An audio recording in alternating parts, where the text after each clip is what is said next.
Hello, everyone, and welcome back to the Calling Melbourne. And we're into day two, Jacob, so into the sharp end of the tournament, one might say. And I think we're going to kick things off today with an Icelander game because, as we said yesterday, that's one of the big stories of this event, Icelander having the potential to living legend before Worlds and maybe throw a little bit of an additional shake-up to the metagame. Yeah, absolutely. It'll definitely be a blizzard of ice spells coming to their opponent's way today, this morning. Nice brisk morning. I went for a good walk, got a nice bit of the cold breeze coming through. Maybe Icelander's channeling that cold energy into a victory today, but let's see. How do you feel about Icelander in the given metagame at the moment? Yeah, well, it seems to be one of those decks that, obviously in sort of last year, Michael Hamilton played it to extreme success, taking out the World Championship and all that, and we had Raya Adams kind of lead to a bit of a resurgence of the deck. I know there was a bit of talk on social media about it being sort of a C/D tier deck, and then she went on to win back-to-back Battle Hardens, which was very strong. So I'll be really interested to see how it does today. I think another one of the big stories that I've seen popping up on social media, and we were lucky enough to witness yesterday, was Dash.io being played, the only 7-0 undefeated player in the room, Thomas Dowling on Dash.io. So what do you think about the emergence of this deck?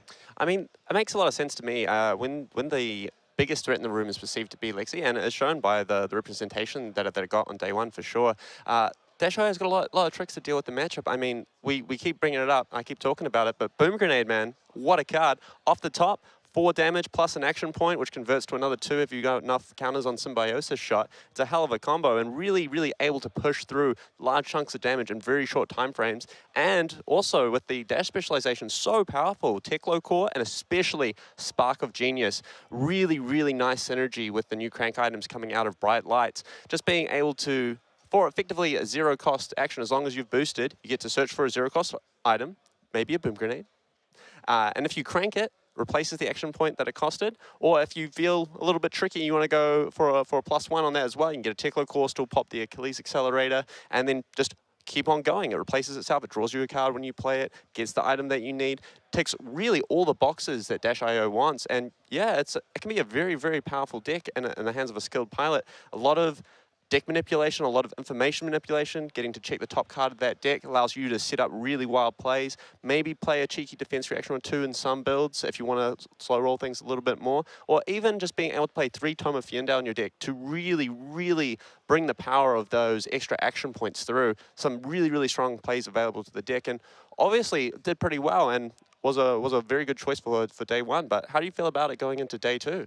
Well, fingers crossed. I'm hoping for the best, and I'm glad you mentioned Tome of Fienda because it was definitely very cool for me to see that card being used to its full potential. It kind of took me back to the Arcane Rising Crucible of War days when I know you're a bit of a Dash player yourself, when they made very good use of High Octane and Tome of Fienda to pull out a number of wins on that sort of Dash mid-range deck. And I feel Dash.io is almost the spiritual successor in a way to some of those decks back then. Just very cool. So many ways to get it off, like you're saying, High Octane, the using the hero ability, Spark of Genius, Achilles Accelerator. You can play it from Arsenal to gain a ton of life to really switch the tempo, or just play it from hand as we saw yesterday. Really cool to see cards like Backup Protocol as well, being used to their full effect. A very nice counter to things like Winter's Bite in a way, being able to utilize the spare resources to get a card back so you still have a full hand. So I'm hoping for big things, and as the big man James White himself mentioned last night, I actually got to see the end of the game with Thomas taking down none other than Pro Tour champion Michael Feng. And I saw that was courtesy of a red boom grenade off the top, followed up by a max velocity just for some style points to take down the Lexi Menace. Absolutely. Real good style points there. But I believe we are just getting ready for the round 8 feature match. Here we go. The players are lining up. We have a very tasty matchup. Zuri versus Icelander. Zuri being piloted by Ben Todd at 6-1, and also the Icelander player Matt Nguyen also at 6-1, really playing to carry on their very solid records from day one and hopefully have a bit of a breezier ride going on for the rest of day 2. Yeah, Azuri's one of those decks that I feel like you always see, there's always at least a few of these Azuri pilots that really know the deck in and out, that seem to just always rise up through the rankings throughout day 1 and day 2, and the same things happened today. One sort of interesting thing I've noticed about the Zuri decks is they've definitely started skewing a little bit more red line than some of the builds we've seen previously, I feel. I noticed that yesterday In my mind, that's a little bit to combat a lot of the Dromai decks in the meta. Is that kind of your sense as well? Yeah, absolutely. When you're playing against Dromai as a Zuri, you really need tools to be able to answer boards of multiple allies. If you're unable to clear multiple dragons in a turn, you can find yourself in some really, really rough spots against Dromai, especially with Rake the Embers. What a card. Yep. That takes a lot of resources. Even though you do have daggers, which are very efficient at killing them, that's a lot of commitment you have to have in order to be able to clean up the board. Absolutely. But anyway, no more talk about Dromai for now, because we're into our Zuri Icelander matchup. And yeah, we'll see who's about to kick things off. Oh, it looks like the Zuri player only rocking the Arcane Barrier 1, just an Arcane Lantern for Ben Todd as they roll up against this Icelander. How do you feel about that, and how do you think that affects the matchup going into it? Well, in my mind, it puts a little bit more pressure on the Zuri player to really set the pace of the game. So unlike some of these AB3 ones where you have to... Okay, sorry, we kick things off with a Polar Blast, but unlike these AB3 heavy blue lists where you can maybe play a bit of a slower, grindier game, I feel with AB1, you're kind of saying, I want to put the pressure on you with things like Hurl, kind of the assassin head jab, if you will. I see there's looking for a scrap, Nimble Strike and Nimbleisms on the list. So I feel the Zuri player is going to look to put a lot of pressure on this Icelander player as best they can. And one thing to note about Polar Blast, it is actually a little bit of a spooky card on turn one. You really don't want to give them access to be able to throw a 3 for 7 with Dominate down. So we see Ben just throwing down a card there saying, yep, got to make sure that that's not going to happen. Waning Moon coming in just for a cheeky little 2. Looks like Matt hasn't been able to start off with a big burn spell. I bet Ben sighing a bit of a sigh of relief there. Absolutely. I did see a Command and Conquer in Ben's hand there, which is, obviously a fantastic card, but probably not at its best against Icelander because of the ability to, play these ice cards at instant speed. Yeah, sometimes Icelander does get put in positions where they have to arsenal their big red attacks, but definitely on turn one, especially with Matt just running out the Polar Blast, makes me definitely think he's got something juicy lined up in that arsenal of his. Yep, for sure. And if we just take a quick look at the equipment setup, so like you mentioned, the Arcane Lantern with the Nerve Scalpel there.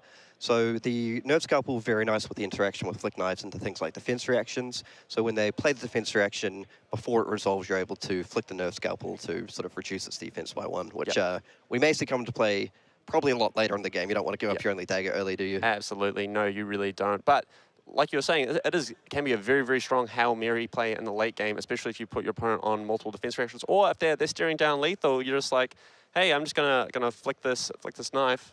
What are you gonna do about it? And we see him running off to the races with a Ravenous Revel, revealing a Command and Conquer off the top of the deck. So that will be coming in for a nice juicy 4, exactly what you want to see off the top of the deck here for Zuri. Yep, and we see the Icelander player here just presenting a pretty standard equipment setup, but with the Iron Rock Gauntlets I see in the arm slot there. Yeah, a popular choice we've seen from our Icelander players from day one as well. I also saw a few running around with Iron Rock Gauntlets in matchups like these. Why do you think that they're using the more defensive-orientated equipment suites versus something a little bit more aggressive? I guess for this sort of thing, and sorry, just to kick things off, where we see a Frostbite generated with a Cold Snap from the Arsenal, so that's going to put a little bit of a resource tax onto Ben's turn here, which it might be a little frustrating when I can see something like the Enlightened Strike in his hand. Yeah, absolutely. Definitely you wanting to have a pitchless turn here, as has been with that Enlightened Strike in hand. It means that if you want to be able to commit that card to the combat chain, you're going to be looking at pitching something. Yep, and going back to your question around the Iron Rock Gauntlet, I guess it makes sense when you're playing against a deck that has like a lot of breakpoints, things like Leave No Witnesses, nice to have that extra piece of defense available, and perhaps they just kind of recognize that in some of these matchups, they don't necessarily need the additional power of something like a Metacarpus Nodes, and they're happy just to pick up the additional point of defense. Yeah, it makes total sense to me. Still seeing these Welcome to Wraith cards be relevant to this day. So we see a yellow Isolate pitched here. Yep, not a great one. You really want to be seeing a blue there to be able to follow it through with Command and Conquer, just to push through a little bit of extra damage. This means that if he wants to commit another attack here, he's going to be having to lose that Command and Conquer to the E-Strike. Yep, so it looks like we're probably going to see an Enlightened Strike paying the 1 here. Perhaps just tucking that Command and Conquer to the bottom, and maybe even looking at drawing a card here to set up that 5-card hand for next turn. Yeah, absolutely. I mean, the one nice thing about Zuri is you get really, really good usage out of a lot of your blues. You're pretty happy just throwing down a Enlightened Strike to draw a card, because at worst, if you're throwing something like a blue Isolate in your arsenal, you're looking pretty. If you get any sort of attack reaction, even a blue Shred, very nice. And obviously, any sort of power card is super, super welcome here. No complaints, no matter what we draw. But of course, we know off the Ravenous Revel that is in fact a Command and Conquer off the top of Ben's deck. Very, very nice card to have situated in arsenal, ready for that one turn where Matt does possibly tuck something bigger, like a Fyendel's Fighting Spirit Red, into his arsenal. Yeah, one thing to note here, it looks like he may have paid the 1 resource for the Cold Snap, despite not having a card in arsenal. I wonder what the thought process was behind that one. Yeah, I'm not too sure personally, but I mean, it's at very little cost to him. I guess that Ben's just like, hey, look, I've got the extra resource. Why not use it? Yeah, just wondered if he might want to hold that up for something like the Arcane Lantern there, potentially. Mm. Well, I suppose he already knows that like Icelander has committed this, but yeah, it is a little bit curious. Okay, so we do see the Line Strike coming in for 5 with the draw card. So potential for Snapdragon, probably going to hold that for a future turn. Mm-hmm.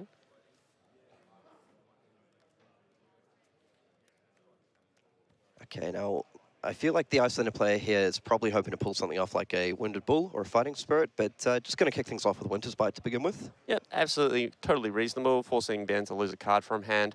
Maybe just tax his hand a little bit, making sure that he can't apply too much pressure on the backswing.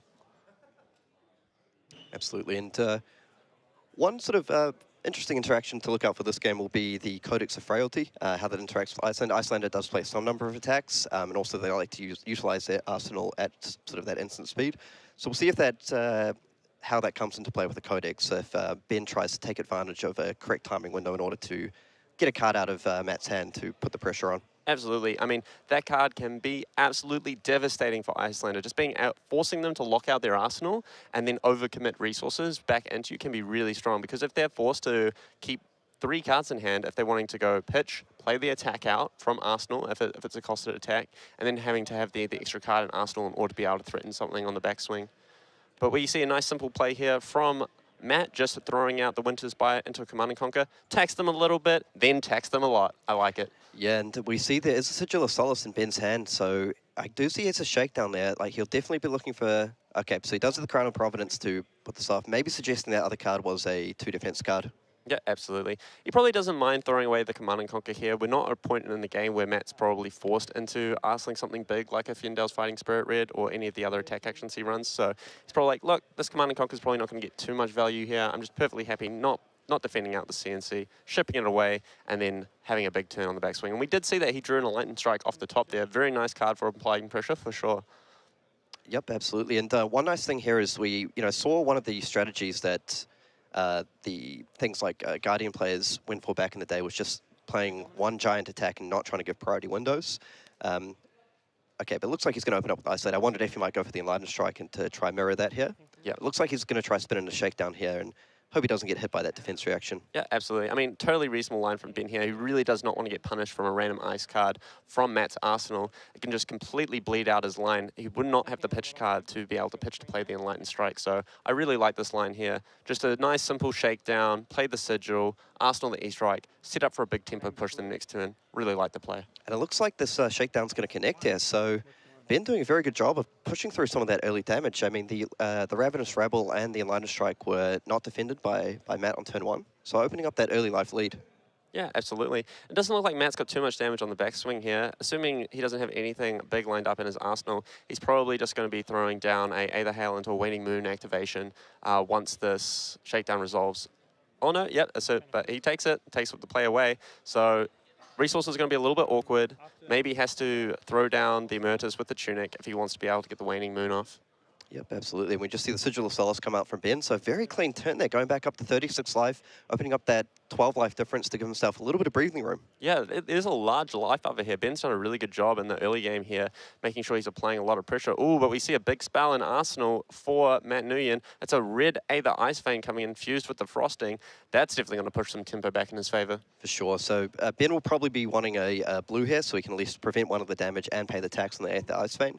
But Matt just going to show that Icelander, even when you look a little bit behind, it's very easy to grab the tempo back and being able to set up that Ice Guard and Arsenal as well. Absolutely. Really, really tempo punishing spells out of Icelander. Of course, that's kind of what Ice is known for, right? Just being able to force interaction constantly from the opponent. But in fact, that's something that Zuri's known for as well. Just a real back and forth game here. Yep, and I think I see that red hurl in Ben's hand, so maybe looking to go a little bit wide next turn. So he is able to pitch a surgical extraction, prevent the 1 damage, and pay the tax to the Aether Ice Vein here. Yep, so he just takes a nice little chip for 4. Says, okay, I'm only going to lose 1 card. I'm still going to be able to take just a little bit of the edge off of it. What do you think we're going to see from Ben here? You're going to see a big push with the E-Strike go again into a hurl and perhaps into another attack action? Or what do you think you're planning on? Or are you going to take a more middling line here just to make sure you can apply a bit more pressure over time? I think he's going to potentially look at opening with the hurl here. just does open up sort of a few lines here. So we can open with the Hurl. He knows there's a Frosting in Arsenal. It looks like he has the resources to pay the Frostbite tax if he needs to. Yep, that's the nice thing about the Tunic on 3 as well, is like, if you just leave that Tunic on 3, you can just respond to the Frostbite activation with a floating resource from Tunic, and effectively you just paid the tax. Yep, and we'll see if I believe he might consider using the Lightning Strike and getting rid of that Leave No Witnesses here, just because it's a little bit less effective. I can't quite make out the other card, but that's something like an Icelander in hand. That would be a nice one. Yeah, absolutely. Like, Icelander Arsenal is definitely what you want as a Zuri. It just lets you be super, super flexible with how you want to defend out, what cards you want to keep. And I think you're right there, Kieran. E-Strike coming in for what appears to be 7. What card is he keeping? Couldn't quite make out that mystery card, but I think Ben here, like we're saying, with only AB1, Arcane Barrier 1, you really want to just be going push, push, push, like really put them under pressure. Do not give them time to set up things like those Insidious Chills, the big Aether Ice Veins. Basically try and pressure them a lot before they get to their big attacks. Yeah, absolutely. Like, yeah, when they start coming down for like really, really big Tinker Stones, which we might see here with Scar for a Scar Red coming down for Matt Nguyen on Icelander. Nice little 4 go again. Just punishing Ben for being a little bit higher on lifestyle there. Yep. And we did see that Matt decided to keep 3 cards in hand. I believe he has 2 more, so I feel like we're going to see a little bit of follow-up here as well. Absolutely, yeah. Probably something like a 3 for 7, I think, might be on the cards for this one. Yeah, a Wounded Bull or a Findale's Fighting Spirit would be very nice here. Ben just really considering his options here. You really got to toss up between how much tempo you need to keep versus how healthy you need to be. Of course, Wizards always known for their ability to kill on the opponent's turn thanks to things like Stormstrider. Icelander also being able to line up a spell from Arsenal. So realistically, that they can go as high as like 10 to 13 damage with the Stormstriders at instant speed on the opposing hero's turn, assuming everything is set up perfectly. Yep, for sure. And that's kind of, I think you sort of hit the nail on the head there. That's one of the things you really have to consider. Like, physical damage is basically the only thing I can really interact with in your deck. So I want to be able to mitigate some of this, but at the same time, I need to put the pressure on you. And here we see the big Wounded Bull come down for 8. Yep, Scar for a Scar into Wounded Bull. Nice 12 damage turn off of 3 cards. Very, very efficient here for Matt Nguyen. And yeah, like you said, we see Ben just blocking with this, what appears to be a red Nimbleism on the Scar for a Scar, just saying, hey, I really need to preserve my life as much as I can here.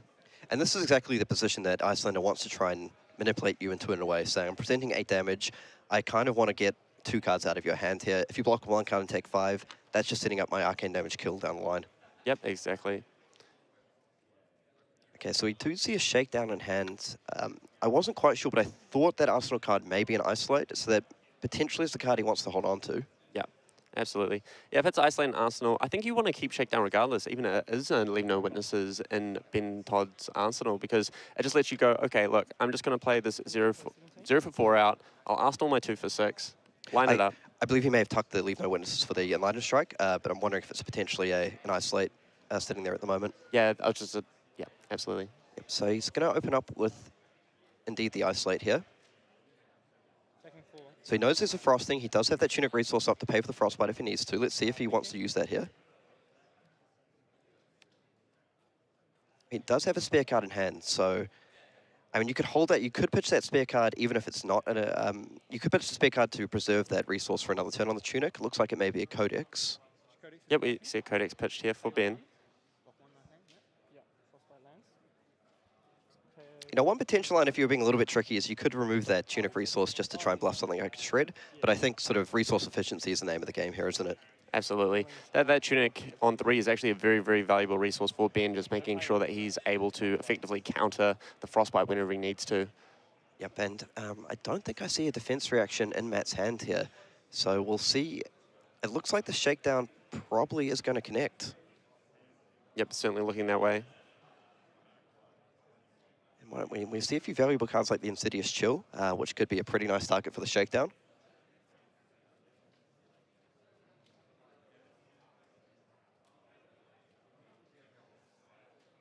Yeah, Matt really considering his options here. Yep, so I think, looks like he's just going to throw down, yep, just the Ice Ball to defend for 3 here. Yep, makes total sense.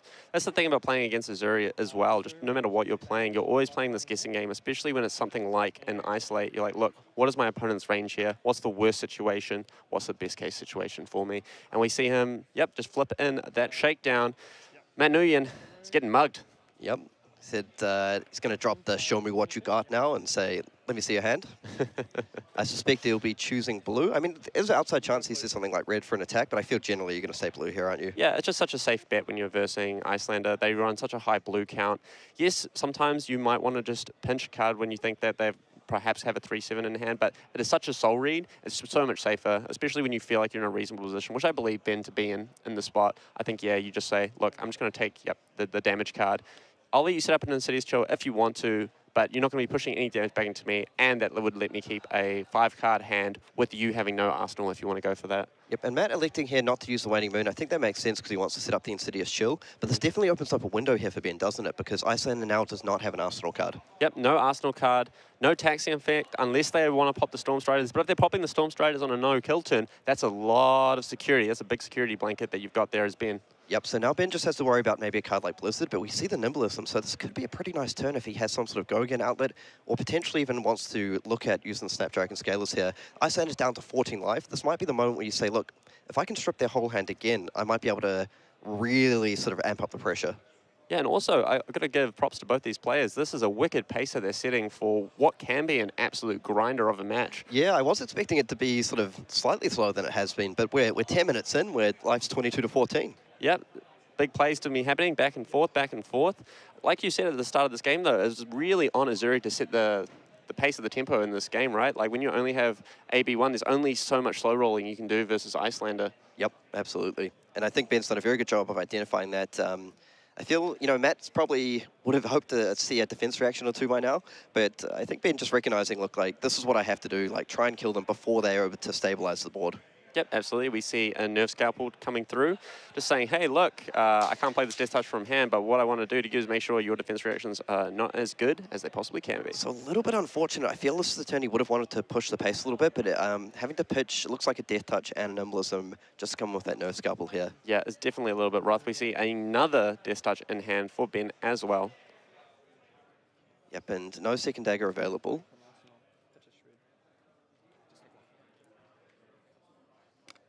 Is that a spreading plague that we see? I think it might be, yeah. I think you're correct. So, wow, that's a really unfortunate turn for him. So I think he was hoping to be able to, you know, run out a couple of cards there. Any sort of, any card like Enlightened Strike, I think he would have been prepared to use Snapdragon Scalers there. Instead, just having to burn the card from his arsenal in order to get the second Death Touch into arsenal. And I think Matt will really be breathing a sigh of relief. Let's see if he's able to take advantage of this here with the Insidious Chill setup. Yep, that's such a huge, huge tempo swing for Matt. That is absolutely a gift for him. Just being able to have a 4-card hand here, be able to push a big attack or a burn spell into a nice arsenal. Yep, we see an either Ice Vein fused with a Channel Lake Frigid here, coming in for 3, triggering the Insidious Chill, stripping a card, stripping yet another card for the either Ice Vein, and getting the Channel Lake Frigid in arsenal, possibly for his next turn. Yeah, so one thing here is, you mentioned it before, the Tunic resource can be very valuable here. So if he has a blue available, he's going to be able to pitch a blue and use the Tunic to pay for the Aether Ice Vein tax and the Insidious Chill. But one thing, we know just how damn good Channel Lake Frigid is in Arsenal for Icelander. So Ben's going to be aware of that, and we'll see how he navigates that on his next turn. Yep, just very, very strong. Means if Matt goes ahead and plays that in the attacking window against a stealth card, Zuri will have to pay a resource tax if they want to activate their hero ability, which is huge, just forcing them to keep an extra card in hand. Now, I do wonder if one potential line here, if he has, you know, access to a blue and another card, if he maybe will consider actually just pitching 2 cards to pay the tax here, then opening up, pitching another card in his hand the following turn for Death Touch, just for the resource efficiency. Okay, no, he's going to go ahead and use the Tunic. My thought process there was if he just wants to play Death Touch and get around the Channel Lake Frigid tax. Yep. And we see him float a resource, discard what appears to be an infect from hand. Okay. And he's just going to take the damage here.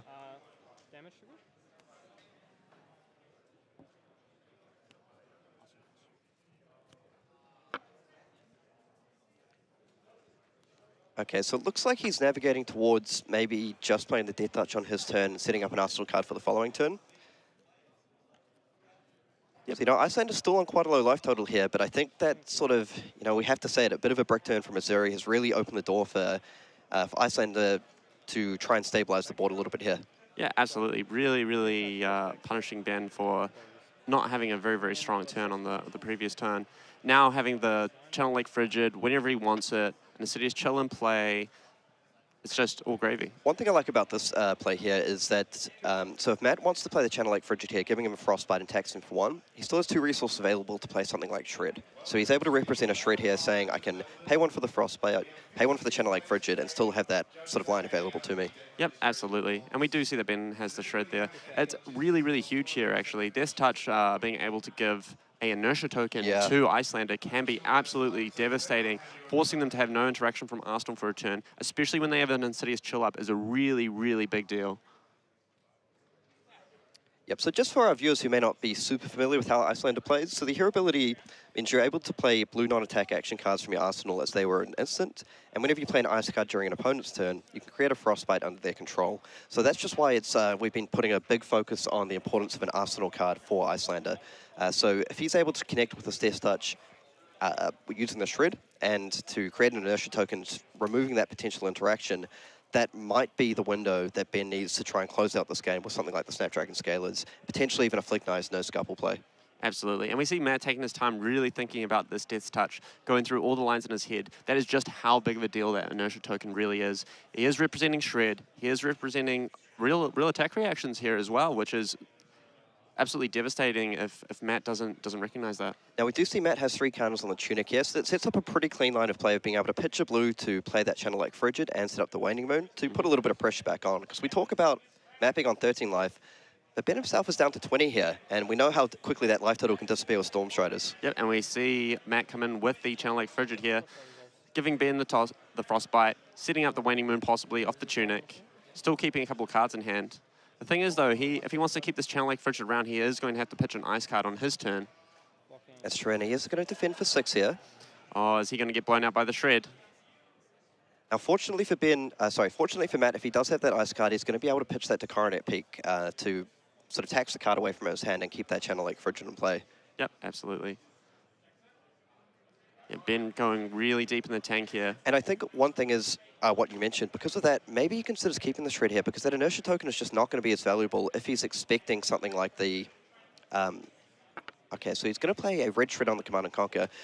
But I wonder if he will choose the inertia here because he's probably thinking my opponent's going to pitch the ice card to keep that Channel Lake Frigid in play for the Coronet Peak. So maybe you look to just put a bit more pressure on something like a Blood Rot Pox here. Yeah, absolutely reasonable line. I mean, damage really does matter here. You do want to keep tempo. But when he already has a Channel Lake Frigid in hand, it basically comes down to whether Ben thinks he can pay the tax for that and afford to pay the tax for possibly another disruptive card that Matt has access to put in his arsenal.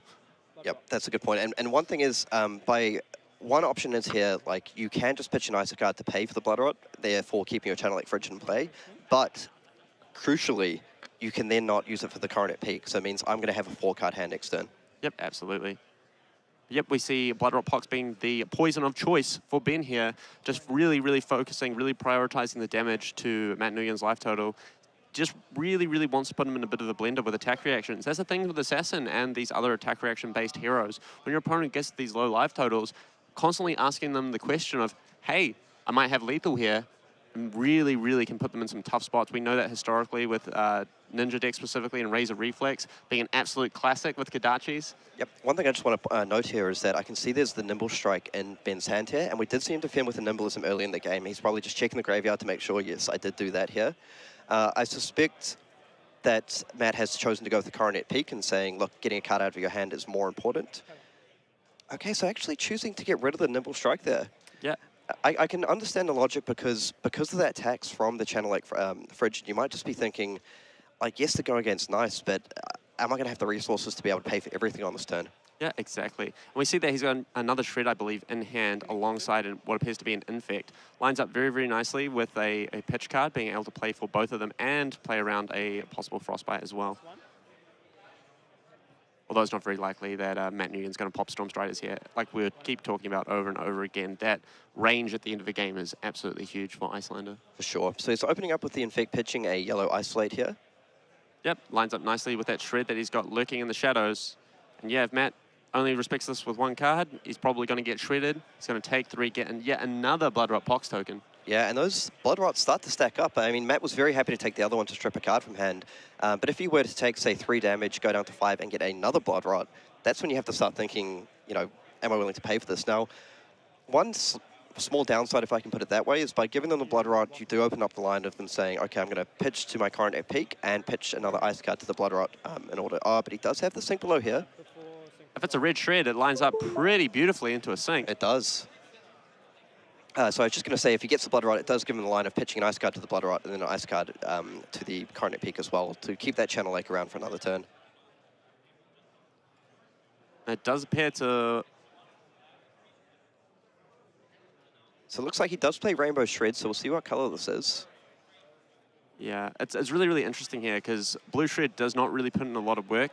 It only -2s the sink, which means he'd only be leaking through 1 damage and the Blood Rot Pock. So maybe he just wants to set this up for a more impactful attack later down the line. This is one of those, I feel, critical moments in the game is like, do you keep the Shred for the other turn? And you get a bit of upside by keeping the Shred because your opponent may be thinking, well, you know, if he had the Shred, surely he would have played it, right? Yeah, exactly. So you get a little bit of that bluff equity, but I actually do like this. Just get the damage in while the damage is going. And this looks like a yellow Shred, I believe. Yeah, I believe this is a yellow Shred. So it'll be effectively, this thing will effectively be defending for 1 point of damage, meaning that Matt has going to take to get a Blood Rot Pox token. Yep, we see it as in fact, a yellow Shred here. So this will put Matt down to 6. Blood Rot Pox threatening to put him down to 4. Now, I kind of like this because sometimes like the simplest line of play is just the best one. It's very, I mean, I think we've all done it. I've done it. You overthink lines of play, end up going with the wrong thing. Absolutely. I can't count on my hands the number of times I've bluffed a pummel when I really had the pummel. Yep. Okay, so Findale's Fighting Spirit here, like, I think the extra life gain from this is very nice for Matt here. Going to be able to go up to 7 life. So we will see. I feel like if he has an Ice card, he's probably going to pitch it to keep that Channel Lake Frigid around for another turn, and also saves himself 2 life from the Blood Rot Pox. Absolutely. We see a nice 2-card hand here for a Zuri. Only if Matt's unable to keep the Channel Lake Frigid alive. Being able to keep an Isolate and a Death Touch is a nice, dirty little combo where you're able to flip it in. Even though it can't be played from hand, it can certainly be cheated in from hand. Absolutely, and we'll see. So I see the Nourishing Emptiness in hand. That could be a candidate just to throw in front. Absolutely. You know, it's not so nourishing when your graveyard is stacked full of attack actions, I have to say. Okay, so Ben just doing a little bit of math there, saying, how many attacks have you played? How many have you got left? He also might be cheekily bluffing having a Codex in hand as well. Yep, I like that. I like that. Yeah, very underrated little play for any of you Rangers or Assassins out there. Just having a little bit of a peruse through your opponent's graveyard can maybe get some thoughts racing in their head. So, I mean, another line open to him here is just actually just slamming down that Nourishing for 6, saying, look, I'm happy, so I'll take 4 damage here. I'm going to pitch a blue so I can pay for the Channel Lake Frigid, just play my Nourishing for 6, and actually choosing to take 2 damage here. And I believe he's going to give up that Channel Lake Frigid. Ooh, so that is big for Ben.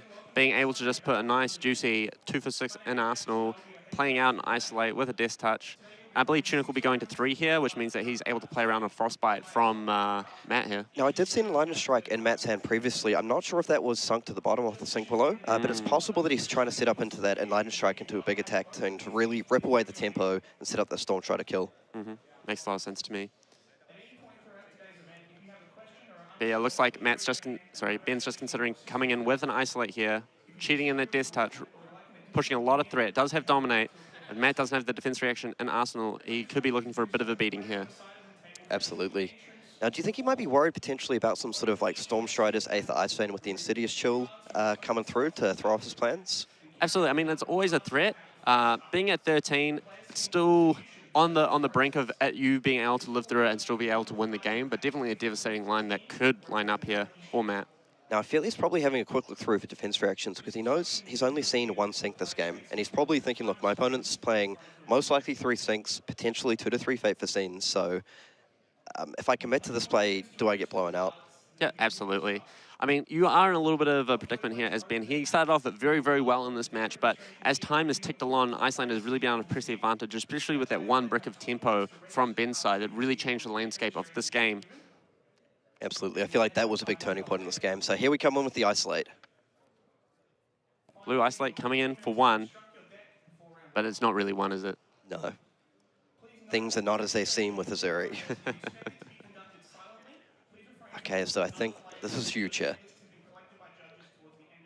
I will say, you know, if he ends up getting stuck with that Nourishing Emptiness in Arsenal, it's not the worst card, but it's just a 2 for 6 vanilla as well. I mean, it still can be a really nice threat. He still has Snapdragon Scalers up. He can threaten if he starts his Chain Link off with a Stealth card that he's going to cheat something in. Maybe he gets an overblock from Matt, respecting the threat, then followed it up with the Snapdragons, pitched the blue card in hand for the Nourishing Emptiness from Arsenal, fetch the other 2 cards. Could be a very, very strong line. And we'll see how much Matt wants to respect this here. Still has the Coronet Peak available, still has the Iron Rock Gloves available. We'll see if he, wants to respect this and say, look, you're down to 30, I'm down to 5 life here. Like, I really don't just want to get blown out, take a little bit of extra damage if I don't have the defense reaction, and suddenly get caught in a bit of a death spiral. The interesting thing with that line is if Matt goes for that, and Ben puts Matt on not having an ice card in Arsenal, he can pop Snapdragon Scalers, pitch the Death Touch, and Tunic for another 6 damage over, which would be a very risky line, but one that could easily win him the game if he goes for it. That could be a very nice line, actually. Good spotting there, because that's the thing, you've got to get your use out of Snapdragon somehow. It always feels horrible when the game ends and you've still got that on the board. Yeah. That could actually be very cool if we see that here. But yeah, that is a really, really risky line. Like, you have to have a bit of a soul read to really go for that. You need to be a man of steel, really. Yeah, because you have to be basically saying, like, there's no ice card in Arsenal. Yeah, absolutely. Well, we see an Iron Rot, the Coronet Peak. So it looks like just defending for 3 here. So this is kind of suggesting that, maybe he's representing a defense reaction here, or maybe he's just saying, look, if that is the line of strike in Arsenal, I can afford to take 3 here going on to 2, and I'm going to follow this up with an line of strike, if he didn't tuck that to the bottom, into a Command of Conquer, which is going to push enough damage to set up my kill turn with Storm Striders and Tunic. Yeah, absolutely. I mean, yeah, Ben really got to ask himself the question here is, like, what do I believe that Arsenal to be? But it looks like he is just going to go for the safe line. He's going to Arsenal the Death Touch and spin in this Nourishing Emptiness. Yep, this makes sense to me because, like, we keep talking about Snapdragon Scalers, and setting up that Death Touch in Arsenal for the Snapdragon Scalers is a really nice line. Yep, absolutely. And while he still has Tunic up as well, he can very realistically block with 4 cards from hand. Tunic, Death Touch. No priority windows given outside of the Tunic. But if Matt goes for it and it's a 0-coster, he could find himself in a little bit of a pickle. And I actually see a Wounded Bull here, so we'll see what line he's going to take. I mean, you've got to be a little bit worried here, it's Ben, that I've decided to go down to 2 and keep effectively a 5-card hand. Yep. And especially when you see them pitch, 2 Wounded Bulls. Okay, so it's just going to be a Command and Conquer. Okay. This is really interesting. Matt just putting a really huge emphasis on attacking with this Command and Conquer. Really doesn't want Ben to be able to set up for a big tempo pushback, I would assume. But taking that damage is really risky. Yeah, I will say I didn't necessarily expect to see this line of play. I mean, the double Wounded Bull in hand, not the best. Now, we do see in Ben's hand, he does have a Nourishing Emptiness, so that's at least 1 3-block card. I mean, if you can cleanly block this with 2 3 defense cards as a Zuri, being able to come through with that Death Touch, I mean, you're sitting pretty. It's a really good spot. And we see a Shred, a Leave No Witness, and a Nourishing in hand. If you can Death Touch with Shred backup, that looks like a pretty spicy line. He can keep the Sigil as a backup pitch card if he needs to. Yep, resources are looking a little tight here. So he has Nourishing, Leave No Witnesses, and Sigil. So that's 3 red cards in hand. I didn't quite catch the color of the Shred there. Oh, and I think we had a missed Tunic trigger. Very unfortunate for Matt there. So I guess we'll have to let the players sort it out. It potentially is a little bit late. I mean, the Command and Conquer has been played, but we'll leave that up to the players and the judges to resolve. Yeah, absolutely. I mean, this Command and Conquer does represent for Ben a very tough choice, but I feel like he really just has to respect this, right? This Death Touch in Arsenal is so huge. Yeah, and I just feel like we mentioned previously, cards like Leave No Witnesses just aren't as valuable as they would usually be against other decks because of the ability of Icelander to play cards at instant speed. But yeah, I guess Matt's line of thinking last turn was probably he was assuming Ben was going to go for a Snappies play by keeping everything in hand. He's saying, look, I don't want to die to you cheating in a 6 power, but I also want to respect the fact that your line could just as easily be Snapdragons, pitch, play a 2 for 6 anyway, following it up. Yeah, so I'm certainly trying to figure out what Matt's follow-up here is. Yeah, it looks like it was just my initial line that I was thinking of, which is blocking with the Leave No, blocking with the Nourishing. Tunic, if he plays a ice card from Arsenal, you can pitch the Sigil to pay for the Death Touch. Okay, and so Matt just going to pass with the card in. So I wonder if he potentially is looking to set up a kill turn, something like an Ice Eternal play here. Yep. So one thing is here, if he does use the Tunic, it does give him the priority window to create that Frostbite. So we'll see if he just wants to pitch something like the Shred, like the Sigil or the Shred here. Yep.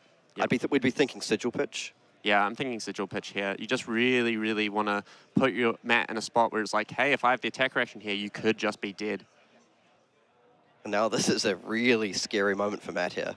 Yep, absolutely. Really like the play from Ben, not using the Tunic, foregoing the priority window for Icelander, making sure that the tax might not be quite so devastating. Exactly, because if you're just playing around one Frostbite here, you're actually pretty happy with that Tunic available, aren't you? Yep, absolutely. I mean, Stormstriders can still represent a double ice turn, but we see a Scar for a Scar, so at least one red card in hand for Matt. Might mean that he doesn't have the resources to be able to pull off a big turn here. And one thing that we probably haven't put enough emphasis on is that 2 life is kind of effectively 1 life, really, with the Flick Knives available. So, I mean, if you just defend this for 6, you don't have the reaction, you're just outright dead to Shred. But even if you overblock this in a way and go down to 1, you're kind of just dead to the Flick Knives as well. So yeah, absolutely. A very, very scary spot for Matt.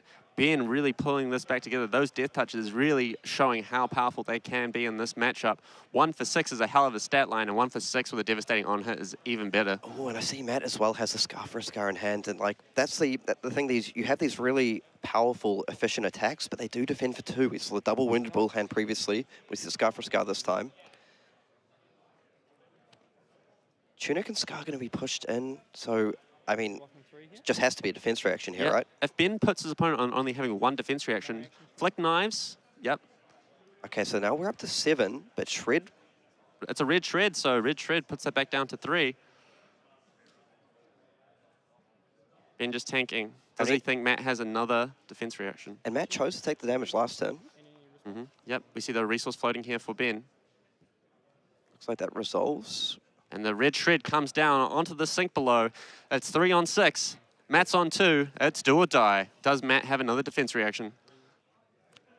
No, we see. That's it, and that's it's over. All over, Rover. That's all she said. Ben Todd taking down Matt Nguyen on Icelander with a Zuri. What a game. It was a little bit spooked there for Ben. He was looking so good at the start. Had that 1 brick on tempo. Things were looking a little bit dicey for him, but really able to bring it back through the power of Shreds plus Death Touch here in round 8 of the Calling Melbourne. And I really want to see what that card in Arsenal's Iceland. I've been trying to work it out. It was just, it was just an interesting interaction there when he chose to just push the equipment and take all that damage, and then pitch 2 Wounded Bulls to play the Command and Conquer while keeping a card in hand and card in Arsenal. I do wonder if he potentially had the option of using that 4th card in hand that got stuck there to defend out, save himself 3 life, and just give himself a little bit of a buffer not to die to the attack reaction next turn. I wonder if the players have kind of discussed this themselves, saying, what was your thought process there? What line did you have lined up? Yeah, and like when you look at the life totals, the game might have not looked that close to a casual observer, but being on around 10 life against a Icelander with Stormstriders still available, with Waning Moon up, you can be threatening that much damage in a single turn. Okay, so I can see he had the Aether Ice Vein available there, so perhaps a little unfortunate. You know, he's probably really hoping to see blue and an ice card there, so he could set up the Aether Ice Vein play to take a bit of the tempo back and then defend out. But yeah, like I said, I'm just wondering what that 4th card was in hand there that he was preserving for a following turn. Maybe it was an ice card. So what he's saying is like, look, I can take all the damage here, throw down the Command and Conquer to disrupt you a little bit. Hopefully off 3 cards, you're not going to be able to present lethal. And then I'm just going to try and ensure that I have that ice card to set up the Aether Ice Vein for the kill turn. Yep, absolutely. And like I said, there's also the possibility of just saying, like, look, that Snappies is staring me dead in the face as well. I really want to make sure that I'm not getting juiced by a 2 for 6 here. But yeah, what an amazing game from these 2 players. They did an absolutely fabulous job at showcasing their respective decks. Really, really solid play from both sides. Yeah, absolutely. We'll see if we can track down Ben just to come over and have a quick chat to us just about his decision to play Zuri today. And yeah, I'm interested about just hearing his thoughts really on the movement away of these perhaps slightly mid-range / slower paced Zuri decks into the more kind of red line, a bit more aggressive decks. Yeah, absolutely. I mean, Zuri is a very, very flexible deck. We notice that these disruptive decks tend to do just 1 or 2 always just sneak in. They don't ever really have a really big representation in the meta, but there always seems to be 1 or 2 people know the deck really well, know the matchups really well, know where to pick their spots, and they tend up doing very, very well on these kinds of decks. Yeah, and I've been really happy to see some of the sort of innovation, evolution, or just metagame adaptation of Zuri, which is quite a flexible hero in a way, the way you can build it. We mentioned cards like Nimble Strike and Nimblism. I saw a sort of cheeky looking for a scrap, one of my favorite cards, lurking around on those lists. So, and of course the red hurls. So, and you might think, like I was thinking, that these cards are mainly sort of for the Dramai matchup, but we saw them being used to really strong use in that game as well. Yeah, absolutely. Like, very, very, very powerful. Like, we saw the power of just threatening Icelander, just pushing in tempo, just threatening them, saying, hey, you're going to lose cards from hand because otherwise you're losing life. And that is a very, very tough spot to put them when combined with large disruptive elements that Zuri has access to. For sure. So I think we might take a very quick break shortly and see if we can track down Ben just to have a chat about Zuri. Absolutely. And asking about his thoughts and why he bought Zuri, why he thinks it's a great deck for this weekend. But we'll be right back for the Calling Melbourne.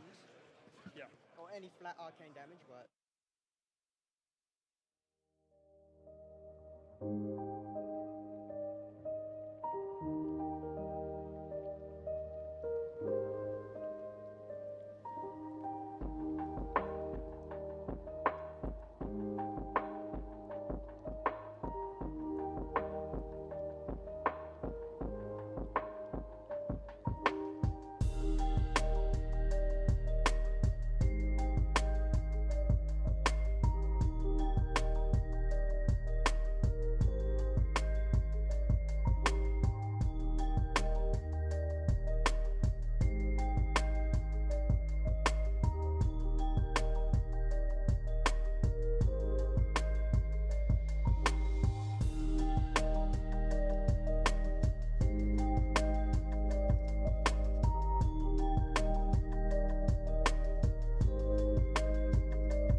All right, we are back in the booth. I am here with our round 8 winner, Ben Todd, excuse me, on Zuri. Ben, how did you feel about the match? How do you think it went? And why did you choose to bring Zuri to this weekend? All right.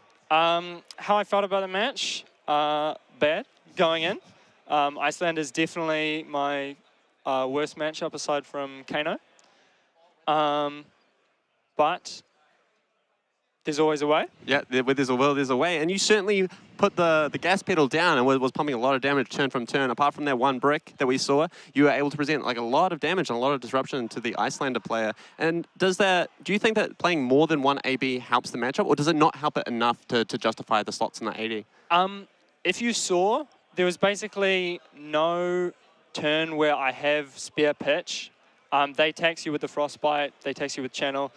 And as you saw the deck list, I'm very light on blues.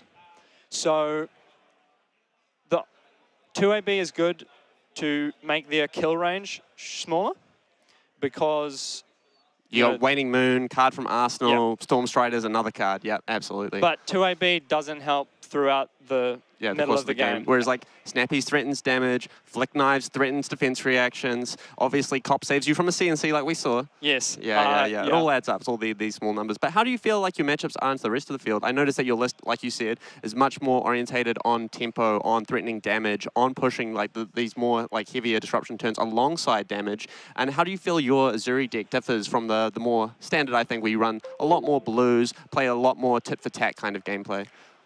So when Zuri first came out, I built this really lean, mean red Zuri deck because I mean, as you saw, like, your reds are your damage cards, and you need to present damage, and Azuri's Hero Power's free. Yeah, So absolutely. You don't need to pitch for it, so why would you? Why would you? You know, it's just like, you don't need to pitch if your CNC's cost 0, right? Yeah, exactly. Yeah, absolutely. And then as far as the rest of the field goes, I feel very comfortable on Azuri into a wide range of decks. It's just mid-range, consistent. You verse an aggro deck, you verse a control deck, you've got game. Yeah. But Dromai is definitely a challenge. Icelander is a challenge. Zuri has some very bad matchups, but you can get through them. Yeah, absolutely. You know, drawing the shakedowns at the right time, that kind of thing. Yep, you definitely can clutch it out. And just talking about Dromai, because obviously a lot of people talking in the room, is the second most represented deck here over the weekend. How do you feel like you can, what can you do as an Azuri player to try and help get yourself through the matchup? Well, I'm not going to link too much of my tech before my next match turns out to be Dromai, but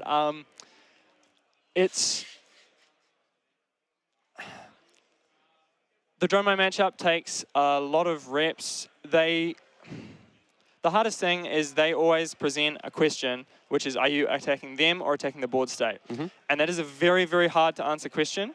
And every time they ask you that, you have to consider everything, think it through again, and picking the right choice there that's the entire game. It's just absolutely. Every turn you just pick, am I attacking the dragon, am I attacking face, how am I handling that? Yeah.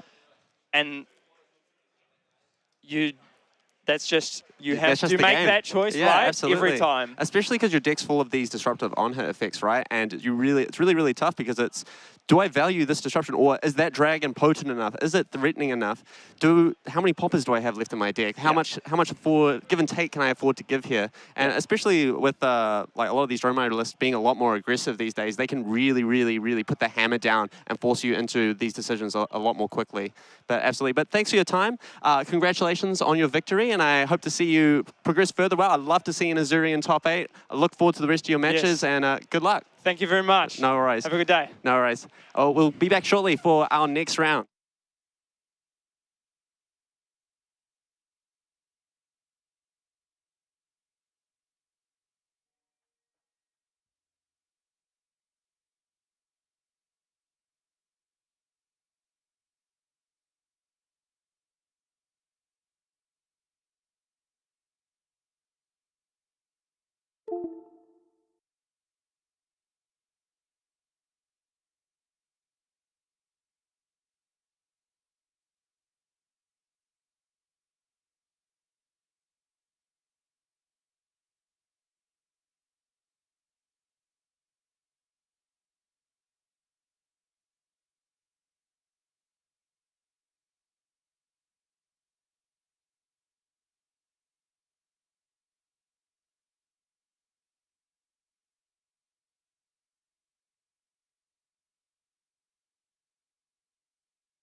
Okay, welcome back everyone into round 9, and we've got a bit of a treat for this round. One of my favorite heroes in Flesh and Blood, Rinara, up against one of your favorite heroes, Bravo.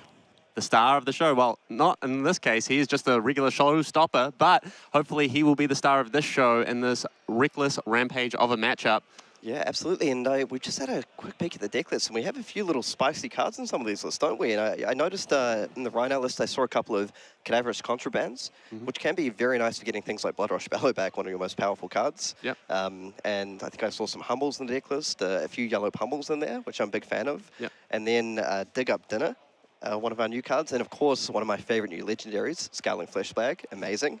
And I noticed you saw a couple of maybe a little bit different cards in the Bravo list. Yeah, really, really interesting. We have stuff like Earthlore Empowerment with Colossal Bearing. Now, that is a spicy, spicy tech card. Maybe we'll see it line up with a nice red Buckling Blow onto a Scabskin Leathers this match. That could be very good as well. And I do note that if the Rhino chooses to play something like Gambler's Gloves, you could blow up, light that up. Yep. Or Tunic, you know? Yep, Spinning a Tunic is a big deal. Yeah, we did have a little look to see like why potentially maybe playing that card, and we were thinking things like Buckling Blow. You can then blow up things like New Horizon. You can blow up Storm Striders. A lot of applications, and I believe we saw some Earthlore Empowerments as well. Yeah, absolutely. Well, you got to find some way of getting that Colossal Bearing up to the Magic Tower number. No Towering Titans here, but Earthlore Empowerment might just do the trick. Yeah, for sure, for sure. So I'm very excited for this one. Now, Bravo vs Rhino is definitely one of those matchups that can go a little bit either way. I feel sometimes it can be, you know, if Bravo is able to get themselves into that stable position where they're just able to kind of trade back and forth a little bit, make good use of the Anathos with the, you know, occasional big dominate card like Crippling Crush or Spinal Crush, they can pull ahead. But I feel the Rhino player here will hopefully be looking to play towards their Bloodrush Bellow turns to really pump through the damage. Absolutely. Historically, this has always been a bit of a slower matchup. Very, very even all throughout time. Even going back to Welcome to Wraith, it was a very, very close match. I remember playing Bravo versus Rinara, and it was a very, very tight match. Even if you look in crew meta, both decks got a lot from Crucible of War. And then even through like Monarch, Everfest, all these things, I feel like it's always been a clash of the Titans going back and forth, back and forth. Very, very tight game. Always about these really big plays coming from both sides. On Brute's end, really, really mattering when they get those blood rushes off. On Bravo's side, he's really wanting to line up those crippling crushes, those Starstruck kind of cards, the ones that will really, really pivotal in the matchup. But alongside that, we have non-traditional cards in this Bravo deck, like we were talking about before with Earthlore Empowerment and Colossal Bearing. Those might play pivotal roles in this match, taking down Patrick on Reinhardt's ability to play the long game by possibly taking out a Tunic, or if Patrick falls behind, perhaps he decides to blow up the Scabskins if it's been blocked with, just to make sure that Patrick's catch-up mechanic is no longer in the game. Yep, for sure. And we do have a Zuri graphic on screen, but it is in fact a Bravo, I believe, so we are correct. But anyway, yeah, so we will just see, Patrick as well, I saw has access to a number of different equipment cards. So does have access to Skull Crushers in the arm slots if he does want that extra point of defense value instead of the Gambler's Gloves. So we'll see what he decides to go for.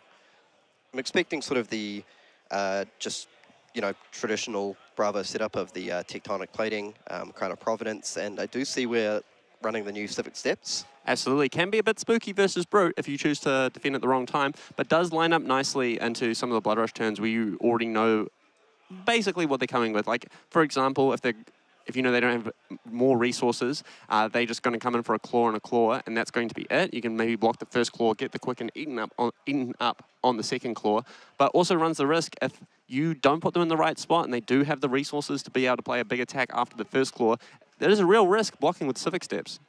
Yeah, because Rhino is one of those heroes that doesn't have really easy access to action points outside of rolling the Scabskins, which can, you know, come with its own risks, of course. So I can see the Rhino players playing some Enlightened Strikes, which is always nice just to get a little bit of extra go again in there. And going quite heavy on the Intimidate with all 3 copies of Red Smash Instinct. Oh, wow. Yeah, the nice 3 for 7 with the Intimidate. Very, very nice mid-range kind of card. So, yeah, I think we're going to be strapped in for a nice mid-range game of Fab here. Bravo, very traditional mid-range style deck. Reiner can lean more aggressively, but more often as not, of late, just playing that more mid-range style as well. Yeah, and one interaction I think we can look out for is the scaling flashback, because the way this works for people who may not be super familiar with it is it's very nice to sort of playing around those attack reactions sometimes, isn't it? Because if you're, for example, the classic play of Command and Conquer representing the pummel, if you're able to utilize scaling flashback at the correct time in the defense step, you can intimidate away either the resources necessary or the pummel itself to sort of shut down that line. Absolutely. And it's very hard to play around that and overpitch into it unless you specifically have a red and a blue. Oftentimes, Bravo players can play around the scaling flashback with the Command and Conquer by doing an overpitch. If they have the pummel in Arsenal when they run out the Command and Conquer, it means that they get to float the 2 resources, have no cards in hand to be stripped by the scaling flashback, thereby getting around it a little bit. Okay, so it looks like so Patrick has decided to go for the Gambler's Gloves. I think that makes a lot of sense in these games where you probably are going to need to roll at least a couple of times at some point throughout the game. We'll see if he's one of those aggressive Rinara players, just roll whenever I want to, or just saves it for the sort of important moments. Absolutely. We just see a nice basic start for Patrick here, just running down a pack hunt, probably getting a defense reaction in Arsenal by the looks of things. Yep, and I believe that, so he does run the blues and the reds. I think that may be a blue here. So obviously the Intimidate mechanic can be kind of nice if you're able to strip out a couple of, force them into defending with one of their power cards early. Yep, absolutely. Yep, we just see a simple 1-card block here. Bravo electing just to take 1 damage, really caring about keeping the cards in his hand. Perhaps he has something lined up. Yep, we see a Crippling Crush in hand for Bravo. He really want to make sure that he keeps his blues. So he says, look, I'm going to take the 1. I want to make sure I have the blues in order to be able to run out this Crippling Crush here. Yep, and just, again, the power of Intimidate, being able to leak 1 damage on just a measly blue pack on turn 1. Yeah, exactly. Okay, so we'll see if he has the resources lined up for just that very clean, dominated Crippling Crush. Always a nice way to start off the match. Absolutely, can't complain. Oh, no, it looks like a Spinal Crush is being pitched here. Probably creating a Seismic Surge token. Yep. Okay, we'll see if he's a little light on resources here. Oh, yep, we just see a Hammer for 6. A little bit awkward on the resources, it looks like, for our Bravo player here. But that's all right, he gets to set the Crippling Crush in Arsenal, afford to block with 1 card next turn, and then run out for the big 1-2 punch. Yeah, so I believe I see a Showtime in the hand there. So do you feel like this is, I know you're an experienced Bravo player, is this a bit of card economy coming into the decision, not choosing to, say, pitch 2 blues to make the Seismic Surge, run out the Spinal Crush to put a bit of pressure on? Yeah, absolutely. He's just really, really saying that, look, I know that this game is going to go for a very long time. I'm not representing that much with the Spinal Crush here. I'm probably still only getting a 2-card block regardless. I'm not too worried about pressuring Patrick's life total at this point, so I'm more than happy just to swing the hammer. And it looks like it's also a Faithless scene in Arsenal for the Bravo player, so he didn't even have the option of running out the Spinal Crush, it looks like, without pitching his whole hand. So that also makes a lot of sense here. Having the Faithless scene in Arsenal does mean he gets to play around things like Barraging Beatdown very, very nicely. Our Bravo player probably very aware of that in this moment of time. Yep, for sure, and we'll just get the, there we go. And one thing I do want to note is the Rinara is sort of prepared for the long game here. Sorry, just opening up with the big swing big. Always nice, a little bit of a 2 for 8. Bravo's a deck that can struggle to utilize the Quicken token if it does gain it anyway. Yep, absolutely. However, there are some nice lines I've had against things like Swing Big where you're able to block with 3 cards, you just make a Seismic Surge token, and then on the following through, like something like that Crippling Crush comes in, if you keep a whole hand, you can go Dominate Crippling Crush, strip their hand into Hammer, which is a very, very nice play. Yep, that's a pretty healthy amount of damage coming through there. So one thing I just wanted to note is the Rinara player is prepared quite nicely for the long game here. So they're packing a copy of Remembrance, 2 Dig Up Dinners, and a couple of Reincarnates. So just having access to a few additional cards in deck that the Bravo might not. Yeah, like, as Bravo, you're probably not thinking about those cards like going into the matchup. They're very non-traditional Rinara cards. Coming in with Dusk Till Dawn, but we just see a Crippling Crush being thrown out here. No Dominate, just a big old smack to the face. Yep, so just choosing to play the Faithless scene to mitigate 4 of that damage and coming in with the... And that's the thing about these cards like Crippling Crush, right? It's always nice to get them dominated, but just running them out for 11, you're saying, give me 3 cards, basically. Yep, Al Bravo here showing he really, really cares about the card economy, really wanting to keep the number of cards in deck up. That's the thing, when you're throwing out Crippling Crushes without Dominate, you're still going to get the same 3 cards typically. Yeah, it's a nice little 3 for 1, really. And in terms of, just having a quick look, the Rinara player just running the 3 Sink Below, so not really that running that many reactions in here. Yep, we just see a block for 5 coming down, then probably a defense reaction. Yep, we see a sink blow from Arsenal for Patrick. Blocking 9 on 11. No crush here, just leaking a measly 2. So I feel like on the Bravo side here, you've got to be pretty happy with how that's lined up. You got the big block on the Scab Skins. You got, a sink below, which is a pretty powerful card here. Yep. And you've also pushed through 2 damage, leaving your opponent with a 3-card hand. Yeah, exactly. And look, we were talking about not dominating the crippling crush, and Dominate wouldn't have done anything there. He's Yeah. blocked for the card from hand, a card from Arsenal, and an equipment to turn off the crush here. So it basically had Dominate anyway. Basically got 2 resources for free. Ooh, and I do see a Blood Rush Bellow in hand, so... And with the Tunic ticking up to 3, now I think it makes a lot of sense why he chose to commit cards there. You really want to play to your strong Blood Rush Bellow turns. Now this is going to be sort of a 3-card Blood Rush. Yep, sometimes it can be a little bit difficult to line up a 5-card Blood Rush Bellow turn into Bravo. We know a lot of crush effects, but no, we see Patrick just playing it slow, playing it easy, saying, I want to make sure that this Blood Rush Bellow comes in for a lot of damage. So we're just going to play a little bit of mid-range here. We're going to come in with a red Smash Instinct. We're going to get a random card from the Bravo's hand saying, you can't block with that one, buddy, and I'm still going to whack you for 7. I really like this line of play here because what it's saying is, like, I feel most of the time I'm going to get probably 1 to 2 cards off you here, or I'm going to push a little bit of damage. If I get 2 cards off you here, and I just have to deal with, say, an Anathos for 6 and a Seismic Surge, that sets up. I'm happy to take all of that damage and set up my 5-card Blood Rush hand. Yep, we see a Fate Foreseen coming in for Bravo, just blocking 4 of that damage. He's probably going to leak 3 here and then come back in with a big attack. Yeah, so I feel for Patrick, he's happy to get rid of that Fate Foreseen, but I feel like he was probably wanting to get a few cards out of their hand here. I think I spotted a Terra Sunder. That's going to be a nice little piece of disruption. Absolutely. Terra Sunder, an absolutely brutal card alongside Anathos, comes in for a whopping 7, threatening 2 cards from him. But no, it looks like a Zealous Belting. Interesting card for Bravo to keep in this matchup. Not something I would traditionally keep myself in. Perhaps he went full stack here. Perhaps he cared about having additional cards in deck. Or maybe he just wants to say, I really care about just playing this tit-for-tat mid-range game plan. I just want to try and pump as much damage as I can into Rinara, force bad decisions.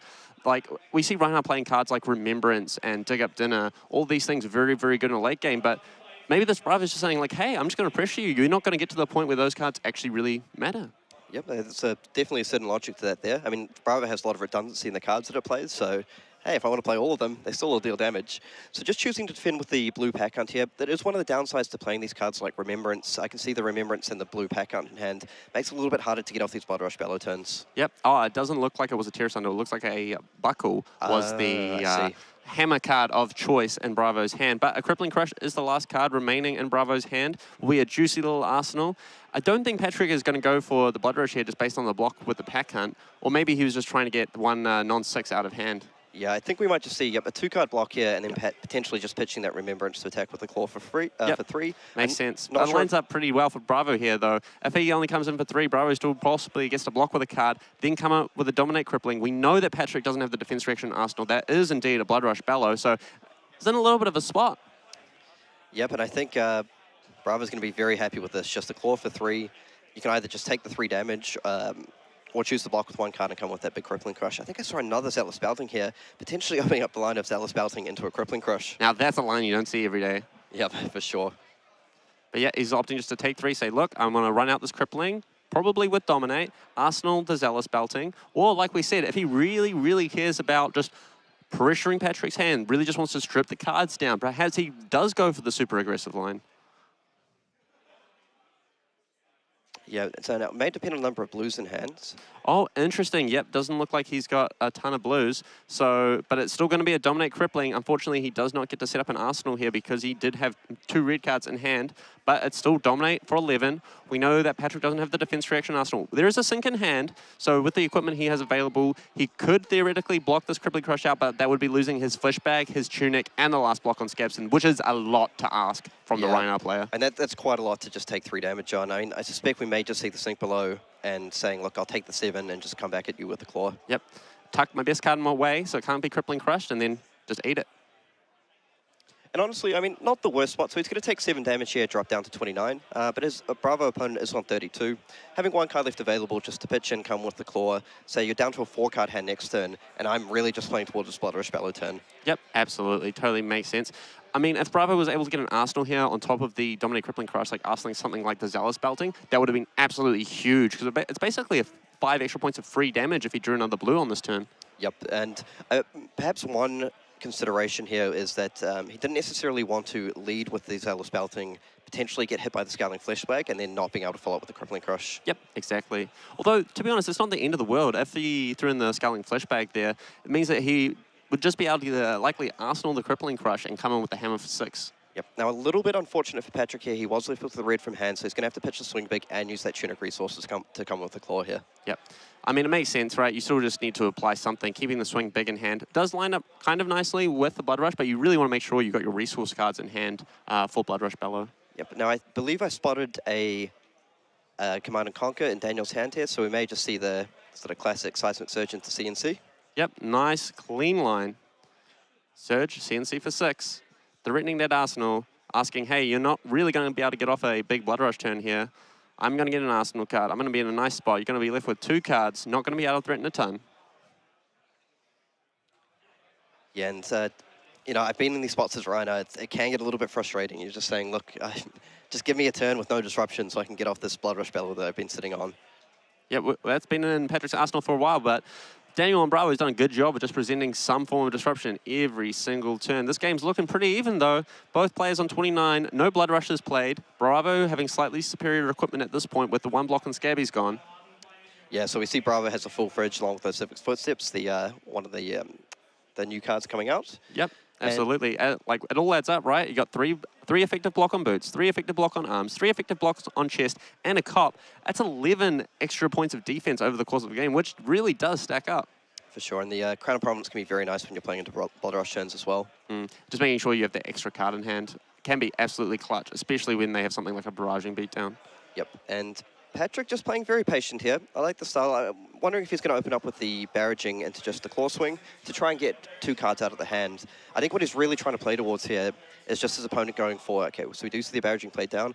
He just wants his opponent to go, make a surge, hit me for 6, I take 6, and now's my time to shine. Yep, absolutely. It makes total sense to me. It's only a blue barraging, though, so theoretically, if Daniel wants to keep his foot on the gas pedal, it's more than reasonable just to take an additional 2, maybe only lose the 1 card, or keep the whole hand and have a really, really big disruptive attack into this Rinara. And one thing I want to note here is we do see the first pummel of the game pitched. So now for Daniel, I mean, it's a bit of a mixed bag on both sides. For Patrick, he has revealed that he's playing pummels in the deck, but it does put a little bit of fear into Daniel's mind. Like, you know, I do have to play around the pummels if I'm playing it a little bit safe. Yep, absolutely. And honestly, that's the same on both sides. Bravo, well known for playing pummels. They do line up nicely with those CNCs like the one we saw earlier if you manage to get it. And even something like a Crippling Crush with True Floating can be a very spooky encounter. Absolutely. So it looks like, did he just choose to take the 5 damage there? Yep, looks like he just ate it. Looks like we're seeing something big. Oh, it looks like a Rouse the Ancients into a CNC. Yep, Rouse coming down. Oh, as a Macho Grounding Debilitate. Excuse me, I did not quite catch the cards properly. Still threatening a lot of damage here, playing around Fleshbag. As if Patrick wants to Fleshbag here, he's still going to be able to come in for 6 with the hammer. Yeah, now I wonder if he will consider committing the Fleshbag here, because if the floor process being, if I get rid of one of the blues from your hand, it limits the power of what that Arsenal card can be. Because the last thing he wants to see here is a Rouse the Ancients, then followed up by something like a Spinal Crush from Arsenal. Absolutely. I mean, even a blue Debilitate being played for 6 power, yes, you lose the card in deck, but you make sure if your opponent just wants to eat it and play a card back, that's going to have -2, and that does really nicely. And we see Patrick choosing to opt in Lightning Strike to the bottom. I think that makes a lot of sense because we've seen him play for a number of turns towards this Blood Rush Bellow play. Yep, and we see the Debilitate just coming in for 6, saying, hey, if you want to keep a 2-hander, like the CNC and a pitch card, means you're not going to be able to get much value out of it. Yep, so Daniel doing a very good job here on a hand that had basically no disruption, just representing 13 damage, enough to say, I'd like to basically take your whole hand here. Yep, exactly. Still maintaining that arsenal. He has full tempo here. He really needs to make sure he doesn't brick. Okay, so I think I spotted a Showtime in Daniel's hand. And it looks like another Rouse the Ancients as well. Now, one thing I want to, commend Patrick for is, he hasn't been able to get that Blood Rush turn off, but he has, maintained a little bit of a life lead, just chipping away while he can. Yeah, absolutely. Really putting the onus on Bravo here to apply the pressure. Excuse me, not Rouse the Ancients. It was, in fact, a Zealous Belting, but still, effectively a card with a very similar role, coming in 2 for 5 with Go again. Okay, so Patrick has decided to take the damage there. I think he is hoping, based on last turn, Daniel not playing the card from Arsenal, I think he's hoping to get away here with just a potentially him playing a Showtime or just coming in with an Amethyst for 6. Yep, and we see a red Buckling Blow coming down 4-8. It's nicely going to be able to turn off a piece of defense, but it isn't really a piece of disruption here. He doesn't have any resources floating. There's no threat of pummel here for the Patrick. I think we might just see the Scabskins block here.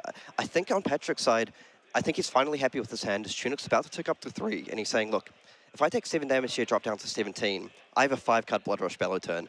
That can push a lot of damage, and I may just be happy to play towards that. Absolutely, makes total sense. Buckling Blow going to be able to chip down the equipment for Patrick, but really not threatening much more than that. I mean, realistically, Patrick's not going to be able to block any big crush attack without disruption any longer, but hey, as Daniel, you're pretty happy with that. And as Patrick, you're even happier that you're going to finally be able to get off this Blood Rush Bellow. Okay, so I think here we go. Big plays time. Patrick looks across and says, now we're playing Flesh and Blood, ladies and gentlemen. Here comes the big Blood Rush Bellow turn. Tunic's on 3. Blood Rush is coming down. Very nice getting to pitch the blue as well. Very, very nice here. All right, Patrick's praying for some good cards here. We see a Riled Up being discarded. Okay, so I do believe I saw a Command and Conquer in Patrick's hand. Doesn't get the bonus from Blood Rush Bellow, but it can be very nice if you're able to sort of line up the claws into ending with the Command and Conquer. Daniel obviously has Crown of Providence available for that play if he wishes. Yep, absolutely. We see a Barraging Beatdown in hand for Patrick as well. Very, very nice combo with Blood Rush Bellow. For those of you at home, Blood Rush Bellow on the screen, it is a very, very strong powerhouse of a card, giving all your brute attacks +2 for the turn. And when you play it, if you discarded a card with 6 more power, it gains Go Again, and you draw 2 cards. Yeah, the resources seem to be lining up very nicely. I didn't quite spot if that's a red pack hunt, but I see a pack hunt and a Barraging Beatdown, and I believe another blue. So that's going to enable another Mandible Claw for 5 into potentially a Barraging Beatdown into pack hunt. Yep, very, very strong. Yep, we're seeing another Claw come in here for 5. Okay, so electing to pitch the Barraging here. So I do wonder, that card has been in Daniel's arsenal for quite some time now and has not been played aggressively. I do wonder if it's something like Defense Reaction that he's been saving for this type of turn. Absolutely. He also just hasn't had a pummel turn lineup as well, which could quite easily be that also. Yep, another good option, or something like Sigil of Solace, of course. Okay, we'll see what Patrick wants to go with here, because he has the option to play, I believe, either the Pack Hunt or the Command and Conquer. So I think he's probably thinking as well, like, look, I don't want to kind of play Command and Conquer, not get the bonus damage, and then just get hit by a Sigil of Solace or the Crown of Providence. But maybe, you know, another thought process would be Command and Conquer to get some cards out of your hand. You know, we see Daniel choosing not to defend at all here, dropping down to 14 life. You have to be a little bit worried about the follow-up coming. Yeah, it is a little bit suspect. I mean, Daniel's probably saying, like, hey, I'm not going to put Patrick on being able to Arsenal Defense Reaction after this big Blood Rush turn. If I just keep a powerhouse of a turn, I might be able to just maintain tempo, especially because Patrick's equipment is basically being ripped to shreds at this point. Yep, and we still see the full equipment suite available on for Daniel here, so he could just choose the, I mean, he could use a Crown of Providence, but he could just use the Defend for 6 on equips on the other ones and save that. Yeah, absolutely. Now, I wonder if he's considering, based on resources, is it worth a cheeky little Scabskin Leathers roll here? If he has an additional blue, that would allow him to go Pack Hunt into Command and Conquer.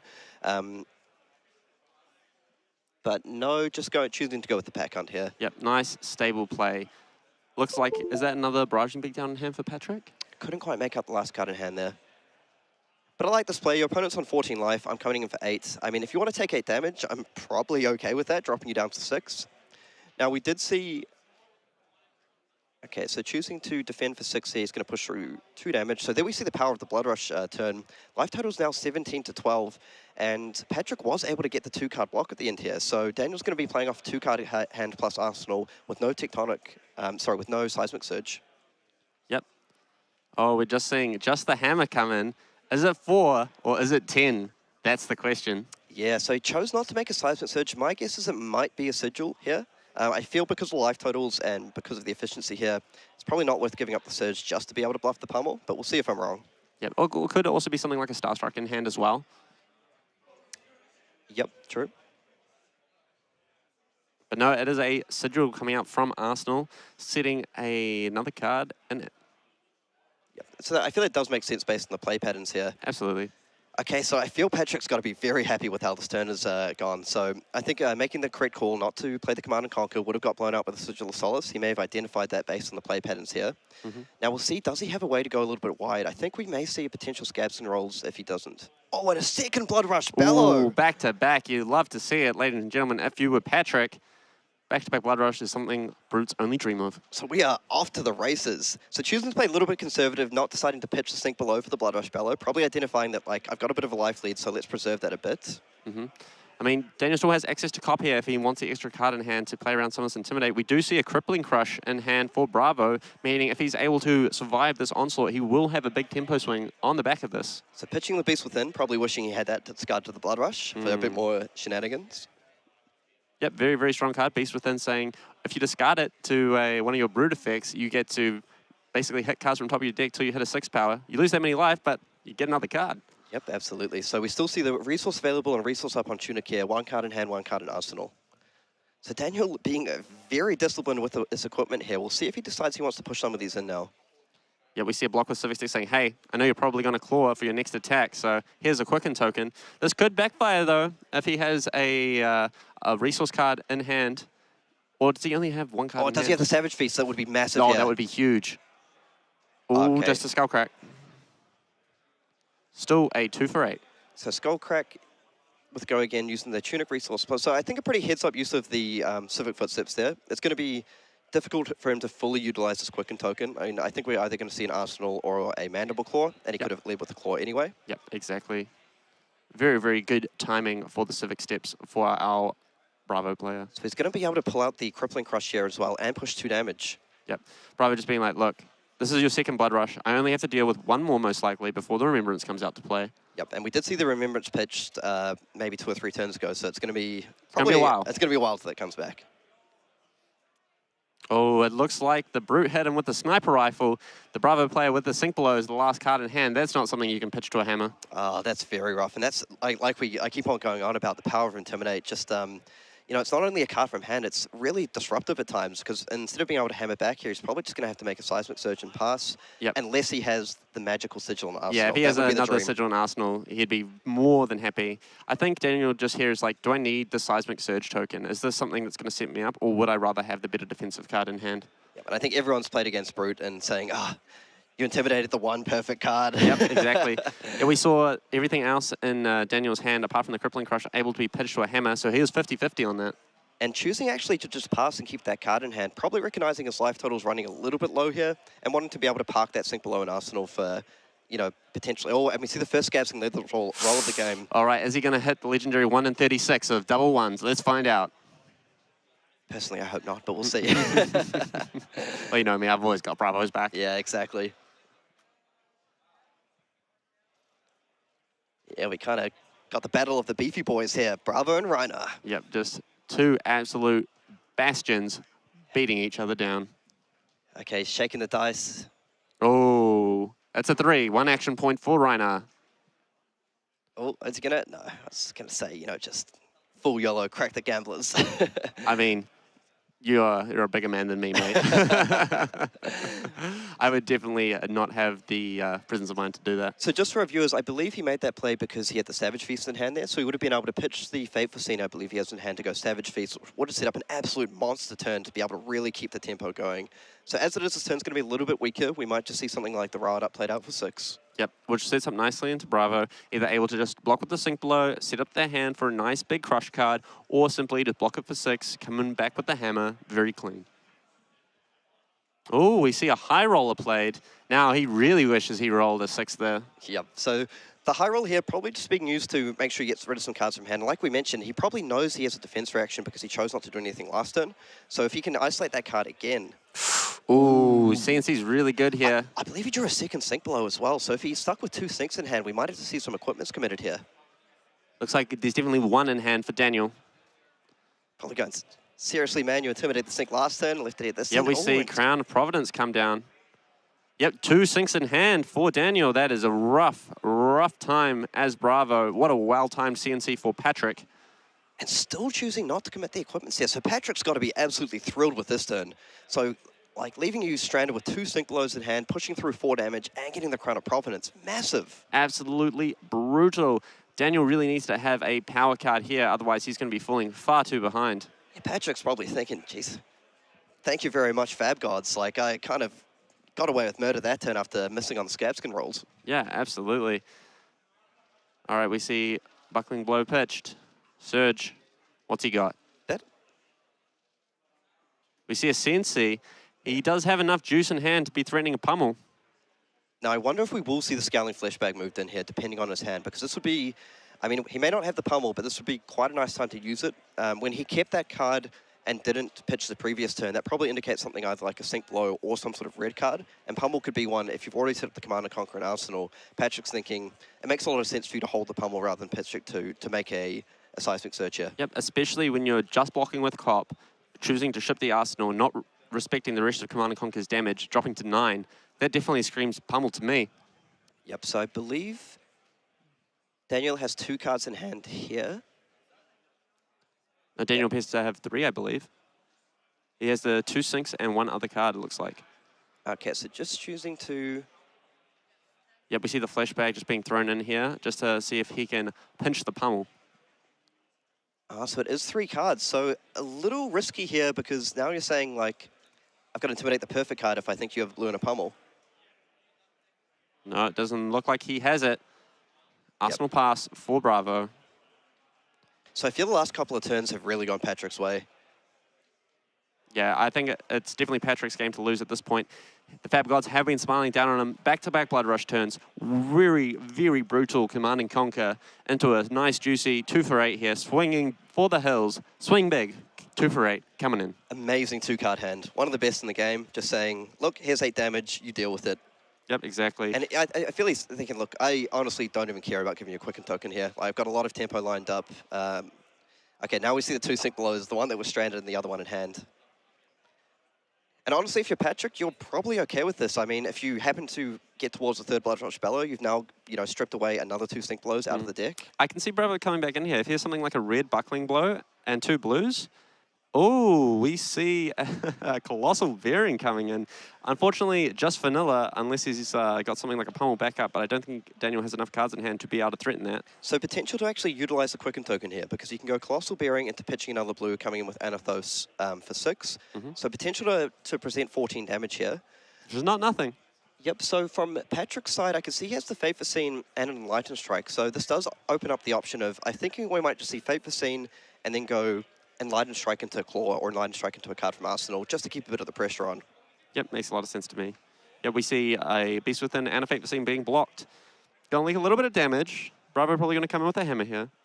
And I think we just see a yellow 6 power. Didn't quite catch it, opted to the bottom. Probably just wants to dig as quickly as possible towards that 3rd Blood Rush Bellow. Yep, and we see the hammer is indeed coming in for 6. Nice little comeback turn for Bravo. I mean, ideally you'd want it to be something with a little bit more disruption, but hey, we'll take raw damage.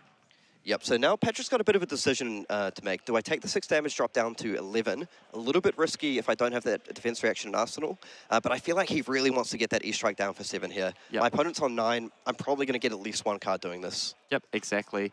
And Daniel just really, really hoping for a big crush effect to be able to threaten Rinara, really punish him for his aggressive use of the equipment. Those big crush cards, if your opponent doesn't have the defense reaction, can be absolutely devastating. Yep, and you're absolutely right. Bravo does have plenty of time left to get back into this game. Like, for example, the E-Strike for 7 play we mentioned. E-Strike for 7, block for 4 and Eclipse, take 3, go down to 6. And now I have a 4-card hand to like really come back with a huge crush effect if I have that. Unfortunately, not looking like a big comeback hand for Daniel here. We see a Sigil of Solace, another Colossal Bearing, and some blues. So maybe just wanting to trade 2 cards here for the Enlightened Strike. Leak 1, Arsenal the Sigil, just a little bit of a cheeky smack for 4, and then ask Patrick the question. It's like, hey, do you have the 3rd Blood Rush? Yeah, I think Patrick's going to be very happy with this exchange. So just getting to push through another 1 damage, very likely just facing down an Anathos for 4, has the option to 1-card defend that or just set up a really big turn. Yep, and we'll also can't forget the Bravo players to constantly think about... Is that the 3rd Blood Rush? Oh, yes, it is the 3rd it's the Blood 3rd Rush. Blood Rush Bellow. Man, Patrick, you really know when to draw those. Okay, so considering actually defending with the card here, I wonder if, because we see a Pursuit of Knowledge, which will be the pitch card, I wonder if he's defending with the non-6 power here to ensure that Blood Rush turn. Yep, absolutely. Definitely what you want to see here as Patrick. Daniel, on the other hand, very, very fearful of that card. It is an absolute monster of a card. And only being on 8 life, there's not a lot of life to play with. Yep, looks like the last card in hand for Patrick is a yellow pummel. Yep, so as we mentioned, that is a bit of the downside to playing these cards like Pummel and Remembrance. They can sort of break up your hands a little bit. But, you know, if Daniel was expecting an off-turn, then he's got another thing coming, I feel, this turn. Yep, he's really praying for it, but it's not going to materialize for him. And this is the opportunity of Patrick to really close out the game here. Ooh, another Blood Rush coming down. You see Daniel kind of going, man, really? Yep. Okay, so this is the perfect setup for the Blood Rush Bellow turn. Pitching a blue, so you have 2 resources available. You automatically get a Claw for 5 coming in, plus the Intimidate. Now, we'll see if not being a little bit too conservative with that equipment is going to come back to bite him. Oh, draws the Enlightened Strike. That's one of the worst cards to draw off the Blood Rush Bellow. It really is not ideal. I mean, he still has access to Claw here, which is fine. Blood Rush for 5 go again, 5 going again, Intimidate 1 card. Still a reasonable turn. Yep, so that's kind of the price you pay for playing things like Enlightened Strike to get some of that easy access to go again, which Rinara usually doesn't have. But we'll see, like, one thing that could be really nice if he's able to utilize that Arsenal card, which has been parked up for quite some time. Yep, it looks like the other card in hand for Patrick is a Skullcrack, which is another red. Not great, so we might just see an E-Strike for 7 if that Arsenal isn't anything. Yep, and that's got to be really disappointing because you've played this game towards the spot to try close it out on 3rd Blood Rush. You're down to 8 life here. You have just 1 block left on equipment available. Do you think Patrick's considered rolling Scabbies here, just for the E-Strike draw card for another Claw? I honestly think that could be a good line to take. I mean, like we mentioned, it's the 1 in 36. Yep, and here we go. Here we go. And one thing to note here is Daniel choosing not to defend with the equipment, and if he had done so, they would have reset on the Scabskin roll here. And he gets the 4. That's 2 action points for Patrick. That E-Strike's going to be coming in, drawing a card. Any resource card here means a Claw for 5 is coming in. Really just needs anything but a red here. I mean, Tunic's on 3. Oh, Tunic on 3, so anything will do. Yeah, anything will do. Anything here is an extra 5 points of damage. Very, very clutch dice roll here for Patrick. And one thing to note here, Daniel just being absolutely fearless with these no blocks. I mean, we might know how many reckless swings that Patrick's playing, but he wouldn't necessarily do so. No, and he did see at least 1 pitch earlier in the game as well, so dropping down to 3 is a very risky proposition for Daniel, only being able to survive through 1 reckless swing. And Daniel here, only blocking for 4, dropping down to 2. Okay, so I guess we do know he does have access to 2 more sigils, so That's he is true, aware that's of that, but... he does have sigil and Arsenal, I suppose. There's that. Yep, so coming in, so this is likely to be the end of the turn. He does have that Tunic resource up and go again off this Claw, but not too many options available for Brute off just 1 cost. No, yep, exactly. Savage Feast doesn't work, doesn't have the card in hand to discard. There's very, very little that he can be threatening to push over this.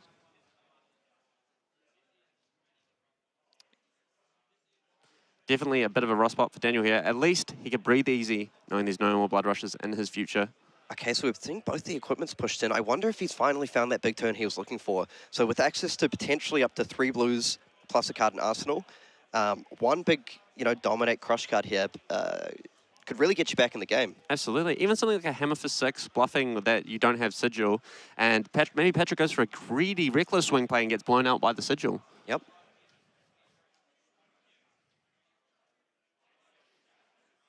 Yeah, we just see a very simple Hammer for 4 coming in. Looks like double Sigil for Daniel here. Do we see... Yep, there's a Sigil in hand. I'm pretty sure there's 1 in his arsenal. Yeah, because I believe we saw him Arsenal at the previous turn. And the beautiful thing about this play is it's saying, hey, it's only 4, but maybe it's 10. Yeah, exactly.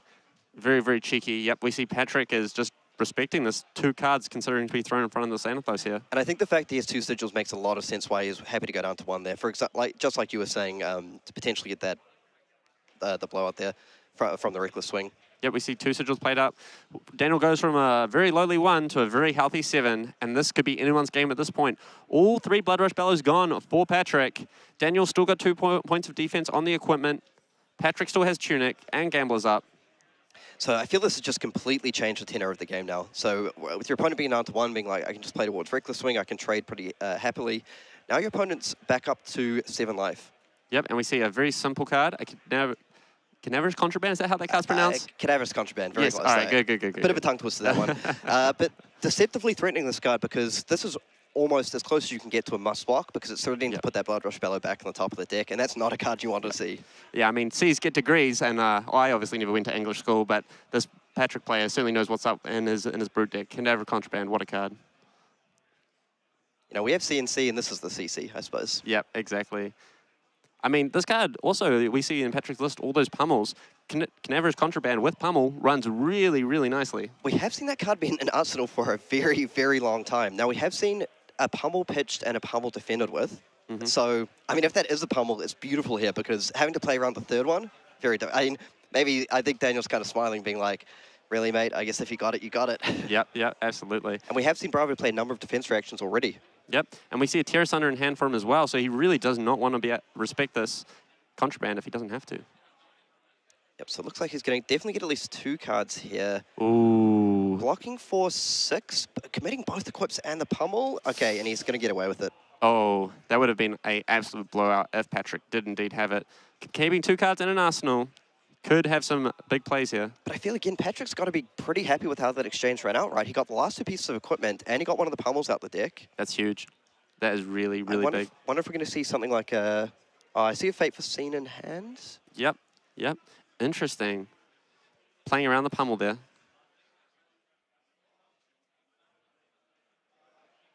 Just coming in for 4. Wow, Daniel really respecting the presence of that pummel, throwing in both those defensive pieces of equipment and throwing the pummel out. I mean, this is pretty nice if you're actually threatening the second pummel, right? Because you defended with a pummel.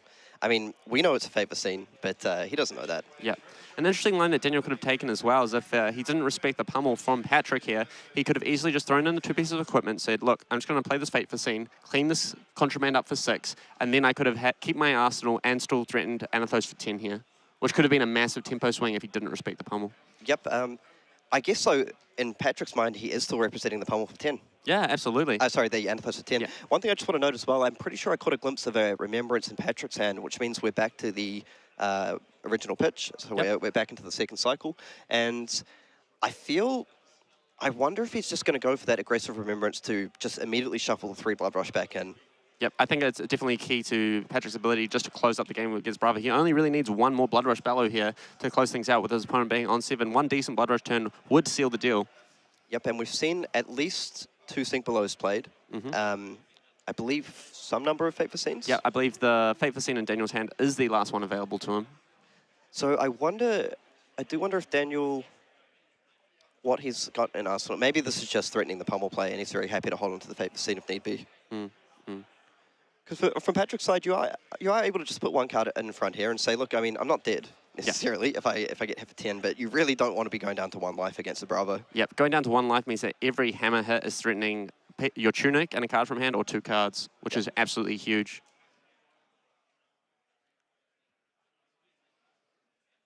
So we'll see what Patrick wants, because I think what he wants to do here is just defend with 1 card and say, look, I'll defend with 1 card, throw out 1 big attack, and then remember it's back my Blood Rush Bellows, and we'll play towards those. Yep, absolutely.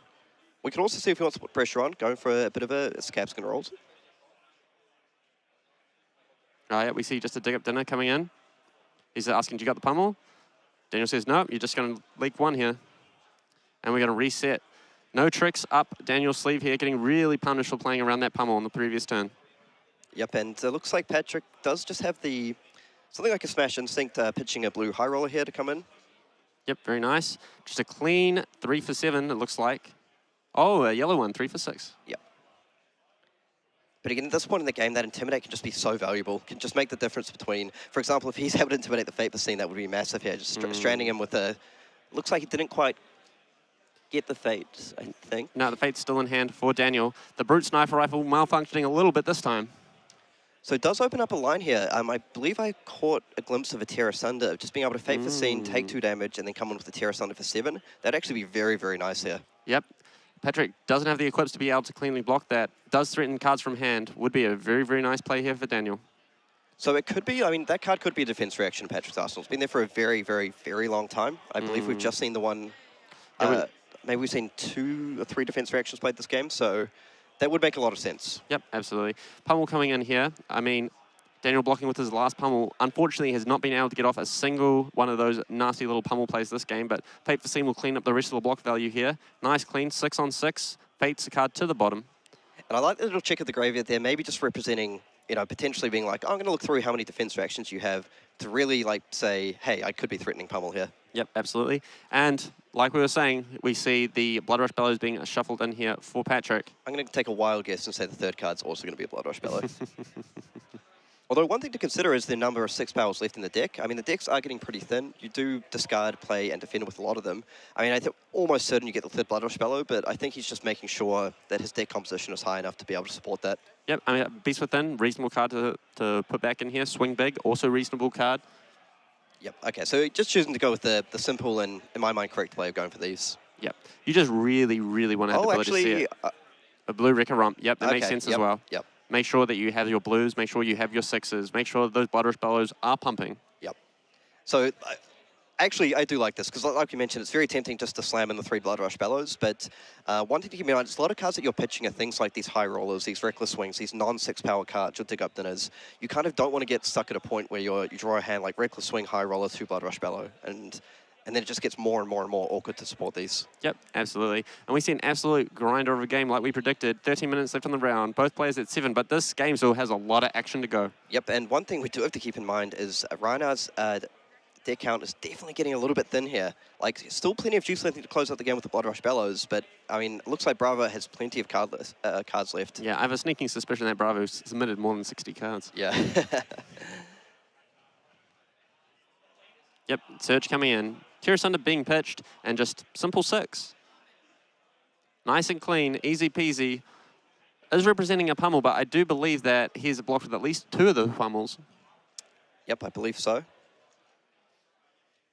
Okay, so what do we have? So we see a swing big over barraging. I don't think I saw a Blood Rush Bellow. No, no Blood Rush Bellow here. I'm getting sort of more and more convinced that Patrick is trying to save that defense reaction for a critical turn. Yep, absolutely. I mean, when you're on 7 and you know your opponent has a couple of Blood Rushes left, defense reactions are pretty damn important.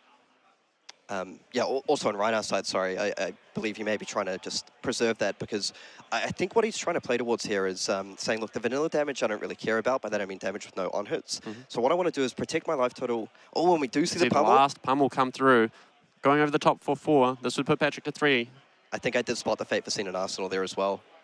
I think it would actually be a heads-up play to just take the damage here, though. Yeah, absolutely. I mean, those defense reactions in Arsenal are absolutely critical at being able to stop things like we see in Daniel's pitch zone, Blue Macho Grande, dominate for 8. Yep, and I really like this play here. Just recognizing the fact that, look, like that Fate for Scene, it's going to be available to me at a later turn anyway. And even something like the Terror Thunder we saw pitched, if that comes in for 7, that's going to completely ruin your day if you're trying to play towards the Blood Rush. Yep. And just being able to keep the 2-card hand here, I wonder if we will see a cheeky Scabs roll.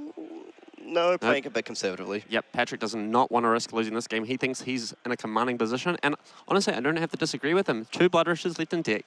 Defense reaction in Arsenal. Tunic on 3. Still has the Gamblers if he needs it. He's got a lot of things going from this game, even though the life totals may say otherwise. Yeah, I think I might have been tempted there to... Okay, so we see that's the last Sync Below out of the deck. I know that one. So I would have been tempted maybe to roll the Scabskins there because it lines up nicely being able to go swing big into Claw and really play towards that Blood Rush. But at the same time, it's easy to say that on the sidelines, right? When you're playing for your tournament life, you're thinking, how do I lose this game? Well, I roll 2 1s on Scabskins. Yep, exactly. Daniel with a nice power turn here, being able to threaten 8 damage. That's a lot of cards he's threatening from Patrick's hand. That's the beautiful thing about Seismic Surge tokens and these 4 for 8s from Bravo. They just super, super cleanly line up in these late game situations. Oh, now is he going to go for the Reckless Swing play here? Now, I mean, that's a little bit risky with the Beast Within at this point. You've shuffled 3 Blood Rush back into the deck. You have a number of 6 powers, non-6 powers still remaining. Yep, that is an extremely risky play if Patrick goes for it. As someone who's lost the tournament in my time to discarding a Beast Within, yep, I'd be a little bit wary. And we see the Fate Scene coming in here, blocking 7 against this 8. Patrick's going to go to 2 here, which means any dominated blue attack from Bravo is in fact lethal. So I like this line here because I think he's saying is like, I got to find that Blood Rush Bellow ASAP. Like, that is my win con. What I can do here is I get rid of that defense reaction because I am able to place the Reckless Swing in there. And I can still come in with the Beast Within, which is going to get at least 1 card out of you. Yep, absolutely. Yep, just saying, how, okay, here's a 2-card 6. I get to Arsenal this Reckless Swing. And I believe at this stage we've seen all 3 sigils played by Bravo. I believe so, yes. Yep. So he kind of knows that, like, look, my life total isn't really 6. It's really 4. It's more like 4. So if I can get 2 cards here, my opponent's probably coming back for max 6.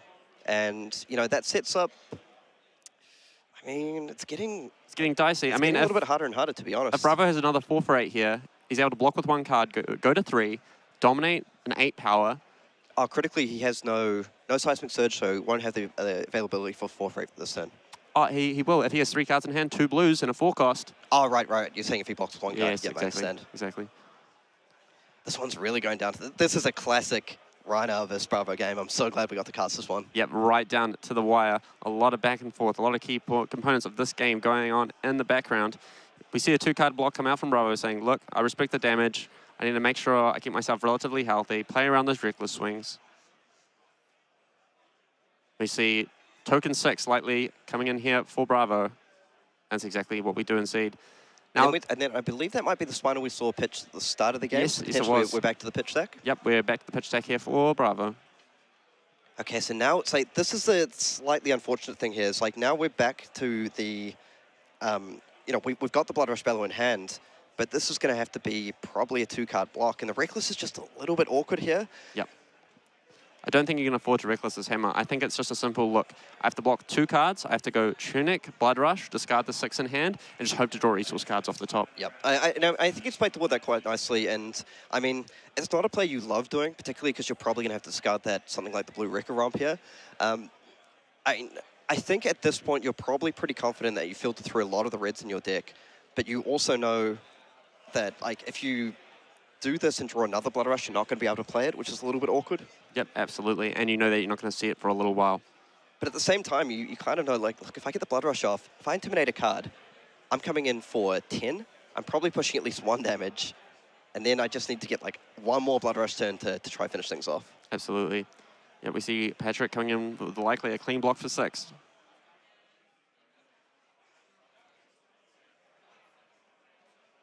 Really respecting that hammer. Yep. Okay, so may not be actually going, because I believe the last card's a Pursuit of Knowledge here, so maybe we'll see a Scabson's rolls for a double claw. Yep, he's just really valuing preserving that Blood Rush Bellow. Okay, no, I may have misseen that last card in hand. Okay, no, there we go. Contraband being discarded to the Blood Rush. The Intimidate's going to come through. Okay, so he really needs to find at least 4 resources here. Yep. A red and a yellow doesn't do it. A blue and a red does. Oh, and I think... Oh, we see a pummel. Okay, that'll do for 1 claw. That's 5. And this actually makes the blocks a little bit awkward, really, because if you block this with 1 card, you take 2, go to 4, and you can double block the next one. But then, you know, Pat's just kind of saying, I'm going to take most of your hand here. I've got 2 Blood Rushes left in my deck. I just need to get 2 more damage to kill you with Reckless Swing. Yep, exactly. Although one thing we talk about the Reckless Swing, I mean, we'll see if it comes down to that, but if you get hit by a big Dominate attack and your hand is in all 6 powers, Reckless isn't guaranteed lethal. Yep, exactly. Does he have the 2nd claw? This is critical. Oh, He it is a does. yellow reincarnate from the looks of it. So this claw is going to come in for 5. It's probably going to eke 2 cards out here from Bravo. Yep, we see 2 cards come down. And those are 2 nice cards to get as well. Terra Sunder and a Spinal Crush. Very, very good. All right, Bravo, 1 card in hand. Is it a blue?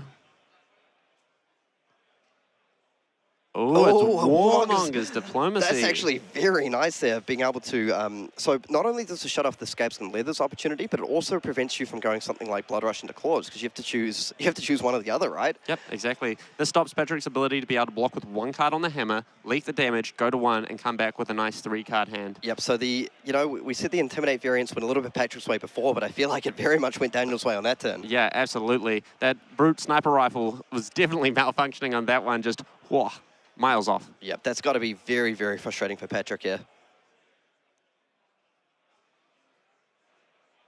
Yeah, and this leaves Patrick with most likely just coming in with a Smash Instinct, from what I can see in his hand.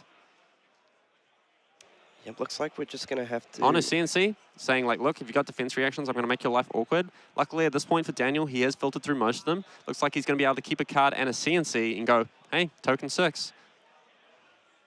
Nice. Yep, or even just the token CNC, if he really wants to sort of go that way. Yeah, absolutely. I mean, we know that Patrick has a defense reaction in Arsenal as well, so this CNC is very, very awkward. Now, this is really frustrating here as well. So now you have the Blood Rush Bellow in hand, but this is going to take 2 cards. Yep, it's going to take 2 cards. Patrick's likely going to have to keep the E-Strike and the Blood Rush. Tuck the Blood Rush to the bottom with the E-Strike. Yep, so not the worst thing in the world, but like the thing is, Bravo's very happy to play this game of trading out cards, whereas Patrick is very much on a clock in terms of how many cards he has left in his deck. He's only got so many opportunities left, and putting the Blood Rush at the bottom means he's not going to see it, and if he does see it, he might not even have enough cards to maximize the value from it. That deck is looking very, very thin for Patrick. Yep, and this is the downside of that play, maybe a tiny bit hasty using that Fate Foreseen and relying on the Reckless Swing and Arsenal, because maybe in a couple of turns here with that Fate Foreseen, he would have been able to utilize that a lot better. Absolutely. So it's a difficult one here because the thing is, he may actually be considering, yeah, you can see the shake of the head, very frustrating for him here. Yeah, only a couple of minutes left in the round for these players. They will be hitting time shortly. Okay, so it looks like the judges will just be resolving something with the players here. So if we look at the game state in this situation as well, I mean, one thing you might be considering is like, the kind of efficient play in a way is defending with 2 cards and playing out the Enlightened Strike for 7. But I think he might be getting a little bit worried about the number of six power cards left in deck at the moment. Yeah, I think the CNC is definitely looking like it's a very, very strong play into this, just forcing a trade. Only a couple of minutes left in the round for these players. I think I see what's happened here. The Warmongers, because he's under the effect of the Warmongers, he wasn't able to use the Tectonic Plating. Yes, create the makes sense. Edge. Yep, so it looks like they're rewinding to the point where the Tectonic Plating was activated.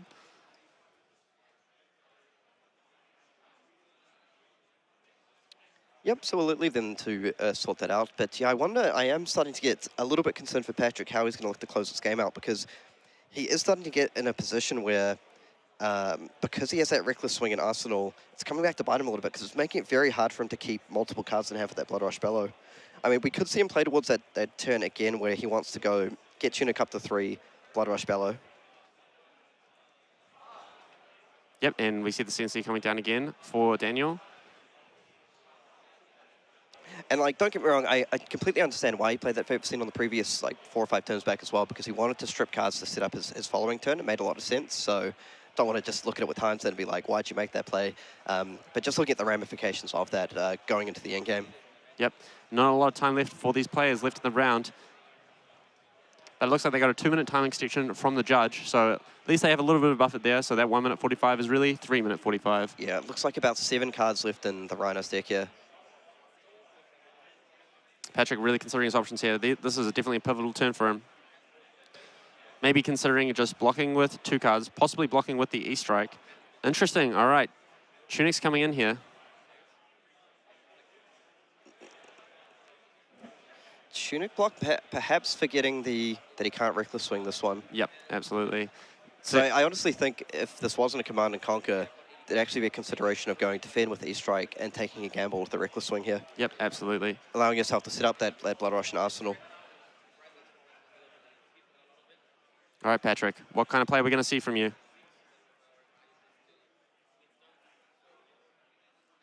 I think he's really just considering, like, can I afford to give up 2 more of my 6 powers in deck at this point? Yeah, exactly. So I think definitely the correct decision to go for the double Blood Rush and just 1 Wrecker Romp. Mm-hmm.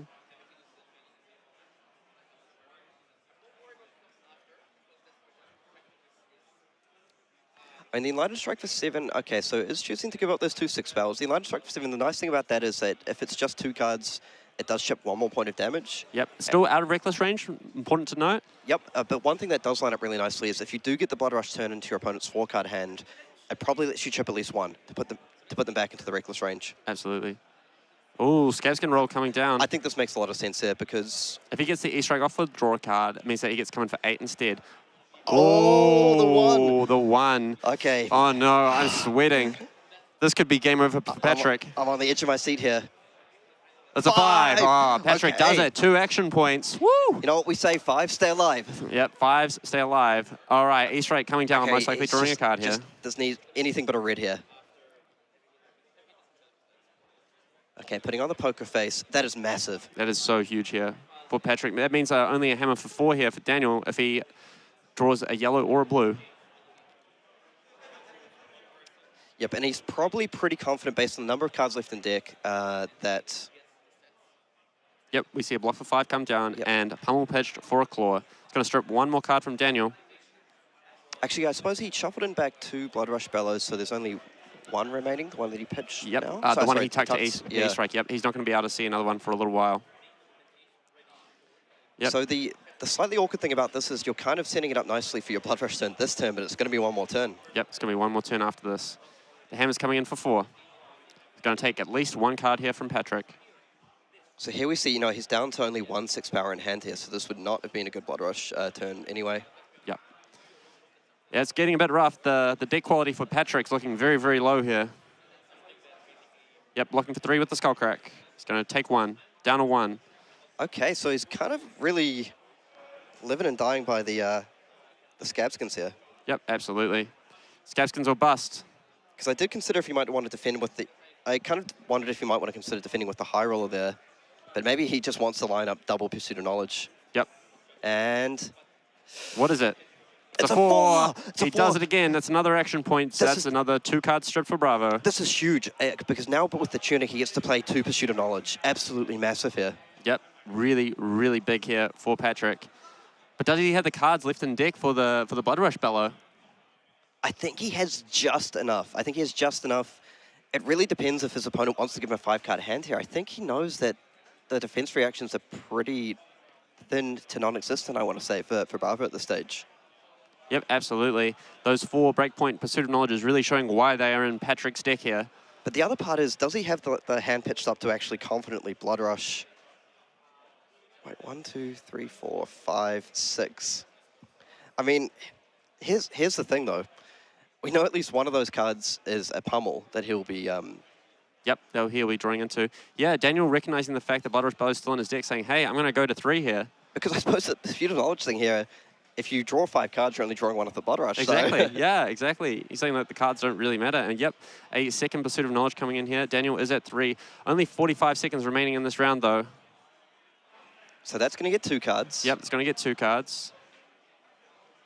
Daniel is, in fact, at 3 here. And the thing is, by drawing up 5, it actually makes that Blood Rush turn very awkward. Yep. Because you have such a high chance of hitting a non-6 power here. Yep, exactly. Yep, and we just see a hammer for 4 come in. He's saying, I'm going to strip a card and a Tunic, or 2 cards here. Ooh, I mean, the one thing is, this kind of lets him set up his Blood Rush turn a little bit. Yep, absolutely. Unfortunately, it looks like the timer for the round is coming to a close right on the cusp of ending this game. Okay, so we will have 1 extra turn, which is probably, in all honesty, going to be the make or break turn. Yep, absolutely. And that's a handshake from Patrick.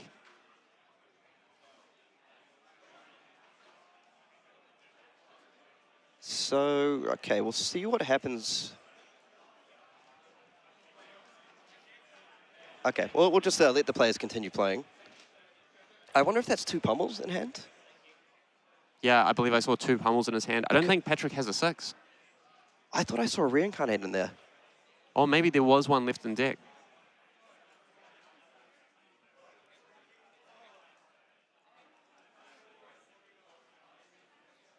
I think maybe his issue here is he can get off the Blood Rush turn, but he feels he just does not have enough damage left to kill here. Yep. Which makes sense because if you're pitching a yellow to Blood Rush, you're drawing into the blue, you're intimidating 2 cards. And then sorry, 1 card. And key here is he would have to discard the last 6 power in his deck, which means that Reckless Swing would not be live. Yeah, I thought I spotted 2 6 powers potentially, but in any case, I mean, we'll let it play out. But if you theory crafted it, if you're purely relying on Reckless Swing, you might not be able to... it's kind of interesting. It's kind of interesting. We'll see how this plays out anyway. So I can definitely see, yeah, I believe it's a Smash Instinct, a Reincarnate, and a Blood Rush Bellow in hand, and he will be drawing the blue off it. So his turn is basically completely face up. It's going to be pitch a yellow, Blood Rush Bellow, and then come in with Claw and Claw for 5. Yeah. So Bravo gets 1 card intimidated. He can go block 2 cards on 1 claw, 1 card with the other, go to 1. As it looks like what's going to happen here. Okay, so, I mean, I like this play because this is probably your only way to potentially get the win. Because if you drop them down to 1, if you discard the 6 power, drop them down to 1, you actually do have lethal. Yep. But I think you're sitting at about, you've got 2 6 powers out of 5 in hand. Yep, so after this, there'll be... Oh, It's a pummel. It's the pummel. So he's not going to have enough to... And key here at the end of round procedure for Flesh and Blood, once time has been called, there will be one more additional turn.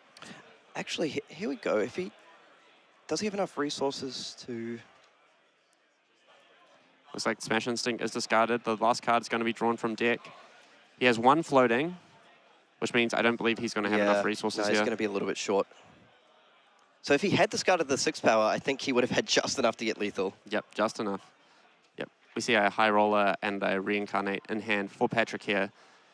Enough to put him to 1, but not enough to close the game. 1 plays 1, and the game will end in a draw, I believe. I think 3 plays 1. So, I mean, after both the claws come through. Yeah, I wonder if your play here, if you consider rolling Scabskins, trying to hit a 6, and then High Roller, Intimidate 2 cards. Yeah, if you Intimidate 2 cards... Oh, wait, has he rolled the Scabs already? No, I believe that was from the... Oh, from the Amethyst. Because, I mean, one potential line here is you try and roll a 6, you High Roller, Intimidate 2 cards, hopefully leave you with, like, a Zealous Belting or a Rouse the Ancients in hand, come with 5 for lethal. Yeah. I mean, it's... It is definitely a path to victory. Yep, we see he did in fact have a Rouse in hand, blocking for 5. This claw's going to come in, it's going to block for 3. Daniel's going to take 2, go to 1. And ladies and gentlemen, because time was called in the round on the previous turn, this game will in fact end in a draw.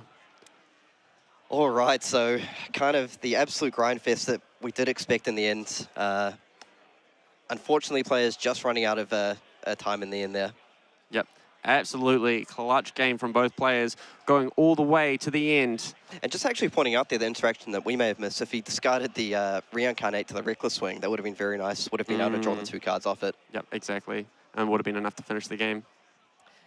Yep, so there we have it. What an absolute grind out of a game. Kind of as we expected these Rinara and Bravo games can go in the end. Yeah, absolutely. They can go for a while. Every card matters. Lots of really, really interesting lines there to be given and taken. And look, both players played really, really well, but unfortunately the Rinara player, Patrick, was not being able to close it out in the end there. Yeah, and that Reckless Swing getting stuck in Arsenal for a little time maybe just sort of precluded the ability to try and close out the game to playing a little bit more aggressively.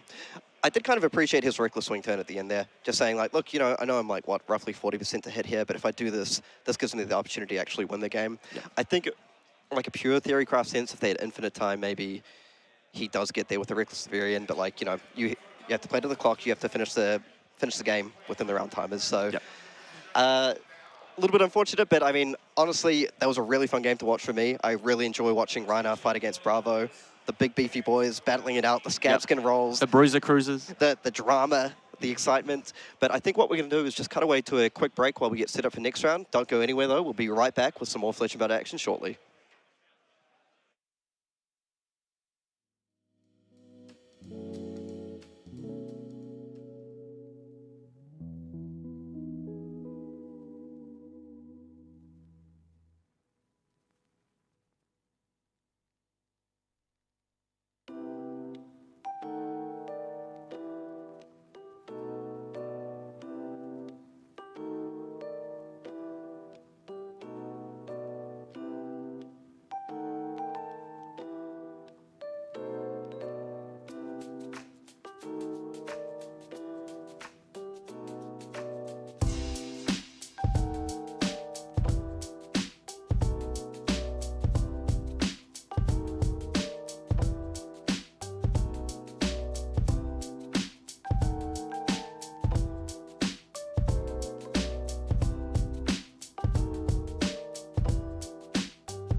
All right, ladies and gentlemen, welcome back to round 10 of the Calling Melbourne. I have with me in the booth my best friend and fellow game developer, Anthony Barnes. How are we doing today, Anthony? I'm doing well. Like the games have been pretty close. Like a little bit of like tension here and there, which is great. Yeah, great absolutely. to see every time. Yeah, that last one was an absolute thriller, ending in a draw. Bravo versus Rinara, clash of the big British boys.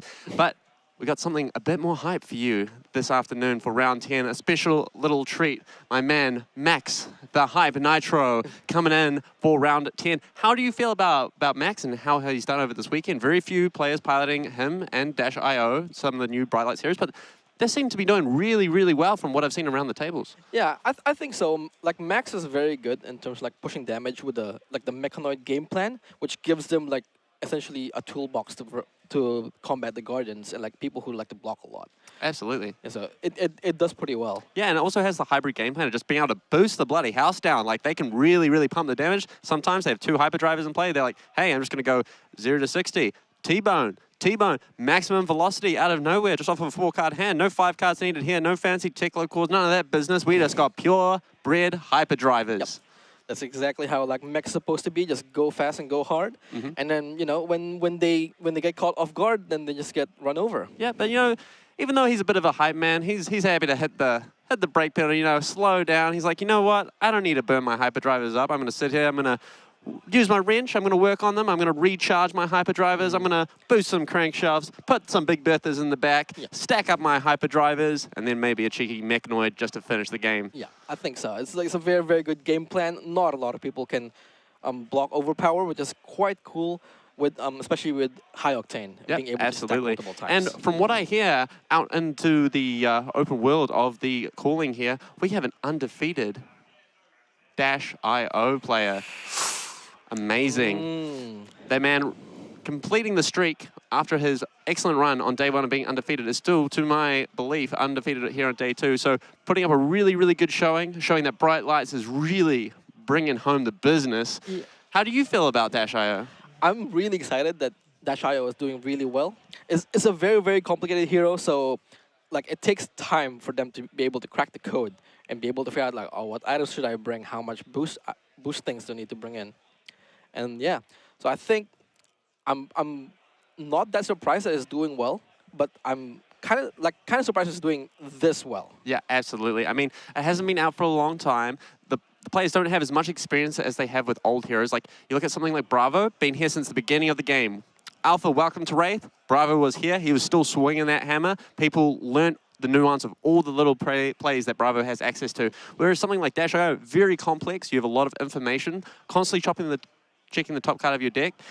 A lot of decisions to be made there. To crank or not to crank. The famous age-old question of all time to come out of Bright Lights. A lot of little bits of nuance. We're waiting a little bit on some delays for our round 10 match. Should be coming up shortly. But other than that, any other interesting decks that you've seen around this weekend that you'd like to talk about, Anthony? I have heard a couple of X2 5 players. They seem to be still doing pretty well, even though there's Lexi and everywhere. Like there's an X2 Arachne that one is quite spicy. Spicy. Like, you know, like we don't really see Arachne show up at very rarely, so it's very good that he's doing well. Yeah, and absolutely. Hopefully, you know, maybe a cheeky top 8. That'd be pretty cool. That would be pretty amazing. Now, something else that I was being really surprised by is just the Dramai players not absolutely crushing. But here we go. We're cutting straight to the match. We have Alex Crowther at 7-2 and Joel Gibbons also at 7-2. Joel being the hype man, Max Nitro, whereas Alex is piloting a Dash Inventor Extraordinaire, also known as OG Dash. There we see those nice graphics popping up on screen. Both have crazy looking screens on their eyes. Looking at that tongue from Max, oh, he looks like he's out for blood. I think so. He's ready to, you know, do the like cheeky boost in the crank and into Banksy. Yep. So what kind of dash decks do you think that Alex is rolling with here? Is it going to be something more like the traditional mid-range dash that we see plays with stuff like Tome of Yundao, High Octanes, or do we think we're going to see someone try and block the house down, as it were? It's actually very tough, because like if he decides to go for the full block route, then Max Nitro can just take advantage of it and just go Mechanoid. They can't really do much once like Max is set up, and they just take like tons of damage on one turn. So I think it has to be a little bit of a hybrid in which you're able to still put in pressure, but probably still use induction. Yep, Induction makes chamber. a lot of sense to me. It'll be interesting to see what kind of item that we see from the dash. I know that there has been like 1 or 2 boost dashes lurking around, so we could see a Tickler Pounder maybe. True. That'd be very interesting. Especially into something like Max, where, you know, if you leave them alone for long enough that they're going to be able to assemble or construct the Nitro Mechanoid, which is a very, very hard thing to beat as a fatigue deck. But no, we see Induction Chamber as the item of choice here for Dash, most likely onto either the mid-range or the control plan here. I think it's more mid-rangey because of the Goliath Gauntlet, being able to just push through some damage when needed. Yep. Absolutely. Now we see a really interesting thing here for Max. He's rocking the Teklo Plasma Pistol, not the traditional Banksy that you see. Yeah. Maybe he's looking to set up some high octanes without Mechanoid to really get the most out of that pistol here. Wow. Is that a zoom out? Yeah, that's a zoom out. Another really interesting tech card for Max. As Max, you really want to make sure that you're not boosting very, very specific cards, and you want to dig towards those mechanoids or those recharges, things that allow you to snowball resources with your hyperdrive is a very, very important thing for Max. So I see it as a totally justifiable pick here, even though it is a little bit undercurved, 2 for 5, not as good as something like a zipper hit, 1 for 5, but opting is definitely a powerful effect for Max. Yeah, especially if you can make sure that you don't end up boosting away your mechanoids and just ruining your game plan altogether. Oh, interesting. His opponent blocking with a card you don't see very often in control dash lists. I think is that Big Shot? Big Shot? Yeah. Wow. That is a interesting card to see here from Alex. That makes me think he's much more aggressive than he would like us to think. I think so. And with Big Shot having to boost 2 to get the bonus effect, yeah, I think we're going to be seeing a lot of boosting and just altogether just racing against the Max. Yep, makes a lot of sense. Also, another interesting thing for Joel here with his equipment suite, he's gone for a prototype legs, something that you don't see a lot of Maxes run. Most opt to run the emergency adaptive plating, but maybe he might see a sneaky Evo or 2 coming out here for Joel. I wonder what kind of Evo he'd be running. I would think he would run something along the lines of the legs that generate a Quicken token, because with Mechanoid, giving that attack go again is not nothing. That's true. That's true. That's very fair. Maybe it is. Oh, and we see a Evo Soul Steel controller banish here for Alex, one of the more interesting cards to come out for Bright Lights for this dash deck, but we see them opting to go with a Goliath Gauntlet instead of an Evo base, meaning that they're really just wanting to pump the damage here. I think so.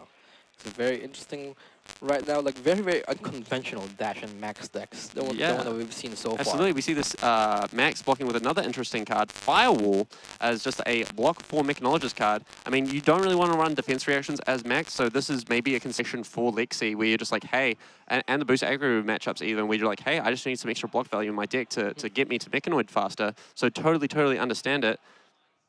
But yet we see a zipper hit come down with a T-bone. He's going to come in for 2 with the pistol, go again with the Enchamber, and probably coming in for another 2 off this pistol. Very, very clean play here from Alex, just pushing damage, throwing out some red boost cards, shooting them down with the pistol. Looks like he's opting to arsenal the card and just save the counter on the Induction Chamber for a little bit later, but still able to push a reasonable amount of damage. Yeah. Just having the cheeky, this twin drive, see what he gets. Oh, 2 reds pitched here for Joel. Not really what you want to see as Max. Ideally, you would have had a blue and a red there so you can arsenal the following red. But this is okay. Twin drive, boost, get the resource. We're probably going to see a Teklo Foundry Heart into another hyperdrive and just really start snowballing those resources together for the Max deck. Yeah, I think it's very interesting because the problem with that one, if he's trying to do a Mechanoid plan, is he probably won't be able to keep his hyperdrivers alive since it'll always have 1 counter if he's cranking it. Yep, exactly. That's the nice thing about playing something like Teklo Plasma Pistol over Banksy is you're really less incentivized to crank the hyperdriver off the hero ability and instead just really stockpile those resources from turn to turn. And then as soon as you hit any recharge, as soon as you boost any crankshaft, as soon as you boost any big bertha, you're pulling ahead on the counter hyperdrivers that you have to play. And that means that you don't actually have to play things like the real card hyperdriver, right? That's very true. Yeah, like we see some of the other Max decks that someone like Aaron played on day 1 where he was rocking the actual card hyperdriver in order to be able to easily assemble the Mechanoid, whereas something along these lines with the Teklo Plasma Pistol, you don't have to worry about that so much because you're not having to crank. Very, very true. All right, we see it chip back over to Alex here. See what he has in store. Oh, he got it already. Okay. All right, we might see a cheeky big attack here from Alex. Yep, there is a combustible courier. He's saying, look, I'm coming in for 6. If you're not going to block this, well, I'm going to boost your house down. Yeah, very, very good. With Goliath Gauntlet being able to push more than 2 damage because of the on-hit buff that it gives the next boost attack. Yep, Max is pretty happy blocking, though. Like, that's the thing with Max. He snowballs resources together. He manages to chain, like, one turn into the next very, very nicely. He makes use out of 1, 2, 3, 4, 5 cards very efficiently, no matter what he's got left in hand. So he really doesn't mind blocking 2 cards here. But it looks like he's got a pretty good hand because he's just saying, look, I'm just going to throw my red 0 to 60 in. Oh, that's a good one. As well as 2 pieces of equipment. Yeah. I feel like he's probably going to have like a double boost turn possibly and try to get Banksy. Oh, I mean, Max Nitro ability. Yep. Oh, I also see a recharge in hand there. So maybe he's just like, hey, I need to get this recharge out onto a boost card to have an efficient turn. So I guess I just have to bin the 0 to 60. I guess the recharge makes sense on why he's just blocking with equipment. Want to be able to play that, put the counter on the second hyperdriver. Yep. Really start the snowball clock ticking along here. It's a really, really interesting matchup because both decks have a similar game plan, but I feel like Max just has a stronger endgame with Construct Nitro Mechanoid. It's really, really powerful. We obviously see that there's not a possibility for this dash, as they were running that Goliath Gauntlet and the Crown of Providence, meaning that is not something that's on the cards for them. No, he's just doing the standard Tectoplasma Pistol with Go again, and see if he just either reloads or attacks again. Yep, looks like he's just reloading and poking for another 2. That's fine. Joel's just like, hey, look, I'll take the chip damage. I'm not too worried about you. I've got some boosting of my own to do. Yeah, and especially like with the Mechanoid plan, Max is very much fine just taking damage until the very end, because once you get the Mechanoid up, you have 5 armor of block, which is very, very relevant. And most importantly, it's not just 5. It's 5, then 4, then 3, then 2. Yeah. And then if you really need it, you got 1, but no one really ever uses that. And yet we see a red recharge here for Joel, getting to put a counter on a hyperdriver. Look, that's 2 with 2. He's set up well for a Mechanoid. Yep, and we've got a zoom in boosting, a high octane. Not really something you want to see off the top boosted as Max, but hey, at least it's not a Construct Nitro Mechanoid. That is something that you really want. And yep, we get 2 additional resources from these hyperdrivers, which is going to line up nicely into Max's hero ability, or another boost attack if Joel decides to go that route. Yeah, it's pretty good. Yeah, like I said, high octane is pretty key in the when you try to Mechanoid combo them out. So he still has 2. So I think as long as he doesn't boost the other 2, he should be in a good position. Yep, absolutely. High Octane, a very important card, because once you construct Nitro Mechanoid, you can just turn action points into 6 damage, which is crazy. So if you can go High Octane, boost attack, you can hit them for 18 with Mechanoid after. It's quite like maybe not everybody knows, but Mechanoid does not have a once per turn action, which is very, very relevant. Yeah, very, very relevant for these kind of decks. Yep, and we see a Tekla Foundry Heart coming out here for Joel. No key cards in the matchup milled. Love to see it. So he's just going to be able to load the Plasma Pistol and make a Hyperdriver using his hero ability if he wishes to. Yeah.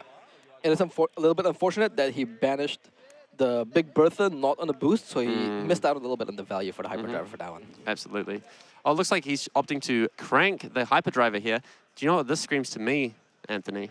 I think it screams that he has a Construct Nitro Mechanoid in Arsenal. I think it might be time soon. Yep, absolutely. As if Joel wanted to, he could leave the Tekla Plasma Pistol with a counter on it, make a Hyperdrive with 2 counters on it, which would snowball nicely.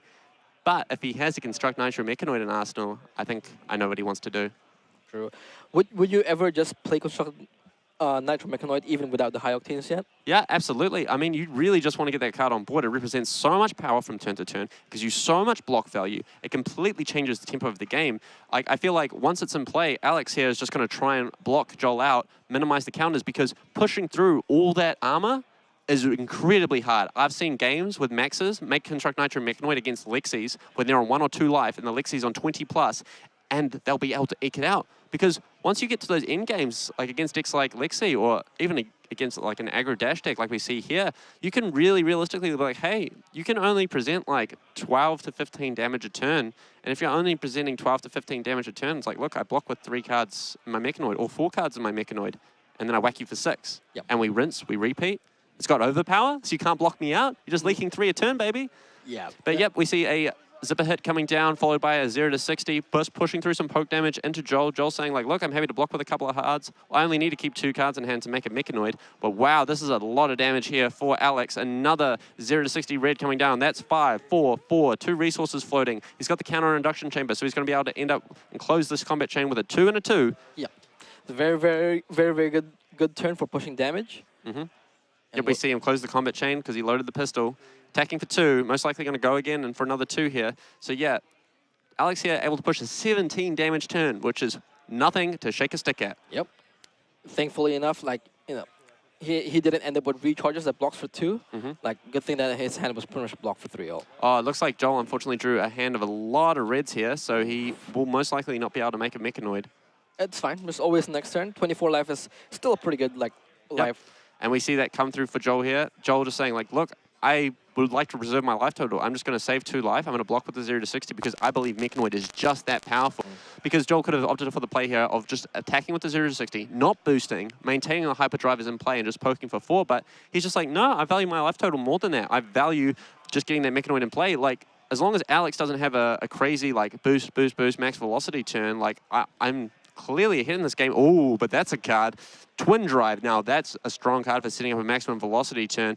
Oh, and he chooses to boost it twice. Now, that is a spooky thing to see as Joel. Yep. You know what you're steering down here, buddy. You're steering down a 5 into most likely something else, into a maximum velocity. And we know that Alex's Arsenal hasn't moved in a long time, so it's really, really screaming down at me that that is a maximum velocity in Alex's Arsenal. Yep. I feel like he'll just have like a one cost, like probably a 0 cost boost. Yep. T-Bone. T-Bone coming in. 1 resource floating. Coming in for 3. That is the 3 boosts needed. If that is indeed a maximum velocity. Yeah, it'll just be like Tickle Heart, maximum velocity for Arsenal, Yep. and then you have an Arsenal for next turn, which is pretty good setup. And we see the Tickler Foundry Heart blocking this T-Bone. Joel saying, like, look, yep, I'm a leak 2 here. 1 floating for Alex. See what he does. Yep. Tickler Foundry Heart coming in. Turn that 1 resource into 2, hitting a high octane of his own and a red zipper hit. Cards you don't want to see as dash, but you're okay with that. You got 2 resources left. Yeah. I think if you play... And that's a maximum velocity we see. Yep, very, very nice hand here for Alex. What a draw. It looks like he naturally had that maximum velocity in hand with the Twin Drive, with the 0 cost T-Bone, and the blue. You can't line up anything better than that, can we, Anthony? Yep, no, not really. So Joel here going to fall a little bit behind from this maximum velocity, going to eat a ton of damage, but I do see a very nice hand for him. It looks like he's got a high octane and enough pitch to make a Construct Nitro Mechanoid if he just wants to eat this maximum velocity. Like I said before, Max isn't too afraid to drop down to low life totals as long as they can stick a Mechanoid because it's just so much damage. It's a little bit more annoying here because Dash has access to the Tickler Plasma Pistol with the Induction Chamber. Being able to threaten 2 and 2 constantly can be a little bit annoying for Max, even with a Mechanoid in play, just because it's all chip damage. It's not big numbers. Yeah, I agree. Like I think we're just trying to figure out how much low is Joel willing to go. Because, yep, 10 damage is nothing to scoff at, drops down to 7. Yep. But yeah, like we say, keep saying and keep going on about, Nitro Mechanoid can easily make up for as much as a 20 health differential, just based on the amount of armor it gives you, the fact that you can attack for 0 for 6. That's a hell of a rate. Yep. Okay, so just... Seems like he just took the 10, yep, no problem. Makes total sense to me. He's just going to want to construct the Nitro Mechanoid here. Yep, like I was saying earlier, we identified that was most likely what Joel had in Arsenal here. He's going to be able to Arsenal, most importantly, a high octane as well. So if Joel is able to keep any reasonable sized hand here, if Alex bricks on tempo this turn, he's going to eat an unbelievable amount of damage. Yep, it's going to be very, very scary. This turn is probably the pivot turn for Max. Yep, absolutely. Even if Max is only able to keep a 3-card hand, say that they block with Mechanoid and 1 card from hand, they're still able to go pitch, play high octane, and then if they draw into a boost card, they can go boost card, attack with Mechanoid 3 times. So they're presenting at least 26 damage on that turn if they're able to keep a 3-card hand after here. Ooh, blocking with equipment tells me that his 4-card hand is probably pretty good. Yep, he's just... I think he understands very well what he needs to do here. He's like, I cannot let Joel keep cards. I need to pressure him. I need to run him down. I need to aggro the house down here. Yeah. I got a clear game plan. Unfortunately, I've got to get through a Mechanoid. But, ooh, we see a very good card for Alex here. He did banish 1 off the top from a boost earlier, but High Octane here is going to make a hell of a difference, generating a lot of action points, being able to dump a lot of resources into the Tickler Plasma Pistol. Yep. Oh, this could be a big turn. That one can change things up. Unfortunately, you have to close the chain in every time you attack with your gun, so he's able to block with Mechanoid more often. Yep. But even then, I think it's probably not worth it. Yep, even then, it's... Ooh. I mean, Mechanoid doesn't block pistol shots very well at the start, but it depends on how big the boost cards are. Sequencing is everything here for Alex. If he sequences a 5 into a 4 into a 3, it's not good if he's going to constantly be closing the chain with that Tickler Plasma shot. Yeah. I think at this point, What the card that you probably want to see the most is T-Bone. It forces the Mechanoid to block inefficiently and be able to take out cards from his hand afterwards. Because, a Combustible Courier, that is not what you want to be seeing to start with as Mechanoid will just cleanly block that up. Ooh. Unfortunately as well, he boosted away the max velocity. That's one of the good ways to go get around the Mechanoid, being able to just attack for 10. Yep, and we see Joel just throw the Mechanoid in saying, hey, Combustible Courier, yeah, sure, that's fine. I got Mechanoid. Yeah. Yep, we see a Twin Drive coming in here. How many boosts are we going to see on this Twin Drive, though? That's a very, very interesting question. We'll see what he decides on. One floating. How many boosts? One would mean that he's not going to dump a ton of resources into the pistol, but no, we're going to see 2. Okay. He's going to gain 2 more action points with this high octane, meaning he's got a resource card in hand, most likely, to be able to utilize all these action points. Yeah. Which is good. Plus the heart, Teklo Heart, which gives him a lot of action points. Absolutely. Yep, and we see Zuri blocking this. sorry. He's going to leak 2. Joel, down to 5 here. It's a lot of pistol shots coming in, though. Yep. Teklo Heart, hopefully most likely making 2 resource. Yep. Closing the chain, Mechanoid coming back to its owner. Yeah. Now it's time to see how many shots he's willing to block. Yep, he loads the pistol up. Here's shot number 1. Coming in, 4-2. If that's a blue in Alex's hand, he can actually attack 4 more times because of Induction Chamber. Yep. There you go. 2 more attacks. Oh. Is it a yellow Zuri? Yellow Zuri, but he does have Achilles. If he does want to present another 2, he can just go ahead and pop that here. Yeah. Yep, we see a card coming down from Joel Gibbons' hand to block. Blocks last one. Yep, he blocks 1 with Nitro Mechanoid. Closes the chain. And that's going to be all she wrote here. Joel narrowly making it through the turn. Here you go. High Octane coming down. Like I said, Joel got to keep a 3-card hand here. If he draws a boost card here that he's able to play, he's in a very, very good position moving forwards. He's going to be able to pump a ton of damage with this Mechanoid.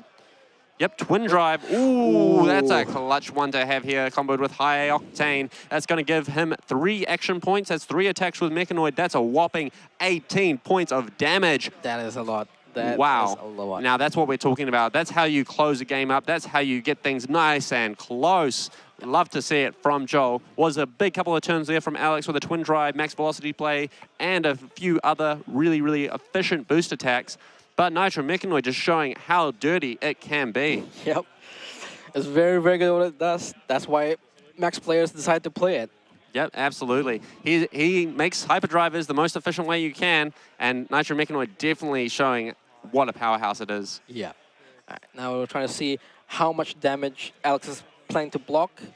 He still has 3 armor blocks, so that helps a little bit with the Theoretically, overpower. he could keep his whole hand here. He is on 22. He's coming in for 5. Joel only has 18 extra on board. Imagine saying that, only 18 extra on board. But if Joel has any 0-cost boost card in hand, any 0-cost boost card, even a blue T-Bone, that represents another 7 points of damage. Yep. Which is crazy. It is quite a lot, so that last card changes everything. See what it does, because technically, Joel can still attack with the Mechanoid 3 times first, and then play the boost card and attacks 1 more time. So he gets to see what Alex is planning to do. Yep. So the range here for Alex that he has to block against is anywhere from 23 to 30. Wow, that is a range. Now, if you end up on the bad end of that range and it being 30, you have 3 blocks on equipment. So that's 27 damage you have to deal with. That means there's at least 2 3-blocks from hand, and it will put you to 1. Yeah. That is a scary proposition. Going down to 1 against Overpower is not great. It's very, very scary. Very, very scary. I mean, Joel's only on 3. If he's not able to push the final boost attack into a Mechanoid, he might be in a bit of a rough spot, because if Alex is able to keep his hand here and push back into him, yes, he does have Mechanoid. Very, very good at blocking the pistol shots once you force him to close the chain. But 3 life is not a lot. Yep. And also the Mechanoid only blocks for 3 left. So it's actually, with most mech cards, it's breakpoints. So like the Mechanoid doesn't block as well as it used to before. Yeah, exactly. I mean, Mechanoid can still effectively block 2 pistol shots, right? Yep. You can still effectively block 2 pistol shots, which is the induction chamber plus the standard 2 shots on the pistol. Yeah. But you got to deal with everything else in his hand, right? Yeah, I think the 2 pistol shots is probably the last thing you have to worry about compared to the rest of the cards in his hand. Yep, we see Cop and Tekla Foundry Heart coming in to clean up the rest of this block value. It's a clean block 6. Yep, maybe Alex is having to fish for a power card here. Is really what you want to be seeing as Joel is Alex aggressively blocking, because that means that he doesn't want to drop down to the kill zone. He doesn't want to drop down to the 3 and 6, which means his hand can't be crazy. Yep. Right? That's really what you want to see. You still have the blocks on Mechanoid. You're happy to block with a couple of cards from your hand. You still have an arsenal set up. You're in a good position as Joel. But let's see how much damage Alex can pump through. Yeah. Really tight game here. Now it's all about the break points. Oh, that was a very, very good start. That's good. That's a good start. All right, what card is Alex going to draw here? Oh, he had a Tekla core in his hand, so it would have been really bad if Joel decided to attack more. In fact, that might have been lights out. Yep, I think so. But High Octane, a very good card here. If Alex is able to have 2 boost cards here alongside the High Octane in a very good position, or even 1 cheap boost card, you've got the Achilles, you've got the Tekla Foundry Heart. You can play even though something like a Red Throttle here, come in for 6, 2 cards from hand, and then if you're able to shoot pistol 3 times, well, he's going to get at least 1 more card from you. Oh, seems like the life totals have been updated. So this is probably Alex's last turn, because he's not going to be able, most likely not going to be able to block the Mechanoid. Yep, if Joel's able to just fully commit his hand, block with 4 cards, attack with Mechanoid, like, Alex doesn't really have a way out outside of a random galvanized tech card he may have in his deck. That is the only way I could see Alex getting out of this one. Maybe there's a firewall. Oh, true. Maybe there's a firewall. That too. That'd be cheeky. That would be cheeky. But yeah, Alex was really thinking this turn through. He knows it's his last shot at victory. He knows this is his last shot to punch through Joel's defenses. But Joel's still able to block efficiently with that Mechanoid if he wants. When the combat chain closes, it does in fact reset. It still currently has 3 points of defense. So still blocking 2 pistol shots and surviving. Yep, we see a 0 to 60 red come down here. 4-4. That's going to strip 2 cards from Joel. Yeah, very, very good. Oh, Joel has the firewall. That is so huge here. Wow. That is so unbelievably huge there. Yep, we see Joel snap that firewall down. It's going to block for 4 on the 0 to 60, which means it's not going to strip 2 cards from Joel, meaning that Alex has got a lot of work left to do here if he's wanting to punch through it. Oh, man, you hate to see that as Alex. He looks absolutely crestfallen. Joel's just chilling. He's on 1. He's got a Mechanoid. He's got an arsenal. He's just smiling. Oh, that was He's just perfect timing for the firewall. It's exactly what it was intended to do, just stop break points. Yep, you see Alex there with his head in his hands, wondering where did it all go wrong. And it starts with an N and ends with Mechanoid. All right, yep. Comes in for 2 with the pistol. Joel says, yep, sure, buddy. I'm going to block with the card. Yep. He closes the combat chain. He says, look, I'm going to attack with the pistol. The one thing he does have to play around now is a T-bone, because if he does decide to block 2 pistol shots with Nitro Mechanoid, and then he closes the combat chain, and Mechanoid's at 1, it does have temper. Oh, it'll be very, very, very exciting. I'm sure Joel has it in this range, but yeah. Yeah, that's one thing you got to think about with Nitro Mechanoid. It doesn't come up very often, because oftentimes once it sticks to the landing, the game's over in a turn or 2. So you don't usually play against decks that are able to close the combat chain as much as other mechanologists like Dash are. So I guess we'll have to see. Very, very true. Now we'll see. Okay, second pistol shot. Second pistol shot coming through. Oh. You're 1 block with Mechanoid. Now, if he decides to block this last pistol shot 1 more time, he could be in a bit of hot water. We'll see how it goes. All right. Come on. Let's see it. What's the final card in Alex Crowther's hand? Looks like he's just attacking for 2. He's saving the card in hand. Maybe bluffing the defense reaction here. Oh, that's very risky running defense reactions in a dash aggro list like this, though. Yep, that's very, very risky. And we haven't seen any come through. He hasn't boosted any. Crankshaft. Crankshaft coming through. Into 6. We'll see how it goes. Oh, just a blue crankshaft. But a blue crankshaft, there's still a card from Alex Crowther's hand. And yep, Mechanoid's going to come in here. He's going to say, look, I'm going to whack for 6. Yep, Mechanoid just does what Mechanoid does. 6 overpower. Are we going to see the handshake here? Or does Alex have a block card or a way out of the situation? Oh, he's thinking about it. He really is. Will we see Max Nitro still in it, or will he be knocked out of top 8 contention? It all comes down to this. Sense. No, there we go. We see the handshake. GG. The Nitro Mechanoid gets there, giving them the old robot 1-2 punch beatdown. What a sweaty finish here for Joel. I mean, it just showcases the power of Mechanoid, right? We saw the massive life differential, but Mechanoid came down onto the table, took control of the board, and really showed what the bright lights are made of. Yep. It also shows like how much action point manipulation Mechanologist has with like high octane, being able to boost attack with the weapon multiple times. It's quite crazy the output that they can do, like if you can't stop them. Yep, absolutely. Seeing that Max Nitro is a true contender in the metagame, taking down Dash, Inventor Extraordinaire. You got to feel for Alex though. That was his make or break. That was his bubble match, and got to feel for the guy. I've been there myself in a few spots, and it never feels great. But hey, there's always next time, and still in contention for top 16. So nothing to sneeze at. Still some money on the line for him. I think he did very, very well. It was just unfortunate that he wasn't able to take out as many cards from Joel as one, especially that Firewall. Firewall at the very Firewall end. was absolutely clutch. Being able to block for, stop the break point, keep the cards in hand to block with, still have the tempo on the pushback. Yeah. Beautiful gameplay from the Max player. Yeah, unfortunate. But, you know, life goes on. Hopefully, Alex still does well and just still makes top 16. Yeah, absolutely. And I'm excited to see more of this Max Nitro going forwards. He's a real contender for top 8 at this point. Not a lot of rounds left in the day. I believe we only have 2 more rounds left of Swiss before it cuts to top 8. So 2 more wins, and we'll see a Nitro Mechanoid or 2 in top 8. Yep. And with that, we will pass it back to you guys. A little short break here before we go on to our next round, but I can't wait. All the matches today have been super, super exciting. I'm looking forward to some more great ones. Yep, it's going to be good. Yeah, I don't know. Yeah, I'll grab a quick drink. So can I just quickly de-sideboard? Absolutely. Just make sure I don't get miss that and then next round. I mean, bro, that would be rough, wouldn't it? It would be very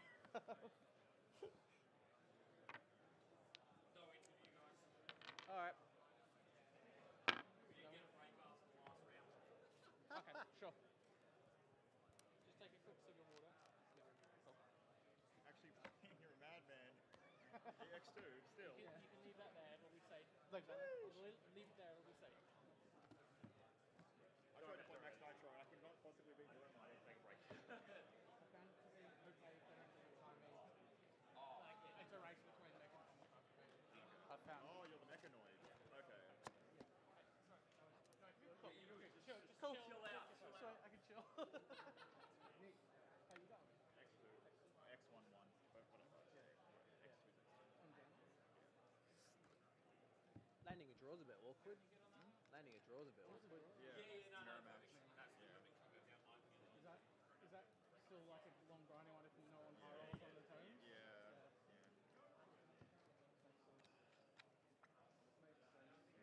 And I got Tomahawk in my lot. So. I mean, I've Tomahawk people, so I know. I can say that you get both sides of it. Yeah, on both ends of it. Yeah, it's completely reasonable. Yeah. I don't know. The testing felt really good, so I played Max and I couldn't beat Dromine. Tried Mechanoiding Dromine, they just fatigue you. To be fair, Gibbo's list is like really different to any Max I've seen realistically at this point. I mean, you play a lot of cards that other Maxes don't touch, and they're good. Like the decks felt super consistent. Like feels like I'm meching pretty early most games. Yeah, Well, I'm you don't want to defector mech here. early. Yeah, I mean, if it's into like Dromai or something, then You can't mech early because then they'll just like, okay, well, I'll just lock out forever. and then you just set up a high octane. Yeah, but then they'll octane. Then they. I mean, it's a weird one. Like, and there's a lot. Like, I've got a bunch of poppers as well. Have you been fatigued yet over the last 2 days? I got fatigued against Katsu. Against the Cubs, that's right. Fatigue against defensive Katsu that had 9 defense reactions that I was not prepared for. for sure. Interesting decks in the top tables, you know. Like, I saw the meta break. Like, crazy. Did any of the Livias make it up there? Of the 12 Livias that entered the event? I don't know. I haven't looked at the breakdown. Absolutely. Apparently Dromai's getting smoked. That sounds like classic Dromai things, right? I know. I mean, at least it's on camera, I guess. I did, but like, I'll get it up. You get a photo of me. Do you know what's really sad is, like, literally... Can you at least... Oh, yeah, of course.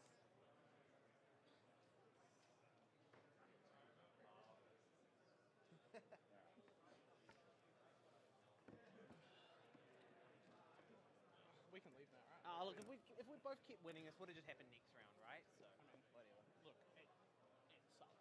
I definitely did not want this to Great happen. match, Joel. Thank you. Yeah, Still in it. that was Cool watching that. bloody fun. Going down to 1 and then he plays the high octane. I'm like, okay, here we go.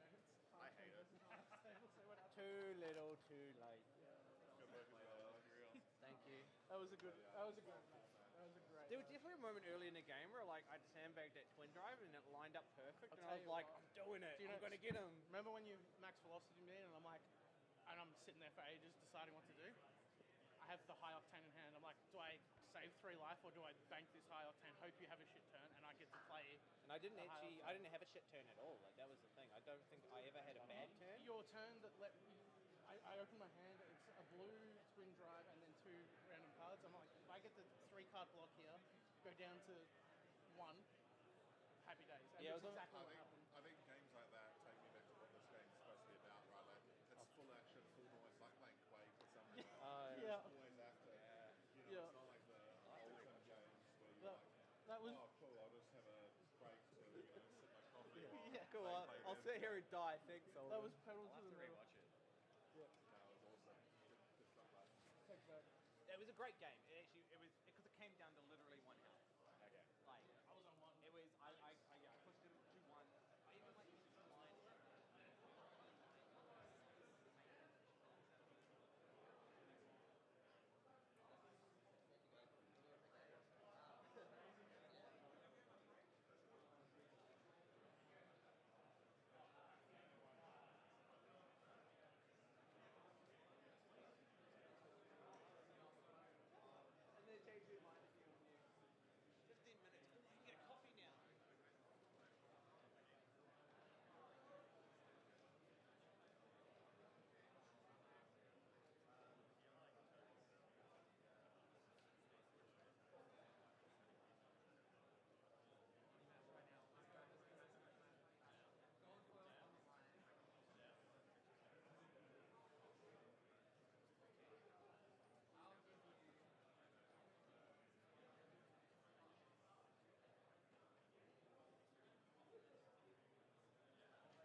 All right, welcome back to the booth. I am Jacob Pearson. I'm here with the round 11 winner, the pilot of the very, very hyped up deck, Max Nitro.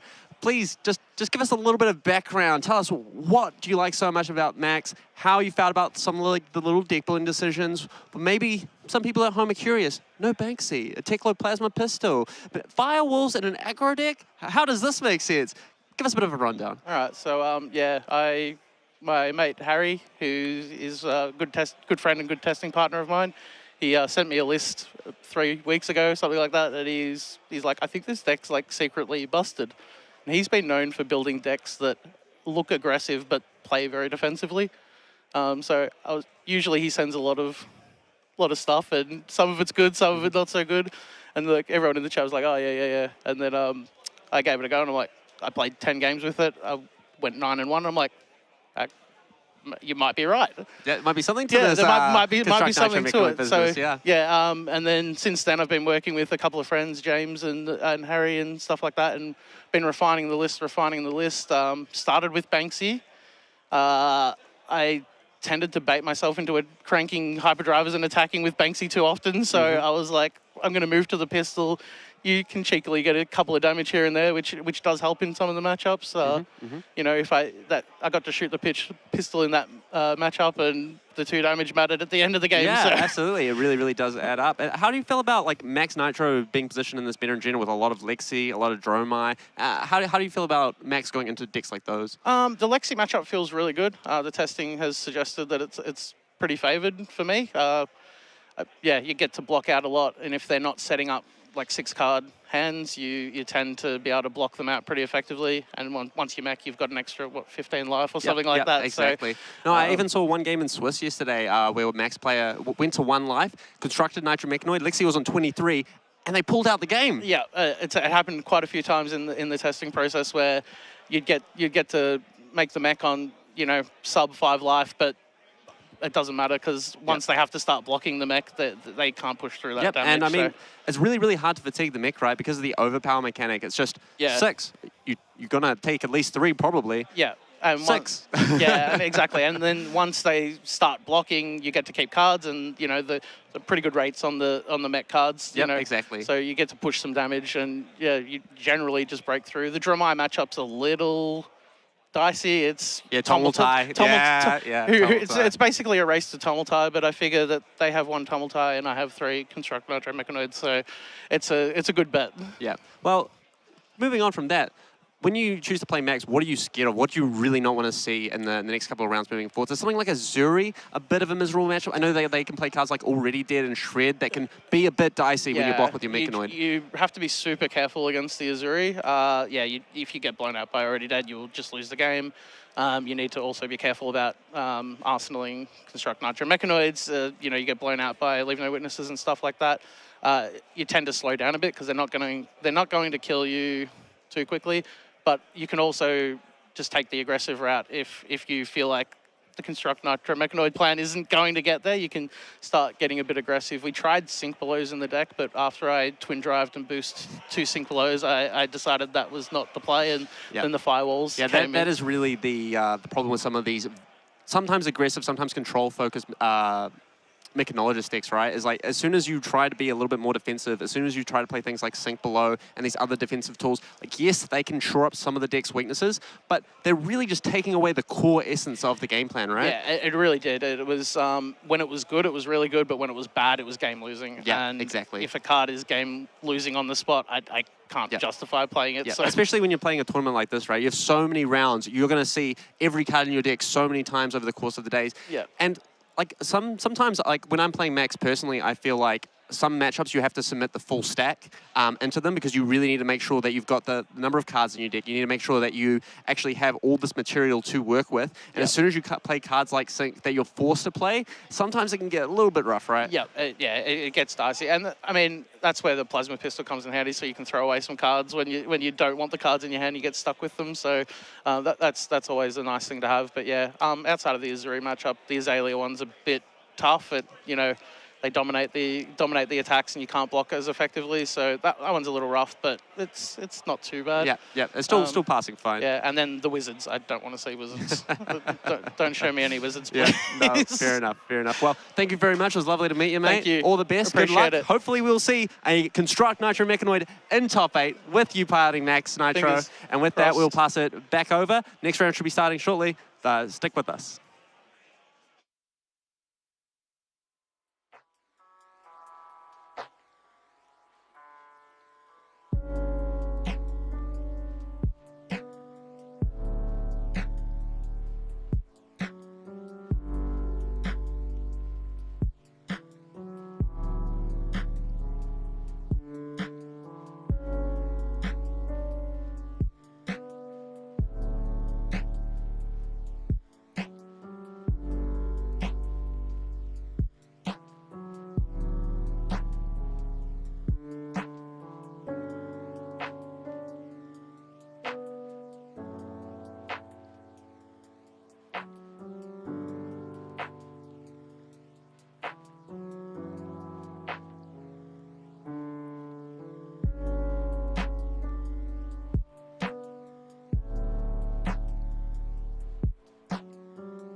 All right, ladies and gentlemen, thank you for waiting. Welcome back to round 11 of the Calling Melbourne. Now we have a reunion story. Ben Dodd is coming back to us, piloting Zuri Switchblade versus Lexi Livewire. Now, in private, he did mention to me that this is one of the matchups that he did want to play against, so I'm sure that we'll see a hell of a game out of him. He's obviously coming into this matchup with a strategy. How do you think that this game's going to go with Zuri playing against Lexi? I think it's just basically trying to prevent as much on his as he can, because that's usually how Lexi gets advantage, and just trying to disrupt them very, very slowly from either like a dagger or like a bluff with the Zuri ability. Usually isolate into CNC, very, very good combo. Yep. So Lexi absolutely getting wrecked by Command and Conquers, and Isolate's one cheeky way to force that through. Obviously, Lexi doesn't have a lot of defensive options when it comes to equipment, and defense reactions, not really a part of Lexi's game plan, so they really, really do just get eaten up by those Command and Conquers. Even things like Shakedown, if the color is called right, can really strip the power level away from the Lexi players. And we see here Ben Dodd on the right, piloting Zuri. We saw him earlier in the day absolutely demolish a Icelander. Very, very close game, but Ben played very, very well. And then we have German Glukov. I really apologize if I butchered that name, by the way, but he is piloting Lexi Livewire, looking to get the job quickly, done fast, where he wants to see those three of a kind, those Rain Razors, those really big power spike cards earlier in the game, because as we know with Zuri, the longer you leave her alone, the more disruption she's going to throw down at you. The more disruption 3 throws down at you, the more pain you're going to feel. Yep, it's never a pleasant feeling when they go attack with a stealth card. What could they have? And then you just have to play around everything, disruption, including Codex of Frailty, which is a very, very strong card. Yeah, we do see a Nitro Mechanoid in the right-hand corner of the screen, but don't worry, the Mechanoid will be back, but not something that we will see in this matchup. Yeah. Alrighty, so what kind of equipment suite do you think we're going to see from the Zuri here? I think just anything that blocks, really. I think it's very good, because Lexi's known for breakpoints and being able to stop that, especially Battle Worn that you can buy back with a silver. Very, very important, like especially Black Tech, Go Again. Yep. I think it's very, very good in chaining all the disruptions together. Yep, absolutely. You might opt for a Snapdragon Stylus as well. Sometimes, you know, you just need to really force through the Go Again. Maybe, we know that Ben plays a little bit more red line in his Zuri deck. He plays a lot more aggressive as opposed to some of the more defensive Zuri lists. So we actually might see a more aggro-focused equipment suite from, which would be kind of interesting, right? Yeah, I think so. Maybe that is the game plan, right? Like maybe the deck that he built to be more red line is just to raise Lexi. Absolutely, absolutely. And this Lexi player really just hoping to see, like we mentioned earlier, those power cards earlier, the earlier they can close the game down, the less questions that Zuri can ask them, right? Yep, exactly. I think it has to line up between not that much disruption or like the wrong kind of disruption. Yeah, exactly. Like, the Lexi player really just wants the Zuri player just to come down with those Ravenous Ravels, those Hurls, those cards that are just presenting vanilla damage, because, like, German's probably saying, like, look, if you're presenting with vanilla damage, I do it better, right? So it won't really affect the playstyle too much. But you're right, Anthony, we do see a Black Tech Whisperers for the Zuri. A nice little Battle-Worn one. Can give Go Again to Assassin attack action cards if they hit. It can also, for a price, come back into the game. So getting the silver here is very, very important in terms of preserving life and also constantly applying pressure. Absolutely. All right, this game's about to kick off here. We see the standard equipment suite for Lexi in this matchup. We have the Snapdragon Scalers, Fjendell Spring Tunic, Hornet Sting, and New Horizon as their equipment. Hornet Sting, able to poke for one. A nice cheeky block on a breakpoint if Leave No Witness comes to the party.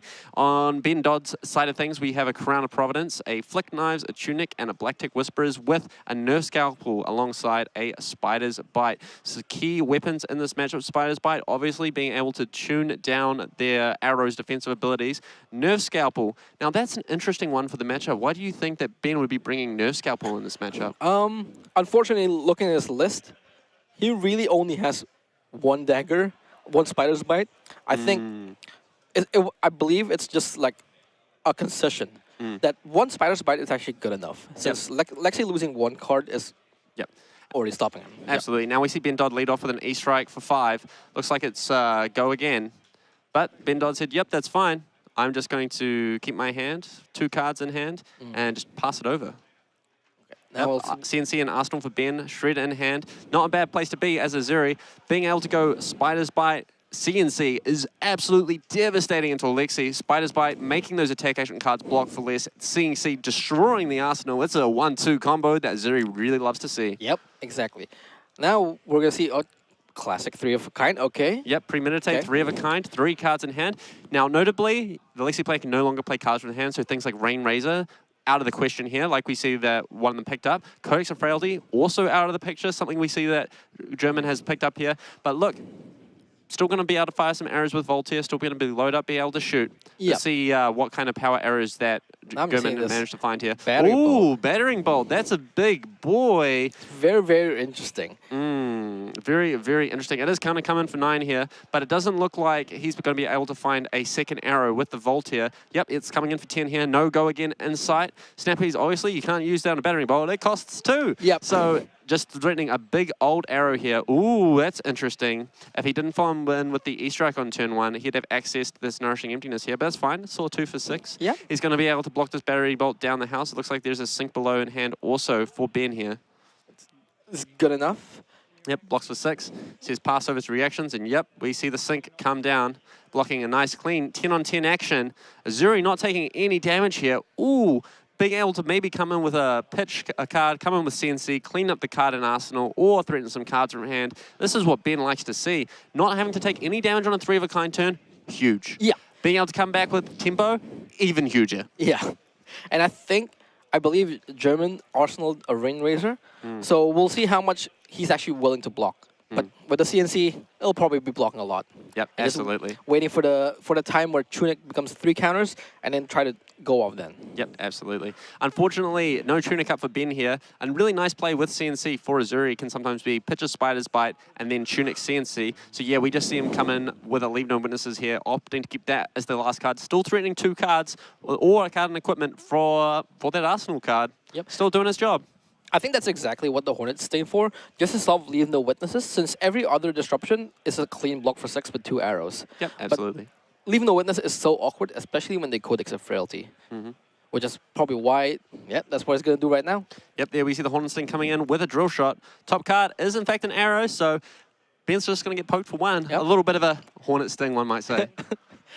Seems like, Ben's the one attacking, but he's the one who took damage. Yep, absolutely. And we know Ben doesn't have any cheeky attack reactions here. It's probably something that German has to think about here is that kind of Arsenal a shred? Because if it is, it can be pretty backbreaking there. Losing the Rain Razors to a shred could be the slippery slope down to losing a game, but luckily for him, we know it's a CNC. Flops up the Rain Razors here. Ooh, looks like 2 Bolton shots and an Endless Arrow in hand for German. That's a very powerful combo with this Rain Razors. It's very, very interesting. And I believe one of them is blue. So he's able to just, depending on whether or not, like this Oh no, Bolton looks shot like hits. they're both reds. Oh. Ooh, that's not good. Does have the Tunic on 3 though. Oh no, it's only on 2. Yep, it's only the second turn, so unfortunate that it's red. He's not going to be able to push a lot more damage. But maybe, if Ben takes this... I mean, that's a big ask. Yep. it is Zuri are known for playing much more of a mid-range control strategy. They know that Goemon's strapped on resources here. I think it's very, very unlikely. They still have Black Tech Whisperers up as well. Yep. Yeah, it's hugely risky here letting this Bolton shot hit. But yeah, we see Goemon's little triangle-shaped dice fooling me with me thinking it's on 3, but it is in fact on 2. It's like a clean block for 7 with Black Tech, which is pretty good. Still able to go either CNC and Arsenal something. Or E-Strike. Yep, that's true. Or E-Strike for 7 is not a bad play. Just say, hey, I'm just going to poke you. Yep. Yep, we see 2 shreds coming down in front of this Bolton shot. Now Ben's going to ask the question, am I going to be blocking with this Black Tech, or am I going to let you reload? Ooh. If he's just blocking for 6 and opting to take 1 here, it could be very, very bad for Ben. Okay. Oh. Okay. Man, you're making me sweat, Ben. Yeah, I think it's decided to just block with a Black Tech. Yep, makes a lot of sense. It's just too risky, right? Yeah. You saw that your opponent pitched a 0-cost arrow, a red one at that. Yep. And they're coming in with a Bolton shot that screams another one to me. I don't know about you, Anthony. Exactly. And especially with the Rain Raiders, you just want to cut that out as soon as you can, not take too much damage on those kind of turns. Exactly. Very, very risky.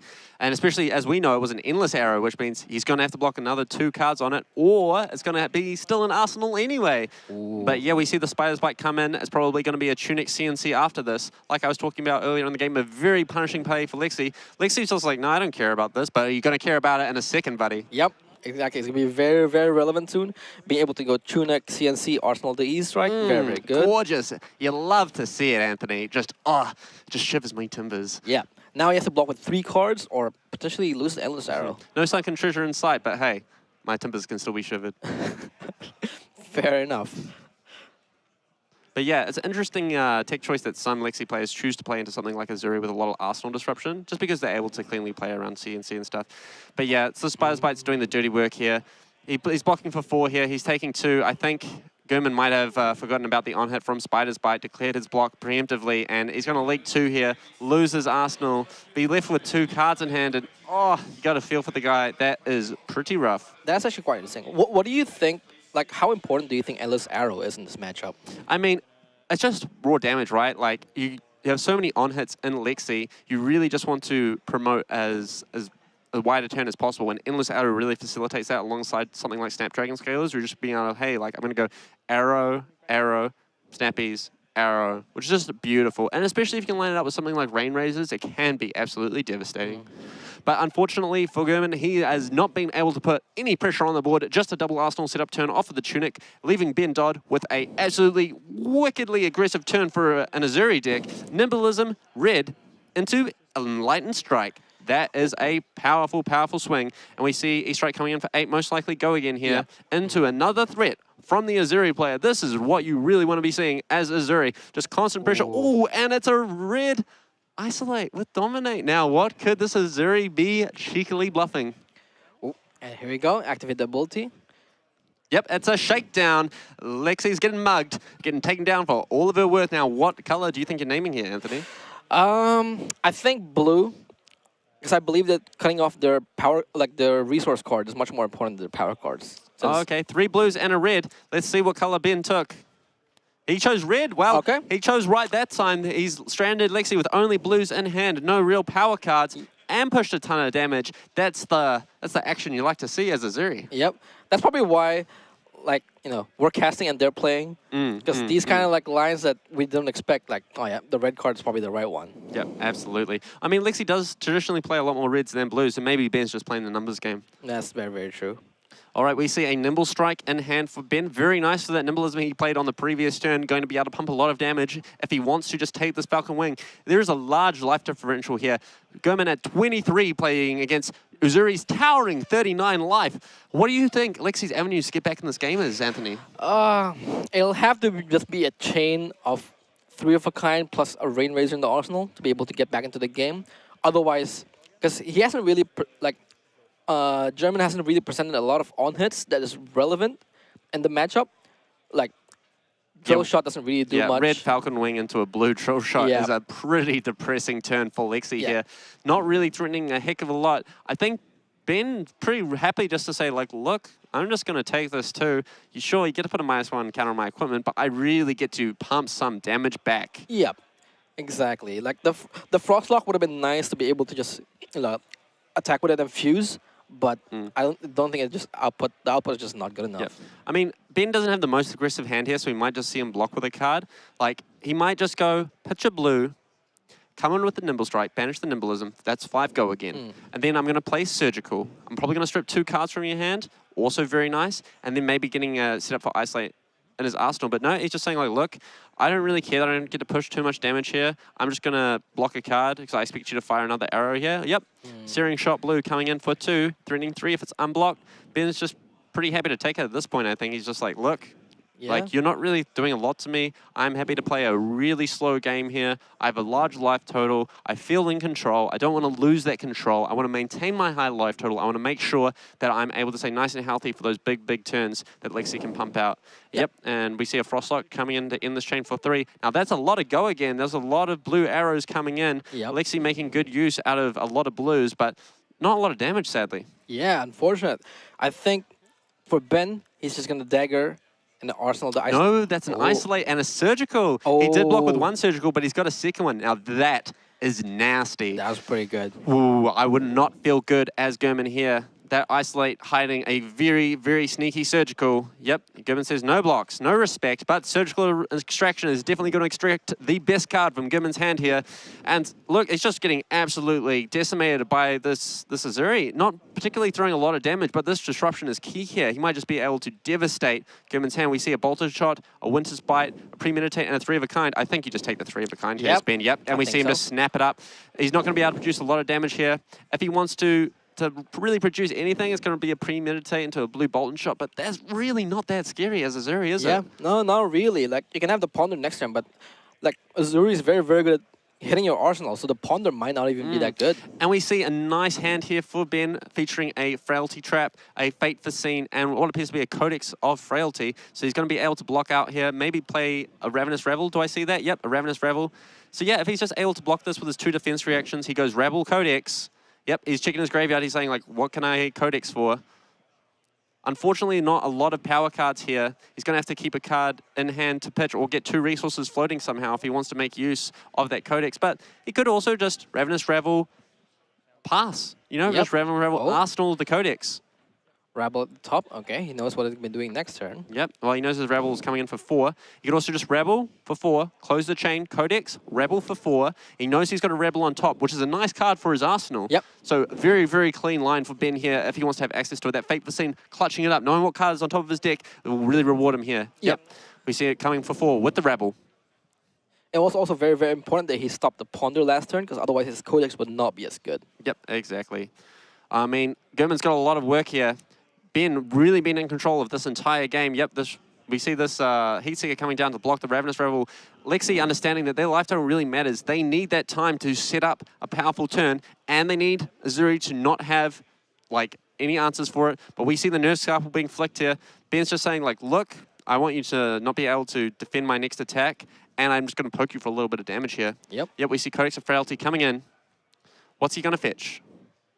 Very, very important. Oh, Leave No Witnesses. Ah, forgot that was played just before. Yep, much better choice than the Ravenous Rebel. There would just be 4 vanilla, but this Leave No Witnesses is going to be 4 on hit. Destroy the card that you just put in your arsenal, Sir Gorman. Yeah, it was actually very interesting that the Nerve Scalpel throw. He's trying to read that, because he knows that there's the Winter Spite, I believe, which would be blocking for 1. So he has to throw it. No, Nerve Scalpel's reactions. Oh, so reactions, sorry. He's playing around Sink Below here, because it would be such a clean block. If German had access to Sink Belows in the sideboard, this play means that Leave No Witnesses can't be 1 card blocked. True. This always takes at least 2 cards. Yeah. Sorry, yeah. Yep, and we see German just opt to take the damage and lose the Endless Arrow, it looks like. Yep, that's going to be it. And also gets the top card of the deck, which is, another Endless Arrow. That's all 3 gone for German. That is not good for him. At least it's not a 3 of a kind. At least it's not a Rain Razors. But to be honest, it's kind of the next best thing. Yep, it's pretty close to being the next best thing. And we see Ben with the Ponder token, getting that Ravenous Rebel in Arsenal. Really good pressure card.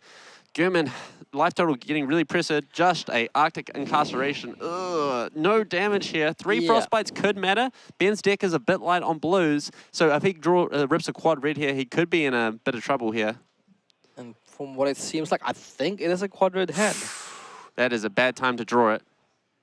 It means that we're probably looking like something that's going to pitch 3 cards, activate Tunic, possibly, But it's rough, yeah. He's not going to get access to a lot of resources here. Yep, we just see 3 cards pitched for this Ravenous Rabble. Flipping up an E-Strike. That's a good card for later. He also opted to just maintain pressure and just pitch the sink below instead of having it in the arsenal, just in case German tries to do anything. He does have a Frailty Trap for the arsenal, which is good. He's going to leak at least 1 point of damage here. But yeah, it's a bit of a rough time to draw a quad red as Ben right into a red Arctic Incarceration turn. At least he still stripped a card. You know, he's still applying pressure. Lexi understands the life total's quite low. They can't afford to take too much damage here. Lexi flopping up a Heat Seeker. What are they going to follow it up for? Voltaire coming in, throwing in a Drill Shot red. Probably go again for 4. Okay. And then 1 mystery card. Could easily be go again into another 0 cost, go again into this Heat Seeker, which would be a nice card off of a 3-card hand. It seems like Ben is just like drawing all this all the defense reactions at the perfect time. Yep, the Frailty Trap coming in here.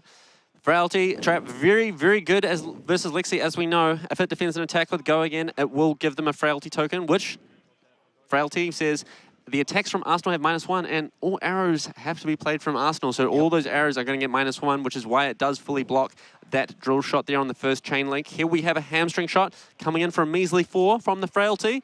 Very reasonably blocked by the red Fate Scene we see in Ben's hand. It lines up absolutely beautifully. And then he even has access to something like E-Strike Go again into Codex. E-Strike for 7 Arsenal Codex. A lot of nice options here for Ben. But yeah, he's like, I actually don't mind this hamstring too much. Maybe I just want to save the Fate Scene to tuck to the E-Strike.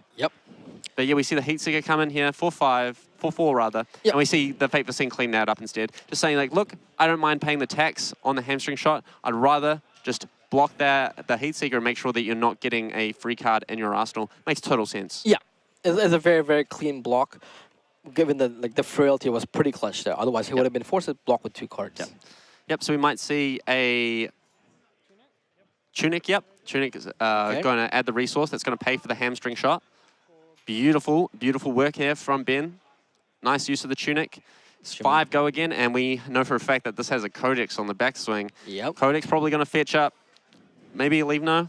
Most likely Leave No. Just a 0 for 4. Very, very clean. Yep, German doesn't have an arsenal, but I mean, Codex for a 0-4, trapping a card in their arsenal, Yep, so this Codex is going to force Lexi to put a card into their arsenal, discard a card. Leave No is going to threaten more cards from hand. This is not a spot you want to be in as German. Ben's just systematically decimating Lexi here. They're not being able to get off a real turn this entire game, it feels like. Yep, it's very, very rough. Like just the constant chain of disruption, just working every time. And like, just having, German having the one unfortunate hand of like all 3 blues. Yeah, well, he did get mugged for that one. Yeah, true. All right, Codex of Frailty, bringing in the Leave No Witnesses. The Frailty given to German. He's not going to be able to have a powerful turn into Ben because of that Frailty token. Might just have to block up here. Yeah. So yeah, he might just discard a card here, block 2 cards on the Leave No Witnesses, arsenal a card. He does still have Snapdragon Scales up, so he can arsenal 2 arrows here if he cares about it. But no, he's just going to say, like, look, I can't afford to take a turn off. I need to try and get some damage into you so I can close the game with a big 3-of-a-kind Rain Razor's turn. And we see Ben Todd drawing a red card, I believe. I couldn't quite make out what it was off the Ponder token. Can't be complaining about Ben, though. This is the matchup you wanted. He is on the bubble, but he's doing very, very well here versus this Lexi. Yeah. Now I see All right, Infecting Shot coming in. Does look like it's a blue, though. Not fantastic. It's going to be coming in for a measly 2 damage. Yeah. And we see it's a Command and Conquer in Arsenal for Ben as well. He's just looking pretty this matchup. We see another Command and Conquer in hand for him. Ooh la la. Yeah, the Frailty doing a lot of work this matchup. It's crazy, like, you know, it was pretty much geared towards Rangers. Yep, we can see that with the Frailty Trap. These Codexes also putting in the work. I mean, Zuri, some might say it's Lexi's natural predator. Frailty is good. All the Arsenal disruption is good. Just playing a pure mid-range deck that blocks very, very well. Lots of disruptive elements. Even things like Shred, very, very punishing. But yep, we see a clean block here with the backstab onto the Infecting Shot. And then Heatseeker coming in for a measly 4 here. Clean block for a defense reaction if he has access to one, but doesn't look like it. The flick knives coming in, saying that, look, I don't really want to throw the spider's bite, so I might as well just get my 1 point of defense off this flick knives. Blocking with the CNC, cleaning up that 4 points, making sure Gurman doesn't have an arsenal. And we see Gurman's at 8 versus Ben Todd's 29. That is a massive uphill battle Gurman has to climb. No tunic, no arms. Still has the New Horizons, I guess. That's probably like, you know, it's not a great block if it comes to that point where you have to block with it, but I feel like that's going to happen pretty soon. Yep, sooner or later. In fact, coming in hot here. Yep, we see a 2-card block from Gurman. Yep, really respecting it. Yep. Ben's like, sure, I'm not going to do anything here. I got the 2 cards I wanted. I'm happy to keep my card in hand. Draw up to 4. Still have my arsenal. That CNC just lurking there. Yep. And the Shadows waiting for Gurman to try and set up any kind of an arsenal. Pretty much, I feel like Ben is just going to take whatever's going to happen here because he's going to have a full hand. Absolutely. Yep, and Gurman's saying, I haven't found the pieces I need. Man, he really has not seen a 3-of-a-kind or a Razors in a long time. They must be coming soon, though. Yep. Yep, we're just seeing a plain drill shot for 5, it looks like. Oh, yeah. You hate to see it. This is not a lot of pressure. He's just playing right into Zuri's game plan. Like, all right, I'll trade 2 cards for my 2 cards. I'm sitting pretty here. Or we see a block with a Crown of Providence defending for 2, saying like, look, if I just throw this piece of equipment in here, what are you going to put a -1 counter on? Yep. I don't care. Like I'm just going to pressure you. The tunic doesn't matter. Like, oh, I'm going to keep it alive for a while anyway. Yep, exactly. Happy to leak some damage here. He has more than enough life to play with here. So if he has any kind of real pressure turn, I totally understand it. He just wants to just punish Lexi. Like, I feel like Lexi probably only has like 1 turn where they're able to keep any number of cards left in hand. And it's kind of do or die here. Yep. It's very, very dire now. I think you need to see a 3-of-a-kind, a Rain Razors, and a pitch card, and then you need a block with 1 card, have your opponent not disrupt you, and that's asking a lot. Yep. It's a very, very long list. It's not impossible, but the stars have to align very, very and well. And that's only to start the uphill climb, right? That's not going to get you over like 20-something life that Zuri has left. Yep. It's a lot to get through. And even then, I don't even know if it's enough. Yep. Like, I think it's going to be very, very tough. He has to, like, Ben's done a great job at shaping this game. Yeah. He has to chain multiple turns like that. Yep. And, you know, isolate's not... That's a dominate. It's not a good start for that one. Ay. Gurman kind of having to respect this. We see a Death Touch in hand for Ben as well. Yep. Zuri going to sneak in the Death Touch. Probably going to see a Black Tech Whisperer activation here as well. Yep. And probably give him Frailty. Yep, we see the Black Tech coming in. It's going to give go again. We know that he still has a Command and Conquer in Arsenal as well. Actually, at this point, wouldn't you just probably rather to give them a Blood Rot and just make them lose more tempo? Yeah, exactly. You're just saying, like, look, I just want to push as much damage as possible. I don't really care about giving you inertia. You're going to have to block cards anyway. Inertia's not going to do anything. You're going to have to block cards anyway. Frailty's not going to do anything. Hey, this should deal some more damage. Yeah, exactly. The best kind of disruption is when you put them down to 0. Yeah, exactly. All right. Yep, we see what appears to be a Blood Rock Pox. As you predicted, Anthony coming down on Gurman's side of the board. Oh, man, you've got to really feel for the guy. He hasn't really been able to string a big turn together. And yep, we see the Command and Conquer flinging down on Ben's side of the board following this Black Tech. Notably, he does have 2 silver tokens to buy back the Black Tech as well.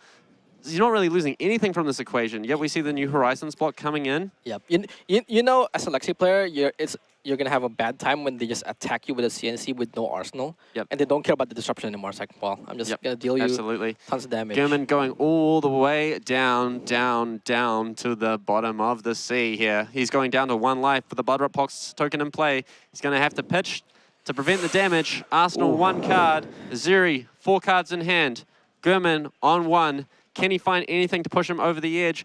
Doesn't look like he's got a crazy hand, but even still, Spider's Bite is still lethal here, right? Yep, it's good enough. Luckily enough, like the Flick Knives is already dead. Otherwise, this game would have been over already. Yep, absolutely. But we're probably just going to see a simple, like, look, I'm just going to pitch. I'm going to attack with Spider's Bite, and I'm going to attack with Leave No Witnesses. I'm still going to strip at least 3 cards from you. That's crazy, right? Lexi's left with, like, 1 card in an arsenal. Yeah, it's not going to be doing much. Like, I'm not quite sure what 1 arrow would bring him back in the game. Maybe Heat Seeker of like a 3-of-a-kind or something. But Ben, considering his lines here with the Codex of Frailty in his hand, I mean, that's also a fine line as well. I can go pitch Spider's Bite, I can Codex, and then I can likely finish up with a CNC if I really do want to. I think just getting rid of all of German's cards is going to be very good. Because eventually, they won't be able to block properly. Yep, exactly, exactly. I mean, it's a totally fine line as well, like running out the Codex. I mean, as long as you're stripping 3 cards a turn, there's not really anything Gurman can come to town with. You're at 26, playing against 1. Yep. That dagger is always lethal. Like a 0 for 4 always strips 2 cards. Just ay. The old Kodachi lock. Yeah, it's basically a Kodachi lock at this point. Yep, we see the Codex of Frailty come down. He's probably just going to get the thing with the biggest number on it, which is probably either going to be a Death Touch or a Sensi at this point. Actually, I think he was just going to get something with Go again. E-Strike maybe. Nimble Strike? Yeah, Nimble Strike, Ravenous Rabble. And be able to just, since he has... Yep, discard. Yep, he can discard one of the defense reactions here. Pitch the other one and Tunic. Yep, Nimble Strike. Yep. Since he had Nimblisms, 5 Go again. Very, very nice. Yep, discarding the Sync Blow to the Codex. Yep. Getting his opponent a Frailty, getting himself a Ponder. The Nimble Strike's going to be coming in for 5 Go again. Yep, 5 Go again coming in. Going to strip 2 cards here from Gurman. Yeah, plus Dagger, that's 3 cards out of the hand. Well, I believe he has a Leave No Witnesses as his last card in his hand, so that's a whole hand gone here for Gurman. That one's even better. Yep, Leave No Witnesses, and then he gets to draw a card off the Ponder token. Really, really nicely lined up here for Ben. Gets to have a 5-card hand into Lexi's 1-card arsenal. Yep. It's not looking good here. He's definitely getting the grindstone on. Yep, we see Leave No Witnesses coming here for 4. Going to strip the last 2 cards from Gurman. Yep, and we see the last 2 cards come down. And that's it. Back to Ben. Not a lot that Lexi can do here off of the 1 card and a Frailty token. Yep. Going to draw a card off Ponder. Looks like a red Infect for Ben. 1, 2, 3, 4. Ben draws up. Yep. And we see Gurman just pass the turn back. Not a lot you can do with only 1 card in arsenal, no cards in hand. Ben firing on all cylinders. I see a Nimblism. I see a Stealth card. No big thing to cheat in, it looks like, but I think Dagger into Nimblism Stealth card is just more than enough to get the job done here, right? I think so. Like, it might not kill him, but you're going to strip his whole hand yet again. Yep, we see Arctic Incarceration go down on the Dagger. Yep, Nimblism coming in for 6, dominate, and that's probably going to be all she wrote. That's probably going to be it. Yep, go to damage, she says. You're on 1.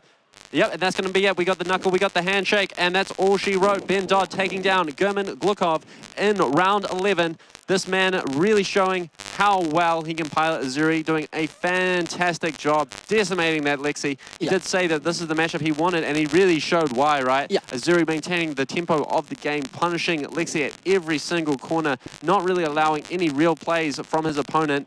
Like we saw from Gurman, he didn't really get any big turns off. No, not really. Most of the time, he was just blocking and blocking. It was very unfortunate. Yep, absolutely. These 2 players just having a friendly chat at the end of the game, acknowledging the fact that, yeah, it was probably a little bit of a rough match, a bit of a rough draw on Gurman's side, but what a masterclass from Zuri by Ben. Just absolutely fantastic gameplay, showing like a lot of resilience there, showing like why the choices he made to build his Zuri deck worked out very, very well. He probably expected Lexi to be a large part of the meta game. Unfortunately, Dromai also showed up in good numbers, but he seems to have done all right into a field with a lower Dromai. Historically, not a great matchup for Zuri, but it seems like he's been doing well like from yesterday and today. And he's definitely in top 8 contention now, still at X and 2, moving into one of the final rounds. He doesn't have a lot of work left to do. Luckily, here we have a quick metagame breakdown of day 2 for you guys at home. We have 13 Lexi Livewire, 9 Bravo Showstopper, doing very, very well, converting very, very well into day 2 there. He was the number 3, most represented, but he was the number 3 by a lot. There was a lot more Dromai, there was a lot more Lexi than Bravo, and he's showing up in very similar numbers to the top 3 there. Wonder why that is. I think Bravo just goes well against Dromai and possibly Lexi. That's why it's showing up a little bit more. Absolutely, yeah. Like, I really like playing Bravo and a Dromai dominated metagame just because your entire resource base really is just all poppers and you play a lot of aggressive cards. So you can realistically ignore most of their dragons, ignore most of their pressure. You're happy for them to lead up a board and you just go face, baby. So we're talking Zealous Boutings, we're talking Rouse the Ancients, we're talking Dominated Cripplings, we're talking Dominated Starstrucks. All these cards absolutely fantastic into the matchup, which is why I think we see such a strong conversion rate for Bravo going into day 2. Moving on a little bit further down the list, we see 2 Dash.io and 2 Kano making it through. Very nice.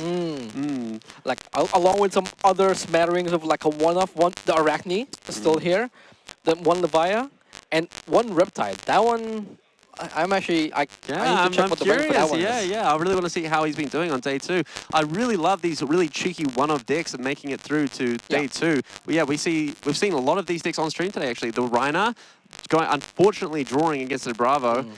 Max, the Hype Nitro, taking down one of the Dash and Venture Extraordinaires. Really, really cool match there. Leviah making it through, Azalea making it through, Arachne Huntsman, a very spicy deck making it through to day 2. I absolutely love it. And of course, we have the usual suspects, Icelander and Fight, making it through in reasonable numbers with reasonable conversion rates. They're good decks. They know they have their place in the metagame. They have their strengths, their weaknesses. It'll be really interesting to see how the metagame develops once Lexi has exited the metagame. I mean, this is her last ride, so we're curious to see how that all shapes out. Yeah, I think Icelander and Fire is just a good choice in general. It works pretty well against most of the decks. You just have to like, I guess, be a little bit lucky, or like the matchup goes well for you. But other than that, everything else, everything here, like in the top, seems pretty normal. Awesome, yeah. Well, that's it. I will leave the metagame breakdown up on screen for you guys at home, just so you can have a little perusal. Do some little maths on your matchup calculators if you liked. Play the bingo card of who have we seen, who have we yet to see. We'll still have some great matches lined up for you next round. So stay tuned for the next round of the Calling Melbourne, and we'll talk to you soon.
Hello, everyone, and welcome back to the final round of the final Swiss round, should I say, of Yep. the Calling Melbourne.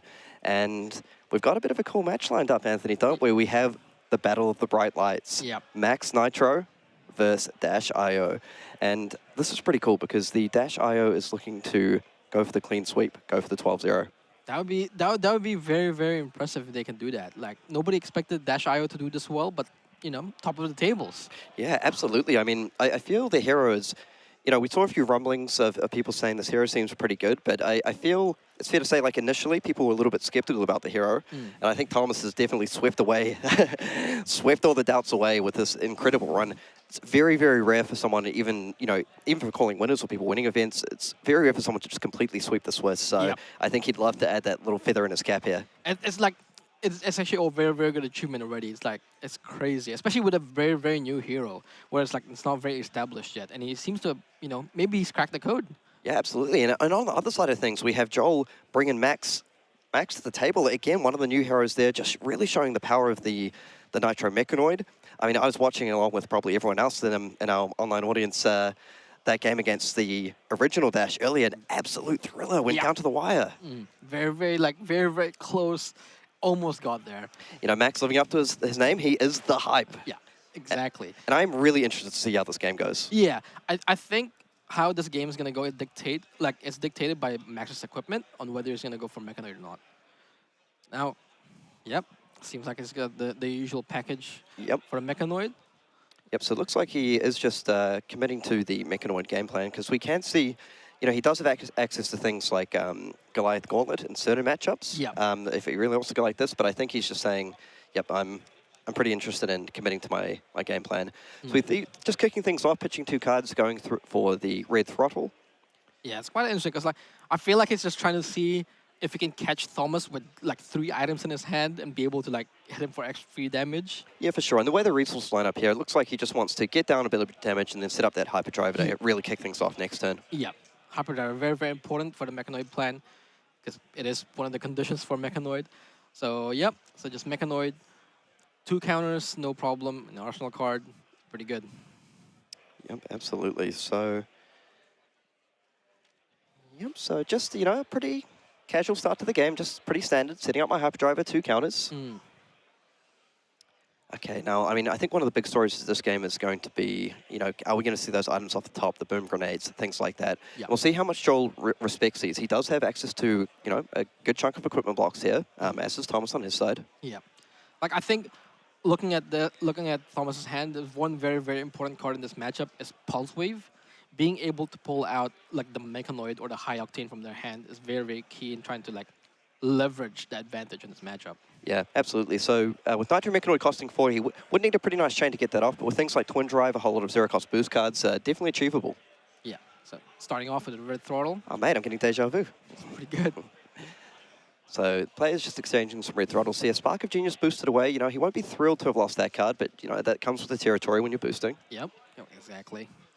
And he can tell the top card of the library is, and he decided that it was good enough. Yep, and here we see that Pulse Wave Harpoon, so he's just going to reveal 2 cards. Not going to be able to force a block here.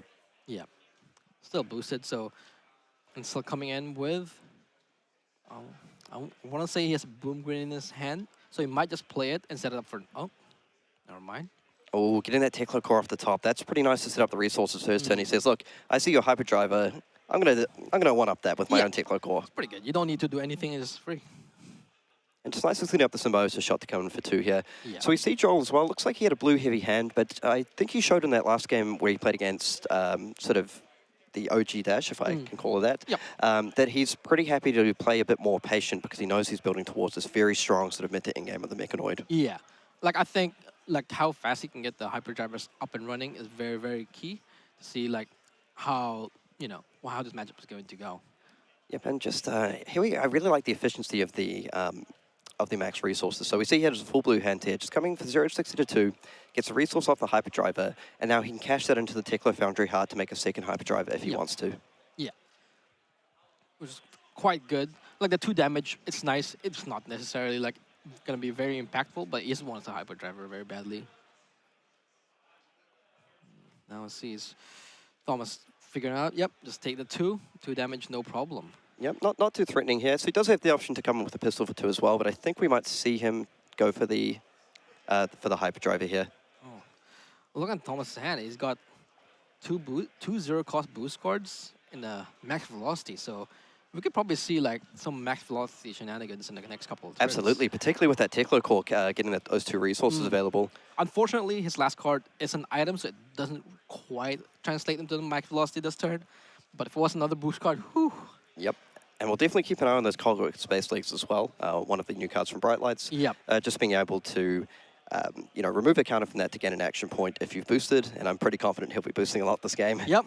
It's actually quite interesting because like that feels like something that you would rather play in Dash, like Dash IO, because for the for tomes and stuff. Yep. But I don't really see like any scenario where like besides the pistol where he'd be using the counters. Yeah. Okay. So we see the protocol played down and a 0 to 60 red coming in. Yeah.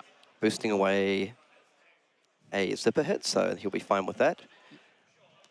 So Joel, just happy to play a little bit of a slow game plan. Yep. One thing I believe with those leagues as well, there's a way to do it if you have enough hyperdrives, enough counters to sort of boost.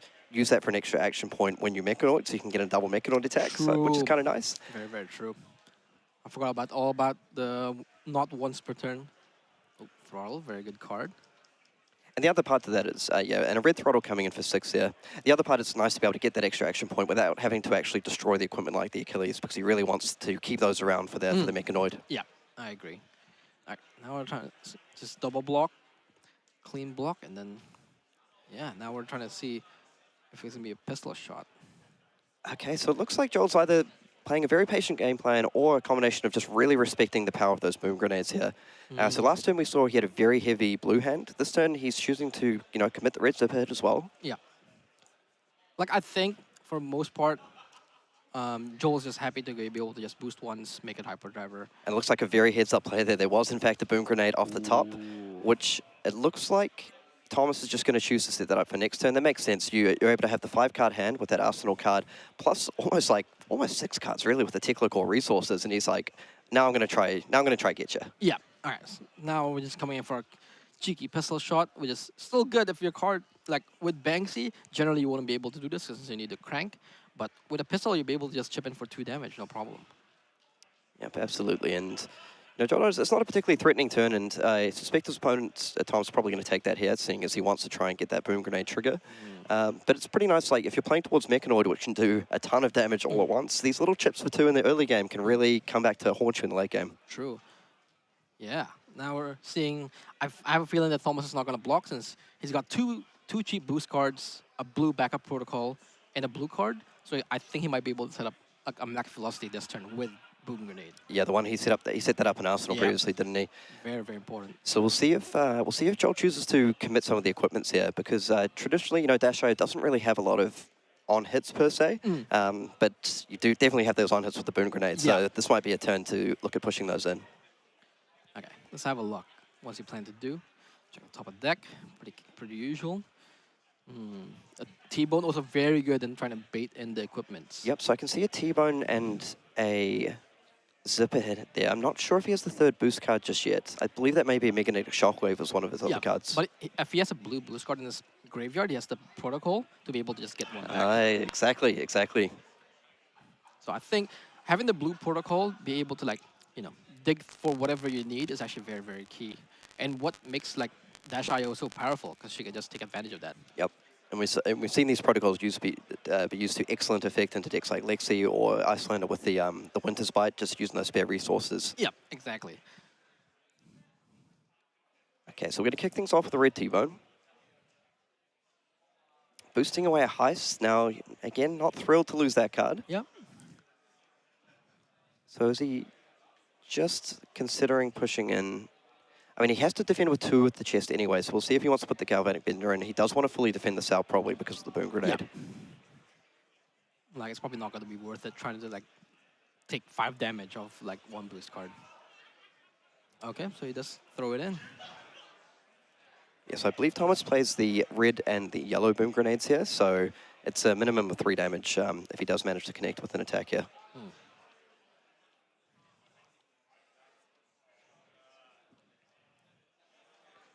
So yeah, if he wants to commit to that max velocity, it looks like he should have just enough resources to do it between the Foundry Heart and extra resources from the Teklo core. Yeah. And also, Magnetic being blue helps a lot. Exactly. Oh, he's cranking getting an item. Okay. Another Teklo core. Just chaining it off. Okay. Now that's some really nice early tempo. Just, I mean, generating 4 resources is effectively, over the course of 2 turns. Yeah. Just like not forcing yourself to pitch boost cards, especially when the max just needs time. It's very, very important, I think. Okay, so it looks like he's activated the Teklo Foundry Heart, going back up to 2 resources. Joel just keeping a keen eye on what has been put into Banish. Okay, now he's going to crack the protocol, see what he gets. I believe he has a 0-cost boost card. Yep. It's got the T-Bone. Yep, gets the HyperX. So the T-Bone here, because the chain has been reset, Joel, if he wants to, could defend with an equip, but because of the Boom Grenade, it's actually quite annoying for him here. We might see him look to just defend with the head. Yeah, I think so. That might just be the case. It's a pretty nice win in 1 damage. It's actually kind of 4. Yeah, exactly. The powers of Boom Grenade. It's quite the card. Makes blocking very, very awkward. Okay. This is the HyperX. And now I believe that's a zipper hit, so if he gets able to go zip it into max velocity, then Anthony the Oracle, you've called it again, the exact line of play. Red zipper hit, even better. So that just ensures that he has a 2-card block this thing, so he has 7 block left, including the chest, which means that the grenade will go off if he chooses to. Maximum velocity plus boom grenade, pretty good combo. Yeah. So far he's presented, let's see, 6 plus 3 is 9, plus 10, 19, and if the boom grenade hits 22 damage. 22 damage turn, and he's set himself up with a Teklo core for the following turn, and he's really building up that Symbiosis shot as well, up to 3 counters on that now. Yeah. Like, I think once he gets, like, a couple of, like a high octane, a couple boost cards, and just getting in with the pistol also, like, helps out a lot. Now, I mean, Joel is definitely going to take a little bit of damage here, so he's not going to be too happy with how this turn's gone. Let's see, is he just going to take all of it? Yeah. So, looks like he's saying, okay, I'll take 12 damage. Just keeping an eye on what cards have been boosted away. I do see a Twin Drive and a Heist, so that's one sort of silver lining out of these first few turns for Joel, but I'd say the early tempo has certainly gone Dash IO's way here. Yeah, I think so. It's very, very clear that, like, he's just trying to push damage as fast as he can. Like, and we're trying to see what Joel's trying to do here. Most likely just get another Hyperdriver in play. Nothing too fancy. Oh, and he hits the crankshaft, so he's going to actually be able to keep that Hyperdriver alive. That's really big, particularly if he's going for... If he's looking to try to set up a Mechanoid turn here, he's going to be able to set up a 3rd Hyperdriver on this turn. Yeah, it's very, very important. I've really been loving seeing the Twin Drive interactions today, because you think of the obvious one, Max Velocity, but then also High Octane, and just... I mean, the interaction between this being able to boost away 2 cards in order to get things like those crankshaft to keep the Hyperdrivers alive. Yeah, I think it's one of the key cards, especially like giving Big Bertha and Crankshaft, being able to keep your Hyperdrivers alive for the Mechanoid, very, very important. And now we have seen that card in Arsenal from Joel for, I believe, the whole game from turn 1. Yeah. And we did see him play quite defensively, so I'm starting to get a sneaking suspicion that we might see Nitro Mechanoid be coming down. I feel like one of the things that you would probably sandbag is either Mechanoid or High Octane. I think those 2 in combination is very, very good. So you'd be happy with either one of them. I suppose that the other possibility could be something like a Max Velocity if he's trying to line that up on a big boost turn. That'd be, I think, yeah, it's definitely possible. It's blocking for 3, just setting up the next card, like the next turn. So choosing just to defend with the Crown of Providence here, just to fix his hand. So not the most common usage. Often you see people get rid of their Arsenal, but when you're not playing against Arsenal destruction effects like Command and Conquer, it's best just, Thomas very well acquainted with this deck. He's just saying, look, I think I saw Max Velocity in hand, so that makes a lot of sense. Yeah. Because I think he's probably looking at the board and going, okay, that card's been an Arsenal since your first turn. You've been trying to a little bit to preserve these Hyperdrivers here. Yep. I mean, potentially risking losing one. So I'm going to try to put as much pressure on you as possible, bring as much pain as possible before you're able to get that off. Yeah. Oh, he's got a Tome of Final also in his hand. That could be pretty spicy later on when the Mechanoid tries to go off and you just gain 5 to 6 life. Yeah, and a heads-up play here getting rid of the Max V. I believe I saw a Spark of Genius and a Tome of Farndale in hand there. Yep. So I think he's just looking at the board and going, it's a little bit risky for me just to hold on to this Arsenal. I just want to keep making things happen. Yeah. I think, yeah, you probably just rather just get the Tome of Findel in your arsenal rather than the Max V, because it'll most likely present more damage. Yeah, we'll see what line he wants to go with here, because he does have the option of playing this, boosting away High Octane here. So he does have the option of doing something like Spark of Genius cranking, and then just playing the Tome from hand to keep up tempo. I wonder if he's going to look at that line, because he's saying, I kind of don't want to take a full turn off to set up the Tome and just let you Mechanoid. But we'll see, because obviously the life gain into a deck like Max is very, very important as well. Yeah, I think so as well. So now just playing Spark. He might opt not to... Oh, Red Protocol. Protocol could be good here to get back a 0 to 60. Yep. And if he does crank it, he is going to draw a card because he's boosted this turn off the Spark of Genius as well. He draws a card, and he can also heart, so it can actually just be a zipper as well. Yep, so he goes up to 2 cards here and chooses to then play the Tome of Findel using one of these resources here. He then goes up to 3 cards in hand. He has Teklo Foundry card available. He can just really keep going with this whole turn. Heavily depends on what he draws. Dash IO, the queen of turning sort of a little bit of nothing into something. Yep. Drawing a card. We'll see what... Player's just resetting the chain here. Just cleaning up the table.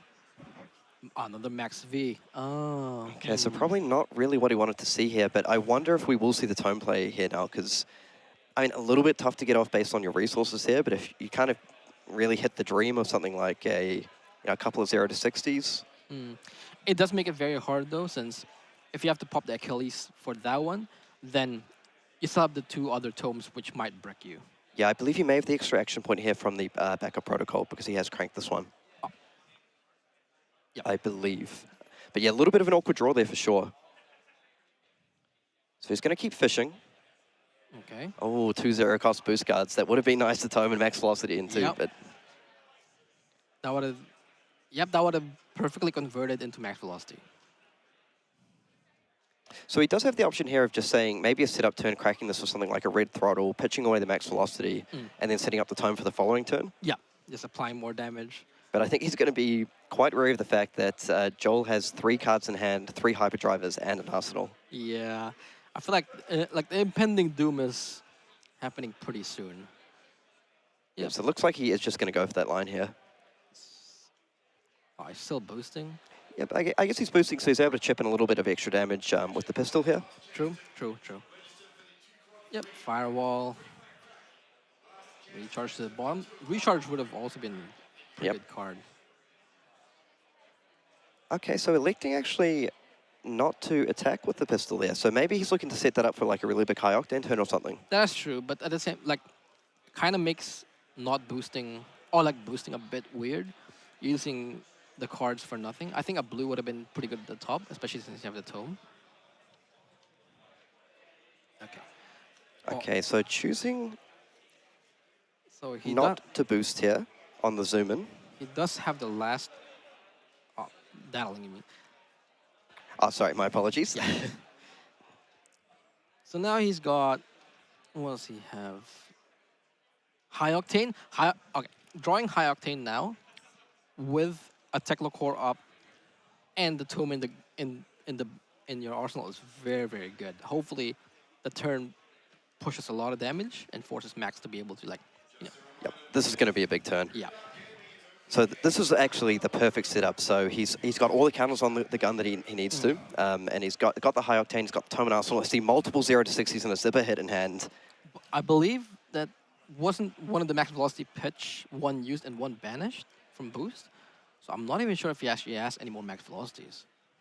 Ooh, that could be something to keep an eye on. That's a lot of damage stripped out of the deck. I mean, I think he should still be able to push a lot of damage. And also the gun, very relevant. Attacking for 5 times, 4 to 5 times. Yep, and I think we've seen a Boom Grenade off the top of the deck from the dash ability here. Okay, here we go. So really nice. So he's going to gain a bunch of life here and still have those 2 resources set up and the High Octane turn. I think he's really looking to put the pressure on this turn. Yep, I think so. I believe that he like Thomas, has the inkling now that it's probably a Mechanoid in the hand. And you need to be able to stop that, you need to just make them have to block with all the cards in their hand. Otherwise, they'll be just playing Mechanoid. Yep, and this is the perfect start to the turn for him. So He gets off the cranked boom grenade off the top, high octane into a red 0 to 60. He's still holding up 2 resources, could have absolutely anything in hand really at this point. Yep. And with the boom grenade, it makes blocking like pretty much mandatory at this point, since it represents a lot of damage. And oh wow, I think I spotted a twin drive as well. So if he double boosts that, we're going to see a lot of Symbiosis shot hits come through. Yep. Pretty much like Tectoplasma pistol, but for free. Oh, zipper hit, good card. Looks like another red zipper hit here. Requires the attention of 2 cards. I have a sneaking feeling that that boom grenade is going to connect this turn. Yeah, I think so as well. So now the question is like, he probably has to arsenal one of the cards. Because like, he'll be able to get. So with the Teklo Foundry Heart here, he could go up to 2 resources. Yeah, I suspect you're right. One line of play I think you may consider here is something like the twin drive into 0 to 60 and to use all my action points to fire up the machine gun really and keep going. And just arsenal the zipper hit. Because being able to. And it's Joel down to 8 life here. Ooh. I mean, if he's down to 8 life, this could just be straight up lethal this turn. Another a yellow zipper hit. So it's not as bad, but still breakpoints now with no equipment block. Very, very important. Like very, like it makes it so relevant. Okay, looks like we had those life totals incorrect. I thought he was a little bit. I was like, he went out there very quickly there. Okay, so Joel now down to. Yeah. Down to 14. It looks like. Have we got that boom grenade? We'll just check on if that boom grenade has been. Maybe they just left it on the board. Yeah.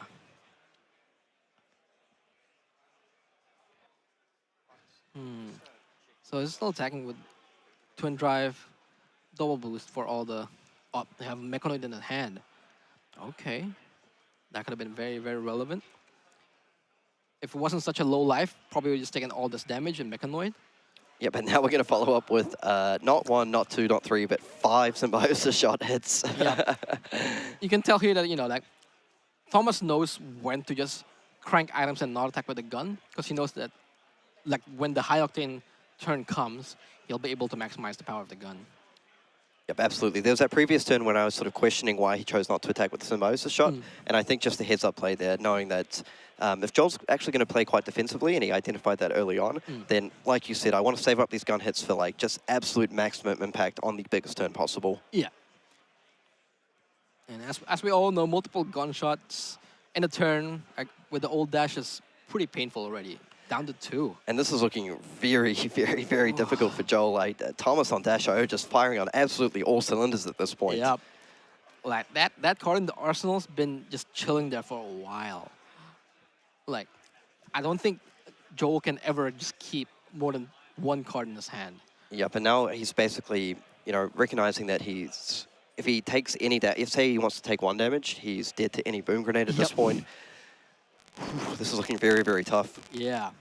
The on-hits are crazy. Like, there's still ways. Like, Dash.io can just have all items for a brick, which is definitely possible. It's in the range. Yep, so we see a Fender Bender Red come in here. So again, that's presenting that breakpoint. Oh, Spark of Genius. Joel just says here, like, if you got it, you got it. Like, I just have to take 1 damage. You go down to 1 here. I feel like he just to be able to keep, like, 2 cards. Okay, so this is going to be really hard for Joel here because now they just crank the item off the top to gain the additional action point. He's got a counter on the gun, and now he has access to the Spark of Genius, potentially crank that item as well. Yeah. And you've got 2 gun hits, and that is lethal. Yeah. If he's not able to fin out all these. And also it depends what he draws from the Spark. Like, if it's another 0 boost card, then... Absolutely, and because he's got access to that blue backup protocol, like you mentioned earlier in the game, if he draws, even if he's light on boost cards, he can just simply pitch away a card, pick back up a blue 0 to 60. You're on 1. That's lethal, buddy. It's good enough. Okay, now he's trying to figure out what to get. Now it just depends, like, it's the item he can get now is just for the cranking. Like, it doesn't have to be relevant, or it could be, cards like these, like Red Protocol, which gives him way more options. Yep, Thomas confirms. He says, yes, watch me crank that. And he's a big believer in, backing up his files. Yep. Sure, he never lost any school projects at school from not saving. Big believer in the protocols. Okay, so he's going to draw a card off the Spark of Genius here. I think at this point he just wants to draw blue, and then that's a Yeah, and picking up the red protocol, that makes, I mean, a ton of sense because now you get to pick up another breakpoint attack. Yep. So he does have that maximum velocity. It's back. Not the best card, but Yeah, I mean, the maximum velocities haven't been used to their full potential, but let's just say I doubt Thomas will be complaining too much this game. nah, I think he'll just be right. Yeah, use that for the chest.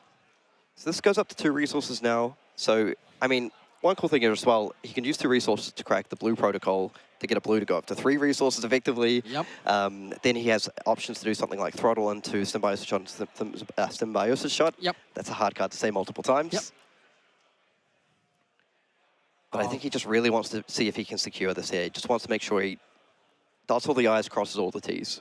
Yeah. Like, this could be very, very... Look, yeah, once you, max mechanoids, it becomes very, very hard to push damage, even when they're in 1 life. So it's very important that Thomas gets the lines correctly.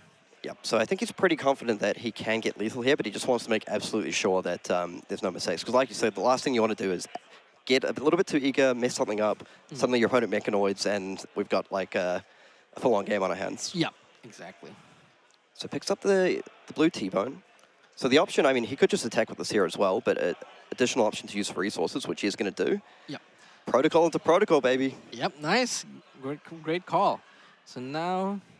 So I think based on the hand composition here, he wants to pick up something like a red zipper hit. If he has one of those available, which I'm certain he does because he's played a few. Yep. Zipper's going to come in for 5, stripping away 2 cards. And then it should just be a matter of going bang, bang. Symbiosis Shot times 2. Yep. 5 and then 2. Crack the boots. Just putting on an absolute clinic here on the dash IO. Wait, you don't even need to crack the boots. He just has 2 action points. Yeah, he already has 2 action points. Crazy. And there we go. Ooh. Thomas securing the absolute clean sweep, 12-0. And yep, I kind of thought that game might end up being a little bit closer, particularly if Joel was able to mechanoid, but I think Thomas just did an absolutely incredible job of just keeping up the pressure. We saw that tome turn as well, where it wasn't looking the absolute strongest, but then he just managed to keep pressuring, using those Spark of Genius, using the boom grenades. Yep. A few little awkward draws with the max velocity, but it just didn't matter. Yeah, exactly. I think the 2 Technocore early on helped a lot since it set him up for an actual 4-card hand of just boost cards without having to pitch any of them. Yep, absolutely. So yeah, like great job from Thomas. Like clean sweep. It's crazy. But from seeing how he played, I'm actually not surprised. Yeah, I'm actually struggling. I mean, I'm pretty sure it has happened before, but I'm struggling to think back to the last time I remember someone straight up clean sweeping the Swiss in a calling plus level event. I mean, maybe we have to get the Flesh and Blood historians on that one. Someone can let me know, but what an absolutely incredible showing. Yeah, like being consistent all 12 rounds is incredibly hard. Like, I don't know who can actually do that. Well, Thomas did. Yeah. So, step 1, yeah. It's one of these things as well. Like, I mean, I'm sure a lot of players will say that, you need you probably need the Fab Gods to be on your side a little bit. Yep. But the thing is, you have to put yourself in a position to make the most of that as well. Exactly. Like you have to play incredibly cleanly the entire event. You have to build your deck correctly. You have to just do everything exactly right. And I don't know, I'm just so excited to see someone bring up, Dash IO top of the Swiss, not only that, not drop a single game the entire event. Yep. I mean, I keep saying it, but I'm just like kind of a little bit in disbelief here. Yeah, and all of the games that I've seen Thomas play, it didn't feel close. It feels like, well, just getting boom grenade every turn and just completely like rinsing them. Exactly. I mean, if it happens once, you might be like, okay, it happens twice, you're like, he's on a bit of a lucky streak.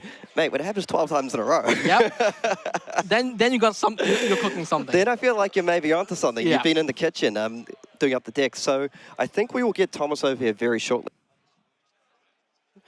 So we will line up Thomas because I'm definitely keen to have a little bit of a chat to him to ask about his absolute dream run here, how he's feeling about the top 8, how he's feeling about the meta and everything going forward. It's crazy. And yeah, so we'll see the Max player. They were at X and 2, so still a very solid opportunity to top 8, potentially even locked, but we'll see how the tiebreakers shake out. Yeah. But we could be in for a rematch in the top 8, so that would be an interesting game for sure. Very, very exciting.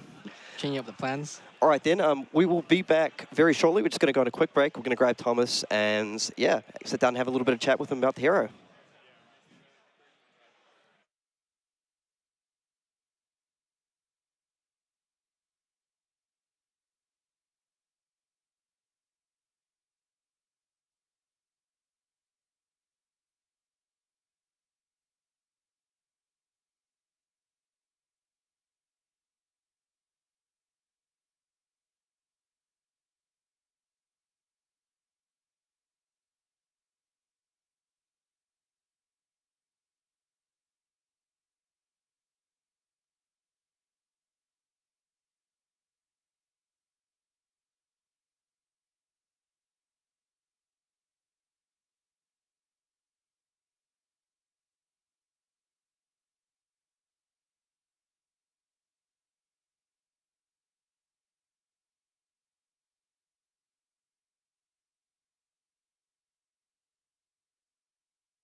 Hello, everyone, and I have the privilege of being joined here by Thomas Dowling, completing the absolute 12-0 clean sweep at the Calling Melbourne. Like I said, I honestly cannot remember the last time, if anyone has actually clean swept the thing before. So first of all, I just want to start off with a massive congratulations. How are you feeling? Oh, ecstatic, to be honest. Like, it's just so good to be here, playing, essentially what I'd consider a brew, and just doing well with it. Like, it's just, it's rewarding to put in the time to build a deck and then just see the results. Absolutely, because there's a rich history in trading card games of people bringing sort of rogue decks or brews, as you say. So yeah, it's got to be absolutely amazing saying you put it together, it works in testing, and then taking down the best in the world, basically, all throughout the Swiss.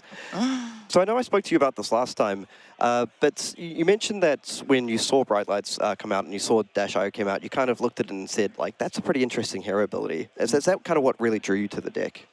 Yeah, definitely. And again, just I'm someone who tends to play aggressive decks. So when I first looked at the heroes, I was like, oh, I don't know if Bright Lights really appeals to me.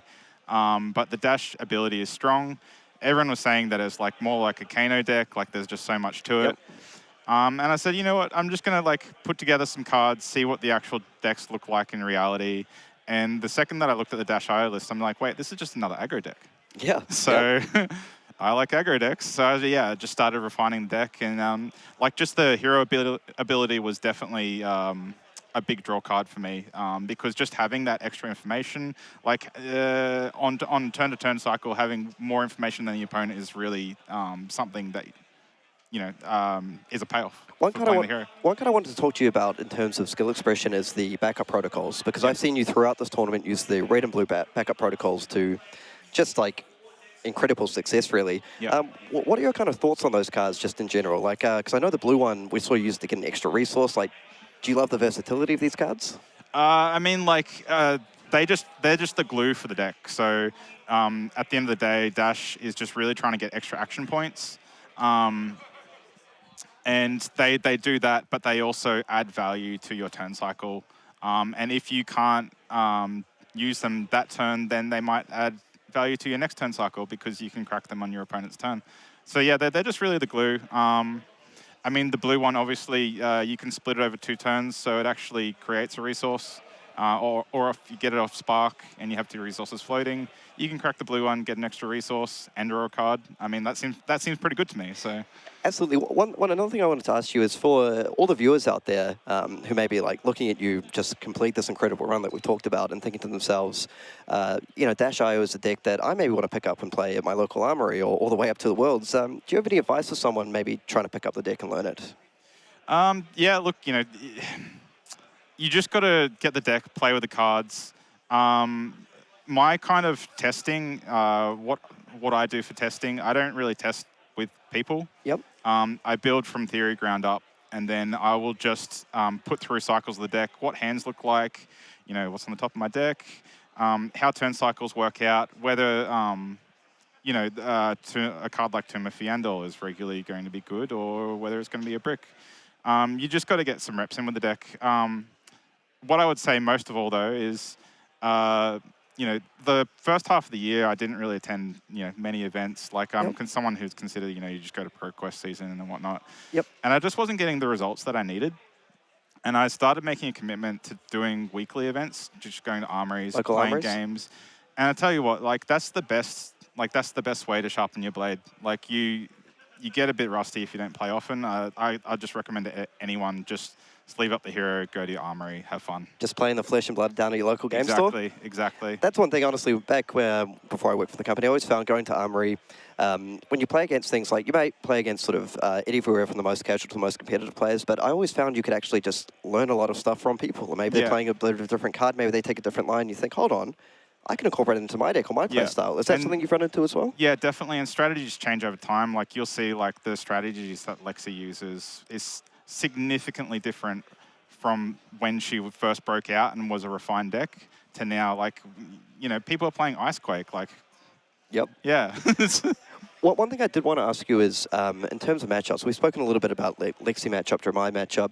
Now, some of the other decks we've seen floating around and performing quite well over the weekend, decks like Zuri and Bravo. Do you feel sort of confident playing into those? Do you have a game plan sort of set up? Because one thing I noticed is that it can be quite difficult to play things like defense reactions in the style of deck. Yeah, so the control decks give this deck a little bit of trouble. At the end of the day, the hero performs best when you're dealing with 5 or 6 card hands. Yep. Those heroes can really interrupt that plan, and you know, in addition, items don't block. Yep. So there's a few headaches there, but I feel okay into them. I wouldn't say that I'm favored, but you can set up turn cycles where a lot of your cards actually create more value than they're supplying. So, for instance, you play out a Boom Grenade, it sticks around to their turn, all of a sudden your Adaptive Plating blocks 3 out of a card that was otherwise going to die. Yep. And then, you know, there's the matter of the Mini Force Field and Dissolving Shield. Yep. I'm on the Dissolving Shield myself, but having those cards down creates a lot of value. And then you can really use your armor, use Dissolving Shield, maybe block with 1 card, really set up a turn in which you just pivot and push a lot of damage. It's pretty nice having that adaptive plating, being able to defend for 3 at the right time as well, right? It's key. It's key. I don't think the deck would be nearly as good without adaptive plating. So you're a big fan of that legendary? Yes, definitely. Oh, well, that's really good to hear. Now, yeah, I suppose that the final thing I'm just going to say is, you know, I don't buy too much into some of the online discourse and stuff, but I know there were a few doubters about some of the power of, you know, initially about some of the Bright Light heroes. And like I say, you seem to have swept that away. We've got a 12-0 on Dash.io. We've had a Max making the top 8. You know, I've heard people saying once Lexi goes there, what's in the future for aggro? And now I asked you before and you said you feel Dash.io is the future of aggro. Yep. Do you feel that going into Worlds, this is the aggro deck to beat? I think it's either that or Fire, to be honest. And it just all depends on what has the better matchup spread. Because the Fire-Dash.io matchup is all dependent on whether Dash.io has a turn-off or not, because Fire doesn't really have turn-offs. So yep, fair Fire enough. can just push a lot of damage while you're trying to set up key cards, and then they just get you to a life total where Mask of the Pouncing Lynx is a relevant card. So. All right, fair enough, mate. I'll just let you say, do you have any final shout-outs or anything you want to? Sorry, I don't want to put you on the spot too much. Yeah, I'll just say, thanks to testing partners like Declan and Phil that really helped refine the deck. I can't build decks by myself. At the end of the day, I need advice from somebody. So shout out to those guys. Awesome, thank you very much. Well, let me shake your hand. Congratulate you once again on that incredible run. Good luck for the top 8, and I can't wait to see more of your games on stream soon. Cool. Thank you. Thank you.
Welcome back, everyone, to the Calling Melbourne, and kind of the moment you've all been waiting for.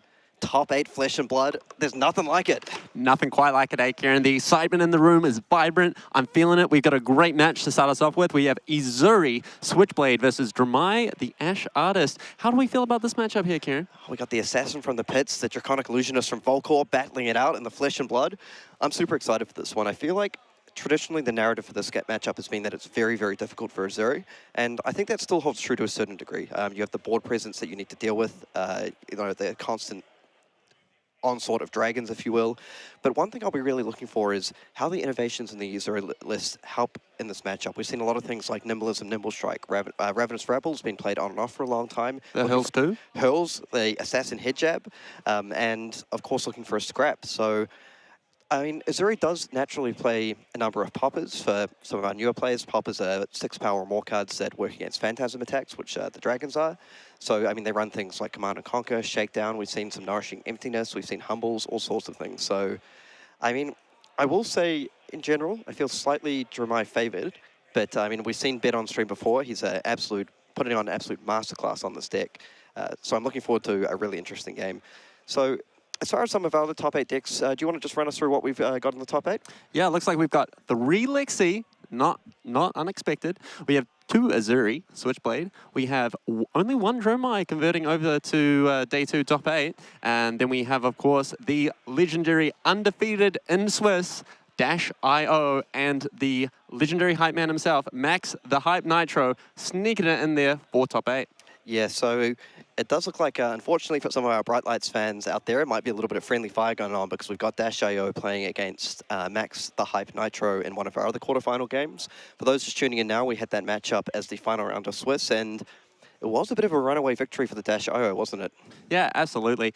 Dash is really able to string together some powerful turns. Max was actually on the verge of what I feel was a comeback. He had 3 hyperdrivers in play, the Nitro Mechanoid in Arsenal, but was unable to convert it because -IO's just kept the pain train coming. Yep, and now I think we're just going to kick right off into it. We have the Zuri and Dramai matchup lined up. Absolutely. And one thing I will say, Daggers versus Dragons, not a historically good matchup for the Daggers, but in this instance, I feel like Ben has some tools in his deck. He's much more red-heavy than other Zuri lists that I've seen previously.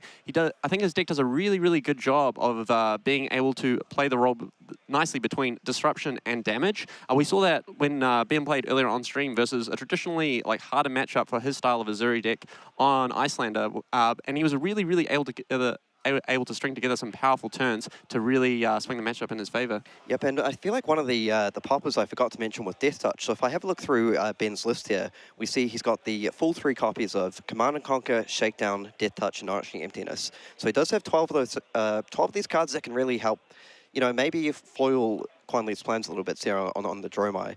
So on the Dramai side, if we have a look, it seems to be the sort of classic red line, Crown of Dominion, Empress Dramai, if you would like to call it that. So it looks like running 6 blues in total. So the Embermore, Centerpies, Passing Mirage, and Timestamp Potion. Now, 5 blues in total. So we'll see if he plays all 5 of those into every matchup. Yeah, absolutely. I mean, the Timestamp Potion can be key for setting up those really strong turns with Passing Mirage, Mirage to get around the poppers. Not something traditionally that Dramai, I feel, is too worried about in this matchup. Ben is packing the hate, though. He does have a lot more poppers than you might see with those 3 Nourishing Emptiness on top of the maxing out on those 3 copies of Death Touch. Yep, and I just want to talk a little bit about the defense reactions and defensive tools that Dramai has access to here. Obviously, these are critical against a deck like Zuri.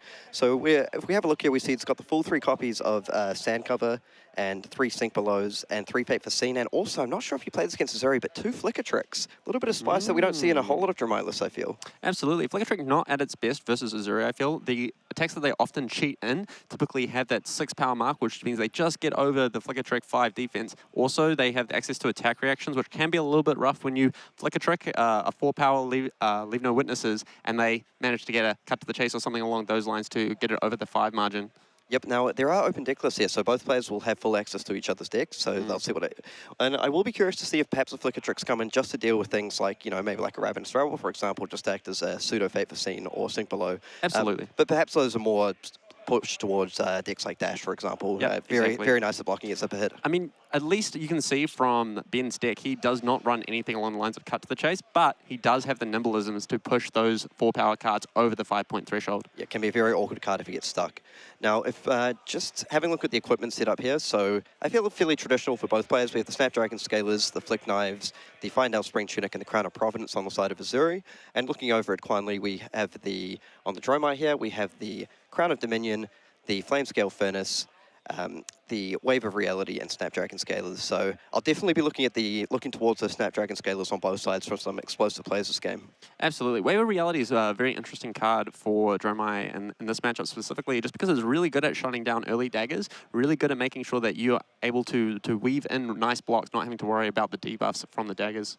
Yep, for sure. Now, one interaction for people who might not be super experienced with some of the Assassins to watch for as well is those Flick Knives. Do you just want to explain the interaction between Flick Knives and Nerve Scalpel and how they work against defense reactions, Jacob? Yeah, sure. So as the attacking player with the Nerve Scalpel, you can effectively, on a separate chain link, use the Flick Knives to throw the dagger at the opponent, putting it into your graveyard. But part of what makes this so good is because you can respond to the defense reaction from the opponent, being able to flick it in, get the debuff on it to make sure it can't hit the breakpoint. Yep, so very, very nice if they're relying on that Fate Foreseen or Sink Below, something like that to cover up the full 4 points of damage, for example, something like Leave No Witnesses. Absolutely. Now, it might be a play that we don't see till a little bit later on in the game. You kind of don't want to go down to, say, like 1 dagger too early. Yep, exactly. You need them to clean up the little Ash Wings, that's for sure. For sure. And, yeah, so now, we did mention Snapdragon Scalers, so we have seen from previous events as well, Dromai using these very effectively to just either steal or maintain tempo. So I'm going to be looking to cards like, for example, Snatch and Enlightened Strike, or even things like Dust Up, to be able to sort of push this through, your opponent thinking, okay, maybe this is the final attack for the turn. All of a sudden, the Snapdragons come down, enable all your dragons, maybe enable some Ashwing attacks. Absolutely. There's a really, really interesting matches we have outside of this one here in the top 8 matches. How do you feel like, what do you think that the field's going to look like after this first round, Kieran? Well, like we say, I believe we have an Zuri playing against Lexi in one of our other games. Now, we have seen that very much favor the Azuris in previous games we've seen this weekend. Obviously, we have sort of the cream of the crop of the Lexi players up there. They'll be very experienced at playing into it. I'll be very curious to see if they can combat that. Absolutely. Michael Finger's a tough nut to crack on that Lexi of his. Yeah, for sure. So, and I believe Michael may actually be playing into a Lexi mirror potentially. So that will be a very interesting matchup as well to see who emerges victorious from that one. And of course, we have the metrics heroes. So if the last round of Swiss was anything to go by, I mean, I just have to say it feels like a little bit Dash.io favored. Maybe that, maybe the cards sort of fell in the right favor for Dash.io there. I know Max has a lot of comeback and explosive potential with things like the Nitro Mechanoid. But I'd say I have to give the slight edge to Dash.io in that one. Absolutely. If Max is unable to get a Mechanoid off in I'd say the first half of the game, it can get really rough really quickly. Yes, Max can come back from a large deficit with Construct Nitro Mechanoid. However, if Dash.io is able to pump the damage and keep the train rolling, it can be tough to find a window to even play it. Yep, yeah, for sure. And I think some of the players who, I mean, Max is a hero that a lot of players won't have a lot of experience of playing against, but I think we've seen as the tournament's gone on and players have sort of seen how the deck operates, they're really sort of learning to identify when they might be asking that Nitro Mechanoid and when to really sort of put their foot on the gas. Absolutely. And we see that this game is kicking off. A nice show of sportsmanship from our players here with a nice clean handshake to start the game. Okay, and yep, just figure out a couple of things. I mean, I know we both played in top 8 events before, a little humble brag there for us, but there's always a little bit of nerves, right? Particularly if you're playing on stream, just trying to get settled into it. Absolutely. And Quan Lee, as the higher C here, has opted to go first, just pitching 2 dragons away, cracking the gold token, making some ash to start the game. Yep, and I think one of the big explosive cards we'll be looking for is the new Tome. Just having a quick look through the deck list here, I just kind of assumed he'd be playing it, but we'll see as the game goes on. And we're going to kick things off with a Dust Up, I believe. Yep, Dust Up, 0 for 4, threatening to make an Ash, perhaps turn it into an Ashwing. Awesome. And it looks like our Zuri player Nerves were a little bit on the edge, shuffling some tokens in there to start the game. Luckily, they caught that before the game began, but... Perfect. Yep, so... Yeah, not sort of establishing a dragon turn 1. I mean, this is one of those matchups as well that I feel, Dromai, you have to be a little bit careful. You don't want to just get a little bit ahead of yourself, put all your dragons down onto the board, and then sort of find yourself lacking enough threats to close out the game here. Absolutely. Nice little pitch stack there for Quan Lee on turn 1. 2 Juicy Dragons with a Ravenous Revel. You'll see those later in the game. And 3 Ash to start the game is nothing to sneeze at. Yep, so just playing out that dust up and pitching the Ravenous Rebel with the Flame Scale finish in order to create that third Ash. Yep. No use for the resources, but he doesn't mind too much. He's got that third Ash token in play.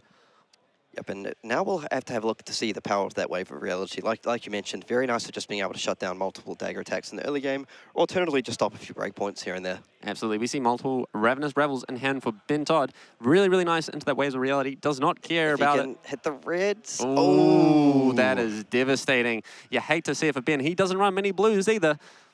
And now that is particularly punishing with the second copy of Ravenous Rebel in your hand, because like ideally you want to be going go again for, and start putting a little bit of the pressure on. Absolutely. Do you think here, as Ben, knowing that you only have the blue on top of your deck, do you throw down the Isolate and just sneak in the Rebel for 5?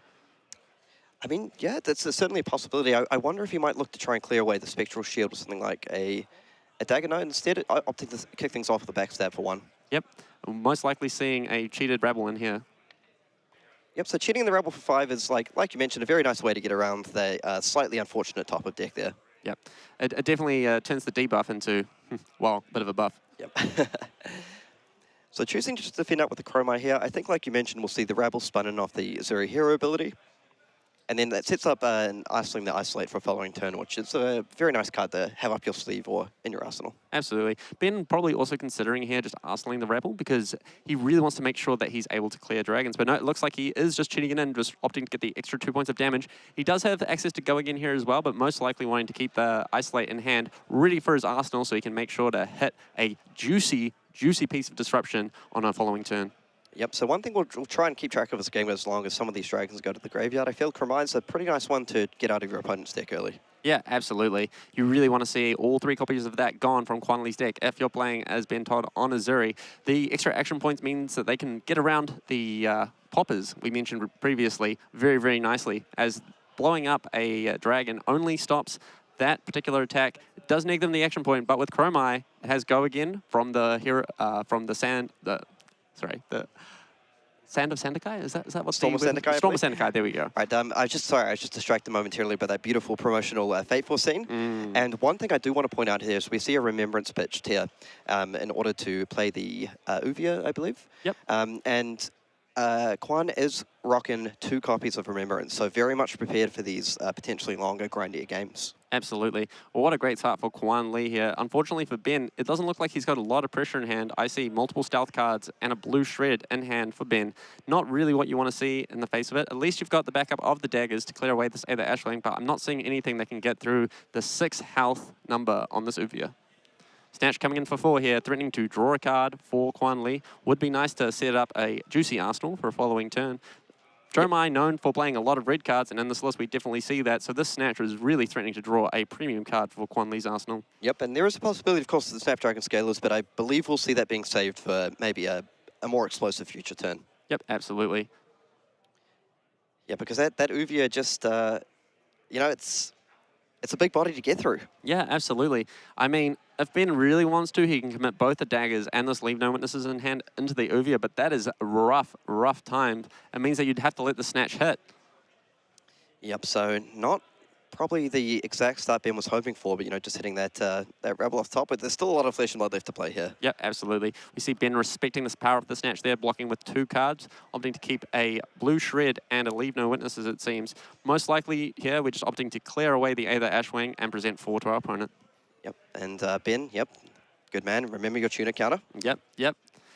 As we both know, Kieran, in these top 8 matches, when all the chips are down, the money's on the line, you really got to make sure that your play is meticulous, make sure you're not missing anything obvious like those tunic triggers.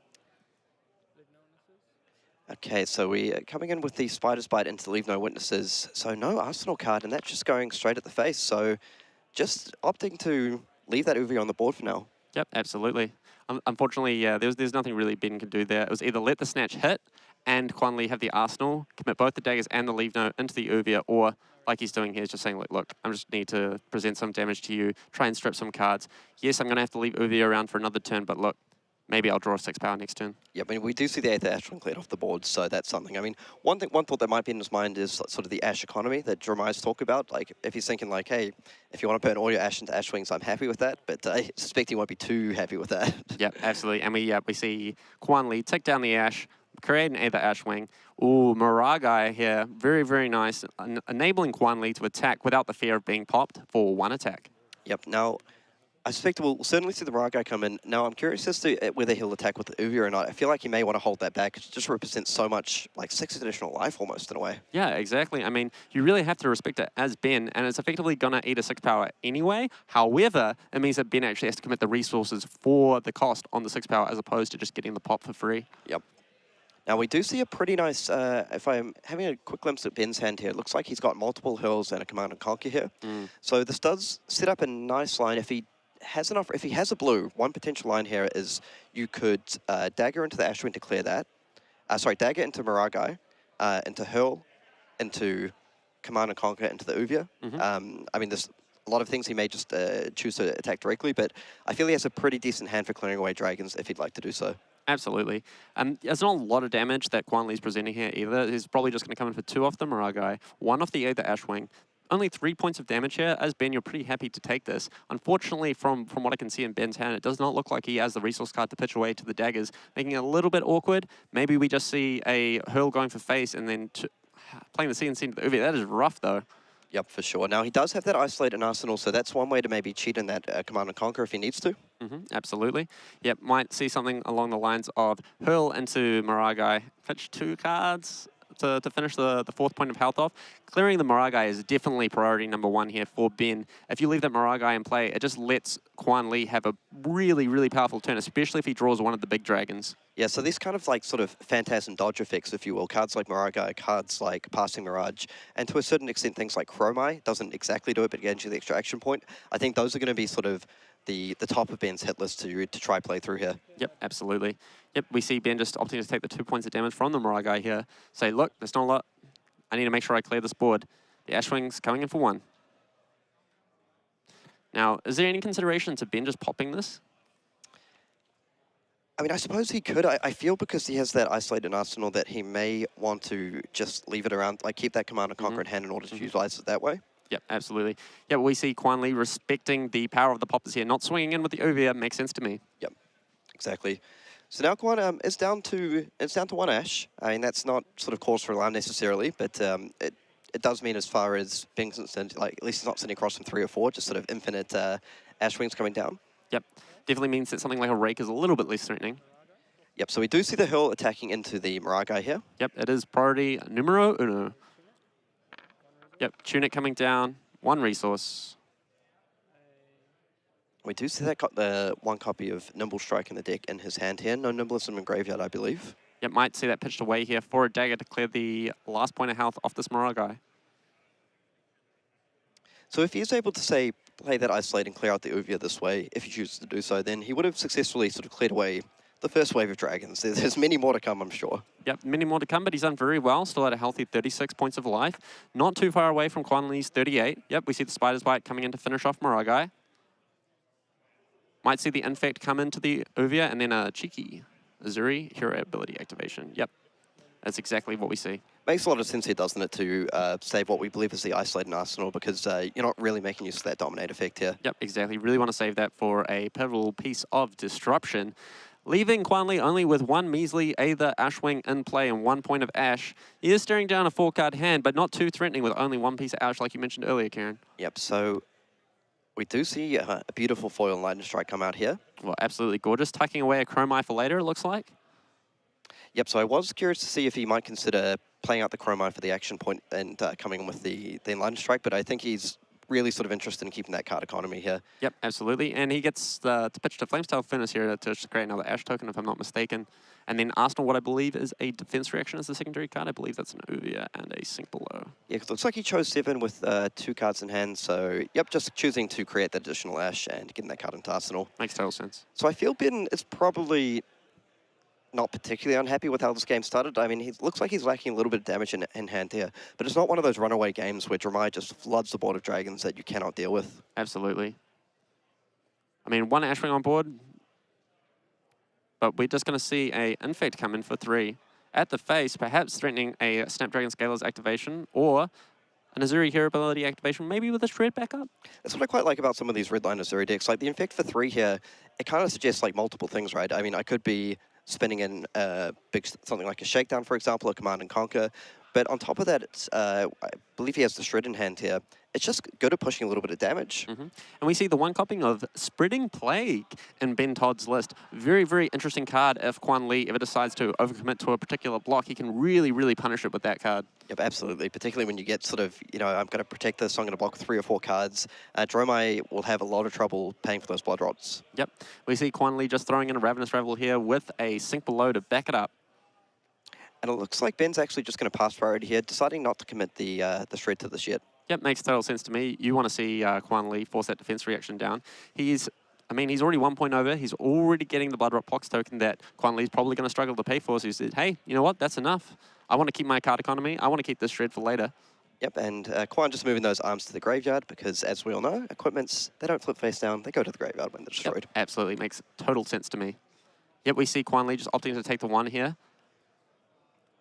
Okay, and I think that's a nice heads-up play from Ben, not getting over-eager with that Shred, saying, look, I mean, cards in deck, and particularly attack reactions, are very important in this kind of matchup, so I'm pretty happy just pushing through my 1 damage, keeping that card, particularly if that was a blue. He's very light on blue, so he wants to have those resource cards. Oh, and here we see the first Tome of Imperial Flame of the matchup. Yes, a really, really strong card that Dromai got out of Bright Lights, enabling the Royal Dromai strat, a card that allows them to draw 2 and then be able to pitch 2 red cards from their hand, generating the resources, powering up the Flamescale Furnace as well. Yep, and we see a Sink Below and a Sigil pitched. Oh, and the Burn Them All comes down. That's probably going to be an important card in this matchup. Yep, absolutely. Quan Lee does have plenty of red cards in his deck to be able to fuel it, and we see a Chromai come down here. Just a nice 3-2 Dragon. Now, I do see the Nourishing Emptiness in hand, so he does have the ability to pop this if he wishes. Now, one thing we'll see, Burn Them All, incredibly powerful card, but, you know, it increases taxes the number of red cards in your graveyard. Not to use them for a whole lot, but we'll see if he, you know, comes to regret laying that down a little bit earlier, or if this is going to pay off just with that little bit of early chip damage for him here. Yep, absolutely.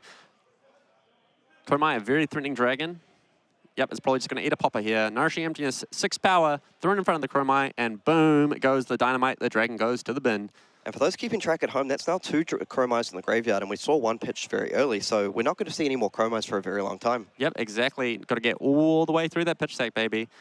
Ben doesn't know that, though. That was tucked away with a Easter egg, I believe. Ah, right, so yep, so that's not public information. But yet this Burn Them All going to do some work with, even with a measly Aether Ashwing. Obviously, Ben Todd not having any access to Arcane Barrier, he's just going to be forced to take the 1, take the 1, take the 1 until this Burn Them All burns itself away. Yeah, a little bit like one of my favorite heroes, Katsu. You kind of get the a little bit of chip damage just coming through every turn. Yep. And we see only 2 copies of Burn Them All in Quan Lee's deck, so he's only got to make way for a second one. And like we say, he's really got to make sure he saves the second one for when there's a lot more red cards in the bin to maximize the arcane damage that Ben Todd's going to have to take over the course of this game. Yeah, it's kind of like this, like, make hay while the sunshine approach. Like, look, I've only got 2 copies to Burn Them All. I'm going to have plenty of cards in my bin when I play the second one. So let's just get through a little bit of arcane damage now. Yep, makes total sense to me. We see Ben Todd coming in with a cheeky Isolate, a Shakedown down and dirty in hand alongside a Shred and what appears to be a Death Touch. Ooh, very nice hand here for Zuri. Probably looking to Arsenal the down and dirty to make sure he can get down and dirty with those Dragons of Quan Lee's. Yeah, now this is really nice because particularly, you know, I believe we saw him hold that Shred from the previous turn. So if he's able to get this Isolate down here and flip it into a Shakedown, he should be able to get through something like a card block plus a defense reaction from Arsenal. Yep, absolutely. Unless Quan Lee's really respecting the Shred, in which case he goes block 2 cards. I believe he has a Sink in Arsenal still. I think we got an Isolate here, so the dominate's going to be difficult. It's going to be pretty difficult to get through. But he could have something like the Sand Cover as well. Yep, true. Yep, we see Yenjirai coming down as a block. Ben Todd looking to most likely flip in a Death Touch here. Got the nice Shred back up too. Did you mention he had Shakedown as well, potentially in hand, or do we? No, it's down and dirty and Death Touch. Right. Yep. Sink coming down for Quan Lee. Looking to ship away a card, maybe come up with a better power card. And here we go, Shred on the Sink. And this Isolate's getting flipped into a Death Touch. Very, very nice play here for Ben Todd. Forcing through some damage on this Death Touch. Oh, but it looks like Quan Lee with the sand cover. Oh, I called it. I called Yeah, it. you did call it. But I mean, in saying that, I mean, he's not going to be thrilled this attack didn't connect. But with open deck list, Oh, the flick knives coming in. -1 on this sink below. Gonna get in just for a cheeky point of damage, it looks like. oh, but it looks like he flicked the spider's bite there. Interesting.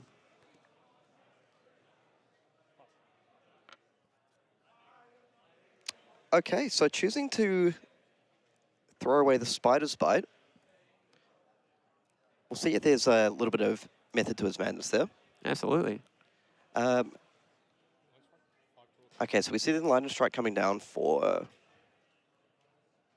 5 draw card, it looks like. 5. Very nice, making sure that Quan Lee has a nice Arsenal card. That's the nice thing about Dromai. Running all those red cards means that you can be pretty fearless when it comes to like Easter egg draw card activations, just because you have so many power cards, especially power cards that cost 0. It can be like very efficient. And yep, we see him running out the Snapdragon Scalers here, attacking with an Ashwing for 1, pinging off the Burn Them All as well. Nice bit of chip damage there.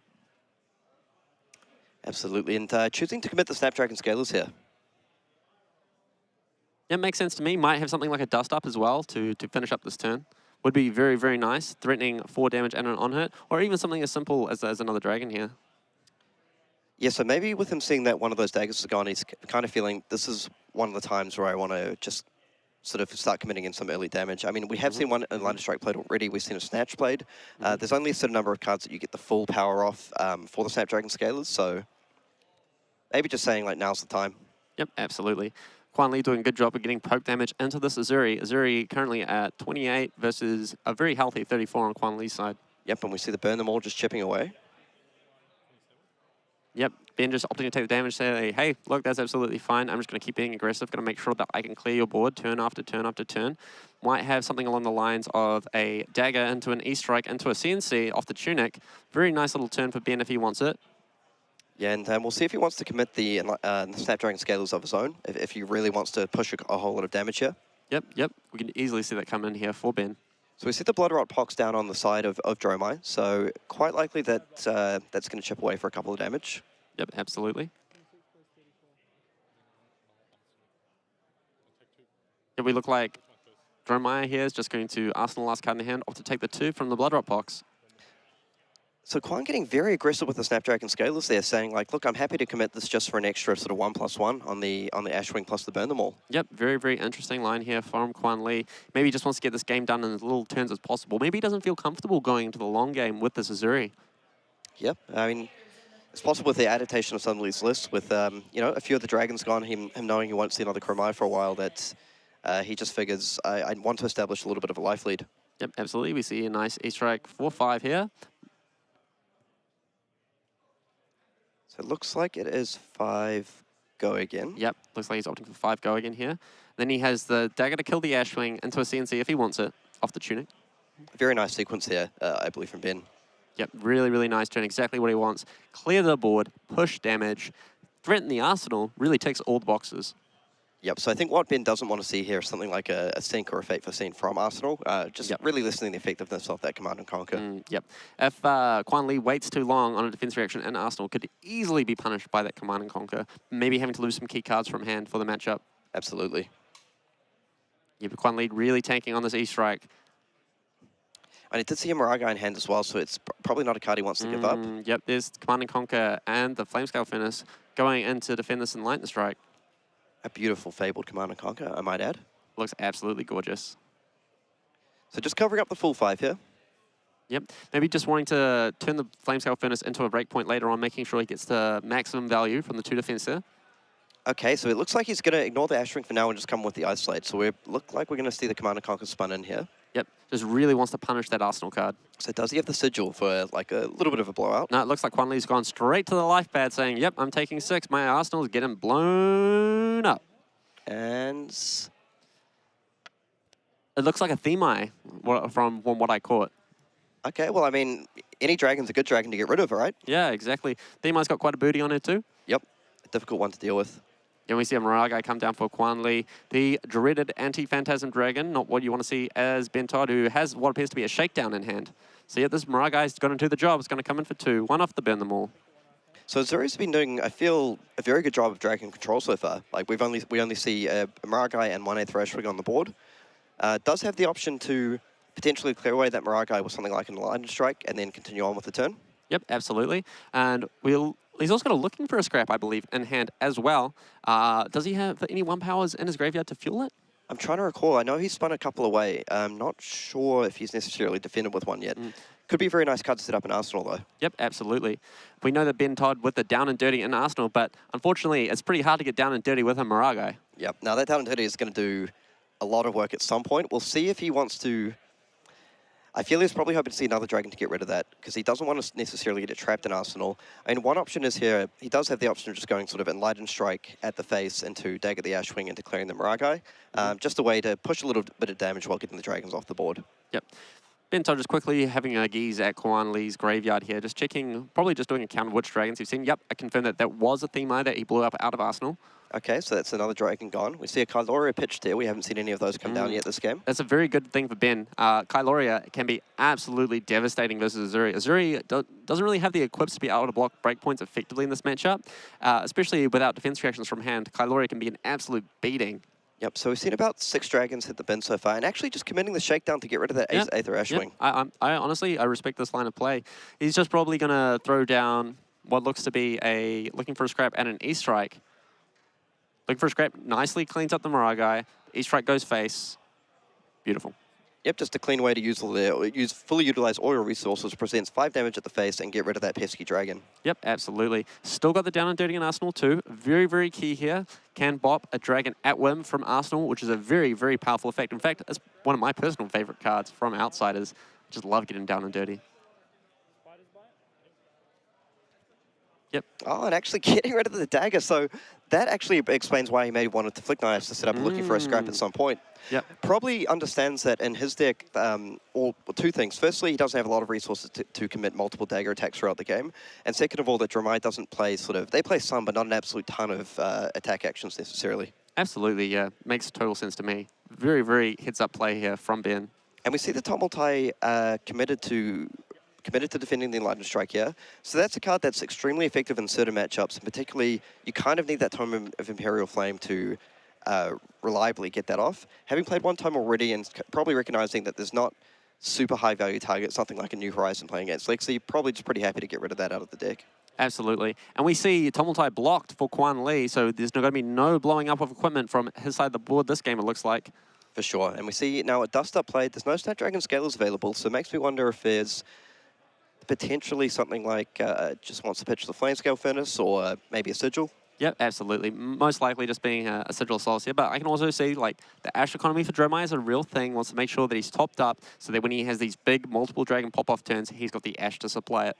Yep, so one thing I feel Ben's going to be pretty happy about is that there are now 2 Chromais and 2 Maragais in the graveyard. So only 1 copy left of each of those, which are pretty powerful at sort of dodging Phantasm, enabling these like slightly wider turns with the additional action points. Yep, absolutely. So I mean, Quintus is fully aware he does have access to Remembrance in the deck, so probably thinking he's happy to be a little bit more liberal with throwing these dragons down to build up a little bit of a life lead.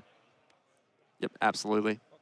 Yep, we see a blue shred coming in here to block the Dust Up, just electing to take the one, saying, hey, yep, you can have the Ash, you can have the Aetherwing if you want. I'm still just going to have the big turn. Yep, and we see Kwan Lee opting to create the Aether Ashwing here. Oh, yep, and there comes the Sigil of Souls from Arsenal for Kwan Lee. Topping him up to a very healthy 29.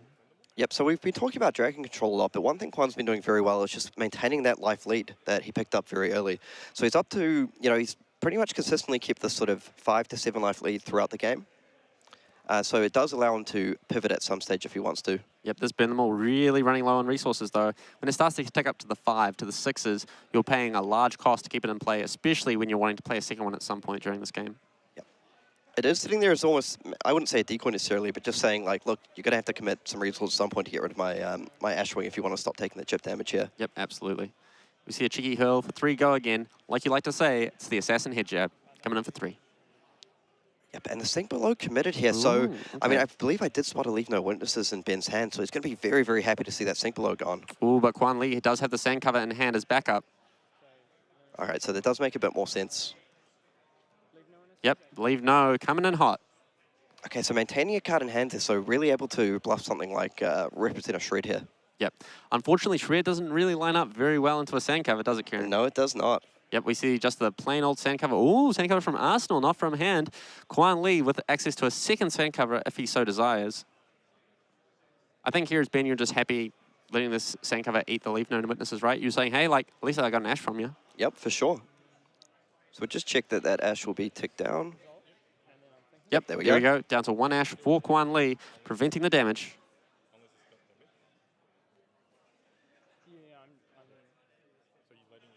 I'm letting this resolve. Yep, Ben just making sure that the sand cover resolves correctly here. Quan Lee, Right, so- 3 cards in hand. So he's probably just saying like it gives this ash ward 4, but once everything resolves, that's when I'll get rid of the ash. Yep, exactly. Ben just really tanking, perhaps thinking about that Snapdragon Scalers and whether he wants to keep pushing. Yeah, so he's been very disciplined about holding on to that down and dirty in Arsenal. Probably, I mean, I think the fact that he's seen 2 Miragais now and 2 Chromais, he's thinking this is going to hit a really good target at some point. Probably really wants to hit something like a Kailoria with this. Absolutely. Or even something like a Dominia. Yeah, Dominio or Yinjirai, one of these like sort of big beefy dragons that would take a lot to get rid of. Yep, absolutely. Yeah, those big dragons can be pretty spooky from Dromai. Absolutely. Okay, so we can see, it looks like a Nourishing Emptiness. Looks in like hand 2 here. Nourishing Emptinesses in hand for Ben. He's got all the poppers. So he's probably wanting to see a dragon this turn. I wouldn't necessarily be surprised to see him even commit 1 to the Aether Ashwing. Yep, Kailoria coming down here. Ooh, Ben's probably smiling to himself inside here. Yep, you know, head in the hands. Oh no, not Kailoria. Just kidding. Yep, here's a 1-on-1. He's probably not going to opt to pop this Aether Ashwing if he wants to bait Quan Lee into attacking with Kailoria. Yeah, because I mean, I feel it's a bit of a giveaway, isn't it, if you decide to blow up this one that you probably have multiple poppers in hand. Yep, and we see Ben Todd do exactly that. Very disciplined play, taking the 1-on-1 from the Aether Ashwing.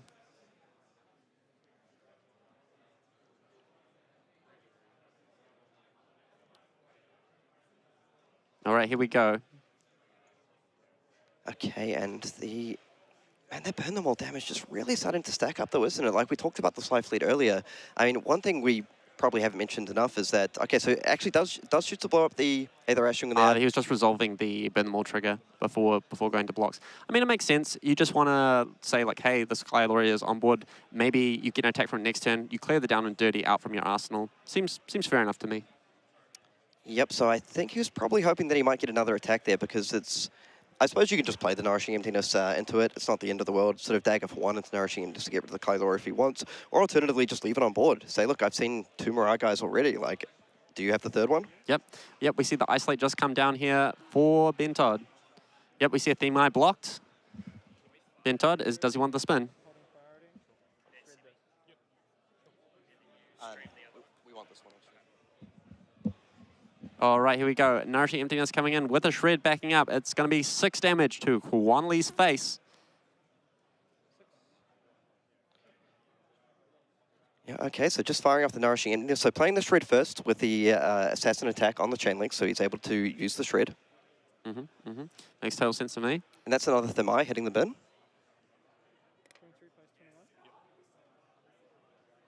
Quan Lee just in the tank. So he is starting to sort of slowly work his way through some of these dragons. Yep. We see a very interesting card in hand for Quan Lee. Give and take. Now, that's not something you see in a lot of Dromai lists, but how do you feel about give and take here? I actually really like it here because, I mean, if we look to the strategy he's playing towards as well, right, he's been constantly, like, he played the Burn Them All very early. He's just saying, look, I'm happy to keep just taking away with this damage here. And give and take's a card you don't really want to defend. You don't want to keep, like, giving them back dragons. So if this becomes, like, you know, sort of 3 pseudo-unblockable damage, we could see Quan sort of playing towards a strat of like, if I get you low enough, you have no Arcane Barrier. Eventually Burning Them All is going to kill you. Yep, absolutely. And so it feels like he's become really prepared for some of these fatigue strategies. Multiple copies of Remembrance, multiple give and takes. I think he's running 2 copies, potentially the full 3. Yep, very, very interesting card here for Quan. Ben's probably going to just opt to take the 3 here. Stacking something like a Miragai on top is very, very dangerous. Now, one thing we have sort of not mentioned because it hasn't come up yet, but there are still the full 3 copies of Rake the Embers lurking in Quan's deck list. Yep, absolutely. So that's going to be a card that is going to give Ben a little bit of trouble, particularly with only access to 1 dagger. For sure. Now, I believe Ben just wants to eat this. Yep, and he's going to see the popper on the Kyloria. So electing to use the one from hand and not from Arsenal. So just extreme discipline on keeping that down and dirty. Yep, absolutely. Gonna keep asking Quan Lee the question of, what the hell is in Ben's Arsenal? Yep. Oh, it is very easy with us from the booth to see what it is, but when you're on the other side of it, it's definitely not something that you're easily able to identify on Quan Lee's side. Really easy to predict when we can see all the cards. If we see an E-Strike, a Death Touch, and a Hurl in Ben Todd's hand, so probably just a Hurl into an E-Strike for 7 here. Yep, so again, it would have been maybe a little bit tempting to try and get that Death Touch into Arsenal by blocking with the down and dirty from hand, but I think Ben just recognizes how important that sort of surprise factor is here. Yep, absolutely. Making sure you always have the popper for Quan's really threatening dragons is so pivotal in this matchup, I feel. Now, I do see there actually is the copy of Flicker Trick in Quan's deck here. So he is holding it in hand, but like you mentioned before, there are attacks that go well above 5 that just make this card a little bit awkward at times. But I suspect that's a card that he might be happy to sort of pitch away and save, knowing that like at some point I'm going to be able to hit something like a Ravenous Rabble with this. Yep, absolutely. Yeah, we see the third Themai coming down for Quan Lee, defending against this E-Strike, looking to leak some damage. So I believe that's all 3 copies of Themai gone. Not a particularly important dragon necessarily in this matchup. But we do see a Dominia in Quan Lee's hand. The Sandcover comes in to prevent the rest of this E-Strike 7 damage, probably looking to get that Flicker Trick in Arsenal, perhaps for another 0-4 later down the line from a Zuri. But Quan Lee perhaps might value this Dominia. He does not know about the down and dirty in Ben Todd's Arsenal, and if you ever stick a Dominia, attack, strip the only popper from their hand, it can be extremely pivotal, but when the down and dirty's in Arsenal, it can really, really do some dirty work. Yep, so the Dominia is a little bit more difficult for this. Fleck Knife's coming down to eat the ward, the warded Ash, so he can pump through an extra 4 points of damage. That is a big, risky play from Ben, saying that, look, I don't care about your rakes. I'm just going to leave your little boys in play. I'm going to rely on my poppers just to force through an extra 4 points of damage here. Wow, so very aggressive with those Flick Knives there. Yep, very, very aggressive. No daggers on Zuri's side of the board anymore. Switchblade has not got no blades to switch. Okay, so we see the Tome of Imperial Flame come down. I was just about to say, Dominion's one of those dragons that's actually quite difficult to get off, costing 4 in this deck with minimal amounts of blues. But we see the second copy of Tome come down. That's the last one that Quan's playing in the deck. Now, this down and dirty, I think, full credit to Ben here, I think he's identified, like, this might be where I have to try and change the tempo. Like, if I've kind of put you on a spot where I feel you're trying to set up a big dragon, you have this Tome. If you commit everything into Dominia, yes, I'm going to sort of lose a card from hand most likely, but if I can blow it up with the down dirty, have you on 16 life, maybe I can sort of press you enough to stop you establishing these dragons. I feel one thing is he's just as aware as we are that there's 3 copies of Rake the Embers in their deck, right? Yep, absolutely. He's probably thinking, look, I have to try win or get tempo before these Rake Ash Wings come down. Yep, as well as he's aware of, like, acutely aware most likely of Quan Lee's remembrances, all these cards that, like, lead to the end game states where he might just end up getting, like, the Mirage Guide out of the game or other such things along the line. Yep, Ben Todd seeing that a Flicker Trap has been pitched and that Quan Lee kept them in the deck. He's going, Flicker Trick against me? Really? Don't always trust what you see. Okay, so now I believe here with the Flamescale Furnace activation that we should be able to commit the Dominion to the board if he chooses to do so. Yep, Quan Lee really going to get punished from this down and dirty if he goes for that line, though. Yeah, I really like the sort of heads-up identification. Like, that's a really cool thing I like about Flesh and Blood in some of these matchups where you have to adjust your strategy game by game. Yep. Okay, we see Dominia coming down. Oh, man, this down and dirty is going to get some dirty work done today. Yep, looks like I may have, misread the deck. It looks like there was a 3rd copy of Tome of Imperial Flame there. Yep, Dominia coming in for 4. It's a red Fate for seeing on top. He's going to get a look at Ben's hand. Going to see that there's no popper apart from the Death Touch. He's going to sigh, like do a big sigh of relief. He's going to get rid of the popper, but little does he know there's another popper waiting in the wings. And this is a really huge tempo swing here. And sorry, what I was going to say before we were sort of getting into the menu stuff is like one really popper big comes down. One really big skill in Flesh and Blood is being able to adapt your strategy on the fly depending on what your opponent is playing and what strategy they're employing in this game. I think Ben's done a great job of identifying that, look, Quan's looking to play for the late game. He has remembrance, he has give and takes, he committed a lot of dragons early, he committed this burn them all early. Eventually, if I try to play this grind out strategy, I might not be able to get there. So whilst it may look a little surprising cracking all these, Flick Knives very early just to push a little bit of damage, I think he's kind of identified this is perhaps the turning point in the game that I need to play towards. Absolutely. And yeah, he's got to be absolutely thrilled with that down and dirty, like pulling that dragon down from the sky. Come down to the pits with me, buddy. Absolutely. Okay, so we do see the Codex in hand. A little bit more awkward when you don't have those pitch outlets to the daggers, I would say. Yeah, absolutely. Really, really hard to be able to utilize more than a few cards in hand without the natural go-again cards. We've seen him run out quite a few hurls at this point, quite a few rebels. The natural go-again is getting a bit thin here for Ben Todd. Yep, so I think I might have spotted one more hurl in hand because one option is here, I mean, he could, it's just not super efficient, but he is able to just Codex for something like a Leave No Witnesses, for example, maybe even a Command and Conquer if he's able to discard the other card. Yep, absolutely. So, you know, Codex Frailty is never really a bad card, I would say. It's tough to say that. According to Twitter, it's 20,000 points worth of damage. But it's always nice when you're able to sort of pitch it away to daggers and then get the full resource valuation out of it. So it looks like we're just going to kick things off with an effect, and maybe this is where we see the Snapdragon Scalers committed here. Yep, absolutely. Definitely a good use case for it. Being able to threaten 3 in a Blood Rot Pox into a Leave No Witness 4/4. It's a lot of threat. Okay, so the Infect coming down, and again, this is the power of this list. You know, it's thinking like, you have the Snapdragon Scalers available here, but it could actually be absolutely anything else as well. Yeah, absolutely. Really, really threatening play here. Quanley respecting it with 2 cards, Pass Mirage and CNC coming down on the block. Yep, and we see the Snappies. Nice misdirect here from Ben. Going to be able to follow it up with a Leave No Witnesses 4/4. Just pushing the damage here. This is this is absolutely fantastic play. So the Leave No Witnesses is going to come down for 4. So obviously not threatening the Arsenal card, but it appears what Ben is wanting to do here is saying, look, you're on 16 life. It's going to be harder and harder for you to just ignore the damage I'm pushing through here. And he really just wants to keep his opponent away from those sort of mid to late game Rake the Embers that can be just really, really punishing for Zuri, particularly when you flicked away both your daggers. And just having a quick look through the deck list, not playing anything like Concealed Blade to be able to get those back either. And one thing we did just mention earlier is Codex of Frailty. It's really nice to be able to try and get the full value out of that here. So Ben here just deciding that, look, I'm going to save that Codex for a future turn where I might need to defend out, or I can utilize it very effectively with some of my other cards. And we'll see how Quan wants to approach this. So it is in fact going to get the Fate Foreseen. And it looks like that was a Miragai, if I'm not mistaken, after to the bottom, which means... Okay, no, so that wasn't one of the first cards pitched. So Miragai is opted away to the bottom here.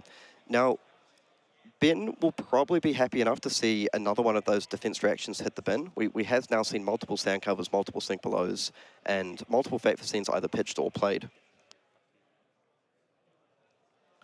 Okay, so Quan here is just going to place a card in Arsenal and pass back to Ben, so potentially looking to set up another defense reaction. And here we see cards now. We were speaking with Ben earlier just about the logic behind some of the cards in his deck. And okay, just opening immediately up with the Codex of Frailty, keeping the 4 cards in hand here. One card I was just going to spotlight here is that Nimblism. So with this Codex play here, like we just mentioned a little bit earlier, the number of go-again cards in the deck is starting to run a little bit thin with a number of Rabbles, a number of Hurls played. So one option for Ben here is just to pick up something like one of these, not exactly traditional choices, but picking something up like a Ravenous Rabble, for example, or a Hurl, as opposed to something like a Leave No Witnesses or Command and Conquer. Obviously, there's multiple options available to him. So it looks like the player's just maybe taking a short break just to grab a quick sip of water. Maybe they just want to clear things up with the judges quickly. But yeah, Jacob, I am curious as to what card he's going to pick up with the Codex of Frailty here. Well, what I mentioned is that you were just referring to earlier the number of go-again cards that have been sort of chewed through in the deck necessarily. There's Nimblism in hand. Maybe he does look to pick up something like a Ravenous Rabble here. Yeah, absolutely. Really, really important for him to make sure he keeps his foot on the gas pedal. Ooh, that's a good choice. Death's Touch. Got the Tunic there. Really, really nice card. Threatens a lot of interaction here. You know what I like to say? Like, who needs go again when I've just got that raw damage, baby? Exactly. Keep it pumping. Ooh, and Nimblism as well here for Ben. Really, really strong. Pushing in for 9 points of damage. Okay, and One thing that I really like about this play, so he did have the option to play the Death Touch off the Tunic. Instead, choosing to actually pitch the Surgical Extraction here, probably just sort of saying, like, you know, if I was going to bluff, if I was wanting to play something like a Shred, surely I just Tunic here. Yeah, exactly. Yep, and we see a block for 9 coming down from Quan Lee, but the Shred's going to do some work. It's going to force through the on-hit from the Death Touch. It's going to pick up a card off the Ponder token. It gives a Blood Rot Pox to Quan Lee. That's a lot of damage. Yep, and that's, I actually really like that play. So I feel if you do use the Tunic for the Death Touch here, it makes it kind of a little bit more face-up that you, and actually, of course, you do have the Ponder. So, I mean, maybe I'm overthinking things a little bit. The other thing I was just going to say, with a very low amount of blues in the deck, it's kind of nice to be able to have those circulating throughout the deck. Yeah, absolutely. We see a cheeky little Asvalai come down for Quan Lee. Just a little 2/3 dragon that attacks for 1 point of additional arcane damage when it comes in. Really good at getting the chip damage in. Yep, so we've seen the Burn Them All has now finally hit the bin. It has burnt out. But the Asvalai, another excellent source of arcane damage in the deck, and this is the first one we've seen. Yep, really powerful card. But oh, another down and dirty coming in hot for Todd. Popping the dragon. Blood Rot Pox coming in for an additional 2 points of damage. 15 plays 11. A really, really close match here. Ben has done a fantastic job of managing power, dragons, really heads up play with the Flick Knives and the daggers. Still able to put Quan Lee under a ton of pressure, even without those daggers. Yep, now I think I can't quite make it out, but that may be the first Rake the Embers that Quan has now drawn. So we'll have to see, but that's the cool thing I feel that Ben has done. He's played this game very aggressively, saying, look, I have to beat you before the Rakes, before the Remnants and everything else come down. Like, I feel I'm not just going to play this traditional fatigue game. And now we see he's got Quan down to 11 life. He's chewed through a lot of the defense reactions, a lot of the sand covers in the deck. Yep. A very powerful hand as well for Todd here. He's got a Rabble and a Nimblism and a Codex of Frailty, so we can easily see Rabble coming in for 4, Nimblism, Codex getting a Death Touch, and then a Codex for 9 off the Tunic. Oh, and revealing another red Nimblism off the top. That's really what you want to see as Ben here. So no issues with the blues on top this time. Yep, that Rabble is indeed coming in for 4. Okay, and so now we see the Flicker Trick actually getting to do its job, basically, which is just to act as a pseudo sort of Fate Foreseen or Sink Below. And I think it's particularly nice in this spot because, like, raw damage just is the issue at this stage. Yep, absolutely. Flick Shape does a good job at shutting down this 4 from the Rabble. But here comes Nimblism. Here comes, ooh, Isolate. Sneaky, sneaky from Ben here. Yep, so the Isolate just saying, look, dominate 6, good enough. Yeah, just vanilla damage is the name of the game at this point. When you get the Dramai player to that sub 10 life total, you can really, really put them into a bit of a grinder because of your attack reactions. He's saying, look, I'm just going to kind of like make my own Nourishing Emptiness without the honor. So I think Quan just having a quick look through the graveyard here to see, like, is this potential to, even though you've pumped it up to maybe if Zuri sneaks something in, probably quite unlikely. Yep, probably quite unlikely. Probably also checking the number of poppers that Todd's gone through, seeing how likely he is being able to stick a dragon and actually clear the attack with it. I mean, at this point, Ben has run through quite a few poppers. Yep, and just choosing to defend with a Sweeping Blow here. Yeah, makes sense. It's got Dominate. He's not going to be able to block with 2 cards. He's just going to be forced to eat at least 3 points of damage here.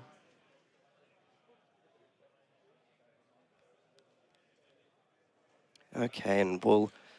another Kylo Repeat, so being very, very patient. And here we see the first Rake the Embers. Yep.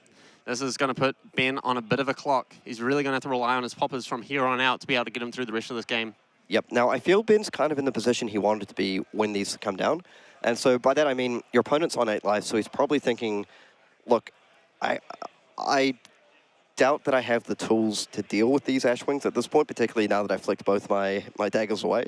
So from here on out, I feel like, you know, he might try and use the occasional popper just to end the turn, especially with most of the Mirage guys gone. I believe one was opted to the bottom previously as well. So we'll see if he's able to win that race. Yeah, absolutely. I mean, a really interesting hand here for Ben. He's got a Spreading Plague, a Blue Isolate, a Nimblism, and what appears to be a Leave No Witnesses, I believe. So he's got some really interesting lines available to him. And if Quan Lee over-respects something like a Blue Isolate, he can just nail him into a coffin, effectively, with that Spreading Plague. Dramai, not known for playing many blues, and those Blood Rot Pox tokens are seriously going to put in the work. Yeah, absolutely. I mean, that would be a pretty interesting way to see the game in with a huge Spreading Plague. Yeah, and it's a one-of in Ben's deck, too. Not really something that Quan Lee would typically play around with a Zuri either. It's a very, very much a tech card that Ben himself has favored. Yep, so of course we do have open deck lists here, but doesn't mean that they know what they've kept in, what they haven't kept in the decks. Exactly. Yep. For sure. Like as Quan Lee, maybe he thinks that Ben doesn't quite respect spreading play in this matchup because Dramai, yes, they want to be able to trade cards back and forth, but a lot of the time you don't see them chucking like 3 cards down on mini trade links. Yep, and exactly. I mean, and when you're on 8 life, it's not like there's only a certain amount of attacks that you can say no blocks to. Yeah, exactly. This is exactly the situation where Spreading Plague shines. Ben Todd really being showing his masterclass on Zuri with those really niche, spicy tech cards. Yep, so we'll see if he elects just to sort of take all these dragons here. I think what he's looking to do is just plan out, like, how am I going to get there? How am I going to win this game? And one really nice combination here is, you mentioned the Spreading Plague, we mentioned the Life Tide, he's got that nimblism. So I think what he'd really like to do here is try and line up an attack for something like, you know, maybe 6, 7, 8, 9 damage, try and get multiple cards to defend, and then Spreading Plague in. Yep, and that's really what you want to see. Spreading Plague for 3 cards, 3 Blood Rot Boxes. That's 6 points of damage that Quan Lee's probably not going to be able to mitigate very well. If that goes through successfully and drops Quan Lee down to something like 2 life, he's in a bit of a blender. Yep, and then you put them in something like Isolate Dominate range. Yep, exactly. Very spooky position as Quan Lee. We have seen him run through quite a few reactions as well. I believe all the sand covers are gone at this point. Yes, I believe I've seen at least 2 sand covers. Probably the 3rd as well. Sorry, I've been trying to keep an eye on the dragons and all that, but I believe we've seen at least 2 or 3 sink belows and at least 2 sand covers. We've seen 1 Fateful Scene played, at least 1 Fateful Scene pitch, so definitely he's going to be running a little bit low on those defense reactions at this point. Yep, and we see the shakedown popping this Aether Ashwing. Apologies, it was not Leave No Witnesses, it was in fact a shakedown in Ben Dodd's hand. Still, we have a Nimblism, we have an Isolate, we have a Spreading Plague. There's still a lot of tools to work with here as a Zuri. Perhaps even wanting to go something like Nimblism, Codex from Arsenal, discarding the Isolate, getting a big 0-cost card to be able to threaten a large Spreading Plague, and that's exactly what Ben Todd goes for. Yep. So he's choosing to go with the Death Touch here. I was wondering if he might look at something like Leave No Witnesses to leave the resources available for the Spreading Plague. Nope. So, I mean, that's the thing as well. Being able to set up that Spreading Plague in Arsenal maybe gives you a bit more flexibility on when you choose to play it. Yep, absolutely. I mean, at this point, as Quan Lee, you wouldn't put him on having the Spreading Plague either with this line of play, right? Like, if he makes this line, he really puts Ben off that card. Yeah, because you'd probably be thinking if you're going for the Spreading Plague here, like something like a Leave No Witnesses for 7, leaving the Tunica available for the Spreading Plague might be what you'd be thinking if they're playing towards that Spreading Plague line. Yep, exactly. We see a 2-card block come down from Quan Lee with a Flamescale Furnace. So blocking for 7 currently. So it looks like maybe he wants to play around the shred a little bit. It looks like he has that Fate for 7 in hand. Yep. Passing priority, saying, sure, if you want to take 2, I'm happy with that. And if he gets another defense reaction here, probably pretty happy with that. Yeah, oh, imagine if he could get this Spreading Plague off here. 4 cards? That would be basically lethal damage. Yeah. Just didn't quite have the resources to pull that one off. Yep, Quan Lee really going deep in the tank for this one. If he runs out this Fate here, he will be running extra thin, and that Plague is looking better and better. Yeah, but I feel like you basically, I mean, you always have to commit this here. You can't really take 2 damage, get a Blood Rot Pox, and then take 2 more. No, exactly right, Karen, exactly right. 2 Ashwings on board for Quan Lee, but Ben Todd had a very healthy 15 points of life. A nice Spreading Plague in Arsenal. And very notable here that the Flamescale Furnace has been committed. It's gone. So there's no way to generate, sort of get that free Ash off that card. Yep, ooh, and we see what appears to be a popper for Ben Todd. Exactly what you want to see in this position. Yep, so that sets up really nicely because if he's able to pop one of these dragons, Spreading Plague and Arsenal, keep a 3-card hand plus the spreading, things would get very interesting. Absolutely, Karen. Quan Lee's running low on equipment as well, only with that crown remaining, and that crown does not defend very well in this situation. 8 is not a lot versus all of these attack reactions from Zuri. Ben Dodd, though, also without daggers, no Snapdragon Scalers to threaten go again, but we see 2 poppers in hand for Ben Dodd, as well as what appears to be a Shred and an Isolate. Okay, I mean, Isolate, Shred, pretty nice. Yep, not bad. We see the first remembrance of the game come down for Quan Lee. Going to shuffle in 3 premium targets. What do you think he's getting here, Kieran? I mean, I would be looking at potentially cards like Rake the Embers, maybe Raga's Chromize. But I mean, potentially you could be a little bit spicy and get something like Give and Take. Yep, we see Quan Lee opting for just some cheap cards. He's recognizing... Actually, sorry to cut you off. Makes a lot of sense. I don't know why I'm talking about all these dragons. What you want is the Arcane damage. There's no Arcane Barrier. Of course you want to burn them all in the Asway. Like I was just about to say before he grabbed him. Of course. Also, something to note as well, Kieran, they're all zero costers. Quan Lee recognizes that he's probably going to have to defend out with a lot of cards from hand as we go forward to the rest of this match, probably only being able to keep 1 or 2 at most from turn to turn. So those cards make up very, very nice tempo plays that also force through a form of unblockable damage. One thing I will be curious to see here is how much value he tries to extract from that spreading plague, because it's quite a nice line here just to be able to go sort of command and conquer, get 2 cards out into spreading plague. Yep, we see an Isolate come down. 1 card block for Quan Lee. Ben Todd really thinking through his thoughts here. Yeah, so what would he like to spin in here? I mean, the command and conquer is pretty good. Yep. The thing with Command & Conquer, though, you actually want him to add defense reactions to this chain link so that you can Spreading Plague for maximum value. Like, a completely reasonable line here, I think, is you spin away the Isolate, you put in the Shakedown, you're baiting the defense reaction, you give 2 Blood Rot boxes to Quan Lee, you halve his life total, effectively. Yeah, what I'm trying to figure out here for Ben's approach is Spreading Plague, is that the card that gets you ahead, or is that the card that wins you the game? So is he gonna try and get this lane? When he's playing this Isolate, I'm like, if you don't get the defense reaction here, okay, so, I mean, this is just huge raw damage here. Yep, so he's going to Shred the over your first. Very heads-up play from Ben. Shred only works on cards defending assassin attacks. You do have to Shred first before you cheat in the CNC. Yep, so that's just in spinning in a CNC, so that's currently blocking for 0. Yep. Quan Lee having to eat the full 6 here. Nothing to save him, dropping to a 2. And he's got the spread. Ben Todd, as we know, has the Spreading Plague in arsenal, a Shakedown in hand. If he keeps a 2-card hand here that looks like a blue and a Shakedown, that is a very, very spooky way to finish this game up. Yep, so I think, yeah, the Spreading Plague seems to be the end game. Like, that's what he's playing towards at this point. I like that he just went for, like, look, this is just raw damage. Like, perhaps if he looked to push a defense reaction in response to the spin ability from Zuri, he may have looked to commit the Spreading Plague. But I think at this stage, he's just like, man, if I can just chip down a little bit more life, if I can present, say, an attack for 6, like you mentioned, like Shakedown, get 2 cards out of your hand, go Spreading Plague, the game's going to be over. Yeah, absolutely.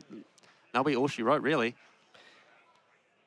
And this has been a fantastic game to watch from the Zuri side. So here comes another rake. And this is what I think Ben was worried about. Like, this is where I had to win the game before you get to this board state. Yep, absolutely. That's a lot of Aether Ashwings in play for Quan Lee, representing at least 5 damage a turn without a popper from Ben. Burn them all as well. That makes it 6. But I don't think Quan Lee's going to have enough time here. Yeah, because here we see, this is exactly what we talked about. I believe that's a Shakedown in hand. So this is not anywhere near enough to presenting lethal. We've got 5 Aether Ashwings coming down, plus a Burn them all arcane damage. So we're looking at maximum 6 damage. Yep. He could just say, I'm happy, like, you know, see me in your little Ashwings, I don't care. Yeah, exactly. Completely reasonable. Ben Todd probably asking himself the question, how do I lose this game? Yep. At this stage, so I feel like he's got to feel pretty confident at this point. One thing he probably wants to avoid is running into something like a double blue hand. So they defend with 2 cards, they draw 2 blues, and just get rid of both of the Blood Rot boxes here. Because if that happens, that's an absolute disaster, because I feel like he's kind of relying on that to win this game. But the other thing is here, if he's able to keep it Isolate, he could just lethal through that alone. Yep, absolutely. Ben Todd also with another line available to him, he can just go pitch, play the Surgical Extraction, holding up the 1 resource for Shred and the Spreading Plague, which would be a good way of forcing interaction from Quan Lee while still being able to utilize the popper here. Yep. So I think all he needs to do here, right, is basically pull in at least 2 cards and then play the Spreading Plague. That is lethal through 1 blue. It would just be running into 2 blues, which would be pretty rough. Yep, absolutely. Yeah, but Ben Todd just electing to take all the damage from these Aether Ashwings and say, hey, I've got a big turn coming for you, buddy. Yep, and we see just a vanilla backstab coming in by itself, all lonely-like, but it's got a lot of backup. It does. And this is looking like a really... So he puts 2 dragons in front, but I think we're going to see the Shakedown here, I'm pretty sure. Yep, Shakedown. Or just a Spreading Plague. I mean, you might as well throw it in right here as Ben. You throw in the Shakedown, you say, look, I'm going to Shred one of these dragons. I'm going to name red, take a red card. I'm just going to send in lethal. Yeah, exactly. It's still coming over for 2. Maybe he doesn't need a Spreading Plague. Yeah, Shakedown plus Shred enough. And it looks to be so. And even if he has a defense reaction, his Spreading Plague is 100% lethal. Yep. I think Ben has just navigated this game. He's done it. Yeah, I think he's cracked the code here. Zuri versus Dromai, they say it can't. They say it's really, really difficult. But Ben Todd is showing us that, look, this is exactly how you navigate it. They said it couldn't be done. Watch me. Man, you got to be smiling to yourself as Ben in this position. And like just some really cool plays that like some plays that you might kind of shake your head a little bit and be like, I don't quite get that, but it's all playing towards the strat, identifying, look, you haven't seen the rakes, you're playing all these recursion cards. Well, if you're going to do that, I'm just going to race you to the bottom. Yeah, absolutely. One of the most heads-up plays from Ben this game, I think, that really pulled him ahead, especially to get him to this position, was just that cheeky flick knives on the second dagger to eat the warded-up Ash token. Like, that 4 points of damage would be absolutely huge here. Yeah, effectively just dealing 3 direct damage to the face, right? Because you got an extra 3 over the sand cover. Yeah, exactly. So quite on the tank here. He just extends there we the go. hand. Extends the hand, shakes it up. That is it. Whoa, what a game, what a game, what a game from Ben Todd and Kwan Lee. Well played. Let's see if he flicks the... Okay, so he's being humble. He's not saying, look, I had you anyway with the spreading plague. That's a... But that's the thing. He navigated it really nicely to that spot there, to the point where he just had it anyway. So I think, you know, we're not going to be doing winners interviews in between rounds because we need to keep things sort of cracking along a little bit here. But I really just want to commend, if we have a quick look at our top 8 bracket, the man of the hour, Thomas Dowling, has made it through, defeating Joel Gibbons on Max Nitro. So he'll be playing against Sangwok, a.k.a. Kevin Kim. Kevin Kim in the semifinals, a player from Auckland, playing as Zuri. And we have Michael Feng winning that Lexi mirror there. And the big question mark, it's a question no longer, as Zuri has done it and setting up a game into Lexi. I feel he's got to be very happy with that matchup. Yeah, absolutely. I've talked to Ben a couple of times over the weekend, and he said the Zuri Lexi matchup is one of the ones he's hoping for the most. It's what he built his deck towards. It's the thing he's hoping to see the most, and we'll get to see 2 respective masters on the respective decks. Michael Feng on Lexi, known as a fantastic player. Ben Todd obviously put on a masterclass with the Zuri this weekend. Ooh. And look, we could even have an Zuri mirror in the finals. Now, that's something you don't see every day, Kieran. Yep, that's certainly an option. I mean, and the thing is, if I just want to point out that if Ben is able to, and it's a big if, because, you know, Michael Feng, Pro Tour champion, one of the best players in the world. Absolutely. If in theory he is able to navigate through that matchup, then we are going to have a brand new hero as a calling champion. Now that's something, sends shivers down my spine, Kieran. And we could also have, I mean, I believe James White mentioned himself, we've had about 4 or 5 different winners of the last 5 callings, so we could add another one to that list, potentially. You know, you never bet against Michael Feng, Mr. Consistent. But anyway, I think what we might do is take a very brief break, just while we get set up for the next match, and we will be back with everyone shortly. Don't go anywhere, there's plenty of flesh and blood left to play. See you soon.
We're back, everyone, and wow, I'm still shaking a little bit after that amazing Zuri Dramai game, but you know, we're going to keep on powering forward, and we've got the man of the hour, you have to say, Thomas Dowling, currently 13-0, 12-0 in the Swiss, took down his quarterfinal, having to beat out the Bright Lights buddy, Max the Hype Nitro, but now we have a game of Dash.io versus Zuri, and after speaking to Thomas, this was one of the matchups he was maybe a little bit concerned about.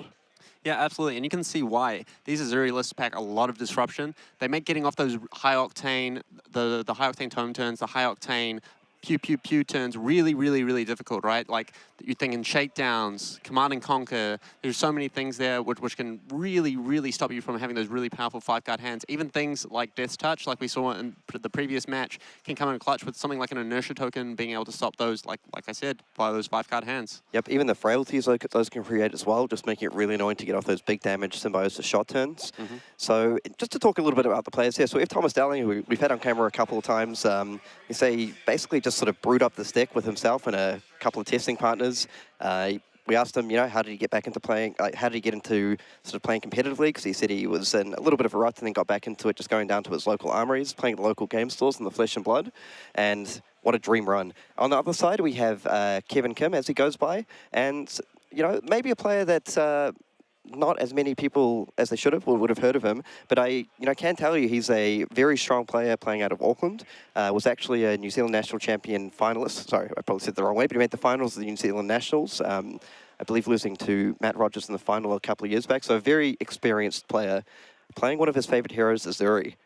Now, we're just going to take a quick look through some of the deck lists here. So we're somewhat familiar with Thomas's deck at this point, but you know, just going through for those who are just tuning in. So he has access to, as far as defensive tools goes, it's very hard to play things like defense reactions in this matchup because you want to boost a lot. But we can see a card, Dissolving Shield, which I feel will be pretty important in this matchup. What are your thoughts on that, Jacob? Yeah, absolutely pivotal. Thomas really, really needs to make sure that he has the right tools when he gets hit by those cards we were talking about a little bit earlier, like your shakedowns, your command and conquers. You really need to find ways of being able to mitigate those, especially finding ways of mitigating those at instant speed is really, really pivotal. A clutch Dissolving Shield here could make or break the game quite easily for Thomas. Yep, and we see that Thomas, you know, he does have access to the Crown of Providence, so that's a bit of a one-time bailout for cards like Command and Conquer, for cards like Leave No Witnesses. But when we were speaking to him earlier, he said that some of these disruptive decks like Zuri can be a little bit tricky because they stop you playing these like really big 5 or sort of pseudo 6-card hands, including the top of the deck with the hero ability. So Thomas was the highest seed, so he's going to choose whether to go first or not, and we'll see what he likes to go.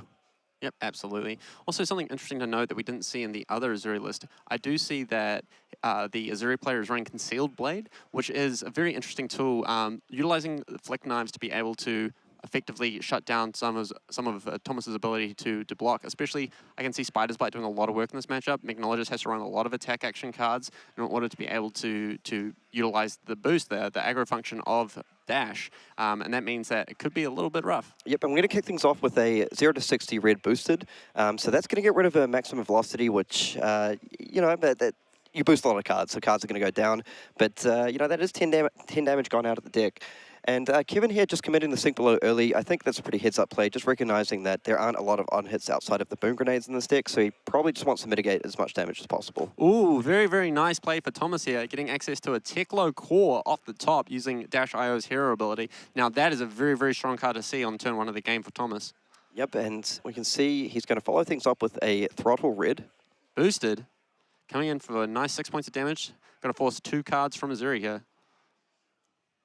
Yeah, and one thing we can see here is that I spotted the last card in Thomas's hand is actually the Tome of Findale. So with Tome of Findale and Teklo Core, unless Kevin's able to find something like you know, a piece of disruption, Thomas is going to be off to a very, very strong start here. Yep, when we see Thomas elect to use the counter on the Symbiosis shot from the Teklo Core just to strip the last card out of the Zuri's hand. I feel like Kevin's probably going to be pretty happy with that because he really just wants to like turbo into that disruption as soon as possible. And he is running the Nimble Strike as well and getting that early nimblism into the graveyard to fuel it very, very nice. Yep, so we'll see what Kevin has access to here. So just looking at the equipment setup quickly, looks like he's going with the Crown of Providence, the Black Tech Whisperers for a little bit of extra defense value, and the Spider's Bite and the Orbiter Clasp. For the daggers, absolutely. Black-Tip Whisper is also really huge here, just being able to stop breakpoints. Like you mentioned earlier, Kieran, Boom Grenade does a serious job here, pushing through a ton of damage. Black-Tip Whisper is really, really nice, shutting off those random breakpoints from Dash here. And I think Thomas is going to be very happy with how this first turn has gone. So just a Spider's Bite into a Nourishing Emptiness. There are attack actions in the graveyard. There's not that extra ability. So I think he's just going to be saying, absolutely, yes, like, I'll take this damage as quickly as possible. Let me get out my pen. Yep, absolutely. Snap taking it. He has a Tome of Yindel in Arsenal. Absolutely huge if he can find an item off the top here. Or even the Achilles Accelerator we might see popped if he's unable to find an item. Yep, and we talked to Thomas a lot about the ability to manipulate your deck a lot in Dash. So he is going to have the option, if he doesn't see that item immediately, to maybe boost away a few cards. We'll see how much he values the life gain, because the more cards you use from hand, obviously less life you're going to gain. Yep, absolutely. Also, something to note that he has also mentioned is Teklo Foundry Heart, also another tool you can use in order to manipulate the top card of your deck. Yep, and okay, so we see just a T-Bone boosted away here, just going to have another little peek at the top. Yep, nice 0 to 60 red coming in hot. 4 damage, nothing to sneeze at, 4-0. Yep, so what I'm interested here to see is how aggressive he gets with that Achilles Accelerator. So, I mean, he does have 2 tomes in the deck, so it can be perhaps a little bit risky. Okay, so he's going to choose to use that Teklo Foundry Heart, maybe dig a little bit harder towards an item, getting rid of a Twin Drive there. Yep. Goes up to 3 resources. Let's see if he finds an item off the top. You'd love to see mine off the top here because, I mean, I think he knows with the amount of Arsenal disruption that Kevin has, this may be one of his best opportunities to just go ahead and get that tone play going.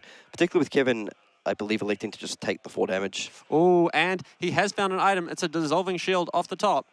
That is absolutely fantastic here, because not only does that enable the tone play that we talked about, but it also allows for a little bit of damage mitigation on the flip side. Yeah, even if he has to wait a turn to use it, even if Zuri completely blocks out their entire hand here, opting for a more defensive line, that Dissolving Shield ticking to 1 and stopping a random dagger is also still huge. And he said, you know what, let's use one of those action points to draw 2 cards and gain, I believe, 5 life. Right back up to 34. Man, that's an absolutely huge swing here for Dash. You'd love to see that as Thomas. Okay, now I believe Kevin on Zuri is on 32 life, yeah? And I just saw that he drew a maximum velocity in hand for Thomas. That's absolutely huge here. He looks like he's got at least 2 boost cards in hand. He should have enough resources to get the job done here. Okay, so we see here's the throttle. I thought I might have seen a T-Bone as well. I mean, if he's able to get the Tome of Findale turned into maximum velocity, you cannot ask for a better start than that. No, absolutely not. He might even be able to run out a Boom Grenade alongside it. Now, that would be a sight to see. And there's nothing better than the combination of maximum velocity. Wait, is that yep, it's a Boom Grenade. It's a Boom Grenade. Yeah, it's getting cranked. I think we're seeing a maximum velocity turn here, guys. Okay, now does he have the resources? So he has a Zipper Hit, a T-Bone. I think he's got it. I think he has enough to push through. I do think he's got enough to push through here. And it's a red T-Bone even. Oh, man, you'd love to see it here as Thomas. Okay, so the T-Bone's just going to pick up the Black-Tip Whisperers. Kevin's not going to be sort of too worried about that one, I believe. Yep, cleaning up the block nicely. 2 + 1 does equal 3. The Boom Grenade's not going to hit here, but we know that Boom Grenade's hitting later. Absolutely, and looks like he's going to pitch away the Zipper Hit. Yep, there's a throttle. 2 resources left. It's a red throttle as well. Oh, boy. This is an absolutely giant turn. So he's already presented 13 damage this turn, and he has another 10 coming, plus the Boom Grenade. Now, these are the monster turns you love to see as Dash. Absolutely pure filthiness here. And unless he is able to commit multiple equips, I'm not sure he's going to be able to prevent the Boom Grenade this turn.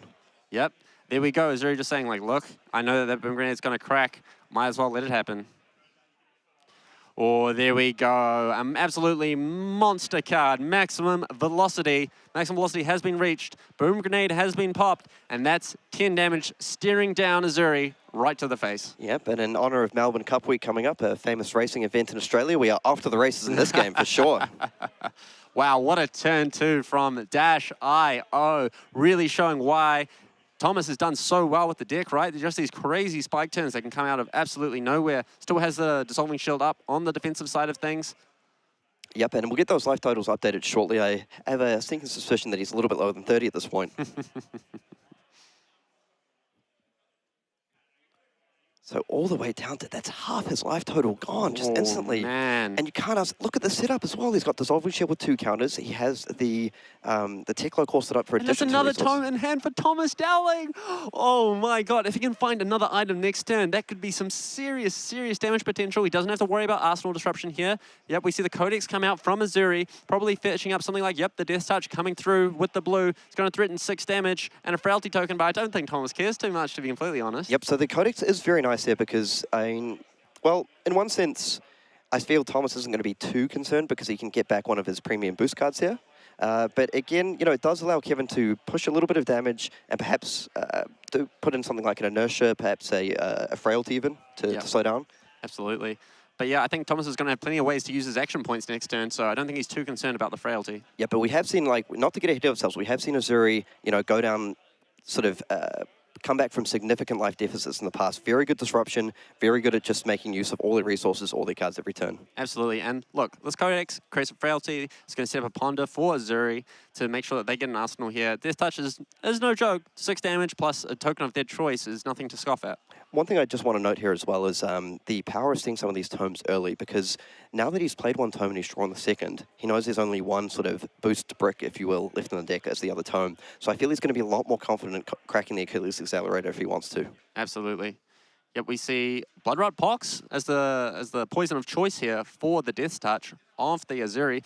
He's just saying, like, look, I just need to kill this Dash as soon as possible. The longer I leave this game to go, the more action points they're going to get, the more damage I'm going to be taking from this pistol over time. Yep, and one like just small thing to point out here as well. Dissolving Shield, yes, it takes down 0 counters, but it does stay in play. So if he wants to on his next turn, he will be able to cash it in for the adaptive plating if he needs to utilize that defense. Yep, absolutely. All right, what combinations of cards are we going to see here from Thomas Dowling? Might just see a throttle here to start with. But no, it's a red zipper hit in hand. Works very, very nicely. Nice clean boost. Yep, and we have to say, after that extremely explosive Tome of Farndale maximum velocity turn, Kevin's done a really good job at sort of bringing this game back a little bit close, right? Only a 5 life deficit at this point.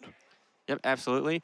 Tom was really hoping for another one of those to seal the deal. I mean, if he gets one more turn off like that, it's going to be very hard for Zuri to come back into it, that's for sure.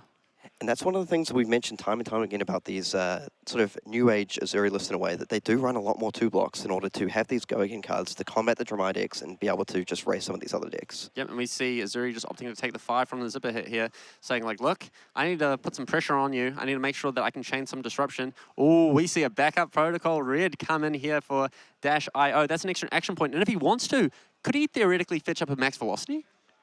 I mean, he could. Does he dare to dream? I mean, yeah, like he's still got a tome kicking in hand there. If he knows it's a cheap boost card on top of his deck, I could quite easily see him go pitch a blue, tome, crack the Achilles, still have 2 floating for the backup, return the backup. We might be off to the races again. Okay, so I think we're going to see Teklo Foundry card used here. Yep. Yep, we see a T-Bone and a Spark of Genius hit off the top here for Thomas. Spark of Genius, not exactly the card you want to see banished to a Teklo Foundry card. That card is very, very strong, but still 4 resources here for Thomas. A backup Protocol Red in play. Tome of Fjorndal in hand. Oh boy, this is a really, really interesting turn. Yep, now I wonder if that was a red T-Bone and he's just thinking, look, I need to maximize my resources here. Yep, we see a boost here, boosting away a Boom Grenade. Yep, so he was aware that was on top, but I feel, the more I think about it, I think your line is maybe what it's looking towards. Like, look, if I can tome here and draw, say, a blue, I can pitch that blue to go up to 4 resources, crack the backup protocol, get it 0 to 60 into another maximum velocity. Yep, absolutely. Just the raw power of this deck is just, it's a delight to see. It really, really is. It's so much damage. It's honestly boggling my mind. Okay, now we see Kevin, so he does have access to the sink below here. Yep, and something to note, this throttle did come from Arsenal, so it's only coming in for 5 here. Sink Blow going to be able to clean up 4 of that damage, only leaking 1 point for Zuri here. Yep, so the Frailty doing a lot of work here because potential as well that he wants to follow and end up this turn with a Symbiosis shot if he wants to commit everything. Yep, we see the backup protocol cracked. What is he going to fetch here? Looks like just a 0 to 60 for Thomas. He's really, really hoping that Zuri doesn't have Arsenal disruption here because I believe he's going to go for Arsenaling the tome. Okay, so we'll see if that comes back to bite him. So, I mean, he did have the potential to go with that line we mentioned, but instead choosing to play a little bit more aggressively into this. Yep, he really, really wants to have another big Tome of Fjorndal turn. Maybe really, really, really putting huge emphasis on the life gain here. Yep. Okay, and he gets the Command and Conquer here. And I feel like one reason potentially he's gone with the Swine Jacob is because he does have that Dissolving Shield up, and based on the pace of the game so far, he could be thinking like, look, if I'm able to defend against your attack with, say, 1 card plus the Adaptive Plating, cash in the Dissolving Shield, then I'm really setting up a very, very nice tome turn. Yep, I mean, on this turn, he's going to have 7 defense available on equipment alone, which is huge. That stops pretty much everything from Zuri's arsenal. Well, not theoretically from their arsenal, but you know what I mean. Yep, absolutely. So we see a Scar for a Scar from hand. Now, we didn't quite catch the card that Kevin placed into Arsenal here. Choosing to defend with the Command and Conquer, I do wonder if it might be something like a Leave No Witnesses or a second in Command and Conquer. Absolutely. I mean, yeah, it doesn't matter what he's got. Thomas here definitely has the equipment to back it up. So Scar, I'm going to go ahead and make a wild assumption that this is not going to be defended. We do see 2 items in hand for Thomas, though. Not exactly what you want when you're going for the big turn. You really want to see those items off the top of the deck, not necessarily from hand. Yep. So Kevin doing a good job. Oh, and it was the Leave No Witnesses after all. Yep, absolutely. Now, this is really interesting because Thomas might just have to commit extra resources here, possibly playing around something like a Shred.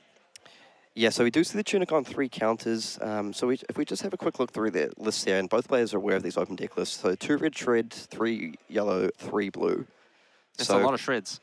Yep, I mean, one option is here, I'm wondering, I mean, it's a little risky. You could commit all 7 of your equipment blocks here, the Adaptive, the Teklo Foundry Heart, and the Crown of Providence. The downside of this play is if you get hit by a red Shred, that's an absolute disaster. I mean, red Shred would only clear 3, right? Because the highest defensive value on the equipment would be 3, so it would still cover it. Good point, that would. So I wonder if that's one line he's looking through. Like, does he have enough? Maybe he's just thinking, like, look, do I have enough boost? Am I far enough ahead in this game to go ahead and commit all of this? I mean, yeah, if he does get another big tome turn off, yep, I think that's exactly the block we're going to see here, Kieran. Thomas just like, look, this cop's going to let me ship one of the bad items in my hand away for a new card. I'm going to be able to cover this in case of the worst case scenario. I'm going to get to have a big turn off here. Zuri's only on 14, doesn't have a lot of defense on equipment. This could be it. Yep, and Kevin just having a quick read at the Dissolving Shield to make sure it sticks around. Yep, and we see it galvanized away to this adaptive plating. That's 3, 4, 5, 6, 7. That'll cover everything in Zuri's deck list. Nothing to worry about here as Thomas. Yep, and we'll see if he wants to ship away. Yep, he's just saying, like, hold up a second. I'm just wanting to see if I ship away one of these items there. Yep. Choosing to keep the Dissolving Shield in hand. It makes sense. He just really wants to make sure that on the backswing, he's not going to get got this game. Yep, so, I mean, I actually think, like, I feel that's the correct play in the spot. You're 10 life ahead. You have a really potentially massive game-changing Tome of Farndale turn coming up. You just want to commit here, I feel. Like, really put my foot on the gas. I know you can disrupt me really well, so I've just got to get ahead and keep pushing the damage. Yep, we see a red Fender Better coming in for 4. Gains additional power if it's blocked by equipment, but that's not what's happening. Nourishing Imminence just coming in for a 3 defense block. Now we're probably going to see a Tome of Farndale from Thomas here. Can he find another item off the top? I mean, we may see Teklo Foundry Heart first potentially, just to dig a little bit further. Really wants to make sure that he's getting the best value from that hero ability as possible. Not wanting to commit Achilles Accelerator unless he knows it's good, but he really wants the card off the top of his deck. Tome's going down first. And that's another 4 life gained. Man, that's a lot of life here for Thomas. Yep, so he goes back up to 28, opening up that 15 life lead. Man, oh man, that is a lot of a deficit for Zuri to come through. And man, can I just say, this deck is so fun to watch in action. Like, man, I want to go back home and build this myself. Oh, yeah, I know, the lines are absolutely bananas. Yet we see the Achilles Accelerator popped for Thomas, regaining that action point that was spent on Tome of Farndale, enabling him to continue the onslaught. Yep, so I suppose the one potential stumbling block now is if the third Tome of Farndale is boosted at some point, but he is able to look at the top of his deck, so I imagine he would have checked that in advance. Yep, here we go. Teklo Foundry Heart coming in. Hitting 2 cards from the top. We see a boost card and a T-Bone and a Heist come in here. Really searching for an item here for Thomas. An extra action point would definitely not go. Oh, the third tome is in hand for Thomas Dowling. If he's able to find an item here, he could play another tome, netting even more cards. This deck is wild, man. This deck is wild, and I love it. This is absolutely crazy. Thomas Dowling doing so well, and we see exactly why he is currently undefeated all through Swiss, currently undefeated in top 8. Let's see if he can continue the train into the Zuri. And look at how much has happened during this turn, and he's still at, what, 4 cards in hand? Yep, exactly. Oh boy, oh boy, oh boy. And you have to feel a little bit for Kevin here. We have been focusing on the Dash.io player, but I mean, it's just, this deck just does crazy things. Yeah, absolutely. Zuri, you know, very methodical, disruptive, mid-range style deck, but this Dash.io deck is just bloody crazy. Yeah, it says, look, I don't care about your disruption, I'm just going to deal damage. Yep, and Zipper Hit coming in here, boosting a high octane. I don't think Thomas is too worried, though. Really searching for an item. Yep, and we will say on Kevin's side, you know, he does have plenty of defense value left on the equipment, so there's the Crown of Providence up, could defend out to ship the card from Arsenal for another defending card. Absolutely. Do you think Thomas tries to set up another turn from Arsenal play here. I wonder if he's just going to look at how this turn goes. Because if he doesn't have the additional action point, that's not really an option. But I do suspect that if he's able to find another item off the top, that he might just say, look, I'm just going to push the advantage. I don't need the life gain at this stage. I'm so far ahead. Yeah, that makes total sense to me, Kieran. But yeah, if he doesn't find an item here, it's probably going to be pushed for a later turn, right? Yeah, and the beautiful thing is here is, like, even if he just follows this up with, say, I'm just trying to make out that last card. Is that a blue backup protocol? Yeah. So probably not exactly what he wanted to see here. Yep, we see a backup protocol coming into play. Probably going to crank it. Yep, we see it being cranked. Also got a dissolving shield. So maybe he's just going to play that with no crank, or he'll crank it and maybe... I feel he might want to get a weapon hit in here. No, he's going to protect this Tome of Fjendell in Arsenal. I really like this play here from Thomas, leaving the dissolving shield on 3, foregoing a shot with the pistol, saying, like, look, Zuri's wanting to commit all these cards to defense. I'm just going to play this dissolving shield. I'm going to leave it on 3 counters. I've got a backup protocol up. If I want to trade a card in yellow for a blue in my hand, I'm like pretty happy as long as Zuri doesn't have Arsenal disruption here. Now, I believe I spotted another Codex of Frailty. That's very, very good here because that is going to be able to fetch up. Now, I can't see what cards he pitched. Not sure if those are 2 reds, but if he pitched a, say, red and a blue here, that's going to open up the Codex into a Command and Conquer.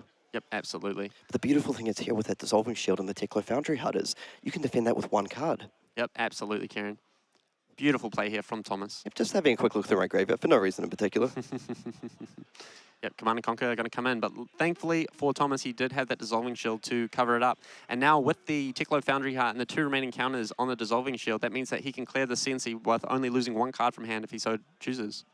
Yep, and I feel like we're probably going to see him just commit. I mean, I feel like he almost certainly wants to protect the Tome at this point. Yeah, absolutely. Tome is so strong. If he can find any item off the top of his deck, he's doing pretty well. Yep, and the nice thing about this backup protocol is well, it may end up just getting wasted a little bit here because he did decide to crank it. But we'll see if he actually just wants to trade out maybe, say, a yellow pitch card in hand for a blue. Yeah, exactly. It's still an upgrade in resources. But yeah, we see this Command and Conquer cleaned up nicely. Oh, is he going to flick knives here? Oh, he's going to flick knives up to eat the prevention. He's going to force the CNC through, and that is huge. It's going to clear this Tome from Thomas's arsenal. Oh, that is massive. Maybe a small misstep from Thomas here, not quite spotting that interaction, but that's a really heads-up play from Kevin here. Yep, absolutely. Very, very strong here. Yep, and we see what appears to be a yellow boom grenade popping the backup protocol blue. Going to grab another blue from Thomas's graveyard into his hand. He's going to pick up the magnetic shockwave. And that is a huge tempo swing here. Yep, so absolutely massive. Not getting the last Tome off for Thomas. That Tome was looking to seal the deal here, but Zuri taking it out, that can be absolutely huge. Yep, so maybe that one caught Thomas off guard just a little bit there. Because I think between the Twin Drive and the Teklo Foundry Heart, that was definitely coming down that turn. Absolutely. We see a Twin Drive here for Thomas, pushing 5. Okay, so Thomas is still 12 life ahead, but I mean, Kevin's probably thinking, look, I mean, I've survived through all 3 Tome turns at this stage. Yep, no Tomes left in deck for Thomas. That does mean that he does just get to turbo through his deck. He's not going to have any bricks left. Yep, that is true. Just a cheeky 5 coming in here. Zuri probably looking to block up, preserve their life as well as they can. Yeah, but an absolutely critical flick knives there to stop this turn. Yeah, if that CNC didn't connect, things were looking very, very dark for Zuri here.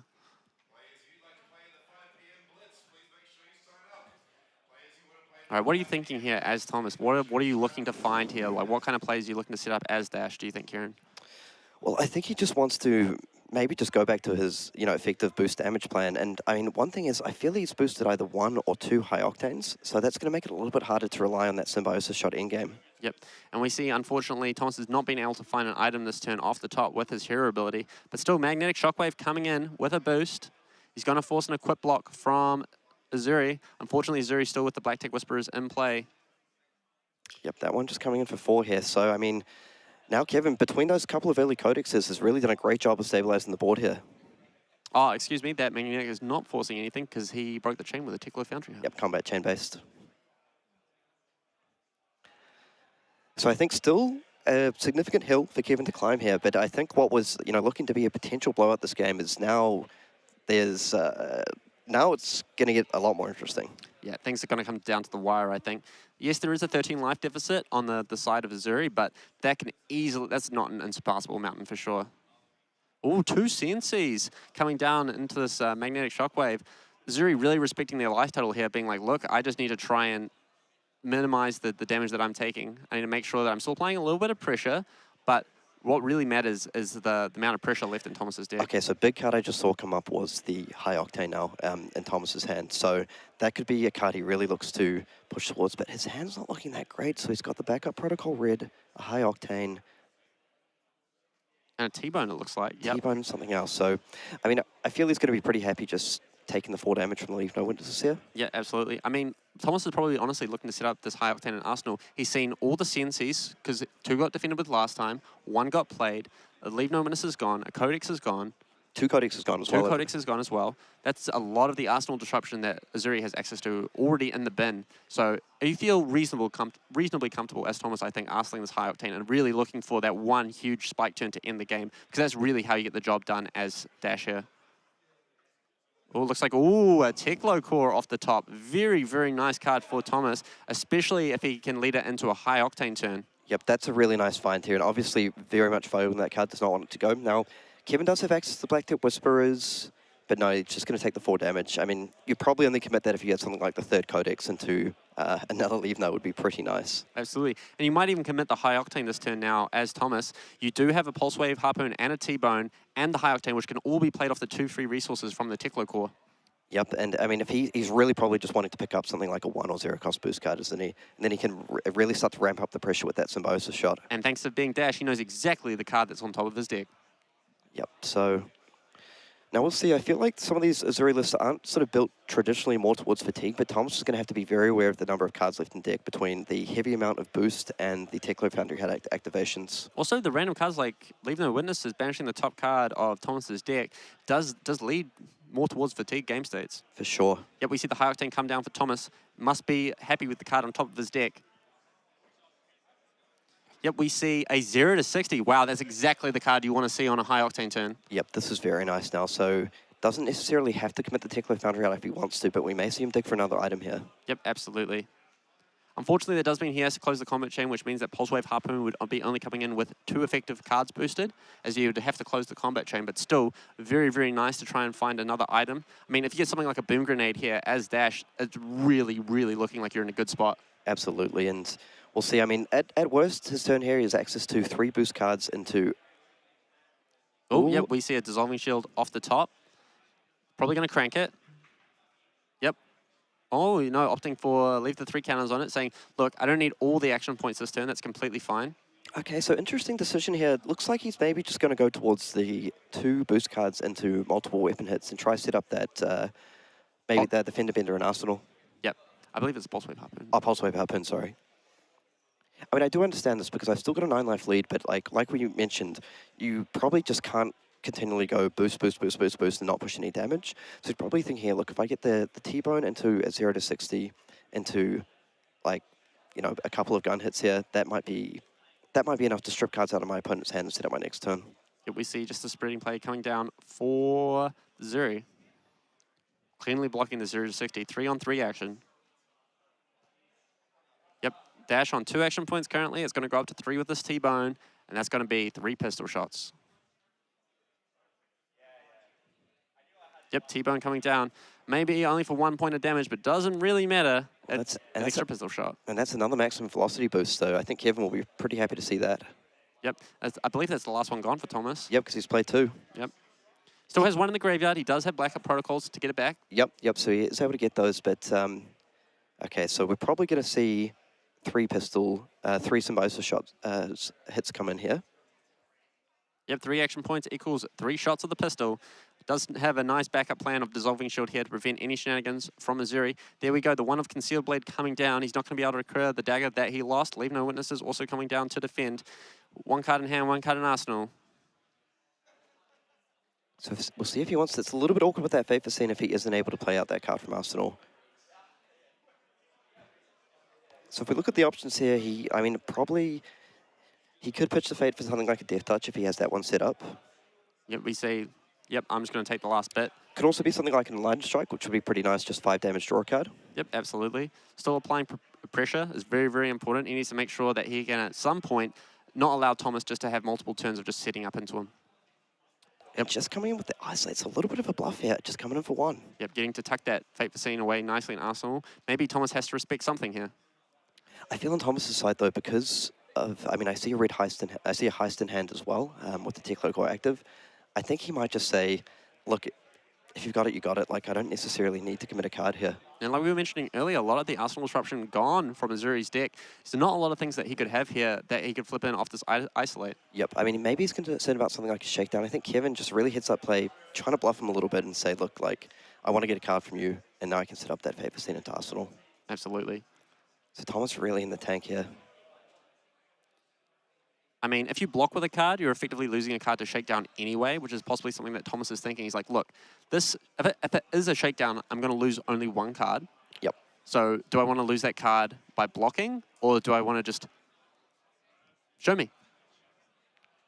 Yep, we'll see if he sort of calls his bluff here and says, like, okay, let's have a little look, let's have a cheeky peek and see what's on top. Yeah, this is a key point for Thomas. He could be thinking himself into a corner here. This is one of these critical decisions. Yeah, because if he says, just show me, Zuri could be looking in a hot, hot spot of boulder. Yep, so the Fate Foreseen in Arsenal, very nice to have access to. But I think this is one of the turns that if you're Thomas, you just gotta say no. Like, oh, yeah, Thomas. Yes, Thomas clutching it up. Thomas, that's a beautiful decision there. Thomas says, fair is the mind killer, and you won't kill me this turn. All right, you love to see it. Thomas playing like a super disciplined, lean, mean thinking machine. That is -IO. And that's the man who's 13-0 in the tournament so far. Exactly, God. I really like that play from Kevin as well, though. I mean, obviously he just wants to get the Fate into Arsenal, but it's very cool just that's that bluff potential of Zuri that people like James and Brian have spoken about, why they really love the hero. Put your opponent into a really tough spot. Yep, and obviously Thomas making the correct decision here, but it doesn't always happen. No. I've done that plenty of times, saying, show me, and then they show me the command and conquer, and I'm not a happy chappy. Exactly. Okay, I feel like, I mean, it's interesting, right? Because life total is 20-9, but I feel Thomas is kind of the one who has to put the pressure on at this stage. Yep, absolutely. The onus is all on the Dash player to end this game. Zuri is quite happy sitting back, just offering disruption here and there, making sure that they can't ever really get a 5-card hand. But there is certainly a 5-card here for Thomas with the Teklo core up. Oh boy, we're looking at a big, big turn here. It's interesting. I think he's considering using the hero ability at end of turn here. If there's an item on top, maybe getting a little bit greedy, seeing if he can get multiple items down to really make use of that symbiosis shot, particularly with no frailty active. Because, like, what I was going to say is it's 20 life to 9, but, you know, Thomas probably feels he's the one who has to set the pace here because, like, I'm the one who's burning through my cards and deck. I think we've seen either 2 or 3 high octanes gone. And yep, we see Dash. Oh, another Teklo core. Now, that's what you like to see as the Dash player. That's 4 free resources at the start of this turn. That's a lot of resources. Yeah, and that was a tough call because I think that may have been a red backup protocol he pitched, and that enables things like the boost cards, things like the maximum velocities we spoke about earlier. Now we see all of Thomas's items tick down, but 4 resources in his pitch zone, ready to use, ready to start blasting away with. Okay, and I feel like, yeah, I keep saying this, but this is the turn he has to make count. Like, despite this big life lead, you don't want to end this turn with Kevin just blocking out of your attacks and taking no damage. Yeah, we see 2 sigils in hand for Zuri as well. 1 2-block. Oh, and a Codex it looks like. So 2 sigils, 2 2-blocks. That's only a hand that blocks for 10. 14 with the Fate. That's not an unreasonable number for Thomas to push over here. Yep, now the Fate could be absolutely critical here for shutting off something like a boom grenade. Oh, we see the Heist come in. Now that's an awkward card. Obviously, Zuri can't let that hit. If Heist hits, that's so much value here for Thomas. Oh, it looks like he may have a nourishing... Yep, so he is able to commit 5 points of defense here. Very nice, very nice. Looks like I misread Zuri's hand a little bit there. Definitely at least 1 sigil. Pulse Wave Harpoon coming in for 4 boosted. He says, show me the last cards in your hand, buddy. Yep, it's a Codex that's going to get pulled into the Pulse Wave. Oh, and he's going to be very happy with that one. Yep, he's not going to be able to keep a one-card Codex hand. Yep, he's going to leak 2 here. Yep, and we do know he has that, the Fender Bender, the Pulse Wave I put in the Arsenal. Yeah. Left over from the previous turn, so this could be a lot of damage coming down. Zuri does have the Fate Foreseen to clean it up, but we'll have to see.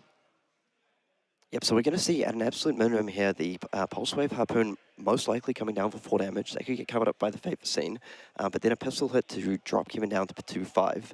Yep. It looks like Thomas, unfortunately, has boosted all 3 Spark of Geniuses. I can see all 3 in his Banner Zone. I also noted that there was a Pulse Wave Harpoon in his Banner Zone, which means that can't be an Arsenal. We must have misread what the card is. So it could be anyone's card. Potentially something like a Fender Bender in that case. Yep. Now, I wonder, maybe if we have another local, we'll keep an eye on that high octanes, if we can spot these here. I'm pretty sure he boosted at least 1. Yeah, I know he boosted 1. I know he played 1. There's potentially 1 more left in deck. Yeah, we just see 2 vanilla boost cards being thrown away to the Tickler Foundry cart here. Chain has been closed. Up to 2 resources for Thomas without pitching a single card. Okay, now, does he have the follow-up? Because I think what he wants to do is like, look, I know you've got the Sigil in hand. This is probably my time to try push a little bit of damage. Also, something to note, Dash has not cheated in an item this turn. Oh, another heist! Okay, now, Yikes! wow. Now, the Fate for Scene is just absolutely clutch here. Thomas is not going to be happy to see this one. Yep, we see the Flick Knives coming in with the Fate for Scene. He doesn't know that Azuri's last card in hand was a Sigil. If he didn't have the defense reaction there, things were looking very, very shaky for Azuri. Yeah, well, I think he had full information there because of the Pulse Wave. Oh, of course. Yep. So he was thinking that this was going to hit, but the Fate for Scene clutching it up. Although Thomas did a good job, Zuri now at 5 life. That's not a lot to push through, but he's looking pretty thin on cards here. Yep, that Fate for Scene, I mean, I just keep coming back to that, the Flick Knives on the Dissolving Shield play, which really completely changed the tenor of this game. And now I think Thomas is actually in a significant amount of trouble here. Yep, he's not got a lot of cards left in deck to get the job done. Tickler Core is coming through this turn. I know he has at least 1 red backup protocol left in his deck. Maybe he has to push for a max velocity play with that red backup protocol, Karen. Yep, I think that might be what needs to get the job done for him here. Yep, it's a big life deficit for Zuri, but very few cards left in deck to get the job done from Thomas here.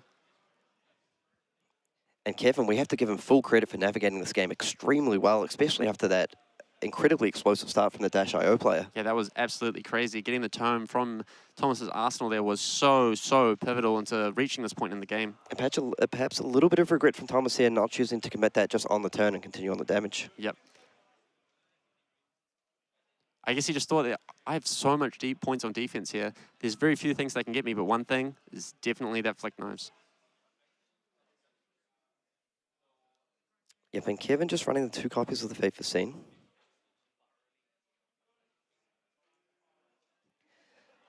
Yeah, and you have to see, like, it makes sense that he goes for the high sway there, seeing that Sigil in hand. Yep, absolutely. But yeah, the Fate for Scene was really cleaning up Thomas's play. If he'd got that high stop, that might have just been game there. Yep, if he had a 0-cost boost card in Arsenal, that may have been just enough. Yep, we see the items taken down here for Thomas. He does have some extra resources to play with this turn, but doesn't have a lot of cards. Yeah, now the question becomes, how does he get through these last 5 points of damage? I mean, effectively 8 points of damage. He knows about the Sigil and Arsenal as well. He knows about the Sigil. So that means he's going to have to push at least 20 damage if he wants to kill him this turn. Ooh, Boom Grenade. That's a card that can get the job done, though. Okay, and it's just electing to start things off with that, so not going for the surprise value in this, probably just figuring he can't afford to boost this card. Yep, yeah, it makes total sense to me. This Boom Grenade can be how he wins the game. Looks like a blue backup protocol in hand for Thomas. Unfortunately, blues don't really present a whole lot of breakpoints. Yep, the hand's looking a little bit rough here. Now, we're still not sure what card's in the arsenal, but I think Kevin's going to be very happy to commit the Tunic if he needs to. That's a blue zipper hit. That's only going to trade for 1 card.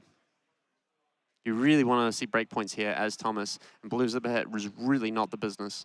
No, absolutely not, and it does look like a bit of a blue-heavy hand here. Yeah, it's really not want to see. You've got all the tempo in the world. You've got all the resources you could ever want from the Teklo core, but just not looking like you've got enough breakpoints to get the job done. Oh, but this is a red zipper hit. That's 2 cards. Oh, and that's another Boom Grenade gone. Not going to be thrilled with that, but has to commit to it. Has to commit to it. I think it might come down to this Arsenal card, to be honest, for Thomas here. So that's going to get 2 cards. He knows about the Sigil Arsenal, so he knows Kevin can, if it's not a defense reaction, can block this final attack for a maximum of 4. Yep, let's see what Thomas has. It really, really matters what he's got in Arsenal here. Yeah, we see the Symbiozo shot. Nice sequencing here. Yeah, I really like weaving this in here, just pushing a little bit of damage. Asking, are you going to give me a card? Because if they're dropping down to 3, one sequence we can see here. So if they're dropping down to 3, the Sigil puts up to 6.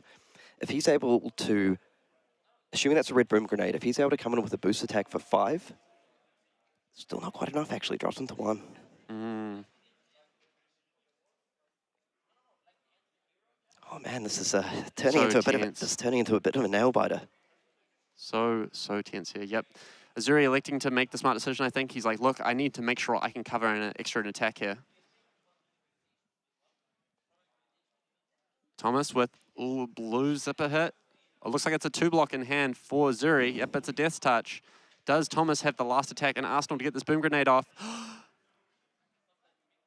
It's a pulse wave. It was a pulse wave harpoon. That might be That's so just enough. huge. I think that's lethal. Yep, Sigil puts him to 6. Goes The up to boom 6. grenade plus yep, that's going to be Oh, it. and he's That's done it. it. Thomas into the finals with Dash.io, completely undefeated over the course of this weekend. He's doing such an amazing job. Wow, that was an absolute nail biter. I was sweating, absolutely sweating. And I do really just want to strongly commend Kevin with how he navigated that Absolutely. game. I mean, when you face down that sort of start, that's enough to make a lot of players crumble. When you're facing down like the absolute crazy start, multiple Tome of Findales, just all the boost cards in the world, the maximum velocities, the boom grenades, like you just kind of sit there thinking like, why me? Yeah, absolutely. Why have the Fab Gods cursed me this way? But I feel he kept his composure really, really well. He made that incredibly heads-up flick knives play to get around the dissolving shield. Yep. And I actually thought towards that end game that he might be able to get there. Yeah, absolutely. I thought he was definitely still in it. Like we saw Thomas's deck. If he doesn't kill that turn, he is probably out of the race with very, very limited options.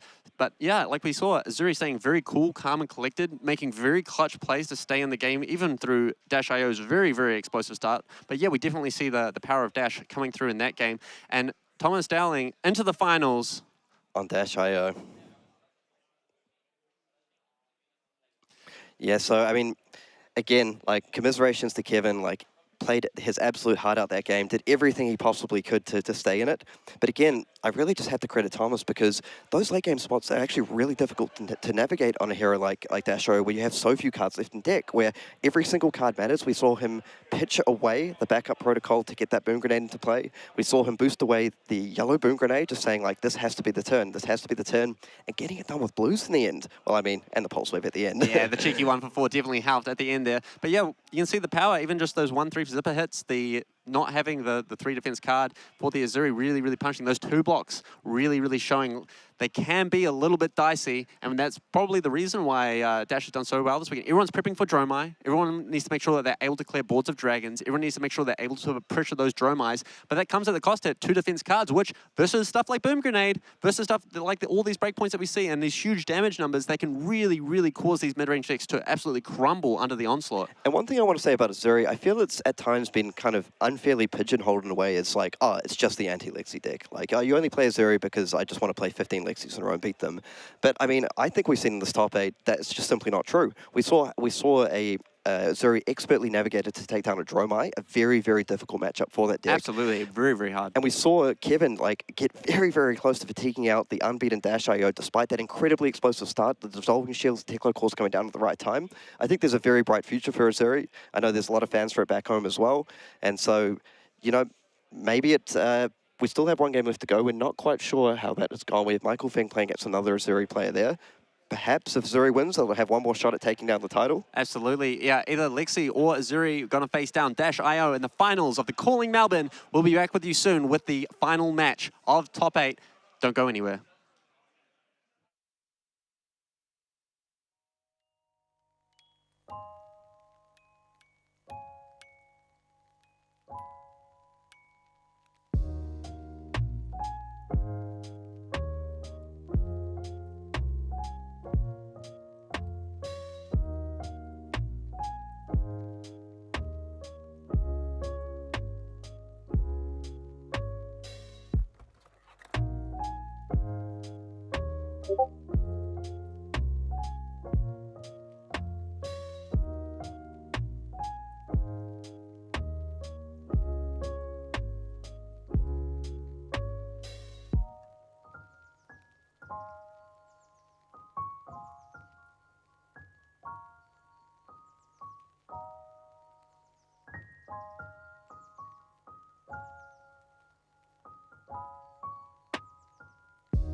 And the moment you've all been waiting for, everyone. Welcome back. We're in the final of the Calling Melbourne, and these have just been some incredible top 8 games. I'm hyped. I'm running high on adrenaline right now. And what a fantastic story. We have an undefeated -IO player. I believe it is the only undefeated run in Swiss ever at a Calling or Pro Tour Plus level. And he's looking to complete the clean sweep. Can he go 15-0 and take down the title? That's absolutely crazy, Karen. What a dark horse story for -IO. Something that everyone who I've spoken to over the weekend had not had on their radar, looking to clean sweep the entire tournament for the mythical 15-0. And Thomas Dowling, an absolute mastermind on the deck, really showing his prowess, making the clutch decisions when he needs to get here to the finals. Playing against someone who we know very well here on the casting desk. I believe this is his 4th casted game from the event. Ben Todd playing Zuri. Yep, absolutely. And Ben Dodd has just really showed his mastery of the Zuri deck, taking down a Dromai in the quarterfinal, a very, very difficult matchup for Zuri, and then taking down none other than Michael Feng himself, a Pro Tour champion, playing that Lexi deck. And, you know, after all the talk of Lexi and Dromai, we're seeing two brand new heroes in the final. And I just want to say, this will be, no matter who wins, the 6th different hero in a row to win a Calling. Wow, what a stat for the game. That's absolutely crazy. Yep, and yeah, and after watching that last match, to be honest, Thomas Dowling, a completely absurd start. You almost have to say he had the Tome of Findales into the max velocity, and then Kevin making that incredible flick knives play to get through the Command and Conquer, taking out the final Tome of Findale. We had a quick chat to Thomas after the game. He said he won that game with, count it, 1 card left in deck. That was the final turn. There would be no more boosting to be had, no more real potential to bust through 4 cards in hand from the Zuri. So here we go. What a story for the final match here. Thomas Dowling on -IO versus Ben Dodd on his main Zuri, a beautifully hand-painted altar, if I do say so myself. And I was speaking to him earlier. It is something he did himself. What passion for the game Ben has. Exactly, and it's pretty cool as well to see. I don't want to say two unknown players. That's maybe a little bit disrespectful to them, but two players maybe the international community may not have heard a whole lot of. And for them to just make this incredible run through to the final, 14-0 on Dash, I just can't get over that. Yeah, it's just an absolutely wild stat, really showcasing, he knows his stuff, really showcasing the power of some of these heroes from Blight Lights. We also saw a Max make top 8 as well, only to be taken down from the Dash.io player. Yeah, the only thing that can defeat Bright Lights is Bright Lights themselves. So we are getting ahead of ourselves, because one thing I was going to say is, despite Thomas really powering through that game, winning with one card left in deck, it did seem that Zuri was giving him quite a lot of trouble during that game. So we saw things like, the Flick Knives to get through, the Dissolving Shields, the Disruption in the form of Codex of Frailty. Those frailties playing a key part in mitigating a lot of the damage during that game. Absolutely, Kieran, absolutely. I mean, Ben Dodd's list differs a little bit from the previous Zuri list. I see a little bit more 2 defense cards on his end. I think he's going to have a little bit more trouble blocking out as the previous Zuri was trying to do towards the end of that game there. How do you feel about it? Yeah, just looking through the list, there are some key differences, but they are sort of quite similar in the overall structure of the deck. So they're running a similar number of blues. So we've got 11 on the side of Ben Dodd here. They seem to be running the same yellows, so the Isolates, the Codex, the Shreds, and the one-off Spreading Plague. We'll see if the Spreading Plague comes in to affect like it did in that Dromai game for sure. Well, actually, it didn't, but he had the option to do it. But yeah, one thing I will really be looking for in this game to see if can Thomas get off to that similar explosive start he had against the previous game, or is Ben going to be able to slow the game down a little bit, maybe try and fatigue him a little bit, get some key disruptive cards in there. We'll see if those 2 blocks you mentioned come back to bite him a little bit. Yep. I don't think Ben is going to be actively trying to fatigue Thomas here. He really just wants to punish Thomas and not enable Thomas's really, really big turns, right? He wants to just play your Leave No Witnesses, play your CNCs, play these things that threaten the arsenal, ask questions of the Dash.io. Because if Dash.io is not able to string together those big turns we saw with the Teklo cores, the Tome of Fiendals, if he's not able to combine these multiple stages of setup, then he can really struggle to present large amounts of damage. Yeah, there's a few key cards I'm looking at in Ben's list that we may not have necessarily seen in Kevin's, and the biggest one that comes to mind is the 3 of Frailty Trap. So Dash.io, of course, basically the entire attack base has Go Again, and we saw how much damage those frailties from the Codex of Frailties mitigated in the previous game, particularly when one of your sort of paths to victory is setting up this big high-octane turn into multiple semis shot attacks. Yep, absolutely. And I was talking to Thomas earlier as well. He did actually play against Ben Dodd in Swiss and did come out on top. So maybe there's some secret sauce that we haven't seen yet from Thomas. He might have a secret strat here. Yeah, and one interesting little story is many of our viewers may know the name Hayden Dale, or the co-host of Arsenal Pass. And I was just chatting to him briefly in between the rounds, and he said they know Thomas, and Thomas had been saying to them before the event, like, guys, I think I might have cracked this Dash.io list. I think it's really, really strong. I'm telling you, you maybe should play it. And they couldn't quite get it to work for themselves. And I think Thomas has really made a very convincing case here that he has picked the correct deck for the tournament. Absolutely. No matter who comes out on top of this final, there is no disputing the power of Dash.io. Thomas Dowling, 14-0. That's not a feat that can be obtained easily.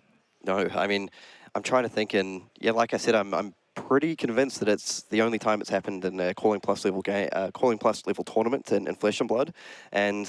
But the 14 wins are great, but it's the 15th one that matters in the end to obtain the title of Calling Champion. Absolutely, all the chips are down. This is the final match of the tournament. Man, I'm running pretty high in that adrenaline, so we'll see what equipment setups they choose to go with.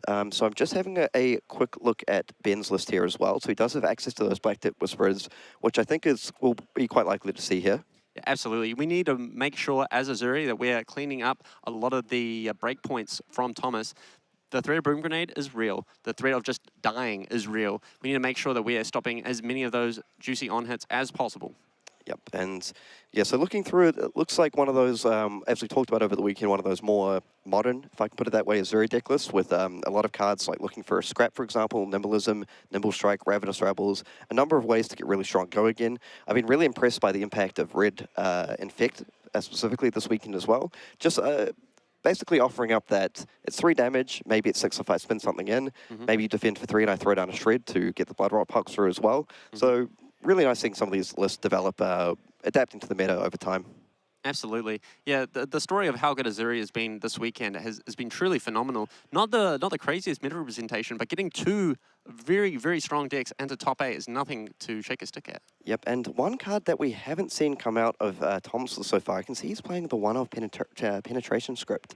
So I wonder, I mean, maybe he feels it's not the most effective card, but I wonder if that's something he may just sort of try sneak in to catch his opponent off guard here.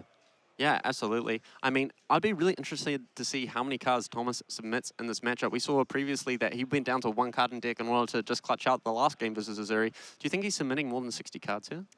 I mean, the one card that I feel that he may not play is the Convection Amplifier. That feels like it may be a card more suited towards perhaps like even more control-y decks.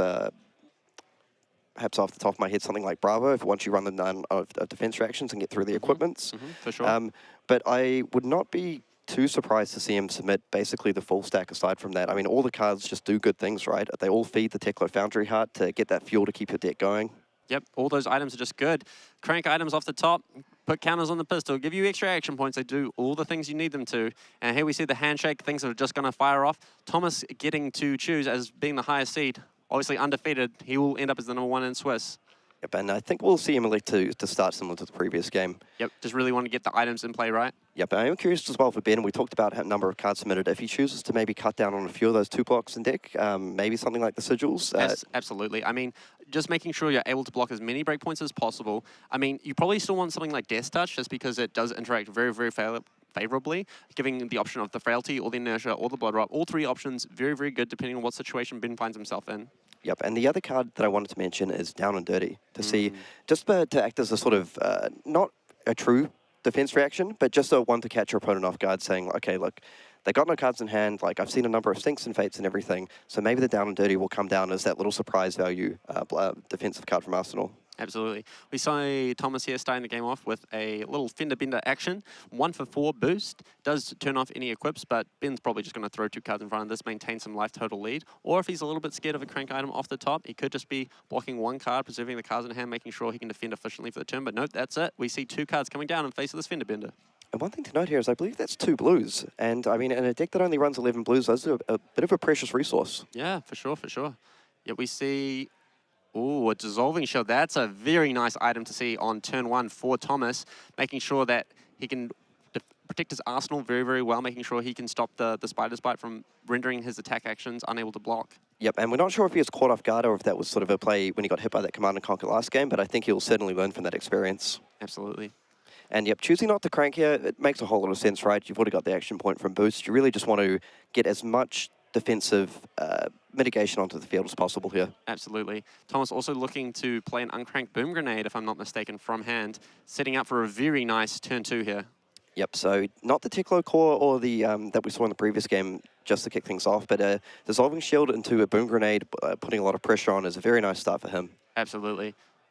Now, I feel on Ben's side here, he'd probably be pretty happy to see some sort of defense reaction to protect against this Boom Grenade. For sure. All right, let's see what disruption Zuri can muster here. Ben Todd looks like he's got a Leave No Witnesses and a Shakedown in hand alongside at least 1 stealth card. Yep, and it looks like that may be an... so he got both the Isolate and the Infect, I believe, so the Dissolving Shield is putting in a lot of work here. Ben just doing some quick maths. Yep, he is going to throw down this Spider's Bite, it looks like. Now, I really like the Spider's Bite because it's basically saying, look, you got that Dissolving Shield on 3 counters, like you can give me one of these, but that's going to really set up nicely and potential Shakedown play here. Absolutely.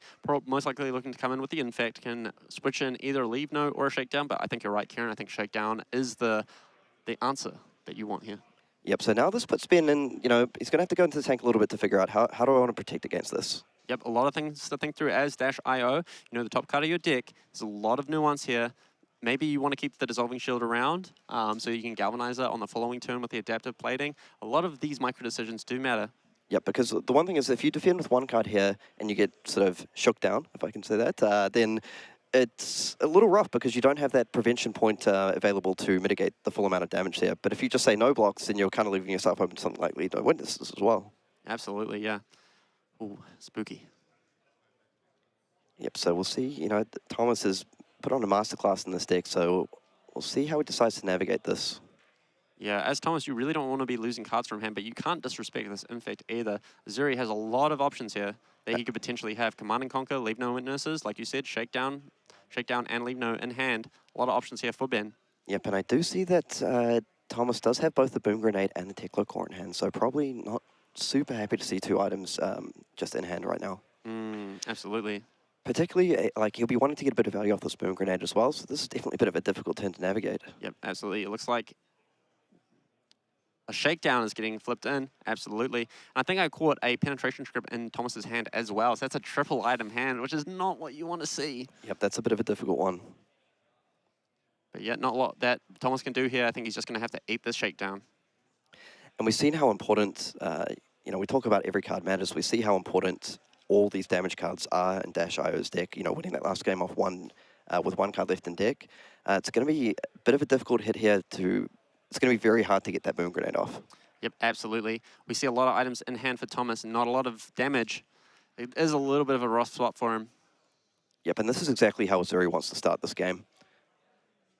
I mean, at least Thomas here, if Ben calls the wrong color, it doesn't look like he's got any reds in hand. Okay, so I feel quite often players go for the blue to try and attack the resources. But maybe Ben's just like, hey, I just need to strip some of the power down. Yep. All right, hand revealed. Yep, it does look like a Penetration Script, a Teklo Core, a Boom Grenade, and a T-Bone here for Thomas. It looks like... Maybe that was a red Boom Grenade in the end. Yep, it looks like it was a red Boom Grenade that does get taken down by this Shakedown. What a mugging. Yep, and that's really big, right? So that's 1 Boom Grenade in play and 1 already into the banish zone. And let's not forget, Ben has perfect information of the cards in Thomas's hand now. That's the upside on something like Shakedown. Not only do you get to strip the card, but getting perfect information while there's a Boom Grenade in play is absolutely huge for Ben here. Yep, and getting through, so, you know, just opening up that early 10-life lead is, I feel like Ben could not have asked for a better start than this. No, absolutely. I mean, you're not really afraid to fall too far below on life as Thomas, right? We saw how big those turns can get from Dash.io. I don't think you're worried too much about the life differential here, but maintaining tempo, the fact that Ben's still on 40, it doesn't look like he's going to take any damage this turn either. Yeah, and, you know, those Boom Grenades have to put in a lot of work, so we'll see if Thomas maybe wants to go for a bit of a setup turn here. We see the Penetration Script pitch for what looks like a twin drive, at least able to present some damage here. 1 boost, but unfortunately now Ben has truly perfect information. The card from Thomas's arsenal has been played. Ben has perfect information for the cards remaining in Thomas's hand. He knows exactly how much he needs to block. He knows that there's a T-Bone. He knows that there's a Teklo Core. So what Thomas is probably looking at here is just like, look, I just need to probably arsenal this boost card. I'm going to play my Teklo Core. I'm going to set up my resources for next turn. I'm going to have to say goodbye to this Boom Grenade. At least my Dissolving Shield's got 1 of the daggers covered. But Ben with a Sigil in hand is huge here, right? Because he just gets to go, look, I'm going to attack you with Leave No Witnesses. I'm going to Sigil. I'm going to set up another arsenal card. And I'm still going to be able to block this Twin Drive if I really want to with just Black Tech and a Frailty Trap. Yep, and importantly, he may just look to set up that Frailty Trap for a future turn, saying, look, if you set up with the Teklo Core, and a card in Arsenal, then I'm just going to simply Frailty Trap your first thing, so at least I turn off a little bit of damage from some of those gun hits. Absolutely, but Thomas probably going to throw in the T-Bone now if he commits the Black Tech Whisperers. The T-Bone is going to grab something juicy, right? Like Flick Knives, Tunic, and Crown of Providence, all are Blade Break equipment, which means that this T-Bone is definitely going to grab something. That's quite nice for Thomas as well, because now he can sort of commit the T-Bone, and he gets a Frailty Trap as well. So, but now he's able to commit the T-Bone, pick up 1 of these pieces of equipment, play out the Teklo Core, and he's sort of not really at threat of that Leave No Witnesses. Yep, exactly. Yep, we see the T-Bone come down now for Thomas, boosting away a 0 to 60. You don't mind that too much as Thomas, and yeah, he is going to get something good here. And I believe that's a blue T-Bone, so getting some really nice value here. I feel like Ben won't want to give up the Tunic or Flick Knives this early, so that may be the Crown of Providence that's hitting the bin. Yep, absolutely. Maybe fishing away for something else. Surgical Extraction, pretty good into Dash.io here, being able to either grab some equipment or just threaten to take something away from Thomas's hand. Yep, and one of the things we've talked about a lot this weekend is Dash.io being able to play sort of offense into defense into offense. So this Boom Grenade, which looks, you know, almost a little bit wasted here, could be catched in with the adaptive plating if Thomas chooses to do so. Maybe a little bit early for that, but having that option available is just something Ben has to think about. Yep, as well as if Thomas has something nice on top of a deck he wants to keep around, he does have the option of just blocking with adaptive plating, taking down the Dissolving Shield, and then covering that Leave No Witnesses for the full 4 points. Yep, so I feel, you know, Thomas navigating this turn pretty well. The Black Tech Whisperer's block was probably a little bit of a gift for him here, to be fair. Yep, that this T-Bone is going to do some work. Ben Todd obviously aware of all the cards in his hand, and he's a very, very good player, so I'm not going to put this past him. Okay, so it looks like he is actually giving up the Flick Knives here. Maybe just valuing the sheer amount of block value that Crown of Providence gives, because importantly, it defends for 2, but also if you have something that isn't a defense reaction in Arsenal, you're able to defend with 2, get rid of that card, draw a card up at the top of your deck, so potentially defend for as much as 5 on a turn with it. Yep, exactly. And defensive spike value, as we know, as looking at the previous Dash.io versus a Zuri game, can be absolutely pivotal to make sure you've got those boom grenades covered. Yep, and I couldn't quite see that last card in hand, but if that's a Fate for Scene, which it might be, that's a very nice card to have here. Yep, it does look like a Fate to me, Kieran. Yep, so we're just going to see a cheeky dagger for 1 into what appears to be a leave no witnesses from Arsenal, play out the sigil, go to a very healthy 43, and get a defense reaction in Arsenal. Yep, and I did spot a Tome of Findale in Thomas's hand, so I think he's going to be looking to play towards that shortly. Oh, and a Spark of Genius. That is a spicy hand for Thomas. So just checking the top of the deck for the interaction here, because Leave No Witnesses will banish the top card of deck if it hits. Yep, he says no blocks. Hey, I'm completely fine. You can take the top card, buddy. Yep, takes 4, drops down to 26. And one thing we say is Leave No Witnesses is not threatening in the sense it's not going to hit the Arsenal card, but it does hit a red 0 to 60, I believe, off the top, so that's a very nice find.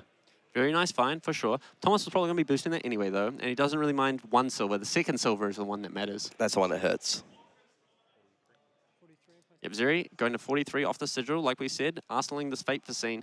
Very, very well set up defensively. 43 life and a defense reaction on Arsenal. You can't complain too much as Ben Todd here. Yep, and as you mentioned, that Spark of Genius is going to set up a very nice turn here. So that Boom Grenade is going to hit the bin. I think a heads-up play from Thomas here. He knows he needs to use that adaptive plating probably to protect something like this Tome of Findale turn he wants to set up. So one line available to him here, if he doesn't have the most powerful offensive hand, is just going boost card into Spark of Genius, fetching up another Dissolving Shield. Yep, absolutely. We see a 0 to 60 coming here for Thomas, threatening 4 points of damage. Ben just quickly having a squeeze at what is in the banish zone here for Thomas. 1 Boomer Grenade down there, a couple of boost cards. Nothing too crazy, but it looks of it. Still got a lot of power to run through in Thomas's deck. Ooh, and we do see the Command and Conquer available in the hand here. So the one thing about the Flick Knives being gone is if he does choose to search up the Dissolving Shield, he has a very nice block available to him with the Dissolving Shield plus 1 card. Absolutely. And yeah, like you said, I think it's really important here for Thomas just to make sure that he's able to push a little bit of damage and have a bit of a setup turn. Okay, and we just see the Fate for Scene run out here. And we did see this a bit in the previous game as well. Oh, revealing a Codex of Frailty on top. That's a very nice card. I think you may leave that one there. Yeah, absolutely. Codex of Frailty is exactly what you want versus Thomas. It gives it the frailty, neuters the damage a little bit that Dash can present, and also sets you up that nice ponder, and just overall, very, very powerful card. Oh, and we do see Max Velocity hit the Banish Zone off the Teklo Foundry Heart, so Ben's going to be pretty happy to see that one. Yep, absolutely. That's 10 damage gone from Thomas's deck. And we'll see if he wants to get a bit aggressive here. So previously, you know, he's happy to run out the tomes from hand just to put the foot on the gas a little bit here. But there's a very obvious difference in the opening of this game from the previous one. There's a 17 life gap in favor of a Zuri. Zuri's able to use that life as a resource a little bit. I can see a hand there of Enlightened Strike plus at least a Command and Conquer. So potentially a very nice option to set up. Yep, absolutely. A lot of damage available for Ben Todd. Oh, a Boom Grenade off the top for Dash.io. That's how you want to start a big turn. Oh, and electing to crank this here as well. It looks like Thomas is going to be threatening some breakpoints. Little does he know that there's a defense reaction lurking in Ben Todd's hand alongside some juicy 3 defense cards. Yep, so what I quite like about this Boom Grenade here is I believe Thomas is looking to force a little bit of interaction, saying like, look, you know, I really want to set up this, backup protocol potentially. So I really want to set up this Tome of Findale turn for now. So if I can come in with at least a big boost attack, strip maybe a couple cards out of your hand, you might have to respect the Boom Grenade damage. Yep, absolutely. I think Ben's pretty happy blocking up, though. Like, yes, he has some strong cards in his hand that he would like to be able to get out there, but he knows just how much his life total matters and how big the turns from Thomas can get. So he really wants to maintain as much of a healthy life total as he can, I believe. Yep, and the decision trees in this Dash.io deck is really interesting with cards like Spark of Genius. So, you know, I was talking about potentially fetching up something like that Dissolving Shield to protect, but he's clearly just favored this backup protocol here. Yep, absolutely. Just being able to pay 2 resources, fetch any red card from the graveyard. Very powerful effect. One that's not respected by many players, but definitely will be respected after this tournament run by Thomas. Just being able to get back a key card like Maximum Velocity or even a 0-4 like 0 to 60. Let's see what Thomas fetches up here. And the key thing is here, why thinking about it a little bit more, why I do like this play is because if you've got the Boom Grenade, you really want to pair it with something like a Breakpoint Boost Attack. And this one, being able to fetch up something like a Fate Vaccine would be very, something like a 0 to 60 would be very nice here. Yeah, and we see another 0-60 in hand for Thomas. But it looks like a Fender Bender's coming down for 4, boosting away a T-Bone. Now, very nice, a 4 breakpoint that can't be blocked by equipment very efficiently, as it does gain power the more equipment that defend it. Unfortunately for him, Ben Todd does in fact have a defense reaction in hand that nicely covers this 4-up. Yep, and after seeing one Fate Vaccine already, you're probably thinking, you know, odds are they might not necessarily have the second defense reaction right away. Yep, absolutely. So we are playing with open decklist as well, so... so we are playing with open decklist, so there's 3 Sink Below, 3 Failty Trap, and... 2 Fate Vaccine, it looks like. 2 Fate Vaccine. So this would be both the Fates gone from Ben's deck. Such a clean block, right? Getting the Fate Vaccine on this Fender Bender must feel pretty good. Yep, Thomas will not be thrilled to see this one here. I didn't quite catch the color of that last card, but I suspect it might be a yellow 0 to 60. So if Ben's able to just Fate Vaccine into 1 card block here, that's pretty nice for him. Absolutely. Thomas just really considering his options here as Ben tanks on this defense. Yep, so, I mean, if he's able to get away with, say, defending with 2 cards here and maybe perhaps defending with the Enlightened Strike and opening up with the CNC, pretty nice play here. And the good thing as well about the Boom Grenade is, I keep mentioning it over and over again like a broken record, but the offense into defense, being able to cash in that adaptive plating plus 1 card and getting rid of that Boom Grenade, really good option here. Yep, or could even throw the full fridge in. Just 7 points of defense on that. Yep, we saw him do that to great effect in the previous game, just to really push the tempo. Absolutely. And it's one of these things here where Ben is like, yes, I do have a 17 life lead, but I know what this deck can do. Like, I kind of don't just want to sit here necessarily and take 7 or 8 damage on this turn. But I think one thing going through his mind is, am I going to be able to defend out this turn, stop the Boom Grenade, and still have something to offer back?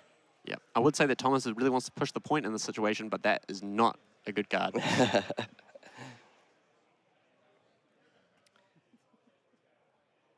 Okay, so it looks like the players are just sorting something out between themselves.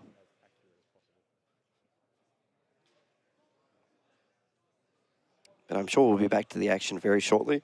So just while we have a moment, just taking stock of the game so far, I mean, great start for Zuri, up to 43 life, getting rid of a few of the key cards in the deck. We've seen a Spark of Genius go, a couple of Boom Grenades gone. We've seen a Max Velocity boost banished away to the Teklo Foundry card. So I feel you've got to be pretty happy with how this goes. If you're able to disrupt a Tome of Farndale turn, that is basically as good as you're going to get for a start into this deck. Yep, absolutely. That's the gravy that you want to see, baby. Yep. Okay, so looks like, you know, players just giving each other a high five there. Some good sportsmanship coming out. Yeah, absolutely love to see it. Good old Kiwis versus Aussies in this grand final here at the Calling Melbourne. Nice to see these 2 players getting along like a house on fire. It's been a Kiwis. Okay, yeah.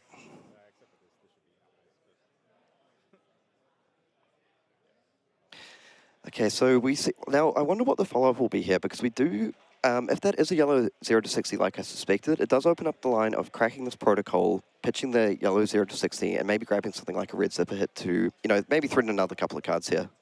Yep, absolutely.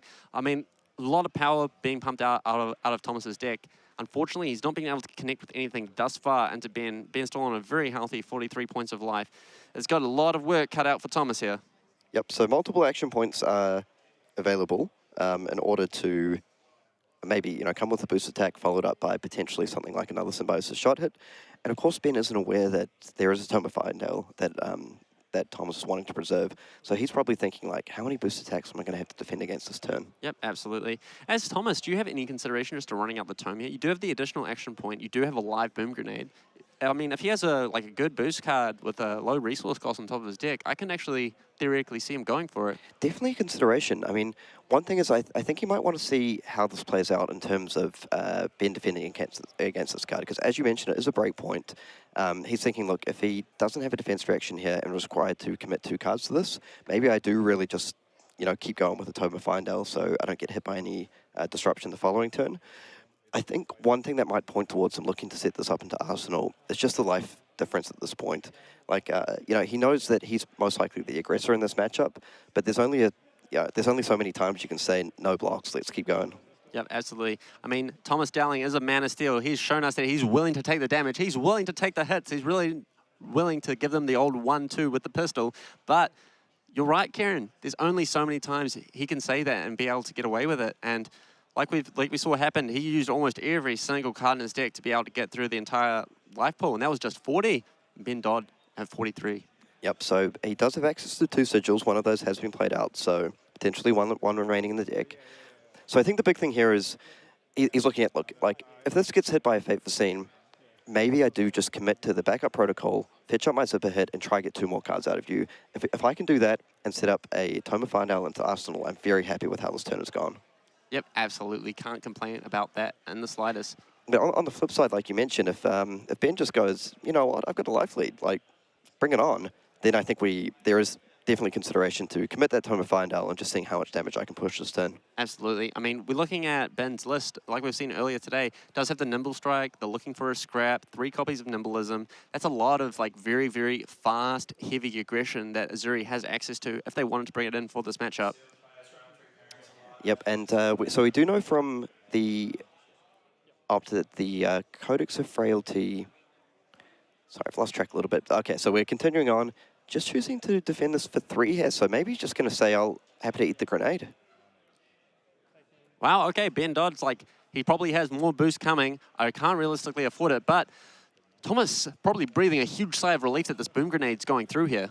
Yep, and I'm just trying to figure out, the Codex of Frailty, is that on top of the deck? That was on top of the deck, okay, yes. Yep. That was the card that Ben Dodd saw on top when he played his Fate Foreseen. Okay, so he does connect through, pushes through 1 damage plus the boom grenade. I'm sure we'll get some clarification shortly on the color on that one. Yep, absolutely. Yep, Thomas cracking the backup protocol red, pitching away his 0 to 60 to upgrade it into yet another 1-for-4 boost card, boosting away a zipper hit. Nice clean 1-for-4 here, presenting yet another breakpoint for Ben to deal with. Yep, so this is really setting up nicely for the following turn. So similar to the previous game, we see he's got the Teklo core set up for the resources available for the Tome of Findale. Now, critically, he's only seen 1 tome this game. So it does mean if he wants to commit something like the Achilles Accelerator, it's a lot more risky than it was previously. Yep, absolutely. We see multiple pistol shots ending up this combat chain for -IO. Pew, pew! Yep, so now he's got sort of 4 damage, so 1 damage plus the boom grenade plus another 4 plus another 4. So that equates to a lot, if my math is correct. Approximately 1 million damage. Yeah, but we're looking at 10 plus damage on this turn. And I think he's going to be sort of very happy if he's just getting hit by an E-Strike for 7 here. Yep, absolutely.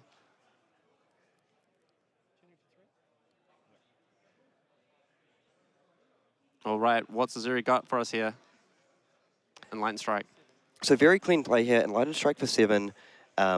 Being able to then Arsenal that Death Touch. And as we know, with the Codex of Frailty on top of the deck here, this could set up a very nice play. Tunic on 3 counters, being able to go Death Touch off the Tunic, potentially crack the Black Tech Whisperers into a Codex, into a really big turn. Now, that would be absolutely devastating for -IO. Not 1, but 2 frailties being able to be given, completely neutering the pistol for a turn. Massive. Yep. Now, I feel this is one of the critical turns in the early mid-game of this game, because now we're going to see if Thomas is able to get off a really nice big Tome of Findale turn. And that's a high octane IC. That's a lot of action points at the ready here for Dash, and they have the resource points to use it. So if he's got a 0-cost boost card here alongside the high octane, that's going to give him an extra action point. That's going to enable the Tome of Findale. He's going to gain a bunch of life back, even it up, and really be able to send a big aggressive turn into Ben here. Oh, and here comes the T-Bone. Really, this is lining up really nicely here. So he's going to be able to gain the full amount of life off the Tome of Findale. Absolutely beautiful, beautiful hand lineup here for Thomas Dowling. Probably going to see a Tome of Findale next. Unfortunately, it means he does have to break the chain, so if he does find another T-Bone, it's not going to be able to yoink another piece of equipment, but still absolutely beautiful. Yep, and I think he's, now look at these life totals contract. Now we're 19 to 31. He's sitting at a very healthy 43 just a few moments ago. Yep, absolutely, and another absolutely smashing turn for Thomas here. We know it's going to be a big one. And now Ben really has to figure out, how much do I want to commit to this Blazer? It's a really nice turn. It does have the frailty trap though. Oh, this is going to put in some dirty work versus that high octane. High octane really good with symbiosis shot, but not so strong when you've got a frailty token. Yep, the frailty trap's just doing absolute work. It'd save him quite a lot of life, potentially 2, even 3 life this turn. One thing I see, I saw a Nimblism in his hand as well. How much does he want to commit to the swing back? Because he has a really, really powerful turn of Nimblism into Death Touch. Okay. Unfortunately, Tome's going to gain a lot of life here for Thomas. Yep. That may change the math a little bit. Yep, absolutely. Yeah, Ben, before this Tome, might be looking to get on the aggressive side, but after this Tome, I think Thomas is going to be gaining, what, 5 life? I believe so. That's absolutely crazy. And just like that, we're just back to a 7 life difference. Yep, 7 life difference with a big turn on the horizon here for Thomas. Man, what a tight game. Yep, and yeah, so 1 line available on the offense for Ben would be something like Nimblism into Death Touch into the Black Tech Whisperers with the Codex to pick up, I believe, no witnesses. But I think Thomas is going to have something to say about that. Yep, absolutely. I think Ben's going to have to commit some cards to defense here. We see a Teklo Foundry Heart blown through here. Ooh, a High Octane and a Spark gone for Thomas. You hate to see it if you're a fan of Dash.io, and you love to see it if you're a fan of the Zuri. Yep, for sure. So that's 2 High Octanes and 2 Spark of Geniuses gone from the deck now. Yep, and I spy with My Little Eye a few interesting cards in Thomas's hand there. I see a Heist, I see a Dissolving Shield, I see a Boom Grenade. All very interesting cards. Unfortunately, you really don't want to see something like a Dissolving Shield on this turn as Thomas. Yes, it's a very nice card defensively, but you really want to try and push as many breakpoints as you possibly can to see if you can get over Ben's defenses here. If you can get this Boom Grenade to connect, it's going to do a lot of damage. Yep, so I do see, I believe, a red throttle. So with the 4 resources, this really lines up a nice throttle red into the Heist, followed up by potentially like a pistol hit and a Dissolving Shield. Yep. I mean, the counters on Symbiosis Shot aren't irrelevant. He still has 1 High Octane left in deck. Maybe he tries to reserve some of the counters on Symbiosis Shot just for, say, look, I understand that I've got a frailty. My counters aren't getting the maximum value here. Is there any consideration to wasting action points as Thomas? Yep, I think because he has that Dissolving Shield, which he may want to play uncranked, that he may consider maybe just coming in with 1 pistol shot, if that, and preserving some of the counters. Okay, so actually electing to open up with the... Ooh, okay, so he banishes the Tome, but he should be okay because of the High Octane. Yep, so if he effectively goes neutral on action points here, I mean, look, High Octane is normally used for the pistol shots, right? You're normally using those action points to convert them into extra pew-pews. But in this case, I mean, it's just a bit of a debricker. Really unfortunate for Thomas having to boost away this Tome of Fyendel, though. That's one of the power cards in the matchup. And look, he knows what card was on top of his deck when he did this. He was under no impression that that wasn't a Tome of Fyendel getting boosted, right? He just knows that, look, I've got a Boom Grenade. I need to boost multiple times into Ben here. I need to push this damage through here. I can't wait. I can't just do nothing. I need to attack. And one thing to note here is there are multiple 2 blocks in hand, so he's going to commit the Crown of Providence. Will he choose to ship away the Arsenal? I think not. I think Ben thinks, like, look, my turn is really, really strong with this Tunic here, with this Death Touch. I might be forced, but it's a throttle. That's a 6 power card. That's not going to get covered by the 2 blocks in Ben's hand. He's going to have to eat 1 million here. And that's another maximum velocity boosted. So we've seen a lot of good cards hit the bin now. We've seen 2 max velocities, a Spark of Genius, a High Octane, a Tome of Fyendel. I think Ben's got to be kind of happy with how that works out, and I think he's just going to eat the damage here. Yeah, absolutely. He's like, look, I'm just going to eat this Boom Grenade. My hand doesn't block very well, but it's a very good aggressive hand. I mean, Nimblism into Death Touch, into Black Tech, into Codex. What a banger of a 3-card hand here for Ben. Yep, and I really feel that this Dissolving Shield is the saving grace of the hand. Like, despite not being exactly the card you want to see, I think Thomas is going to be very happy just to slam that down with 3 counters on it. Absolutely. Give you a little bit of an insurance policy, wouldn't you say, Kieran? Yep, for sure. And he does have the Crown of Providence still available if he needs to sort of get out of jail free card against that Codex until you have no witnesses play. Mm-hmm. Yep. You hate to see a Codex into an open arsenal as Thomas, but look, at least you're happy. You're going to say, like, look, I've got you down to 21. It's a lot better than where we were a couple of turns ago on 43. I've done my job. I'm happy to eat a lot of damage here. He might even just block out and set up an arsenal on Thomas's side, right? Yeah, I think Thomas might be thinking to himself, like, with the number of power cards that have gone from my deck now, I'm actually not... I'm pretty happy that I managed to get some amount of damage through that turn. Yeah, absolutely. 2 max velocities gone, 2 high octanes gone, 2 sparks gone. That's a lot of the juice. Yep, and that's a lot of damage coming in through here, and that's another Boom Grenade in hand. You don't like to see it here, but it is a nice setup card, right? You can keep a card in hand and a card to arsenal, assuming that this Death Touch doesn't give Thomas an inertia. Yep, and we'll see how Thomas wants to navigate this. So, I mean, does have the option, of course, of blocking with, say, like equipment or multiple cards. You could maybe remove a couple of counters from Dissolving Shield, choose to cash in the Adaptive Plating. I mean, if we look at it there, the Teklo Foundry Heart, Crown of Providence is 4. Adaptive 7, +2 on He does have a Dissolving clean Shield. block available. If he disrespects the attack reaction range from Ben here, he could clean this up, not losing any cards from hand, not getting any tokens.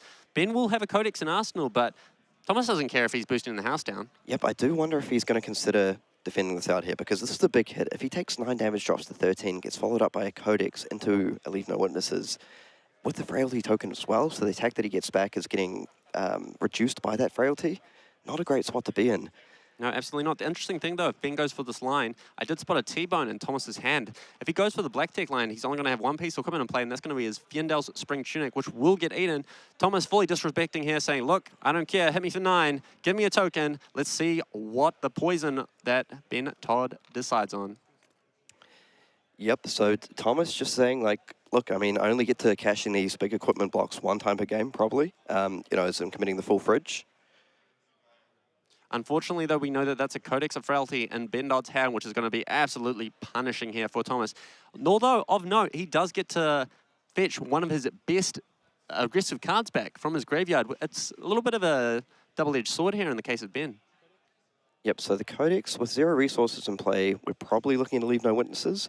But, I mean, if Thomas was expecting this line, he's probably saying, look, I mean, I have an option here, Techno Foundry Heart +2 Dissolving Shield counters, ticks down to 0 next turn, sets up the Adaptive Plating block for the following turn.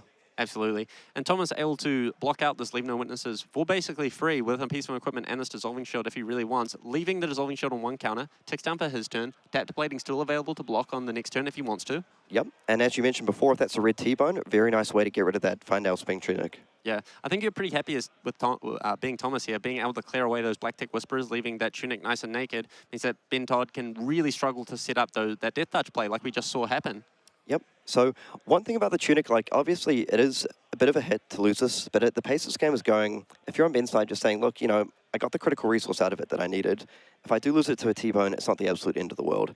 I am really curious to see what attack he gets back here. If he goes for something high impact like a Throttle or a Heist, or he wants to go a bit more low to the ground with something like a 0 to 60. Yeah, I think power definitely matters here as Thomas. I think you just want those big numbers. Heist is huge. Threatening the 5 damage, plus that on hit is nothing to cough at. Like, 5, if it hits, he gets to fetch back. I saw a Broom Grenade in his Banish Zone. He's probably going to crank that. He's going to gain an additional action point and gain even more threat for the rest of his combat chain. Yep, we'll really be looking at what card Ben is able to draw here on Zuri off the Ponder. I mean, I think the absolute dream for him would be something like a nice, beautiful defense reaction. Or even a Sigil, right? Yeah, Sigil. Interestingly enough, Ben Todd giving Thomas the Bloodrot Pox token, not the token I expected. Maybe Ben's wanting to shift to more of an aggressive lens in this matchup. Yeah, I will say I was maybe expecting something more like the Inertia or the Frailty. Okay, but now I feel I am kind of expecting a Techno Foundry Heart plus the Dissolving Shield here. Yep, we see 2 ticks down on the shield. Looks like he's opting to throw in the Adaptive Plating instead.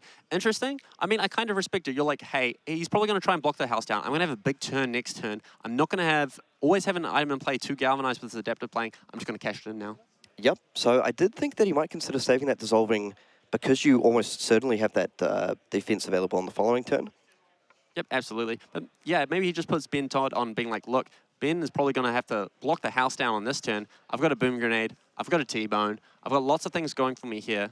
He's obviously giving me a Bloodrot Pox. He wants to be super aggressive. And very notable here, choosing not to Arsenal the card off the Ponder. So that's a huge win for Thomas here. Absolutely massive. So I'm curious as to what that card was that he decided not to. Might have been a Shred. Maybe he just didn't want the Shred in Arsenal because it locks him out of Arsenal a defensive option later on. Yep, that's a really good point. Dash.io doesn't do a lot of blocking. And on top of that, I believe it was a blue Shred, if I'm not mistaken. Yep. And really just wanting to have access to those resources. Yeah, it's also a card that defends for 3, which isn't nothing. You definitely want those in hand as Ben Todd, facing down this Dash.io deck. Yep, and we see the Heist come. So it looks like a Boom Grenade yellow pitch here to play that Heist. Probably going to be able to pick up a couple of cards here. Followed up by the sort of the T-bones lining up really nicely into the Tunic here. Wait, have we seen the penetration script from Thomas? It was pitched earlier in this game. Okay, I was going to say that would be an absolute blowout here. Yep. Now, unfortunately, in all the action, I did miss what card he picked up with the Codex of Frailty, unfortunately, but I'm sure we'll see that shortly. Yep, he's also got a T-bone here. Yeah, we see the T-bone coming in hot. 4-3, going to eat the Tunic, and possibly even another card from Ben's hand.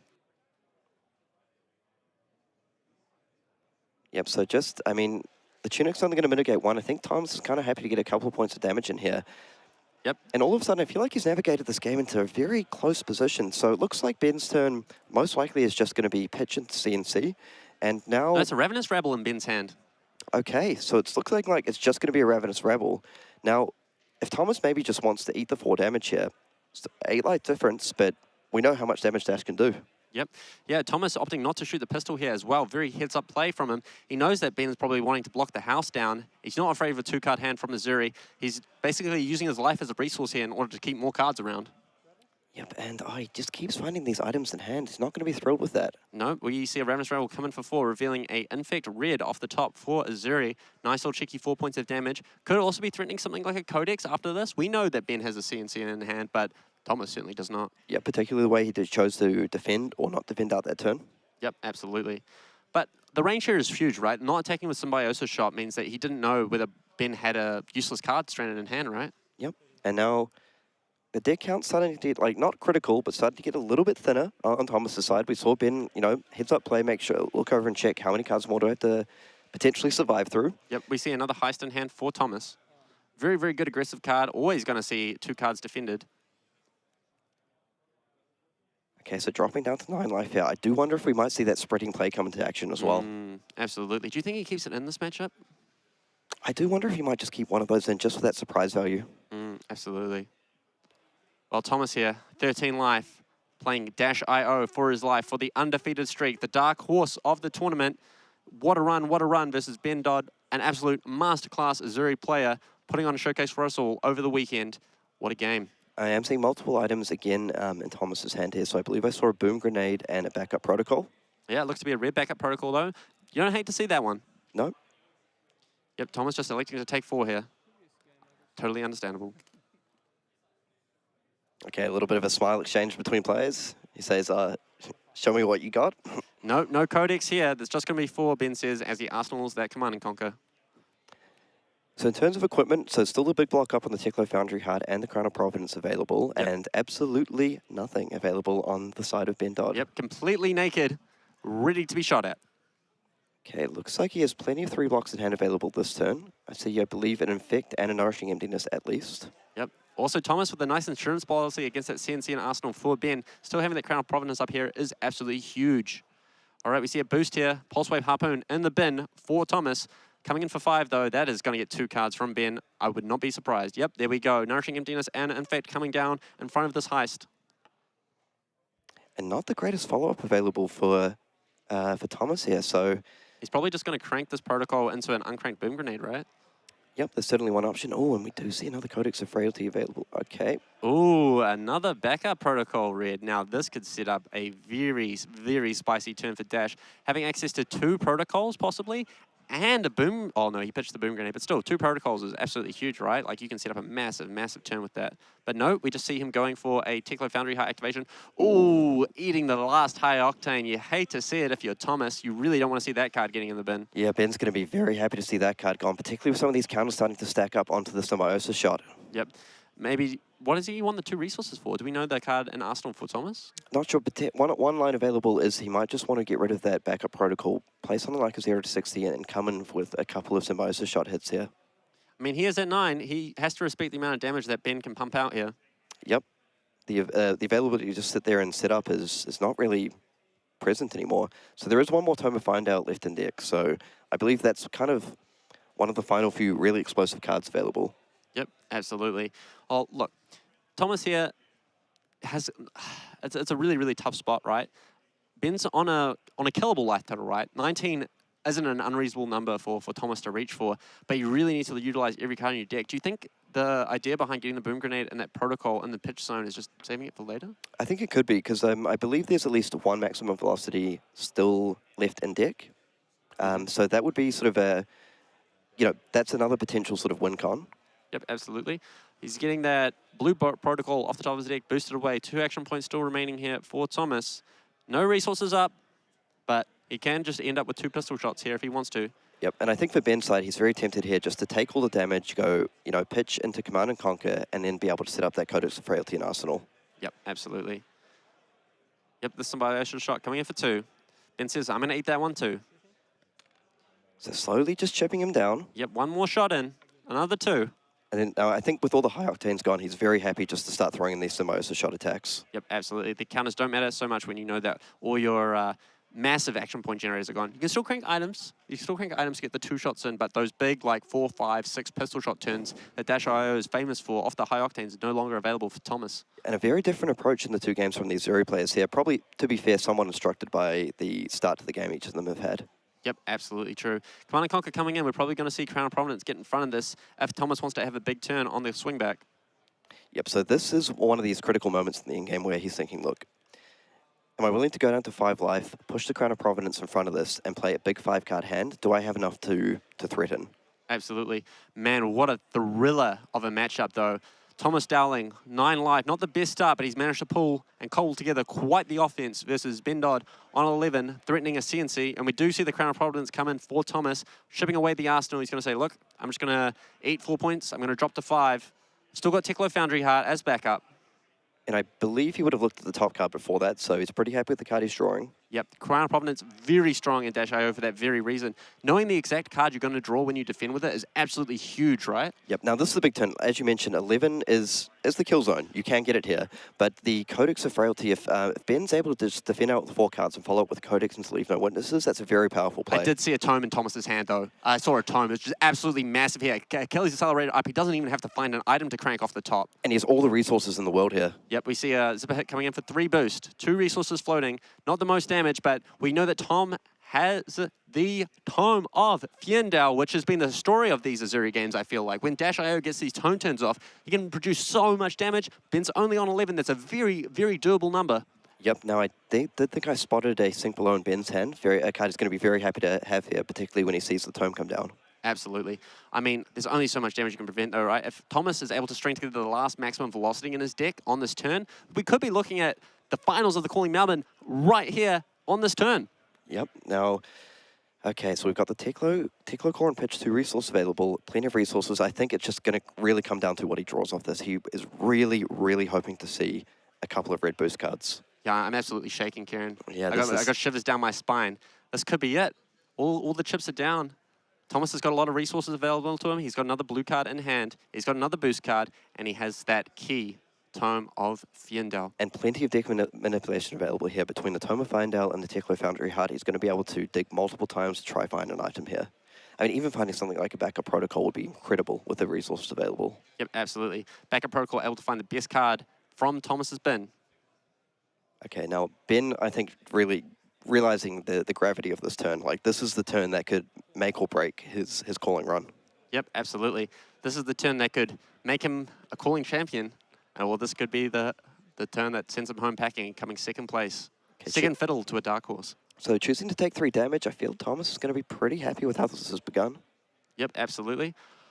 And also on Ben's side, you wouldn't necessarily be, I mean, you never really expect the Tome of Fiendal, but when you've seen 2 gone already, you're probably thinking, like, maybe he hasn't quite hit the 3rd one just yet. Yep. Also, something you got to think about as Ben, he's on a low life total here. He could have a boom grenade on top, and if Thomas does manage to find one, that any attack could be lethal. Yep, that sink below is going to put in potentially quite a lot of work here. Yep, we see a Teklo Foundry Heart activation here for Thomas. Going to tick up the resources. Going to bin 2 non-item cards. Very good, very good. Climbing towards a crank item. Didn't quite catch there what was on top of Thomas's deck. But if it's a good one, we'll probably see the tome run out here. If it's not a good one, he'll probably run out the boost card. Absolutely, man. I'm very, very tense moments going on in this game. I mean, every decision matters here. Every point of damage, every resource. I think Thomas realizes as well, like, this might be the final big turn I actually get to have. I'm on 5 life, I'm playing against Zuri. They have a lot of disruption, a lot of damage, and very scary, Ben still has 4 cards in hand and a card in arsenal. Yep, he's on 5 life. He does have a Teklo that he's able to block with, but yeah, he really needs to get the gas pumping this turn. On top of everything, you know, both daggers available. Yep, we see the Pulse Wave come in. He doesn't like the card on the top of his deck. He doesn't want to play the Tome yet. Yep, we see a Magnetic Shockwave, not a great card for him here. Checks the top card of his deck. Makes a lot of sense. Wants to get rid of those blues. I believe he Teklo Foundry had away a blue 0 to 60 as well. He's thinking, I don't need resources at this point. Yep. Oh, when is he going to commit the sink below? Yep. Sink's coming in hot. I mean, he has seen a lot of boom grenades gone already. Interesting. Is he going to try and ship away one of his... Oh, the Codex. Yeah, that makes sense. He just wants to go for another 3-block card, right? Yep, and he already has that Codex in Arsenal as well. And picking up the line of strike, very heads-up play there. Yep, very nice. Now we see the Tome of Fyendal coming down. This is it. Like, what is he going to draw off this? Oh, a little nod of the head there. Seems like he's not too disappointed. The Achilles Accelerator going to come down to gain an action point, I believe. Yep.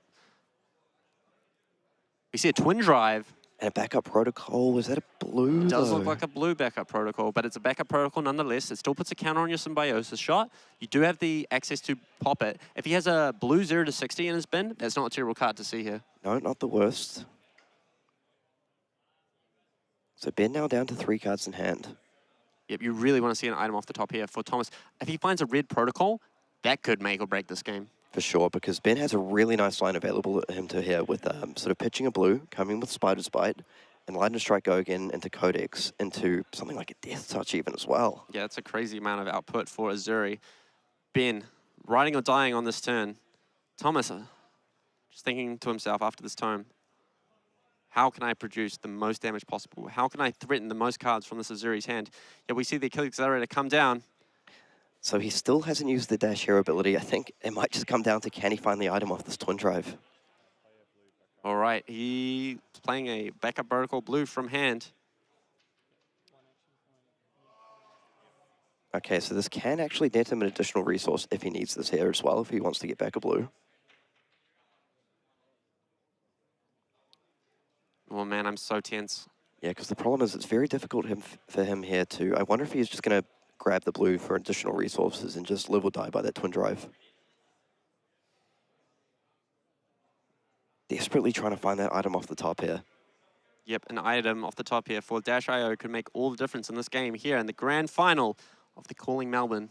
Because I think he knows as well, he's like, look, if I can get this Twin Drive off with 2 resources available, it's really hard to just completely disrespect the boom grenades. We have seen a lot of them. Yep, absolutely. Tickler Call being pitched here. Protocol being cracked. What's he going to fetch? But also, can we just take a moment to appreciate what an amazing, amazing set of games that we've had this weekend. What a final here. 2 absolute champions on their respective decks coming down to the wire. Absolutely, and you know, Thomas mentioned to us, like, sometimes you just got to embrace the variance on this deck, and I think this Twin Drive could make or break his tournament.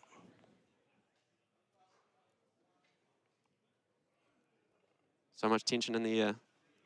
T-Bone coming through for 1. It's a throttle boosted. Looking at the top card of his deck.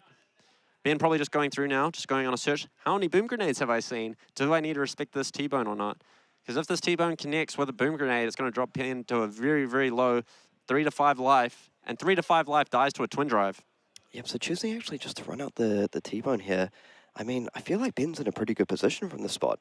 And if he just goes no blocks and Thomas is forced effectively to commit this Twin Drive without an item, I mean, 1 + 5 + 2, I guess it is just enough to get 1 card out of hand. Yep. And that's actually really, really important here too. I mean, the problem is it does open up that Enlightened Strike into Codex and to leave no witnesses play, but at least you're not facing down the Spider's Bite into this, into that. Yep, exactly. I mean, Thomas, if he does find the boom grenade here, just being able to go boom grenade with the T-Bone, 2 shots off the pistol, because he would be able to crank the boom grenade. That is threatening a card from Ben's hand and getting to Arsenal the Twin Drive. It's absolutely massive here, and it's really cool actually seeing Dash.io make this game extremely, extremely close, despite not having some of those really massive turns that we've seen previously, like the max velocities with the Tome of Fyendals, that Yeah, sort of like thing. he had a very, very awkward start this game and is still making it an absolute thriller versus a Zuri deck. Yeah, and what he has described as a somewhat difficult matchup as well. Huge decision here on if he chooses to defend this. Yep, looks like Ben's really respecting the availability of boom grenades. And I think Thomas would be thrilled to get a card out of this. Yep. Thomas really, really sweating. He needs to get a card here. Yep, so Ben probably thinking, look, if I give you a card here, okay, just taking 1. And I think that's the correct call here. Yep. Tight. All right, we see a Twin Drive coming in, 5 boost. It was just a zipper hit on the top.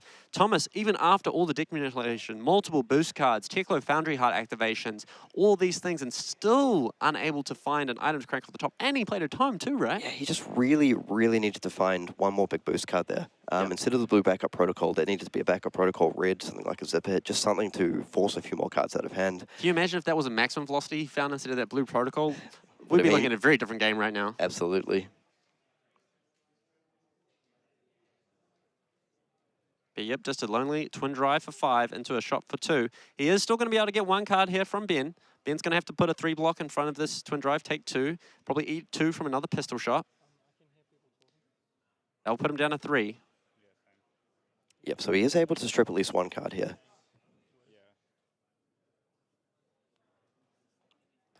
And that's the importance of actually playing out that T-bone rather than getting a little bit greedy and maybe just fishing for additional resources. Absolutely. And so the sequencing was very nice there because we saw Ben really consider giving up a card to that T-bone just to respect something like the Boom Grenade. Yep, Boom Grenade, critical card in a lot of matchups, and definitely critical in this matchup where Zuri's looking to take the long road. Really contemplating the best line here. I mean, there's a lot on the line here for Ben. Yep, because he knows he has to give up at least 1 card this turn. Yep. On the flip side, at least he knows that there's no Boom Grenade threat here. Dash does not have any resources up. It cannot flip anything off the top. Yep, I think what he's trying to figure out here is like, look, if I give 1 card here and I take the pistol hit and go down to 3 life, am I going to be able to threaten lethal on the following turn? Yeah, exactly. If he's not able to threaten enough cards from Thomas's hands, he could be staring down a very, very similar position next turn.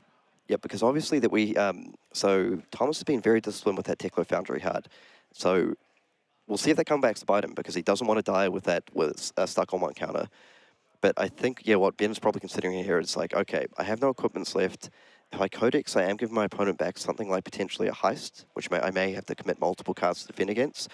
What I don't want to end up in a position is where I leave my opponent with, say, 2, maybe 3 cards in hand. Probably not 3 cards, but like 2 cards in hand plus a card in arsenal, representing quite a lot of damage potentially. Yep, absolutely. And if Thomas is heads up enough to block with that Teklo Foundry Heart before the Codex comes down, he's going to easily be able to block a breakpoint with it, and that could make or break. He's on 5 life. Every point matters. Yep, we see the Symbiosis shot just coming in for an additional 2 points of poke here. Just looking to get Ben Dodd down to a very low 3 life. Yep, and Ben says, look, I'm going to take it. I'm going to have a big turn into you. And we've got a hell of a game of flesh and blood on our hands. Now, I'm really interested to see what line he takes here, because there's a few unconventional lines. Like, if he wants to do something like, for example, pitch to a dagger into Codex, discarding line strike to get... Okay, no, he's not going to do that. Now, this is critical. Is he going to defend with the Teklo Foundry Heart? Because this is huge. If he defends with it and identifies... I feel like the fact that this is go again, he's probably thinking it is something like a Codex. Because if he can defend this out, go down to... Take 3, go down to 2 life, that then sets up the 1 card block onto something like a Leave No Witnesses. Yep, and we see a Spark of Genius, a Maximum Velocity, and a Twin Drive in hand for Thomas. And that's a very nice hand if he's able to hold onto a few cards there. Probably wishing he had one of those cards in that last turn would have made all the difference. It really would. Either a Spark, another Twin Drive, or a Maximum Velocity instead of the Blue Protocol he did end up finding would have completely changed this game. It would have completely turned off Ben's turn here, and he would be able to have 4 cards here. Yep, now I think this is going to be the make or break decision if he can identify that this is where I need to block with Teklo Foundry Heart. Now, I suspect if he wants to block with 1 card, now he's probably going to go, look, how many Codexes have you played? Yep, what cards can you get off Codex? I mean, this play screams Codex to me, right? It does, and you're probably thinking, like, look, if I block with Teklo Foundry Heart, what's the worst that can happen? Like, if it's not a Codex, I mean, it's like an Infect Red. Like, my Teklo Foundry Heart's not going to help me out with that anyway. Yep, exactly. I mean, yeah, you got to really be asking yourself the questions here as Thomas. What is Ben Dodd's range here? That's the thing that Zuri is notorious for, right? It's just like having these crazy wild ranges. On top of that, Ben opted to not defend with the cards in his hand. He obviously had an E-Strike that was available to defend with, so it has to be a power card in Ben's arsenal, right? It's just a really, unfortunately, awkward hand a little bit here because he has the red Dissolving Shield, red Maximum Velocity. Okay, so makes the big play here.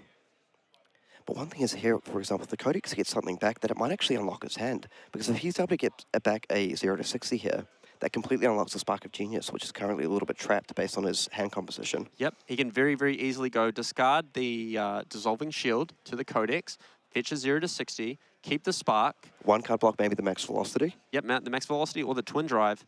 Yep, we see him opting to take 3 here, down to 2. Really heads-up play from Thomas, really showcasing why he's a world-class player on Dash.io, making the correct read that it was, in fact, the Codex in Arsenal for Ben. Ben going to fetch up a 0-coster here. He's going to give a Frailty token to Thomas, but Thomas breathing what is probably a huge sigh of relief that he made that block. Yep, so I think, we're going to see Leave No Witnesses here.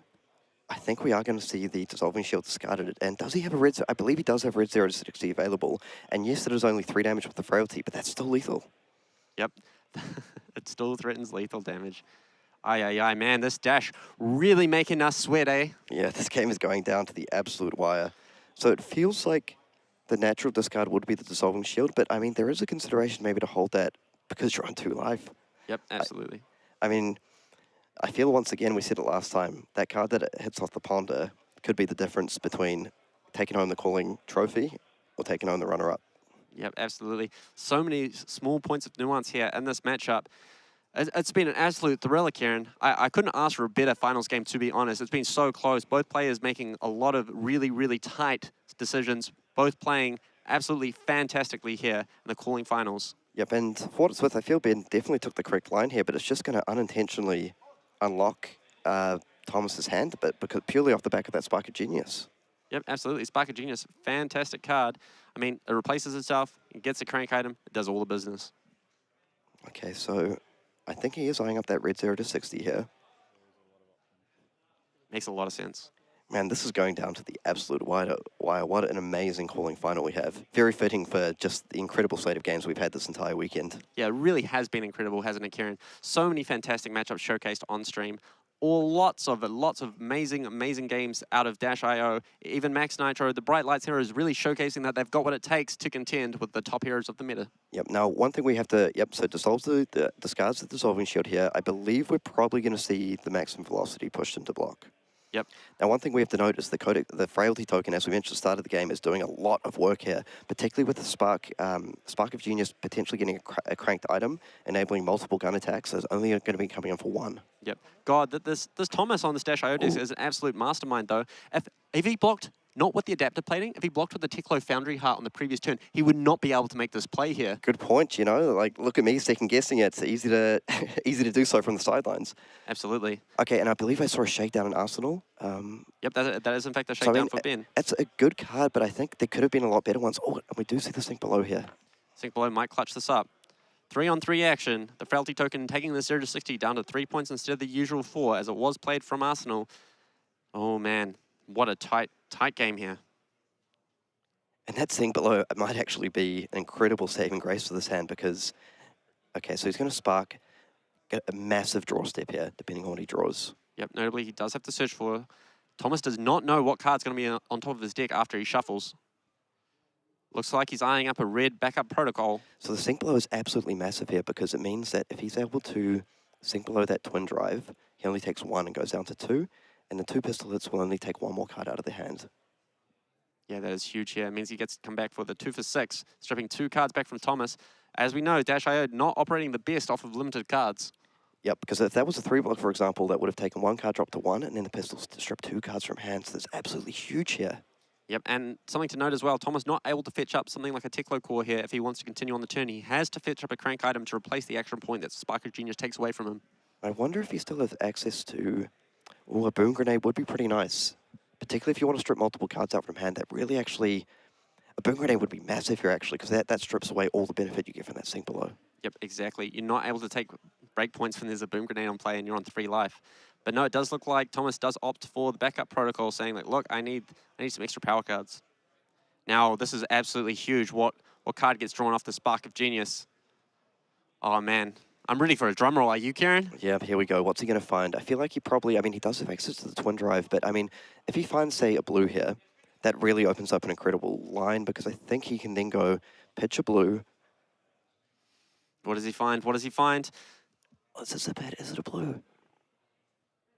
Come on, Thomas. You're leaving us on the edge of our seats here. Because if he has a blue here, right, he's able to pitch a blue, crack the backup protocol, get back 0-60, play 0-60, Foundry Heart, Twin Drive, and 2 pistol hits. No, it's only going to be 1 pistol hit unless he finds a crank item off the top, because the backup protocol only replaced the action point that the Spark of Genius took away. Yep, excellent point, actually. That's still very, very clutch here. So we know he runs the hit Rainbow.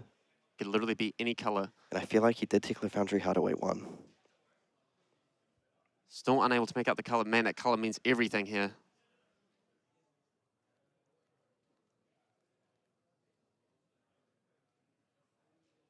Man, oh, This is huge. this is so huge.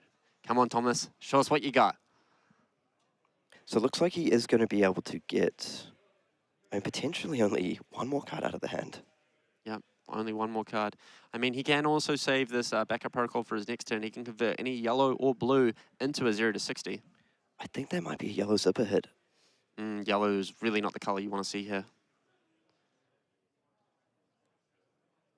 Ooh, Yep. and it was a yellow. Yep, it is a yellow. It's a twin drive being boosted. He has to boost away a heist as well, and that's another power card gone from Dash.io's deck. You can see Thomas head in his hands, not very happy with that draw off the Spark of Genius. That could make or break this game here. Yeah, just absolutely huge. If that's a, if that was a red, it's Yep. what, additional 4 points of damage potentially. Yep, and we know that Ben has the sink below to clean this up, and only one additional pistol shot. So Ben does have the option of going to 1 here and keeping what appears to be, is that a shred? If that's a shred, that could be game. If that's a shred. Yeah, if that's a shred and Ben's able to go, look, I'm going to go to 1 here. I'm going to pitch and play the shakedown. Thomas is on 2. An exact block would mean lethal if it is in fact a shred. Yep. So Thomas definitely is going to be a little disappointed he could not find the blue there. I mean, to be fair, he did run through a big string of blues before. I mean, did shuffle the deck a little bit, but I mean, he's Tickler Foundry had it away quite a few as well. Man, what a clutch game. I'm on the edge of my seat. An absolute thriller here. We'll see if Ben wants to respect Thomas's deck a little bit more. Also, a Fate Scene and a Sink Below, actually, so he might be a little bit short on resources here, depending on that shred color. Yeah, that's actually crazy. This could be huge for Thomas. Yeah, because, I mean, he is able to just commit 1 card here, so he can commit the Fate Scene, drop down to 2. That But means then, he has to pitch the shred. yep, and if that's a red shred, he has to pitch away both cards. That's massive. That really gives... That would be huge. That gives Thomas a lifeline back into this game. Absolutely. Simple Low coming down. We see Ben shipping away a card. Possibly the other defense reaction, to be honest. What does he find? This could mean everything for Ben. If he's able to find a resource card to pitch to the shakedown and be able to follow it up with a shred, then that's going to be looking a whole lot like lethal to me, Kieran. The Symbiosis shot coming in. It's only for 1. The Frailty is in fact in play. Okay, so we'll see what he is... Wait, is that an Isolate? Oh no, that may be an Infect. That's an Infect. That's a red card. That's not what you want to see as Ben here. Oh, but actually, no, if he's able to go Infect... Oh no, he can't use the Shakedown, so if those are 2 reds in hand... Oh, Ooh, no. it was in fact a blue. It was in fact a surgical instruction, not a shred. Kind of similar artworks when you're looking from the commentary booth, apparently. But that's, we're going to see a Spire Spike coming for 1 here. And that's huge, because this Shakedown could now strip 3 cards from hand. Yep. It probably will. And is that a Convection Amplifier in hand? That Yep. might be an item. That's a Convection Amplifier. And a Penetration. I think that's 3 and a items. Tech Low Core. I think that's 3 items in hand. Yeah, Ben's got lethal here if he wants it. Couldn't quite fully make out that card, but I believe it's definitely a Tech Low Core. Yep, he says, look, I'm going to take 1 here. I'm going to drop to 1. Even a Miracle Dissolving Shield off the top is not going to be enough to clear up the shakedown. He does have the option of pitching to this backup protocol to get a card that defends, but I don't think it's enough. With the Spider's Bite in play, the attacks have -1. Pitching a red attack means that you'd only be able to block with 2 cards, which means he'd be taking 2. Thomas needs a Dissolving Shield off the top of his deck if he wants to live through this turn. Okay, let's see what... And that's it. We have the handshake. We have the calling final over and done with. Thomas's legendary 1 at 14-0 has been taken down by Todd on Zuri. What a masterclass done by Zuri, taking down what the man who couldn't before him. Zuri takes it out. What a game, what a game, what a game. Amazingly played by Todd there, and you got a feel for Thomas. Just came at 1 point, basically 1 resource short of it, maybe able to strip the entire hand and push all the damage through, and just come 1 game short of completing the miracle dream run of the 15-0. Yep. So obviously, you got a feel for him, but I mean, I feel like he's inspired a legion of fans across the world into giving Dash.io a whole other shot, because what an incredible performance he put on this weekend. Absolutely. I mean, 15-0 has a nice ring to it, but 14-1, that is a unbelievably strong record for Dash.io. What a finals game, what a run from Dash.io. And Zuri really showing she's got what it takes to take down tournaments. We saw 2 in this top 8, 1 go through to the semifinal, and 1 take down the entire event. So she's definitely showing she's got the goods. Yep, Zuri fans across the world, Assassin fans across the world will be celebrating that Zuri win. The first calling victory, and we have our 6th unique hero in a row to win a calling. Just what a game. What a game we play. It's been an absolute privilege to be able to cast and watch these games this weekend. I could not have asked for a better top 8 than that. Absolutely. Like, we saw some absolutely magical games here across top 8 and through Swiss as well. It's been non-stop bangers, game after game after game after game. It's been so much excitement this weekend. I've been so privileged to be here casting this amazing event here at the Cooling Melbourne. What a day. Absolutely. So what we might do is just take a short break, let the calling champion have a little moment to settle down. I'm sure the nerves must have been absolutely shaken throughout that riveting, incredibly close game. But we will be back very shortly, and we'll see if we can pull them over for a quick interview, just ask them about their tournament experience. Congratulations to Ben Dodd, your Melbourne calling champion.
All right, ladies and gentlemen at home, we are back in the commentary booth with the grand champion of the Calling Melbourne, Ben Todd. How does it feel, Ben? Incredible. I'm so proud that I got to take a Zuri to a major win. I've been working on the deck and practicing the deck every day since the hero came out, and to put up a result like this, it means everything. Absolutely. I mean, you will be the first on the Roll of Honor for Zuri to have taken down a Premier level event with Zuri. You'll be forever cemented in the game's history as the first person to ever take down a major event with Zuri. That must be a hell of a feeling. Yeah, I mean, it's going to take a while to sink in, for sure. Yeah, absolutely, absolutely. Well, we see this gorgeous-looking trophy here. That's all yours. You have your gold foil, Crown of Providence. Feel free to rock that in your Zuri deck. But how did you feel about the game? We saw it was super, super tight, a lot of back and forth. There was so many critical decisions to be made in that game. Obviously, you took the role of having to play a bit more of the back and forth. Such a clutch line with the nimblism into that Death Touch, cracking the Blacktail Whisperers, lining it up really nicely into the Codex, pushing -IO to the brink. Yeah, that was an incredible game. So close. I played in the Swiss, that same matchup, and lost. I was 25 health ahead at one point. So that whole game, even when my life total was looking ahead, I felt behind because I know what that deck can do, and it was an incredibly well built deck, and he played it incredibly.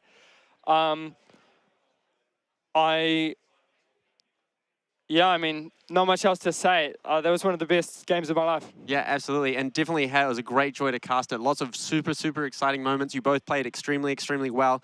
I mean, like, look, if one or two things went either way, it could have been either of you in that game. There was so much going on. There's so many things happening. You definitely have to respect -IO moving forwards, wouldn't you say? 100%. Yep, absolutely. Yep. And Zuri definitely showing that she's got the business to take down a competitive event finally. Her time to shine. The last ride for Lexi is the first ride for Zuri. Yeah. Yeah, absolutely amazing. Well, thank you for joining me in the commentary booth. Anyone you'd like to shout out to help you test or anything along those lines? Anyone you want to thank? Look into the camera, look into their soul, tell you how much you love them. Well, all the boys from Christchurch, locals at the store, love you. All of the Zuri players I practice with online, Sam Dando, Colin, all of these players. But most of all, my partner, Sophie. She's here today, and she's always been supportive of me. Every event I go to, she says, "Oh, I know you'll win." And, well, today it came true. Yep, absolutely beautiful. What a story about playing in the flesh and blood, and you truly are embodiment of that. So congratulations. Hold your trophy high. Go home proud. You did such an amazing job, mate. And I know that all of us Kiwis are so, so proud of you taking down the Calling Melbourne. But don't go away just yet. We'll be back with the -IO finalists to talk through their thoughts about the game. And stay tuned. Well done, mate. Congratulations. Thank you. Thank you. Did really well, man.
Hello, everyone, and I'm here with Thomas Dowling, the sort of the man of the hour, I have to say. I mean, coming up just that tiny little bit short, getting the 14 wins and an incredibly close, thrilling final at Zuri. Maybe just a few little things not quite going your way in the final there. Yeah, I mean, like, at the end of the day, I'm playing a deck that has a bit of variance to it, and you get, rewarded for leaning into the variance, and it didn't go to my way in the last few turns. Yep, So- and like we were saying on stream before, I feel you've inspired a whole legion of fans across the world to really sit up and take notice of this hero and say, you know what, Dash.io is for real. Yeah. I'm pretty sure you're the only person in Flesh and Blood history to clean sweep the Swiss at a sort of calling plus the level event, of calling Pro Tour higher. So you've always got that distinction to carry on forever. And I've just got to ask, so are you looking to attend Worlds over in Barcelona? I've got some thinking to do. Yep, Because, I haven't had the greatest run in previous seasons. Like, I've had a lot of near misses. The first ProQuest of the season, I managed to qualify for LA. Yep. So I already had travel plans, and I've had to completely rework that. So you just have to have a little think about it. Yeah, let's. So one thing that Hayden Dale told me, so one of the co-hosts of Arsenal Pass, a big podcast, is he said he knows you, and you were sort of trying to talk to them before the event, saying, look, guys, look, Dash.io, I think I've done it. I've cracked the deck. It's really, really good. You guys have to play it. And Hayden was like, I couldn't quite get it to work, And he's telling me between rounds, he's like, I wish I listened to him. Yeah. Yep. Yeah, 100%. Like, we have a good local scene, and I get to speak regularly with the likes of Hayden Dale and Nick Butcher. I don't really test with them. I do my own thing, but I like to share lists, get feedback, and you just got to be a believer sometimes. Absolutely. And I just wanted to ask in general, how was your experience this weekend? Just sort of coming together and getting to play in Melbourne and interacting with all the sort of community, the judges, the cosplayers, and everything. Was it a pretty good time? Awesome. Callings are the greatest. That's all I have to say about that. Yeah, fair enough. And I just got to say, someone who once came second at calling myself, I know it's mixed emotions, right? Like, it's you've climbed right to the top of the peak and maybe just came that agonizing a little bit short, but it's really something to be proud of. And again, I've got to go back to it, going 14-0 all the way up to the final. You just put in an incredible effort today. And I've heard you got a little treat for us on stream. I mean, if you top out a calling, you get a gold foil. Yeah, I mean, you get a gold foil. So I kind of want to, keep the people happy, show what it is. Let's do it. Opening live on stream. Drum roll, hoping for a good one for you. These are a little bit difficult to open? Yeah. Okay, we're getting there. Okay, so we're going to crack this open. But yeah, I just want to say to all the people viewing, thank you for sticking with us throughout the event. And here we go. All right, so it's going to be facing the stream.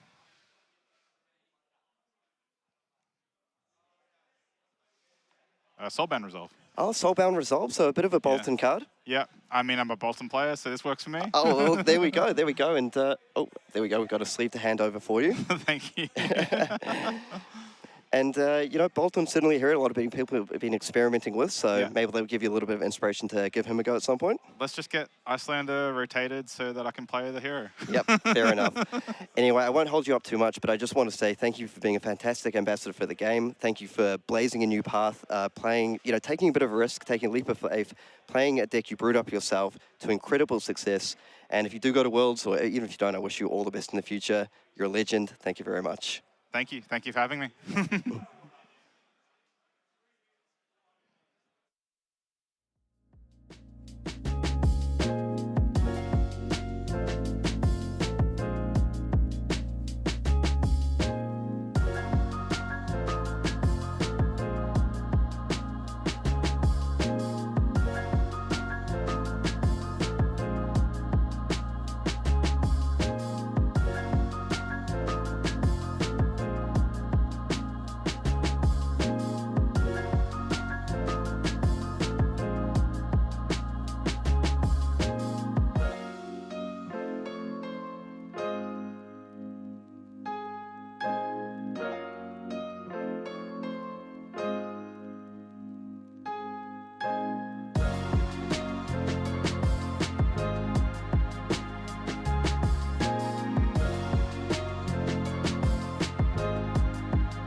Thank you.